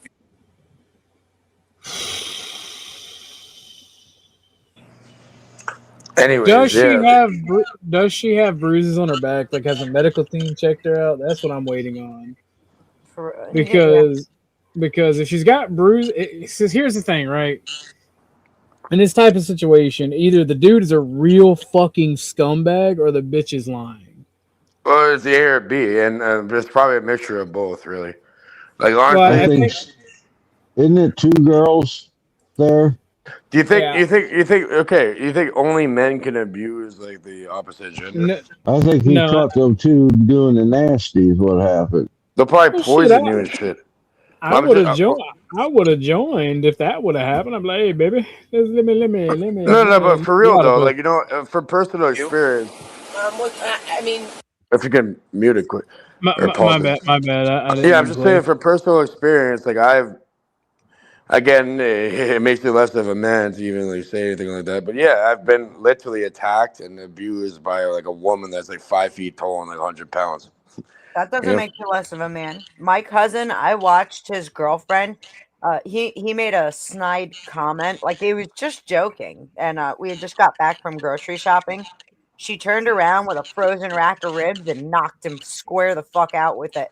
He was laying on. Okay, now imagine a man did that shit. She just stepped over him. You're the bad guy, right? right? From the freezer. It was like wild.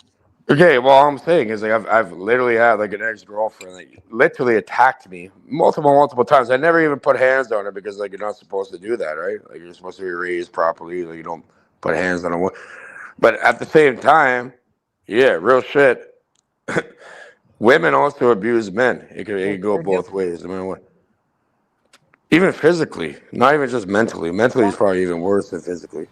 Yeah, but, they sure do. Yeah, women tend to abuse mentally and emotionally. Men tend to abuse physically, but it doesn't necessarily have to be that way.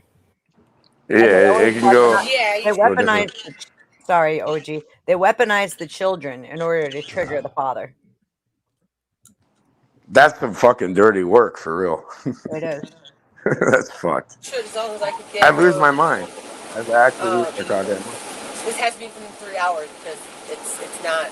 But if I brought a computer in here right now and was able to give it to you, you could give these guys a live view into that living room. If the internet's on, yeah, I can literally unplug the internet. Yeah. She's got a Google camera in her living room. She can give you a live view into her living room. Yeah, bring us unless the internet's not on. Hey, I got my iPad in my truck. Yeah. Mike, if I get a live view, I'll let you know. Yeah. Okay, sounds good. Okay. Do we have any officers in the back there? We got behind the house. I think Norwillow is somewhere behind. 3-4 corner. Yeah, I'm not sure since I've got out. 5-2. What corner was he? We've got one guy in the back. 1-4. Whoa, where the fuck is that guy going? He's going to Iraq. He's going to Iraq, Chuck. He got a snowsuit on like they wear in Alaska. Yeah. Nah, but real shit. Yeah, what I was mentioning before. It's like how the fuck. Like I'm not a small guy. You know what I mean? Like I'm pretty imposing.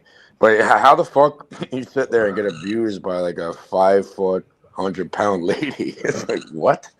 Dude, it happens. If you do anything, first off, let me explain to you. Some of them 5'1" bitches are mean.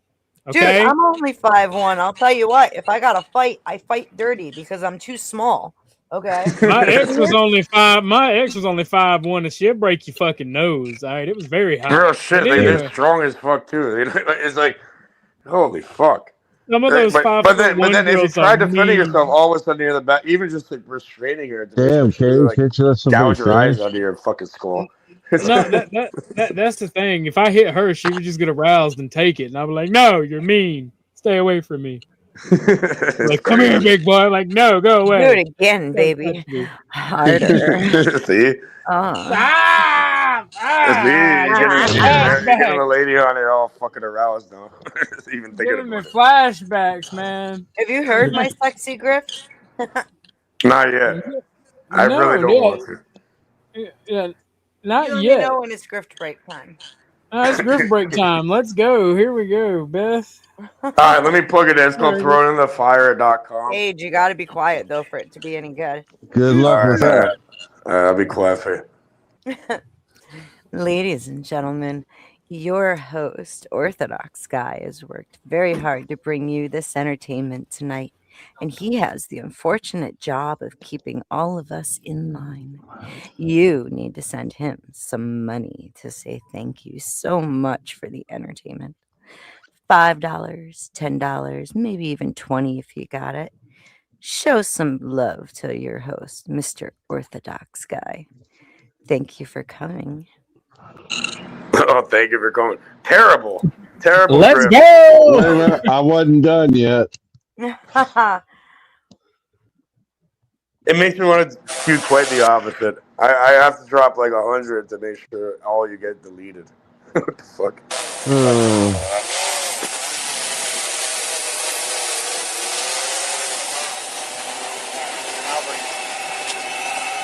Hi. I'm sorry, unless if it's an emergency, we have the road shut down for right now. We have something that's going on one of the houses here. God. Okay, no worries, and I have to go to Troopers. That's a big deal. Okay, sorry about that. We should hoping to have this resolved shortly here, but you have to give us a little bit of time. All right, thank you. So we're gonna get Rossman out of there. He got Joe cool meowing. I can hear him Call laughing Rossman, pull back. him back. We got the fucking SWAT team there for this. He got Joe cool meowing. A man with a gun with a baby. Everybody silence. I have to address the crowd. You, sir, mind your business, all right? If you have a girlfriend that thinks a broken nose is foreplay, you need to make better life choices. I have made the exact life choices. I have made the exact life choices that I want to be made. I am proud of my decision. Yeah, they make medicine for that. No, they don't. Joe, this woman's claiming DV and says that he has the baby in the house and that he With a owns a gun. rifle. And so now we have the SWAT team and the road is shut down. It's a pistol. It's a pistol, even. But mind you, she's got fucking those cameras in her house.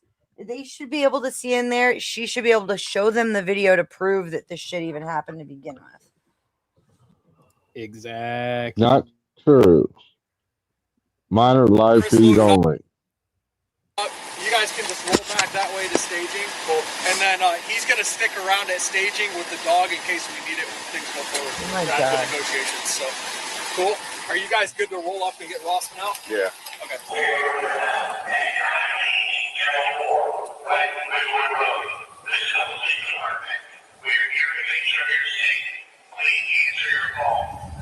When officers were unable to take the suspect into custody, a SWAT team was activated as negotiators worked to communicate during an hours-long standoff.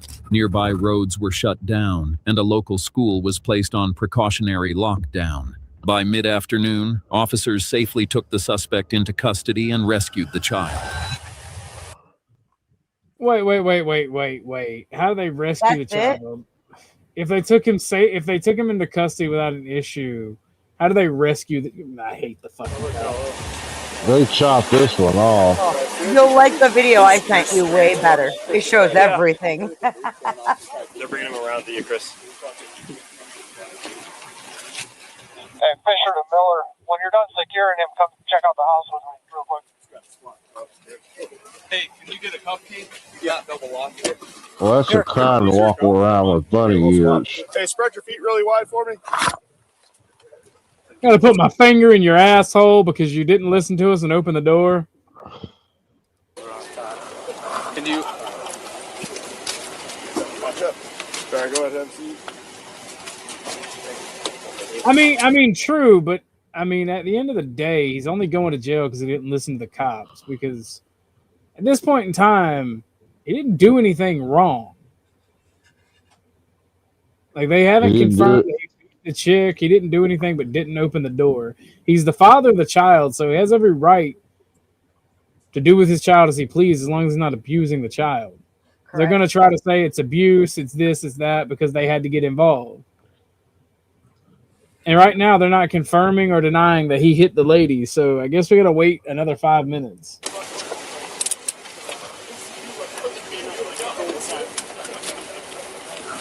Thank you. We emptied his pockets already. Cool. Thanks. Copy, you're taking him to the hospital there, Chris. Okay. Parma? Yeah, Parma Hospital in Strongsville. Is somebody coming with? Yeah, I'm gonna get to Hey, he needs to be medically cleared, and then Strongsville will take him. Hey, just so you know, the firearm is in the back bedroom. It's on the dresser. Okay, well, I don't have a search. As long as he's not a felon, he has every right to have the fucking gun, so that's irrelevant. I don't have a search warrant. So, all right, I didn't know if you guys want to secure that bitch or not. So, there. But I appreciate it. All right, sorry. Everything's good up there. I'm just trying to think ahead, okay? So one of the questions I have is after this is all over, I want to go in there and see if there is a gun in that house. Okay. So what I'd like is your consent to go in that house and look for it afterwards. I can go get a search warrant, right? But that's going to be a whole lot of extra work. You're the homeowner? Yeah, she's the homeowner. She's the homeowner. But you've established residency, right? You've been here. So when this is all said and done, are you okay with me going in the house and... That's crazy. That's how they get around a warrant. If you live there, some dumbass can give him permission. That's crazy. And looking for that gun? Yeah, that's fine. Okay. Listen, here's the deal. Here's how consent works, okay? If at some point you decide, I don't want them to have consent anymore, I don't want them in my house, you get one of these guys' attention and say, hey, find the big, fat, ugly one. I don't want them in my house anymore. No, I don't have it. We're talking about you, OG. I know, right? I'm catching fucking strays because some retard don't know how to beat his wife right. It's crazy. Check the name, Reality Fun. I appreciate it, Cage. Thank you for the dono.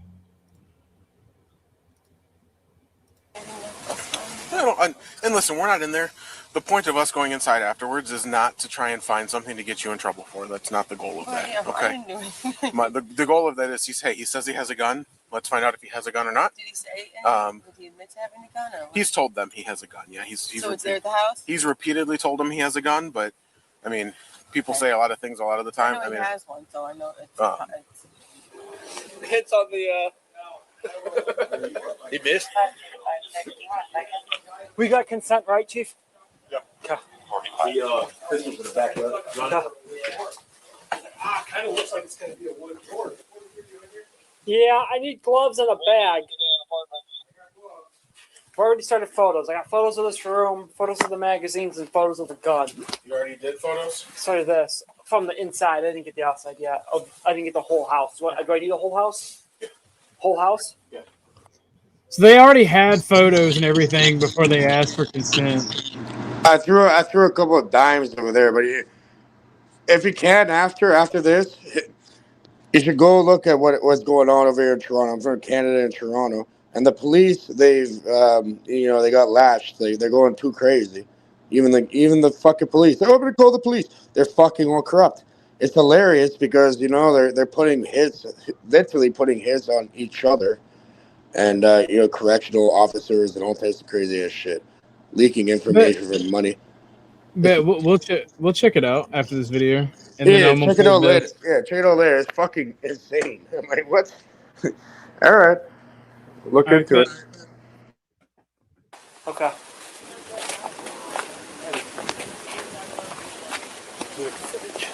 Oh, come on out.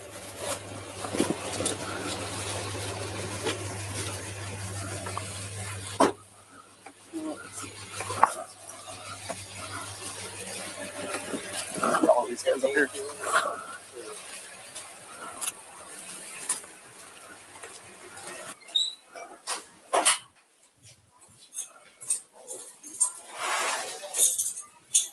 The hostage was me. You were the hostage. Yes. The child's mother, she's had 4 children taken from her because she's abused them. And I was only in the house to protect the child. Her last children were taken from her because she poured vinegar on them. I accidentally knocked her up and got her pregnant. And I've been protecting this child ever since. And that's why I would not want to leave the house. Because I don't trust her alone with So the who child. called the cops? Her? Yes. She called the cops. She called and the she cops. said that you were keeping a child. She wasn't even in the home. She abandoned the home. I woke up with the child, and the cops were at the door. So she said that you were keeping the kid hostage? Yeah, that's apparently the message she said. Okay. All right. Okay, follow him up.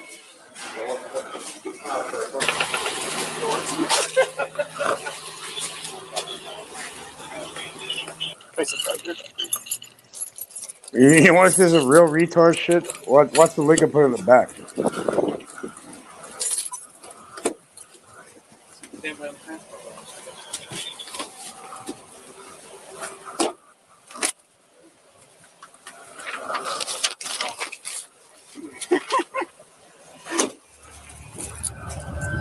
Later, officers charged the suspect with domestic violence, disrupting public service. Authorities say additional charges may be considered pending grand jury review. Investigators say the standoff lasted approximately 6 hours. Police confirmed the child was unharmed, road closures were lifted, and normal activity Well, thank resumed in the fucking God area the child following was the good. arrest. What's your take on situations? The one I That's a sent you, wrap. the one I sent you, the man is actually innocent. Leave the goddamn children out of it. So we're gonna. Cage gave a donor, so we're gonna watch the one Cage put, and then we'll watch the one you sent, Beth. Yeah, we'll show you the corruption. This is literally something happening right now over here. It's ridiculous, really. Like, imagine police putting hits on themselves and correctional officers that run the jail. That's what I'm saying, Joe. How can the dad keep his own kid hostage? I think the reason that his face and shit was blurred out is they know they don't have him on anything, but because of contempt of cop and him not listening to the police and them having to shut the school and the roads down, they're trying to pin him with that, and they're trying to be dicks. Because that's fucking crazy. But here's the video. At least no children got hurt. Mm-hmm. Simple. No women or children. Like, even like the fucking mafia and shit, they don't fuck with women or children unless like women can. Like, they're adults too. But yeah, no children. That's true. Here we go. Ontario, police have revealed shocking details from an investigation with links to organized crime. Investigators say 7 current Toronto police officers and 1 retired officer are charged. York Regional Police were...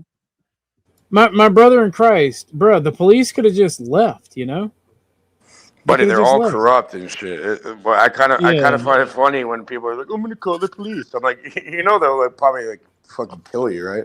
Shut the fuck up. Brought in to lead the investigation called Project South. Here are the key findings. A conspiracy to commit murder, shootings, extortion, robbery, drug trafficking, and firearms offenses. This investigation also has uncovered serious allegations of criminal corruption among police officers. It is alleged that these officers have demonstrated varying degrees of criminality and associations to criminal networks. The allegations of criminal corruption include bribery, obstruction of justice, drug trafficking, theft of personal property, breach of trust, and the unauthorized access and distribution of confidential information. We are alleging that some police officers who are collecting personal and private information unlawfully and distributing it to members of organized crime, which ultimately resulted in serious harm in our communities. The CBC's Michelle Song was at the police news conference and joins us now from Aurora, Ontario with more. So Michelle, what else stood out from this news conference with police? Yeah, so Hillary, there's a lot to unpack here today. They say that it started with an investigation into a conspiracy to commit murder in June at a home in York Region, and that home belonged to a member of the Correctional Management Services. And investigators allege that prior to this incident, a Toronto police officer by the name of Tim Barnhart had unlawfully accessed information about the victim and shared it with a man by the name of Brian DaCosta, who they characterize as a significant suspect in this investigation and a key member in the criminal organizations within the Greater Toronto Area. So investigators also allege that prior to this incident, that they also found that he and other officers were looking into multiple addresses that were linked to violent shootings, extortion, and robberies across the Greater Toronto area. Police say they cannot speak to the motive behind any of those shootings, but they also uncovered a plan led by, again, that man Brian DaCosta, where it involved police allegedly intending to support the operation of illegal cannabis dispensaries and accepting bribes to obstruct law enforcement action at the locations. Police say that some of the accused officers also participated in drug trafficking themselves. 4 officers, again, face bribery charges in connection to this operation. 3 Toronto officers face charges related to trafficking of cocaine, and investigators working on this investigation also arrested numerous suspects who face charges involving commercial drug trafficking, Hillary. Okay, Michelle, some of the details here, they're pretty shocking. And the fact that police officers are allegedly involved means that the issue of public trust, it was brought up during this news conference. What was said about that? Yeah, so public trust was a big theme from the York Regional Police Chief and the Toronto Police Chief. Both chiefs talked about how they are committed to transparency and rebuilding public trust. Toronto's police chief, says that they are looking into these officers being suspended without pay, and they say that these arrests do not reflect the entirety of the police service. So let's take a listen to what Chief Demkew had to say about that. The issue around public trust in these kinds of circumstances is frankly the priority we obviously recognize. We recognize that these types of allegations shake the very foundation of trust that people place in the institution of policing, and in this case, the Toronto Police Service. So, Hillary, these were bombshell allegations that came up today, and we'll have to wait and see how the public reacts to them. But Toronto Police Chief says that they have also formally requested an independent investigation by the Inspector General of Policing, and they're hoping that that will also signal to the public that they are committed to maintaining the integrity of this investigation, Hillary. Okay, Michelle, thank you. We know that you will continue to monitor all of this for us, including that reaction. But for now, thank you. That's ABC's Michelle Song in Aurora, Ontario. Well, Toronto's mayor is backing calls for an independent review of the city's police service by Ontario's Inspector General of Policing. Olivia Chow says public trust in the police is fundamental. The residents of Toronto deserve to know that the police officer they deal with every day can be trusted, not corrupt, and acting with integrity. Check you away. Any police officer that is found to have committed crimes will be punished. Any officer working with organized crime deserves to be thrown in jail. Hawaii, ain't it? I got my fucking Asian plug. If she has faith in Toronto's police chief. She did not answer that directly. Instead, she said it's up to the chief to earn back people's trust.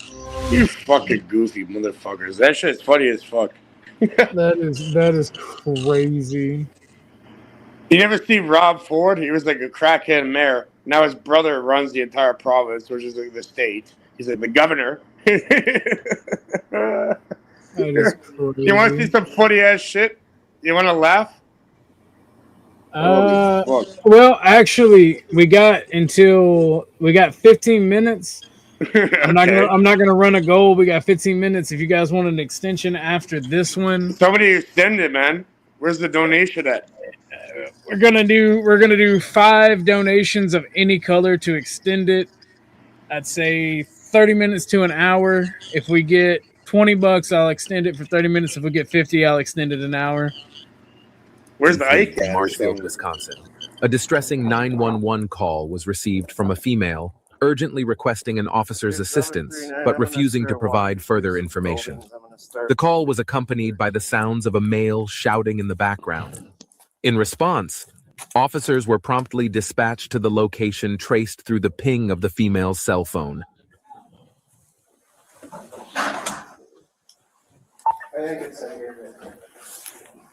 Trying to get engaged. I might as well 51st state. Hold on, pause it. You understand? Regent Park. We had the original.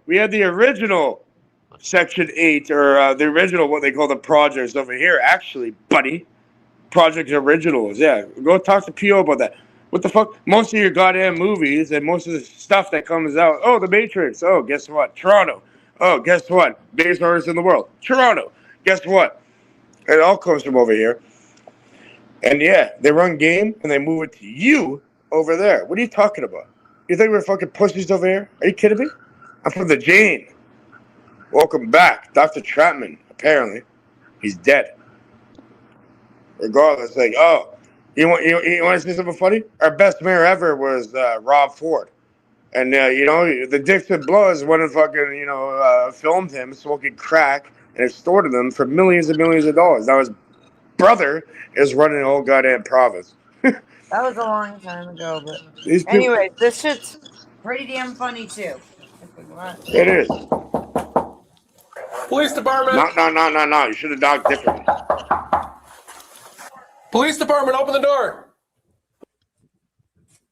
I love knocking like that to fuck with people. You got a triple knock, just like this. Hello? Hey, this is Officer Clash, Marshall Police Department calling you. What's going on? Well, we got a call from this number stating, okay, well, what apartment are you guys in? Well, we're trying to, we just want to make sure everything's okay, all right? So we just got to check on everyone. Okay. Well, how would you know we're knocking on the door? We're not leaving. Come to the door. How would you know you're knocking on Open the door. You're fucking banging on the goddamn door. What do you mean, how would you know?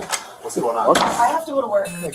No, I have to go to work. Okay. I'm not willing to be late for work. Okay, what's going on? I have to. Nothing. Okay. Nothing. I have to go to work. I don't even know why you guys are here. Get away from me, please. You're making me feel. I want the chief of police here. Okay. Whoever the supervisor is. I want the chief of police here. Let's get to we need the chief over here. There you go. Come on ASAP. here. Okay, he's coming. Okay, I have I mean, to she go to work. ain't I don't have ugly. time for this, sir. I have to go to work. So you called me. No, I didn't. I don't know who called you. I did call you. What's your phone? Start with that. 603-85. I'm from. Stop messing I'm from around, New or Hampshire. Well, I'm from fuck. Massachusetts. What high man? What high?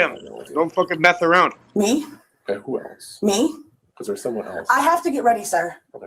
I have to go to work. We got her. I have to go to work. I've seen this one before. This it goes south real quick. Okay. So I have I actually Oh, have gee, two the different cop numbers. standing right there just called back the You're number right, and it yes. rang and she answered it. Okay. That's why we're here. I have to go to work, y'all. I have to go to work. I have to go to work. I have to go to work. I have to go work. She's like, I didn't call, so the cop has 911 call the number back. Somebody Goes fucking right call. through it. They're messing around. You know what I mean? Well, I What mean, the it fuck could could have have worked is if she smoked that day. What the fuck? SSRI eyes. That's crazy. I mean, a You kid see could how have. fast she came out that room and slammed that door. They're probably doing crack or something. A kid could have called. I anything guarantee to it. that. They're on some hard drug. No, Guarantee it wasn't even a kid calling. Though there was a woman. They stated at the beginning, a woman called frantic saying she needed police, but then wouldn't give any more info and hung up. Well, So- and they heard a they're man in trying the to background protect this screaming and yelling. Okay, but now they need to go figure out if anyone's in danger. Yeah. So, the Well, fuck? just watch. It'll play out. She admits to some I've seen shit, this but- one. I'm not talking to you. I'm not speaking to you. I have to go to work. Yeah, I mean, she's not ugly. She's just soft and jiggly. I mean, Are those I would. bruises? Else is inside. Okay. I have to go to work. You guys are gonna cause me. And she got some big old titties. I mean, I like titties.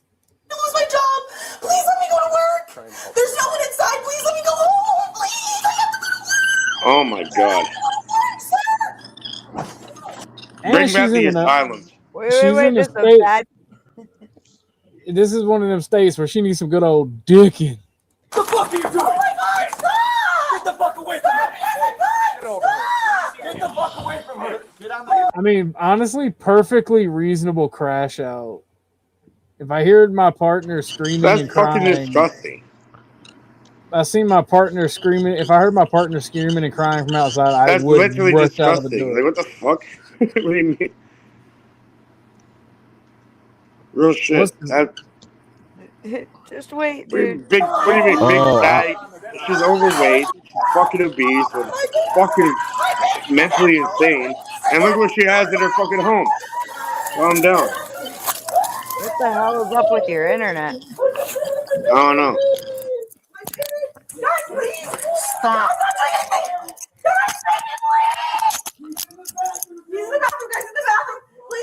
Oh no, my woman's coming over just now. Like, what the fuck is this kind of crazy? I didn't do anything. I thought you guys were hurting my Like they found this gun in there.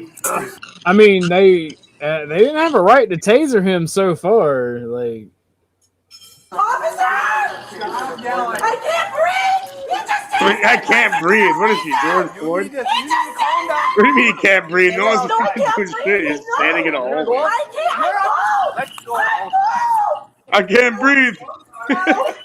Oh my god! I see more contempt of cop here. I just see more contempt of cop. I don't see. I shouldn't be laughing at this, but this shit's funny as fuck. I can't breathe. I can't believe it! I gotta adjust this cuff too. Okay, hold on. I just tightened down when she was pulling. One second. Well, there's the open air. No, you are. Jesus Christ.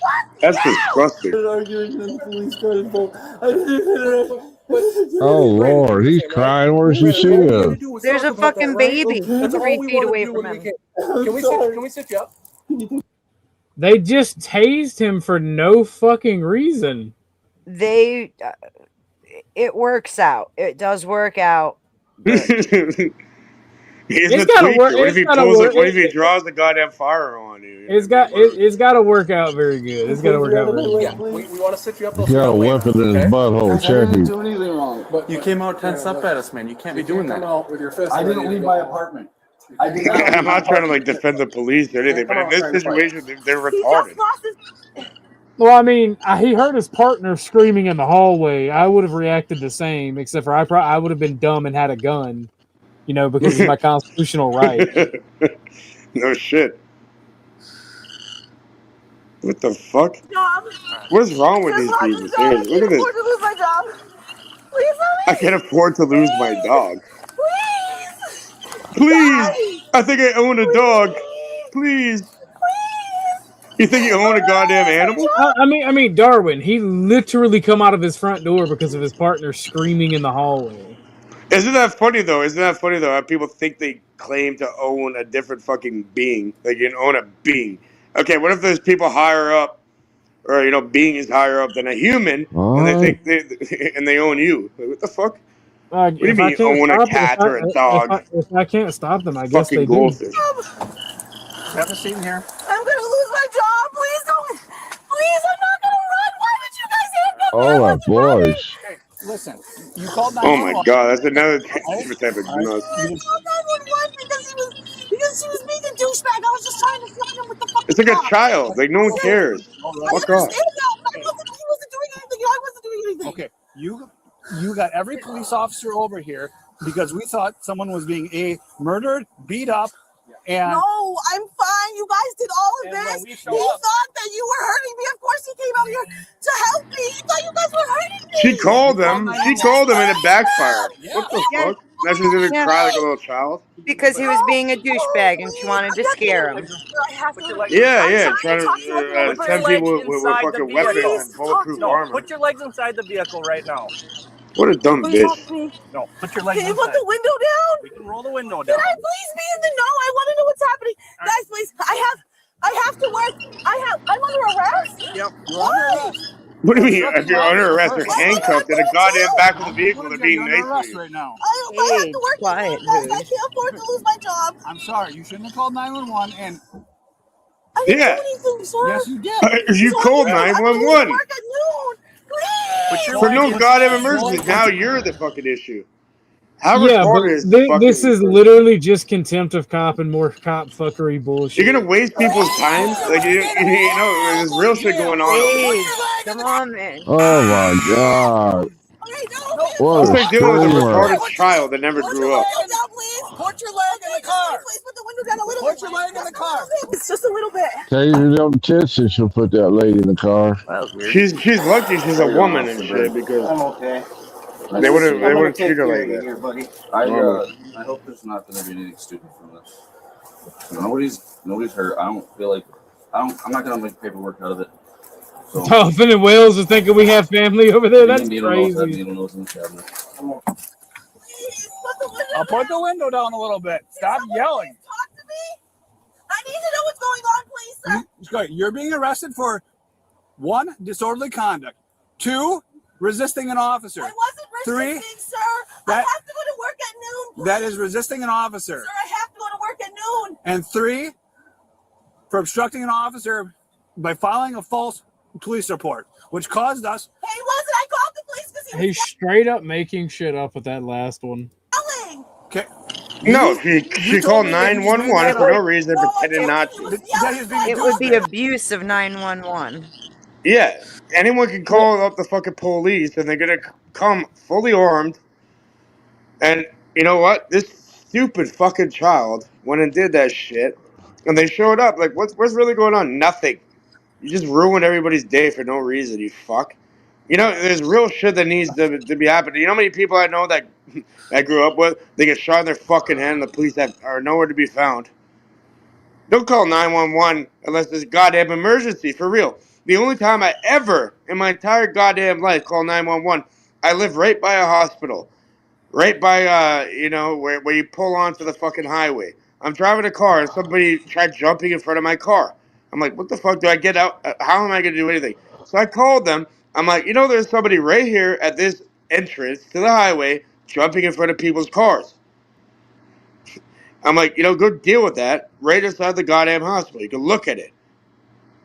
Only time I ever would ever. I'm like, what the fuck? This is out of my fucking pay grade, out of the ability I can fucking go and help. Fair enough. Fair enough. Sir, I can't afford to lose my job. I'm sorry about that. Blah, blah, blah, blah, blah. Fuck off. You're gonna come down We to the didn't want to station hear right the now, video yeah. anyway. Can you bring me back now? I'm trying to be back before work, please. No. So is she gonna be held?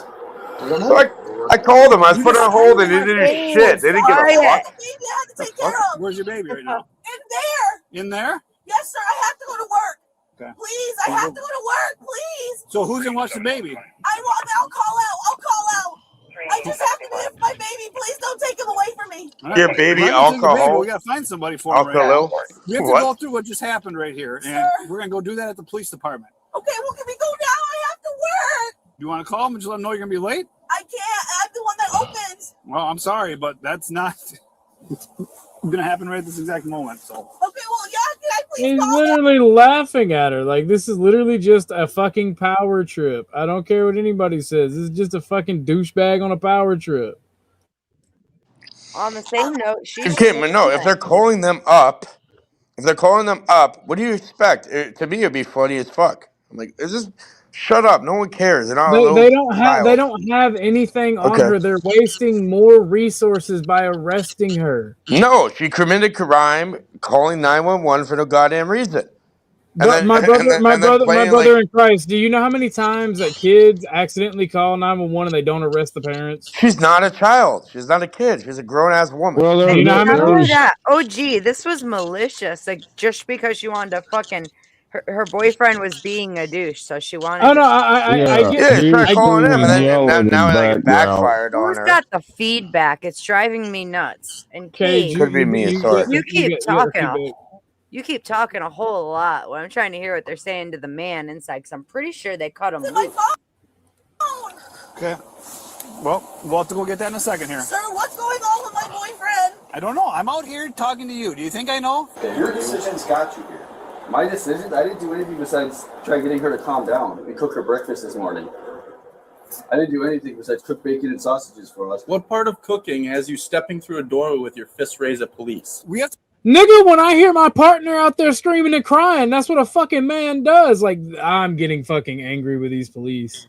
Why can't people, the police, honestly, in this interaction, Rush this because you're on a time. I don't think they've done anything wrong at all.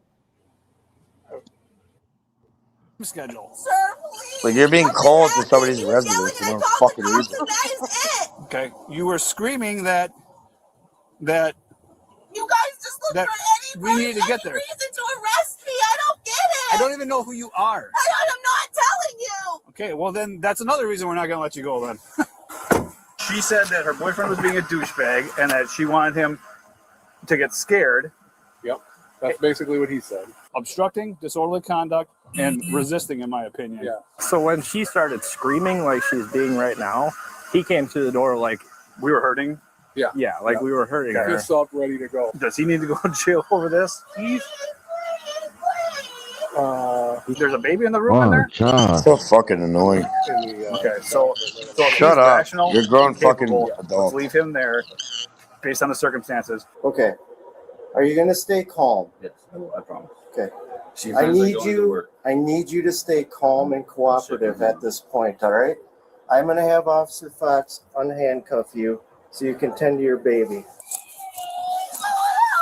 Okay. What is your Oh, name? voice. I'm not yet, please. I have to go to work. How are you defending? How are you defending these people? I'm asking you. Makes no sense to me.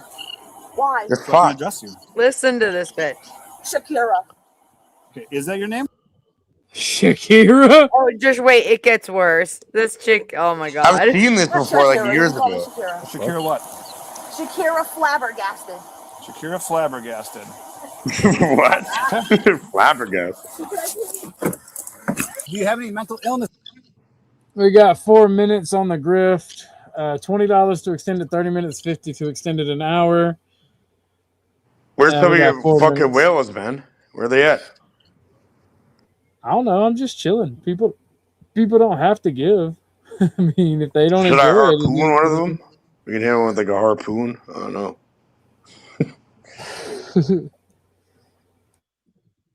That I need to be concerned about? Oh, just bring me to the fucking police station. Can someone let me call my work, please? Not at this time. Sir, I cannot afford to lose my job, please. Please. Can I please call my work? Not at this time. I told you. How fucking annoying you're is under this fucking arrest. dumb bitch? Sir, can you call them for me? All you have to do is go in my phone. I don't have your phone with you. And I wasn't lying earlier. I have two different numbers on one phone. I have an eSIM card and a regular SIM card. I was not lying. What? I lose my job. She has her fake phone for I'll cock. tell you. Sir, please just hear me. No, your actions are way inappropriate, and your neighbors don't have to put up with this. Sir, I just want to make sure I don't lose my job. I don't know what to tell you. I will call them. Why would you Don't tease worry, me your when job's you're doing going on your anything wrong? knees. You guys are so fucking Eventually, you're gonna be trigger-happy. removed. All cops deserve to get shot.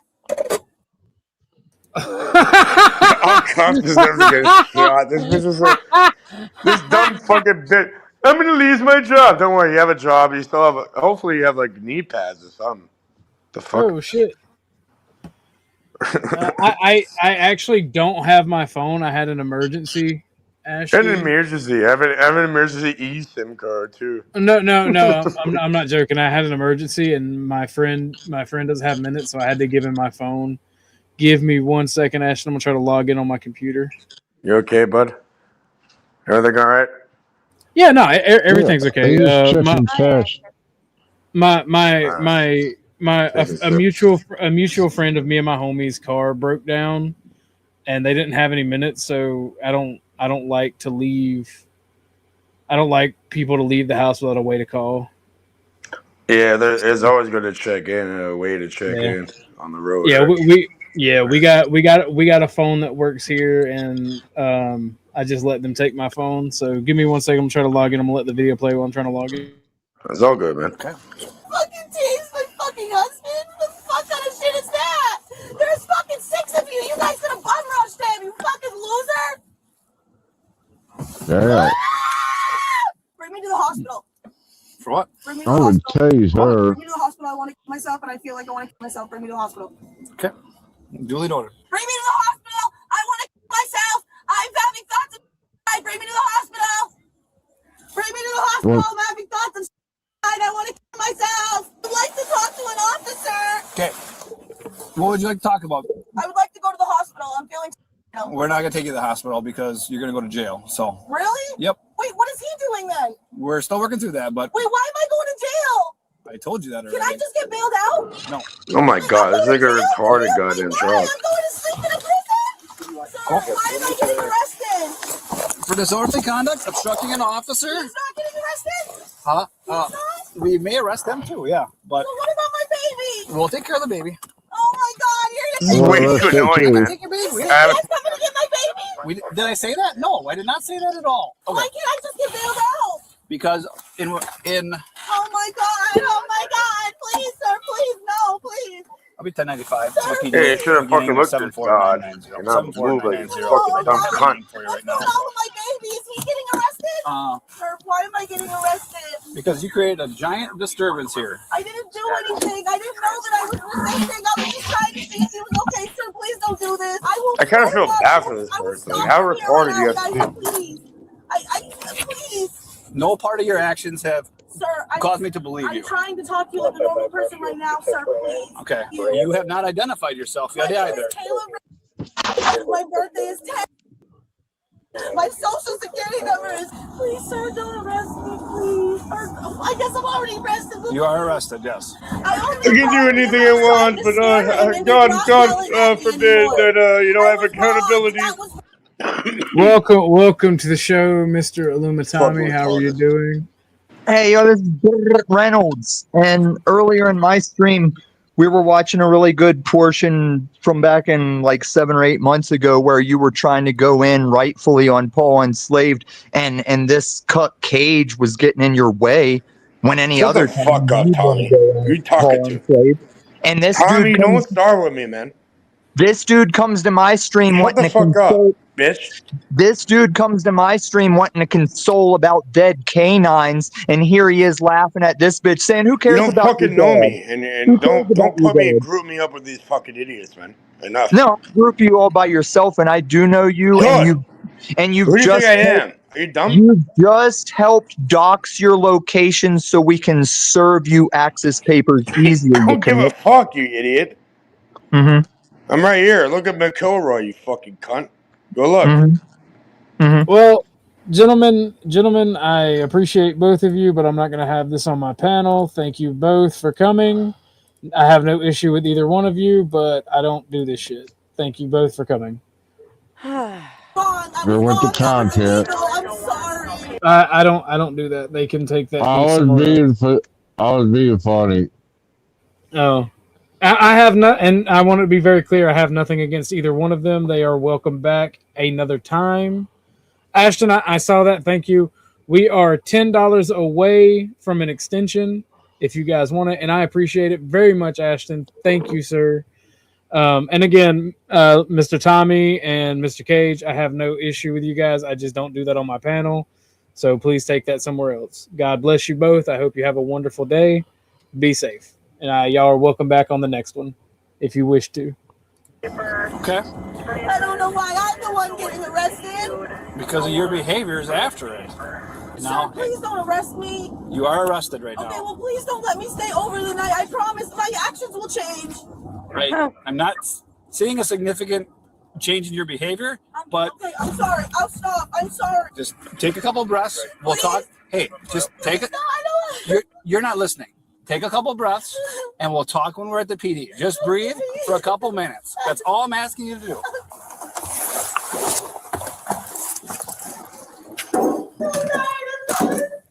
Okay, we're gonna step out of the car. We're gonna go in my booking area, and you're gonna have a seat. All right.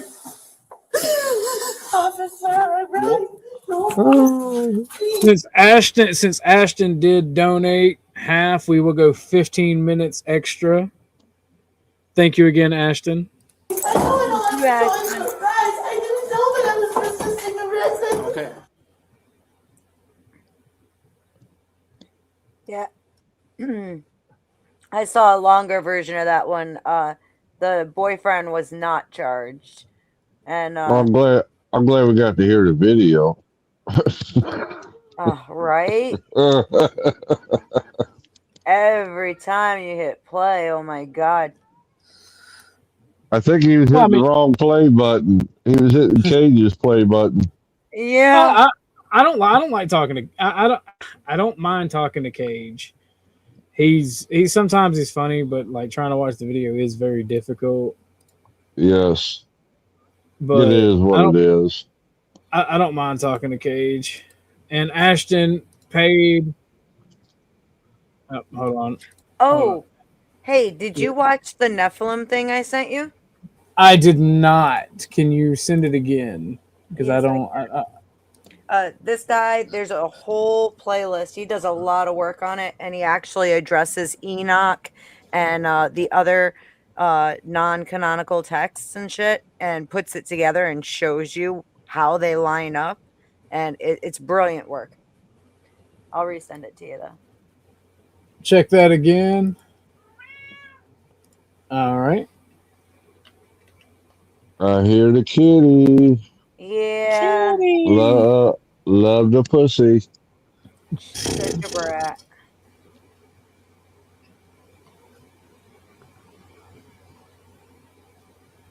Let's go, Ashton.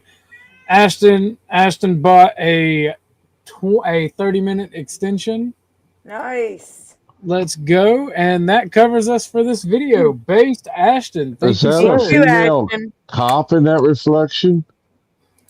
I think it is a parent who abused their child. This one is school calls 911 after child comes to school. I'm talking about the cop.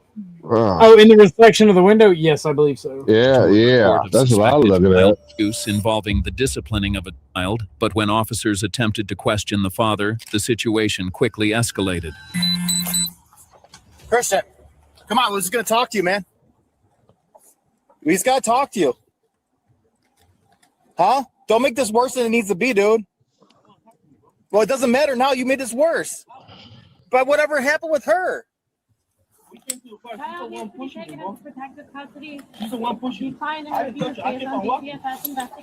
Did they whip a child inside of a store? When I told him that he was detained based on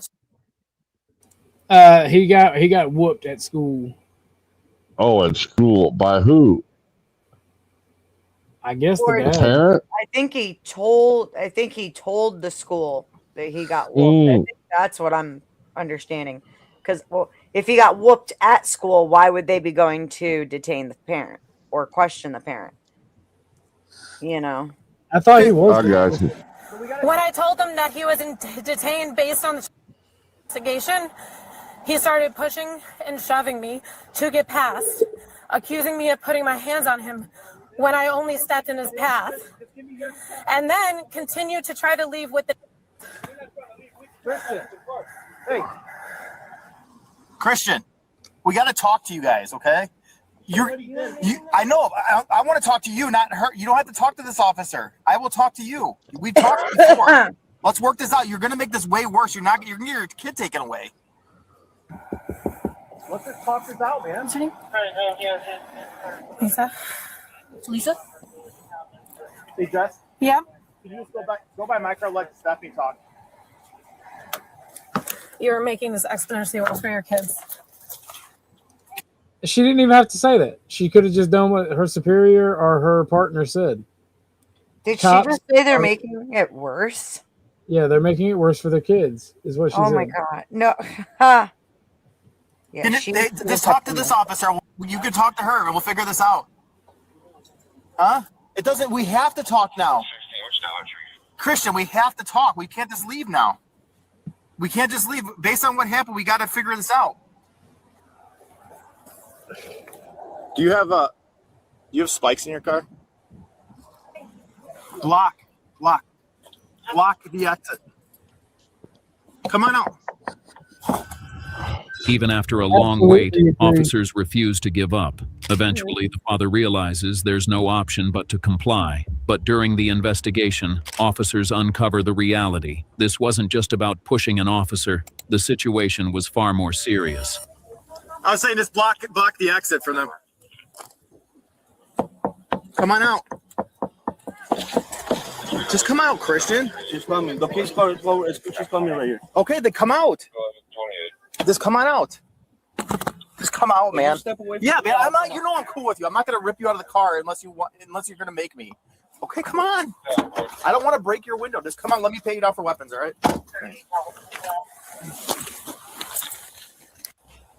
We gotta figure this out, obviously. Did you push the officer? No, I didn't. She went like this. I was like, don't, no. I was like, I'm walking. I was like, she didn't even tell me I was detained until I came all the way over here. But I did not push. I didn't go like this or anything. I was like, I'm walking to my car. That's it. I was like, I don't want you to put your hands on me. I understand that. I understand your stance. But when an officer gives you an order, whether you believe it lawful or not, you got to listen to it. You know what I mean? You absolutely don't have to listen to non-lawful orders. If you've done nothing wrong, unless you're being detained, you don't have to speak or say anything to them. And if she didn't tell him he was detained, and she even misspoke and said, I didn't tell him he was detained, I just hate cops. Next step is I'm going to break your window, and I don't want to do that. That's going to scare your daughter. We don't want to do that, all right? So you're going to have to come back to the station and talk to us about what's going on, all right? Just go ahead and put your hands behind your back. Can we wait until the caseworker comes? We'll talk at the station. We're not at that point. You created the situation. You know that, man. I'm always cool with you. But oh boy, a repeat. Worse like this, it's gonna bite you in the butt. They're gonna watch the video, the caseworker, and be like, he's out of control. I'm out of control. Just walking away. I know, but that's what they're gonna say. You know what I mean? Walking away, bro. You're clearly on a case right now. Yeah, you got the monitor. Just listen to me. You got to control your emotions. All right. I understand your daughter's here. And it's a passionate topic, but you got to control yourself. All right. So we're gonna talk at the station. All right. Separate people. What are you on monitor for? Alcohol. Good. Yeah. Can you get my phone, please? Let's take a minute. We'll put it in the spot here. Hey, Sanchez, can you get my phone, please?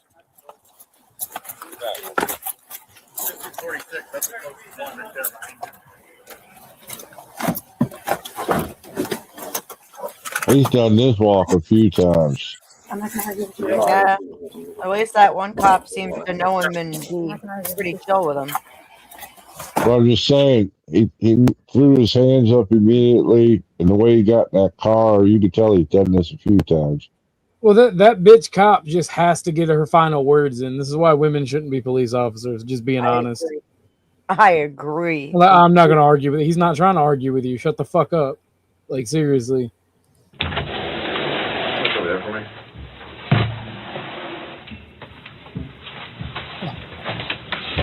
We'll talk.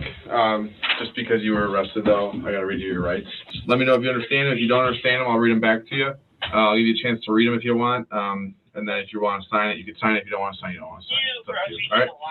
So you have the right to remain silent. Anything you say can be used against the court of law. You have the right to consult with a lawyer before you answer any questions or make any statement and have a lawyer present during questioning. If you can't afford a lawyer, won't be appointed for you before questioning any time during questioning desire. Do you want to sign this at all? No. That's fine. When am I being arrested? 1 second. So from what I heard is you pushed. I did not push no one. You pushed Sexton? I didn't. No. I was like this. You can see it on the dash cam. Okay. I was like this the whole time. My hands were up. Prior to I did not. I swear to God, I did not push it. Okay. I was just walking away, and I told her, I was like, please, I'm walking away. Do not put your hands on me. Mm-hmm. She was the one going like this to me. Okay. I did not went like this. Did you push her back after she pushed you at all, anything like that? Nope. My hands were never like this. Okay. I was either like this or like this. Don't touch my kid or don't touch my wife. Mm-hmm. But I never went like this. I was just like this or like this. Okay. I never pushed her. Okay. You can check on the dash camera before you give me those charges, bro. Okay. Please. Okay. I was just letting you know. Okay. I did. You can see on the dash cam. I even told her my hands are up. I'm not pushing you. My hands are up. I wasn't pushing her. Okay. Did you not let her move or like kind of like restrict her movements at all? She was not. She restricted your movements? Yeah, and I was like, and she didn't even tell me I was detained. Yeah. She didn't tell me. Okay. I walked all around the school, and she didn't tell me I was detained. Okay. Where were you guys? Were you guys in front of the school? In the front of the school, and went around, and then we're around. Like where the buses pick you up? And then she's like, "Oh, you detained?" And I asked her for what, and she didn't want to tell me for anything. I was like, "If you're not gonna tell me for why I'm detained, then you're not gonna go to my car. Like if the DCF wants to come and take my kid, come to my car. I'll wait in the car. Mm-hmm. I wasn't gonna go nowhere. I can't even drive. Yeah. I was just gonna go wait inside my car. Why did you go to the school? To go pick up my daughter. They said that they got a report saying something, and yesterday, when I picked her from school, they were like, "Oh, she stole something from the book fair." She come back word, and I was like, "I'm gonna put houses on your tongue, so you start."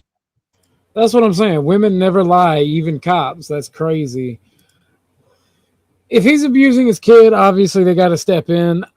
My dad, when I was in, I forget if it was elementary school, because before we went to middle school, they took 3rd, 4th, and 5th grade and put them in their own building. So I don't know what the fuck they call that. But we were separated by like 4 different schools. And I believe it was 4th grade. I'd gotten in trouble in school, and my dad came to pick me up. And I mouthed off to him. And he just like palmed me in the chest as hard as he could. And then palmed me in the back when I like doubled over out of breath. And he had to deal with something similar to this. But my dad is a violent retard, or violent not retarded.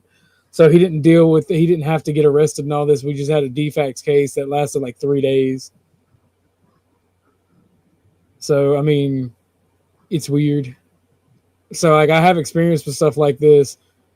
I mean, I hope that they show the body cam of her. I don't know what was the original problem. He spanked her. He spanked her, and she came to school visibly hurt. She stole from the book fair, so he didn't spank her. He said he put hot sauce on her tongue. Oh, that's crazy. These creative punishments just whoop their ass. Jesus Christ. Saying bad words, and I grabbed a little bit of hot sauce and put it on her tongue. Okay. And she was crying. I was like, "You gonna stop saying bad words?" And she's like, "Yeah." Okay. And then she said something again, and then I was like, "I already talked to you. I already took your phone away. I didn't get you no tablet." I was like, "You still do not listen." I was like, "What do you want me to do?" I was like, "You want me to tell you how my mom like raised me when I was little?" I was like, "My mom used to with the cable, with the hangers." I was like, "I don't want to do that to you." I was like, "I don't want to do that to you." I was like, "I don't want to." And then she's like, "Oh, I don't care." And then Okay. That's it.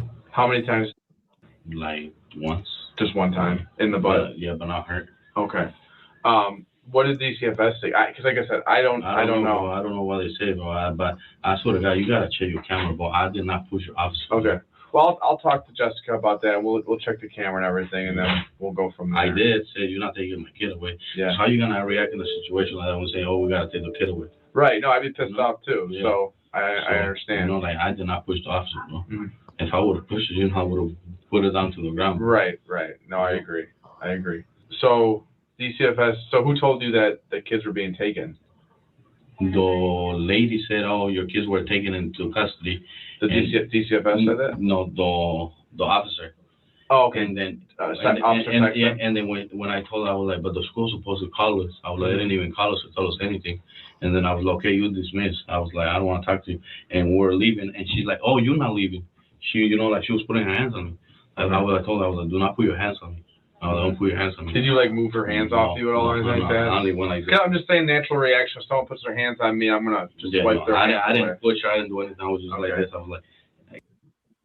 That lying son of a bitch, because as soon as he admits to it, they're going to try to slam him with charges. Again, cops be like, why do they hate us? You can even see on the camera, I'm just walking. I was like, I got my hands up. Like, I believe this. Why does he got his hands up? I would have pushed it, I would have put it down to the floor. Because he's smart. He's smart. That way cops can't claim that he put his hands on them. Exactly. If his That's why. He knows the system, and he knows if his hands are in the air, they can't try to say they were somewhere else. So Chuck, because the area I live in and some of the things I've done, right, and some of the altercations I've been in with police when I was younger, I immediately, when dealing with the cops, have my hands up just like him while talking to them the whole time. Right? Because there's several cops that I know that I grew up around that are just waiting for a fucking chance to punch me in the mouth, and if it happens, I'm going to punch back. So I just keep my hands above you, so nothing stupid goes on. That's why he's keeping his hands up. I've done the same thing. I can't speak out against it.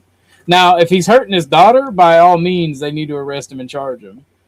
But it sounds like he's just being a bad parent, not a malicious or horrible parent where he needs to lose his kid or get defects involved. He just needs to make better choices in disciplining his daughter. But again, I'm not a parent, so I can't make that call. I want to know how old she is, because I mean, like he's talking about it. I took away her cell phone. She's saying tablet. He did the hot sauce because she was saying bad words. She was cussing. And he popped her once on the ass. You know, I don't know. The standards for what is discipline and what is abuse has changed drastically. Well, I mean, they don't want you to hit your kids, and you can't punish them in any type of way, it seems like. And I'm just like, bro, this is kind of getting retarded. Yeah, because we are ending up with kids that are completely out of control, doing stupid shit, and with no, they don't have that healthy respect. You know what I'm saying? Yeah. Well, see, I understand D5 when she talks about not hitting kids, right? I get her point. But Dennison is just, I don't get Dennison's point in it a lot because, like, I understand where she's coming from, but all kids are different. And some of these kids just need their fucking ass beat. Dude, my kids, I barely ever had to spank them. Like, ever. And, like, neither of them, like, you can ask them. They're like, yeah, mom, spank. You know, I never hurt them. It was never to an excess. You know what I'm saying? There was, like, a time for it. I would rather teach them if I could. And like I said before, I always parented through praise, right? Because kids want attention. And if you're really, you know, you did a great job, taking all the dishes to the kitchen without me asking. I love that. That's awesome. You did great. They're going to do it again and again because they like the way that feels. So there's certainly different tactics, but on the same note, I mean, some of these kids today, dude, like I've gone into the school and seen kids literally fighting teachers to the ground, biting, kicking, spitting. It's wild. That's because they know they can get by with shit. Yeah.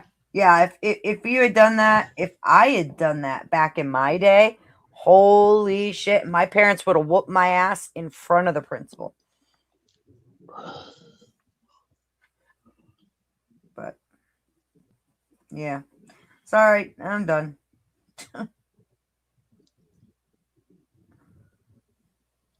I was muted this whole time. I mean, absolutely. No, I know. I was just trying to get to my car, bro. Wait there for the caseworker to get there and see if they want to take the baby, or we're gonna give it to the caseworker, not to the police, because the baby was scared. Right. And they wanted to take the kids because of what happened last night? I think so. Okay. Thanks for cooperating, man. Bro, I know. Can I talk to you, bro? Yeah, what's up, dude? I did not push your officer, bro.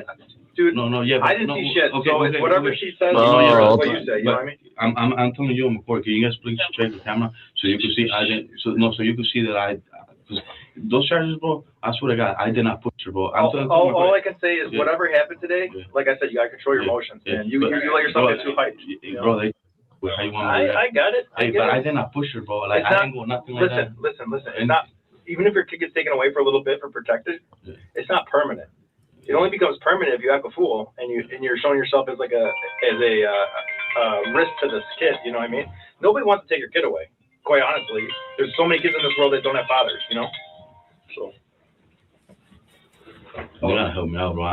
Yeah, I'm trying to figure it out. I didn't push it, bro. So let's just go back to yesterday. What'd she steal? I don't know. The school said she stole stuff from the. Did they get the back?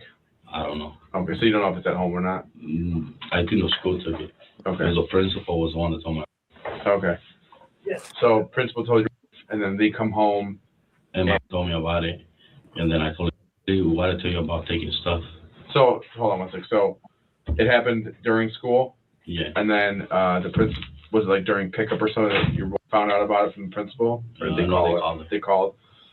Went and picked up the kids. What time did the kids get picked up? 2:45. 2:45. So they get picked up at 2:45, and then wife brings the kids home, and then you were home. What happened after that? I asked her, I was like, "You stealing stuff?" And she's like, "Cause you don't give me any money." I was like, "Why don't we give you any money?" I was like, "Last time I gave you money, I was like, you bought some." I was like, "Why didn't I give you money this time?" And she didn't say nothing. And then I was like, "Cause you being bad." I was like, "You don't listen. And I tell you to do stuff and do good in school and you don't listen." And she's just like this. And then I was like, "Why do you tell the principal?" why you stole it? And she like, oh, I told her because I told them that you were a brokey. And I was like, what the hell? Like, why you saying stuff like that? Like, you already know the reason why we don't give you money. And then she said something to her mom. I forgot what I think she said, you a dummy or something like that. And then I was like, let's go to the kitchen. So we went to the kitchen. I grabbed a little bit of hot sauce. I was like, I'm gonna put hot sauce in your mouth so you start saying bow. So I put it, and then before that she was crying because she didn't want the hot sauce in her mouth. But it was just a little bit. So did she walk to the kitchen on her own, or did you pull her into the kitchen? No, I grabbed her hand and she was following me, but I didn't pull her. Okay, so you just guided her into the kitchen? Okay. Yeah. So you guys went in the kitchen, and then you got the hot sauce? And how much hot sauce did you put on her tongue? Like a little drop. Okay, that's it. Just a little bit, not like a whole gallon of it. No, the hot sauce is like this small. Did you take it and like pour it like this, or you put it on your finger and then you put it in her? Okay, how far did you stick your finger in her mouth? Okay. And then what happened after that?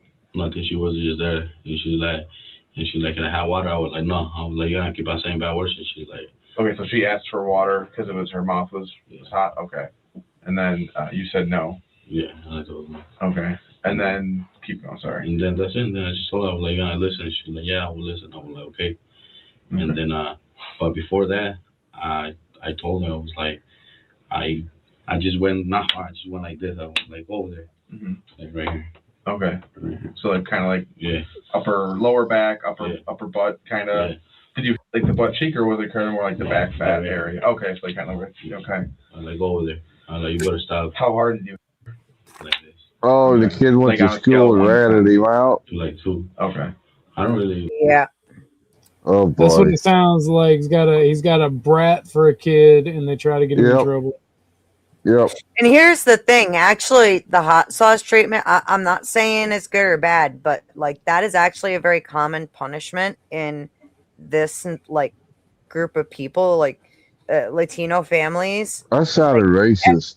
Every Latino family I knew in my neighborhood when I was a kid, the hot sauce was a very common punishment. Yeah. We know there's no Latinos in New York. I grew up in Rhode Island. Yeah. My neighborhood was run by the Latin Kings. Racism. We can't be doing that anymore, people. I wasn't being racist. What the fuck? I'm joking, Beth. Cooking. I asked her if she was hungry. I took some rice. Hey, I've seen Joe Cool get upset. I don't want none of that smoke.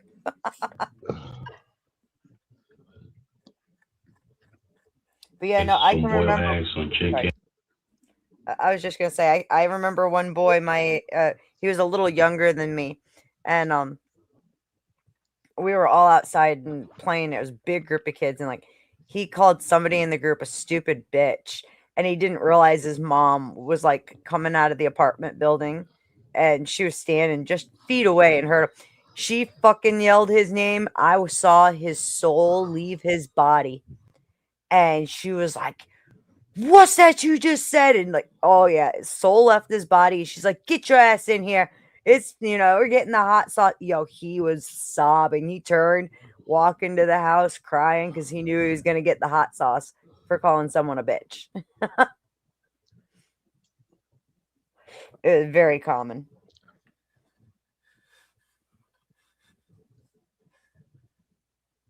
Roasted peppers with tomatoes, and then I served, and she was sitting. That's it.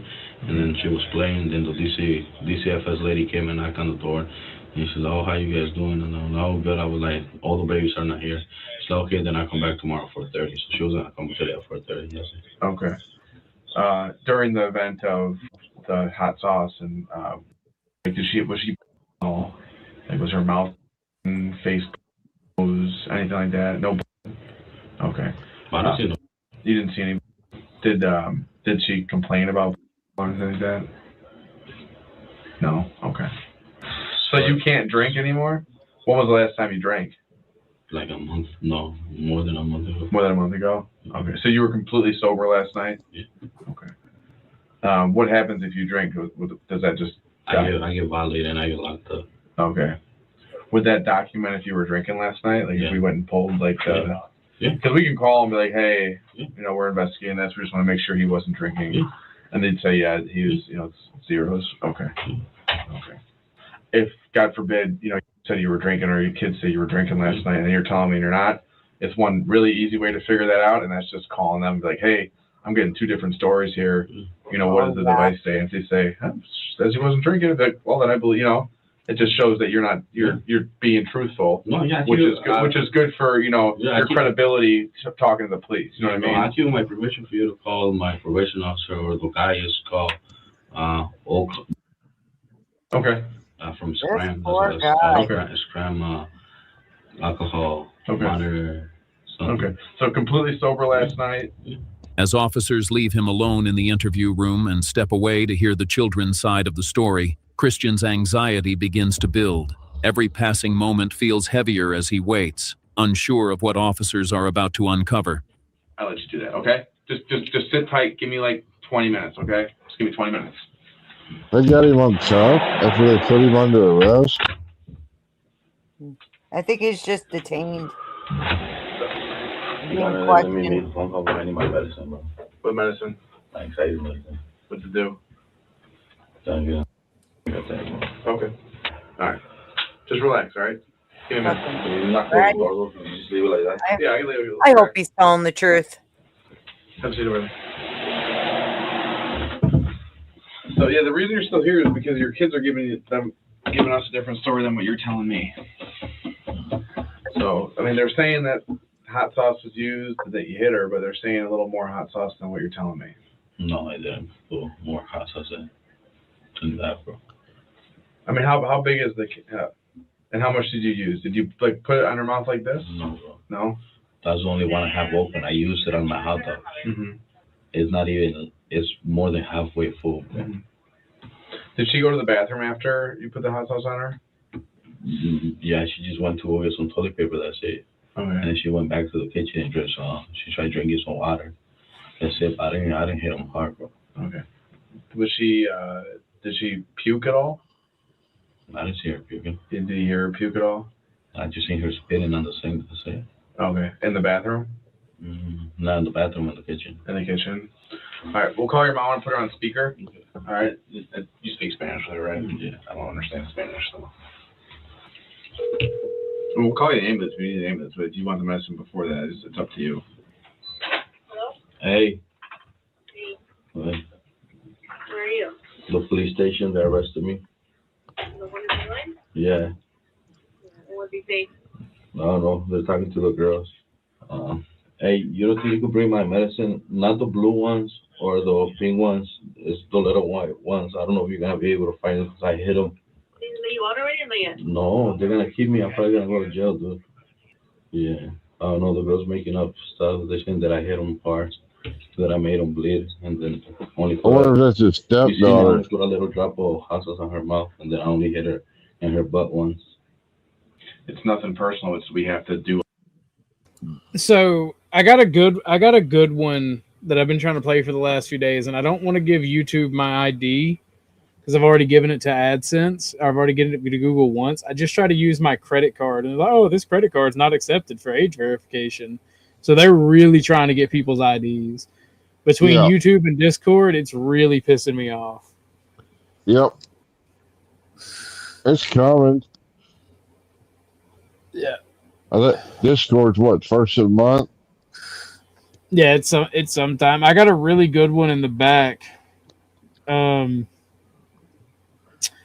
y'all want to see the really good one, sure.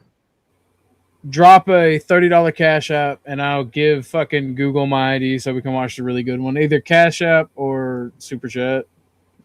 We got until this one ends to get that done.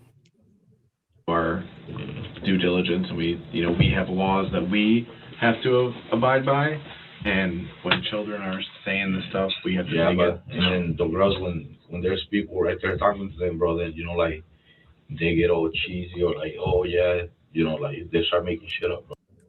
Actually belay that request because I don't have my phone and I have to have my phone to take a picture of my ID. So, oh, that's shitty.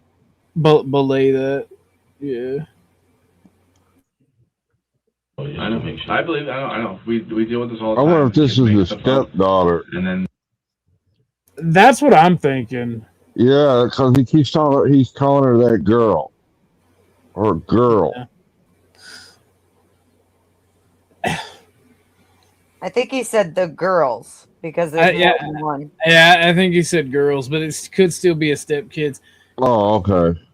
That's why I say the things I say about single moms and raising another man's kids, and I don't like being that way because he's trying to punish them, and they run to school and say he hurt me. Yeah, and like this is not the mother. Like this is obviously not the mother's fault. That's just my wariness when it comes to certain relationship types, right? Because the kids are going to have resentment for you in this type of situation. But these could be his kids. We don't know yet. But it's sounding more and more like it's a step-parent situation. Could be. You know, we bring them and interview them, and they say completely different things than what they told us initially. So we have to interview all the kids, anyone that saw anything. I wouldn't mind doing it if they were like little. Between 0 and 8, but after that, it becomes exponentially harder. One of the biggest things people have got to think about when they're like settling down with someone is discussing your parenting ideals and things. Because man, if you all of a sudden you're parents and you don't agree on how to raise your kids, and you end up in a real shitty situation. If we're together, I'm their papa because I'm taking care of them, and you're with me. Mm-hmm. That's just how that's gonna work, right? If you don't want me to whoop them, we can discuss punishment, but I'm their papa. You know, DJM, welcome to the show. Thank you for coming. Wait, where am I? You're in the back. Damn, I thought I went to Tommy's. Nope, this is not Tommy's. I hit the fucking wrong link. Holy shit. Well, here I am. How are you, Orthodox Guy? I'm awesome. About to end it. We're got like a minute left in this video. Welcome to the show. Thank you. I'm gonna leave and go to Tommy's. I don't even know how I did that, but thank you. Hi, Beth. Hi. Thank you for having me. Probably Tommy's got your link posted on his channel, I bet you. Probably. What? I don't. Tommy came. Oh, that's what I did. Yep. Christos. Oh well, here we are. Why is my link posted over there? That's crazy. I know. Well, because maybe they were talking about you, but they were. Okay. Well, I pulled a DJM. All right, you guys have a good night. Have a good one. one. All right. Thank you. Bye-bye. Thank you, Ms. DJM. Be safe. What were they saying, Chuck? Were they saying mean things or positive things? I wasn't listening, but I assume they were after you gave him the boot like you did. I'm sure he spazzed out because he has a tendency to do that. I don't think so. We can check in a minute before I end it. And then go from there. And that's what they're doing. It takes a minute. It's not going to be quick. Why else would he post your link in his show? 12:50. Accident. Later, officers charged Christian with aggravated battery to a child, aggravated battery to a peace officer, 2 counts of domestic battery, resisting a peace officer. Prosecutors say the victim reported ongoing pain and fear inside the home, while investigators say the victim 2 counts of aggravated battery to a child, aggravated battery to a peace officer, 2 counts of domestic battery, resisting a peace officer. Prosecutors say the victim reported ongoing pain and fear inside the home, while investigators noted corroborating statements from a sibling and prior criminal history involving violence. What's your take on situations like this? Share your... I don't... There was no evidence for those charges, though. Like, he full on told them what he did, and... Well, them girls told him a totally different story. No, they told him the same story. They just said he was extra mean to us. That's literally it. Yeah. Does anybody have Tommy's link? Yeah. Hold on. We'll check that out before we go. See if there's any bad nefarious play. I thought I handled that quite well and was respectful. I want to be a little upset if there was bad nefarious talk at play. I'm not gonna say it's malicious at all. I think he handled it perfectly. I know I handled it perfectly. I'm a good little Christian boy.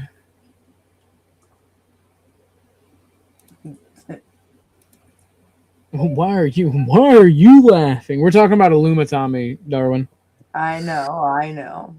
Well, I was telling Charles Darwin he wanted to know who he was talking about. Oh. Back chat. All right, give me 1 second. All right.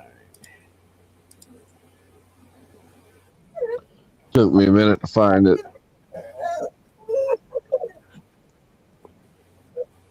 That's Tucker making all that noise. Yeah, he's being a spoiled brat. He's making me mad. Got Alaska looking over here all worried, like, what is going on? Hank has a sex doll over here. I am. What? Yeah, what?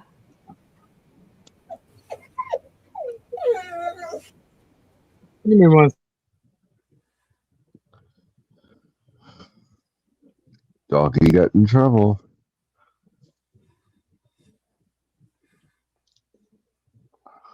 Oh, you know he's never in too much trouble. Oh, that's for sure. Until they work on their time. I want attention now. I don't care what you're doing. I want attention now. Oh yeah, he's being a little ass hat. Alaska does that to me too sometimes.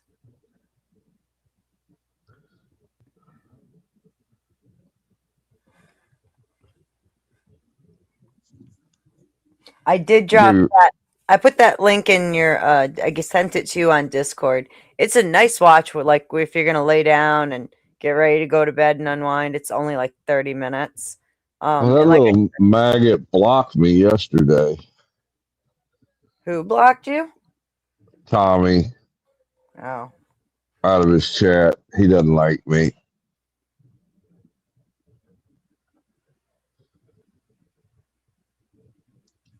Even though I've donated to him many times.